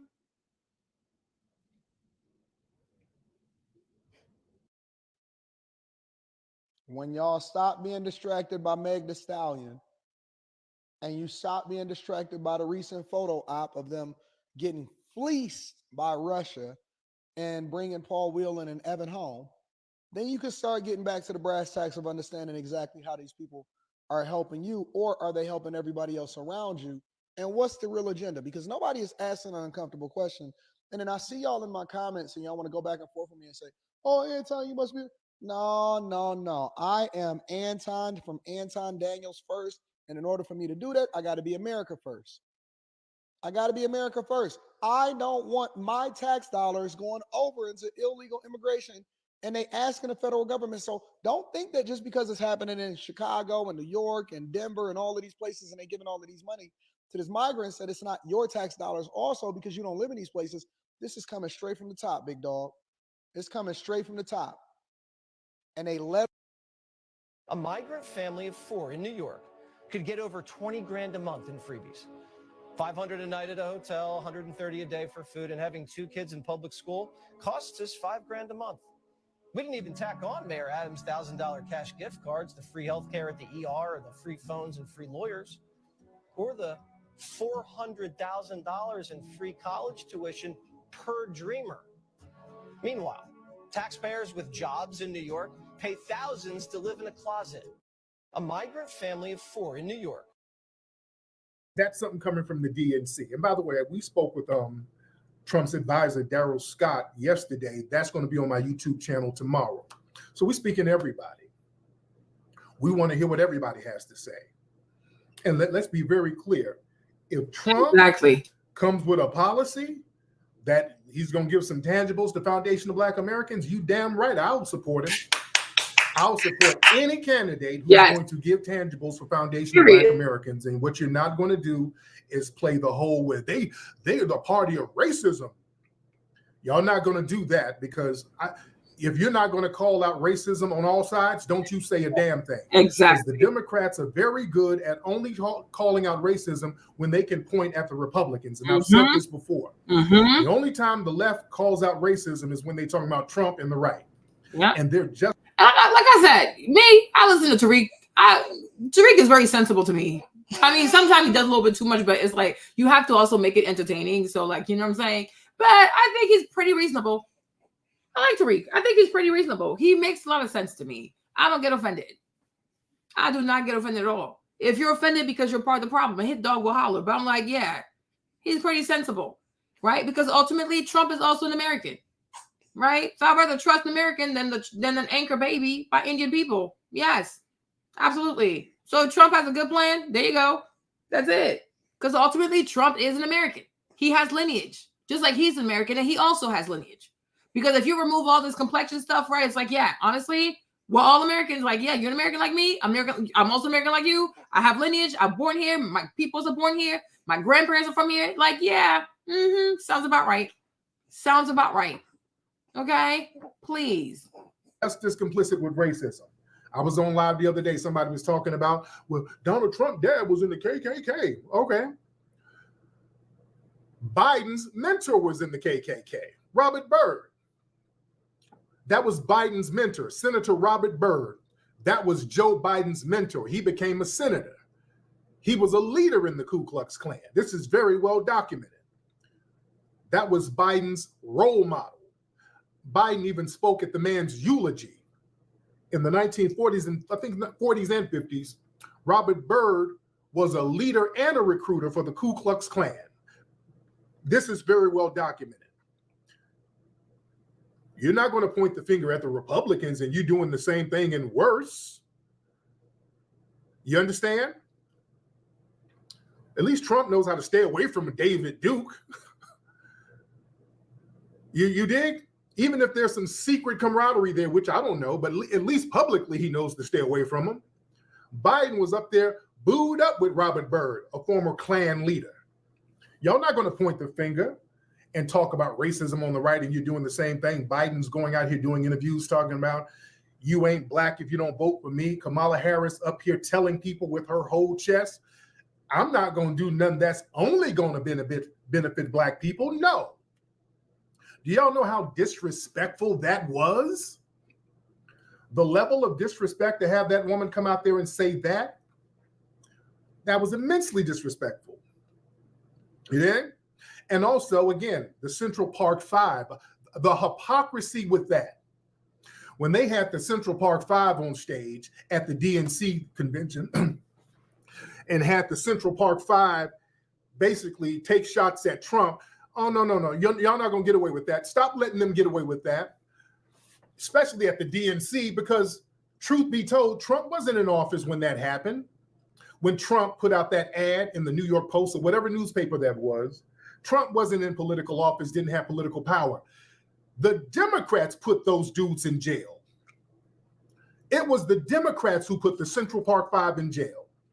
Linda Feinstein, that was the prosecutor, the DA, Robert Morgenthau, the mayor, Ed Koch. Cuomo was the governor at the time who built like 30 prisons out there in New York. And all of them were on this left-wing tough on crime thing, meaning we got to start attacking these black folks so that we can get some of these white moderate votes. That was a left-wing Democrat thing where they were out there demonizing black people, criminalizing black people, and that whole thing with the Central. And you guys, if you notice carefully, pay close attention, right? Who's always passing laws? Who's always writing bills for black people to get locked up? Democrats. Who's always passing laws to get black people to get locked up? Democrats. Like, what president is always out here signing laws, right, for black people to get locked up? Democrats, right? When it's a DA, it's a governor, it's a mayor that's always out here locking black people up. Who is he? A Democrat, right? But when they run their campaigns, though, oh, we love y'all. We're so good to you. Republicans are racist. Oh, yeah, so they're nice, right? But they're always the ones undermining you with the legislature. Like, it's crazy. It is crazy, right? Kamala Harris, a Democrat. She's out here. They want to release people. They had the Supreme Court had to get involved for her to release people. Nope. The young man is serving life. She's like, well, he might as well stay in there because he filed his petition too late. Girl, what? What are you even talking about? I didn't even know that Governor Cuomo, Andrew Cuomo's daddy, was out here building prisons. A Democrat. They've done such a good job at blinding people to how evil they are. Like, you think it's a friend, right? But the whole time, you have an op right next to you. Like, that stuff is so dang evil. The entire time, you're like, oh, that's my friend. That's my friend. No, that's your op. But because they speak in platitudes, because they have all these performative gesture, you actually think they're good people. But you take a moment to realize, okay, and analyze, every time there's a bill, it's a Democrat. Every time they're signing it, it's a Democratic president. Every time it's a DA, it's a Democrat. Every time they're building prison, it's a Democratic governor. Every time there's illegals coming, it's a Democratic elected, it's a Democrat mayor who's facilitating all of it. Like, they're really evil. And I pray that a lot more people open their eyes and see how demonic these people are. Because it's always them. But they'll have you thinking it's the Republicans. They hate you. They don't like you. But every time you look through and through, the Democrats are not that involved. They're not that involved. No, these people are so freaking demonic. Like, it's just, oh my gosh. Park Five, that was a big old propaganda push where they railroaded those guys. And then not only railroaded them, they demonized black male society. That's where all of that super predator stuff started coming from that Hillary was on in the 90s. Remember? You see? Now let's call it out. That was a Democrat thing. Because of Willie Horton. Willie Horton, and I talked about this on my broadcast the other day. The Republicans used some Willie Horton propaganda. It was a black man named Willie Horton who got let out of jail. And he killed some white people, and they ran with that. The Republicans, they were going against a guy named Dukakis, and they said, hey, look, Dukakis is soft on crime, and his policies let people like Willie Horton out. Willie Horton was an inmate who got out early on a work release program, whatever, and killed these white people. And boy, white people around the country like, oh my God, we got to go to the Republicans. So that killed Dukakis' career. So the left-winger said, hey, we got to be on this tough on crime thing too.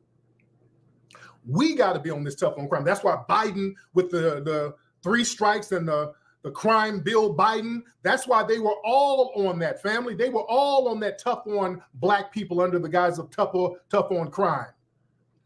That's why those guys got put in jail like that. The Democrats aren't heroes with the damn Central Park 5. They're not heroes. They trying to like, oh, we freed them. Oh my God, we're here. Oh, that evil Trump, that evil mean Trump put that ad out, and that made us put them in jail. Cap. That's all cap. The guys got exonerated because it was a Puerto Rican tether who confessed, and the DNA matched up. Puerto Rican tether did the crime. He confessed. The DNA matched up. Then they had to let him out. That's why they got out. It wasn't because of the goodness of the damn Democrats. And also there were other crimes like that at the time. The late 80s, there were a lot of crimes at Central Park committed by white people. There was a white dude, Robert something, who was a white supremacist. He raped and killed a white woman, allegedly raped, but he did murder her. But his excuse was they were having rough sex. It was some horse crap. So he killed this woman in Central Park. The white lady, he was a white man. And the media handled that story way different. With the Central Park 5, the left-wing media, they were using words like wolf pack. Oh, those Negroes are running around in a wolf pack. They're wilding. They're so animalistic. They're predatory. They were making them brothers seem like werewolves. The white boy who killed the woman, his nickname was the Preppy Killer. I'm not BSing you. They gave him a cute little killer name. He's the Preppy Killer. He comes from an astute family. His privilege, he didn't know any better because of his privilege. They gave him the affluenza defense. Yeah, he was a white preppy dude. So Robert Chambers, they called him the Preppy Killer. The hell out of here. And he got a slap on the wrist. He got like 15 years in jail. And you know who else they do that with? Tim Walz, her VP. That man is sick, you guys. Tim Walz, every time I see him, he gives me a man who watches child pornography. Okay? He gives me a man that dude is weird, y'all. That dude is weird. I would not want my kids next to him. I'm sorry.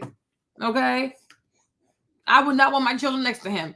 Every time I see this man, he gives me the creeps. Like, he gives me the creeps. He looks like a man who watches child pornography. Okay? That's what he looks like. Putting tampons in a boy's bathroom. Right? And you know, most girls, they're in schools. They work in schools. They work around children because they love children. They want to have whatever with the children. But every time I see this man, I'm like, this dude gives me predator. He gives me pedophile. Okay? That's what I see when I look at him. He's not a good person. But when you listen to mainstream media, the way they paint it, he's not no better. He's not no better. What kind of man will put tampons in a boy's bathroom? What are they supposed to do that with what are they supposed to do with the tampon in the boy's bathroom? Achieve what? He ran. When they have to go to Iraq, he bounced. He is not a good person. And it's a Democratic Party we're talking about over here. So if they picked him, there's something quite sinister. And for Hillary and for Michelle to be like, oh, you know, everybody's human. Just remember they have a big heart. Yeah, right. I'm sure he has a big heart. And I'm sure he has a big attraction to children also, huh? Weirdo. Bunch of weirdos. Oh, please. Whatever. He's out now. He's walking around now. He's walking around New York now. You never heard them mention that. You see? So, and again, this is Democrat-run city. These are all Democrats doing this stuff. They're looking out for their fellow white supremacists and then demonizing black people. And again, we get demonized for stuff we didn't do. Remember, the blowback on black folks in New York, that's when, after that, stop and frisk and all of that came into play, because we were so demonized by the left-wing media and the Democratic political party for something we didn't even do. It was white people in tethers doing these weird crimes. But this is why we delineate. Because people with a little melanin or whatever, they do something, and then we got to get the brunt of it. You see? That's why we're delineating and saying, hey, enough is the damn enough. There's nothing wrong with delineating, and people keep trying to flip our delineation into, well, y'all hate us. Why y'all want to be so divisive? Why, dude, we have a lineage. This ain't nothing that we're trying to negotiate. We have a lineage that's unique. Our lineage comes from this land. We as foundational Black Americans, we have a unique lineage. We are the only non-immigrant group here. Our lineage is unique. And by the way, people were pointing out a few years ago, Luther Campbell was talking like us. He was like, hey, I'm with Trump on this. The Democrat Party don't give a damn about Black people. So Luke, this is 2016, you were saying this. So why is it okay for you to say this, Luke, and not okay for us to say the same thing you saying? I agree. So Luke, you are gap-toothed, lizard-mouth hypocrite. All right? Nothing but lies are coming from that gap from your mouth. Lord, those lies are slithering through. Ladies and gentlemen, we're in here heavy. We got damn near 9,000 people in the YouTube channel, and on the Twitter space, 3,000. We good money. Now, Twitter space people, y'all need to come on over here, because I'm going to show a video right now. Family, as you guys know, we got an album, my production company, it's called Flextro, and we got an album of some comedy R&B, some real funny songs about tethers. Speaking of tethers, you guys are going to get a world premiere now. Now, you guys heard the first single that we released called Musty Tethers. People love that song. We got a lot of bangers on this album. The album is going to be available on September 13th. You can pre-order it in a couple of days on iTunes. Y'all get it on iTunes, pre-order it on iTunes. It'll be on all of the Spotify's and all that, but buy it. It's like, look, I think the pre-order is $5. When it's up for pre-order, go ahead and get that. All right. So listen, we're gonna play the video. We're gonna play the next video for this album. And this video, this is the lead single, the same name of the album. The song is called Grinding for a Green Card. All right.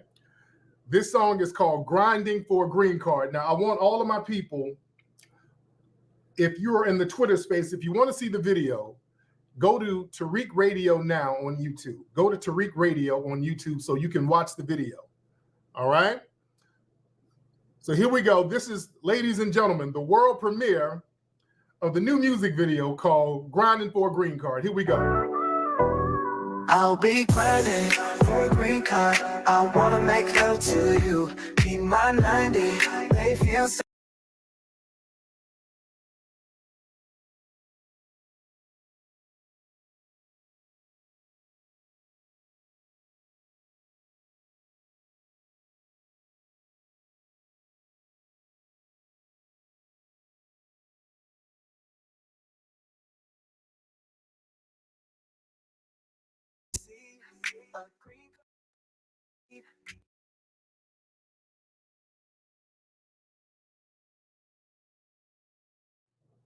Boom, there it is. All right. There it is. That's the new hot single, Grinding for a Green Card. Man, we got some hot songs on this album, guys. We got bangers. Oh, we got some absolute bangers, ladies and gentlemen. But anyway, let me get up out of here. It's going to be a quick show tonight. It's all gravy. Oh, my goodness. But I said what I said. Listen, drunk, mushmouth Luke, he's just going to have to be mad. Ain't nobody trying to hear incoherent and drunk tether babble. It's a new day. We want our own people representing us. Exactly. We don't want these non-FBA people who don't have a good track record of representation representing us. And we don't want Cardi B. We don't want Luke. We don't want Cardi B. Nope. Yes, More. it's very pertinent that we have people from our lineage Yes. represent us, because all other groups have people from their lineage represent them. Yes. It's not our job to let these non-FBA people who don't have a camaraderie with us or an ancestral camaraderie with us represent us when they have low-key disdain for us. I agree. It's not our job for that. Hell, even the mafia knows, hell, if you want to get somebody to be made men who are going to be mafia bosses, both of their parents, their lineage has to trace back to damn Italy. Yeah. Even they had enough sense. And the reason why, because they knew the understanding and the power of cultural cohesiveness and trust. They knew people who shared the same customs, norms, and ancestry. They knew that they would have more of a camaraderie and trust factor with people from the same lineage. They understood the connection and the bond that they had. Same thing with foundational Black Americans. We have a unique bond and an ancestry that we can latch on to, that we can share, that we can look out for based on how we grew up and based on the Majara spirit and energy that we have. You understand? Yeah, that's why, Henry Hill and those guys, who was Irish, he was Irish and Italian. That's why they didn't let him be a made man. And we saw what happened with Henry Hill. His ass went up there and told on everybody. They had to put his punk ass in witness protection. That's why. That's the very reason why. He was their version of a low-key tether. He had a tether background, so he got in and started snitching on everybody. You see? So that's why you come in and start undermining people, just like Obama did us, just like Kamala Harris is doing us. They come in and undermine us because they have no cultural cohesion with us. They have no cultural camaraderie.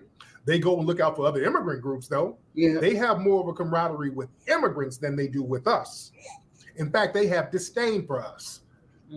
So FBA family, don't ever let none of these mushmouth people try to shame you for not wanting them to act as our damn representative. Period. I agree with that. We have a unique lineage, and we're going to respect our lineage, and y'all going to respect it too. All right? Okay. Anyway, man, let me get up out of here. It's been real. Okay, well, thank you, Tariq. We enjoyed your commentary. So, you guys, that's it for today. I mean, for this live. I might come back out later because I want to do another one with the psychologist lady. But this had to be addressed because I'm like, No. So I hope you enjoyed this morning show. I'll try to see if I can come back tomorrow and do another show. Okay. Hopefully you like this one. I'll be back out later. Hopefully, if I'm not, then I'll see you guys tomorrow. So thank you so much, everybody who's new to my page. Hey, hope you enjoyed the show. Nice to meet you. I'm Marlene. Okay, so it was nice to have you here, and hopefully I'll be back out later because we have to do the one. What's her name? Jennifer Williams. We gotta talk about Jen and that man she's with. I think he's a scammer. I just hope he doesn't kill her. Okay. I'll thank you, Val. But I'll see you guys later. I'll be back out later, hopefully. Maybe not, but maybe I will. I don't know. All right. Talk to you later. Misuse. Bye.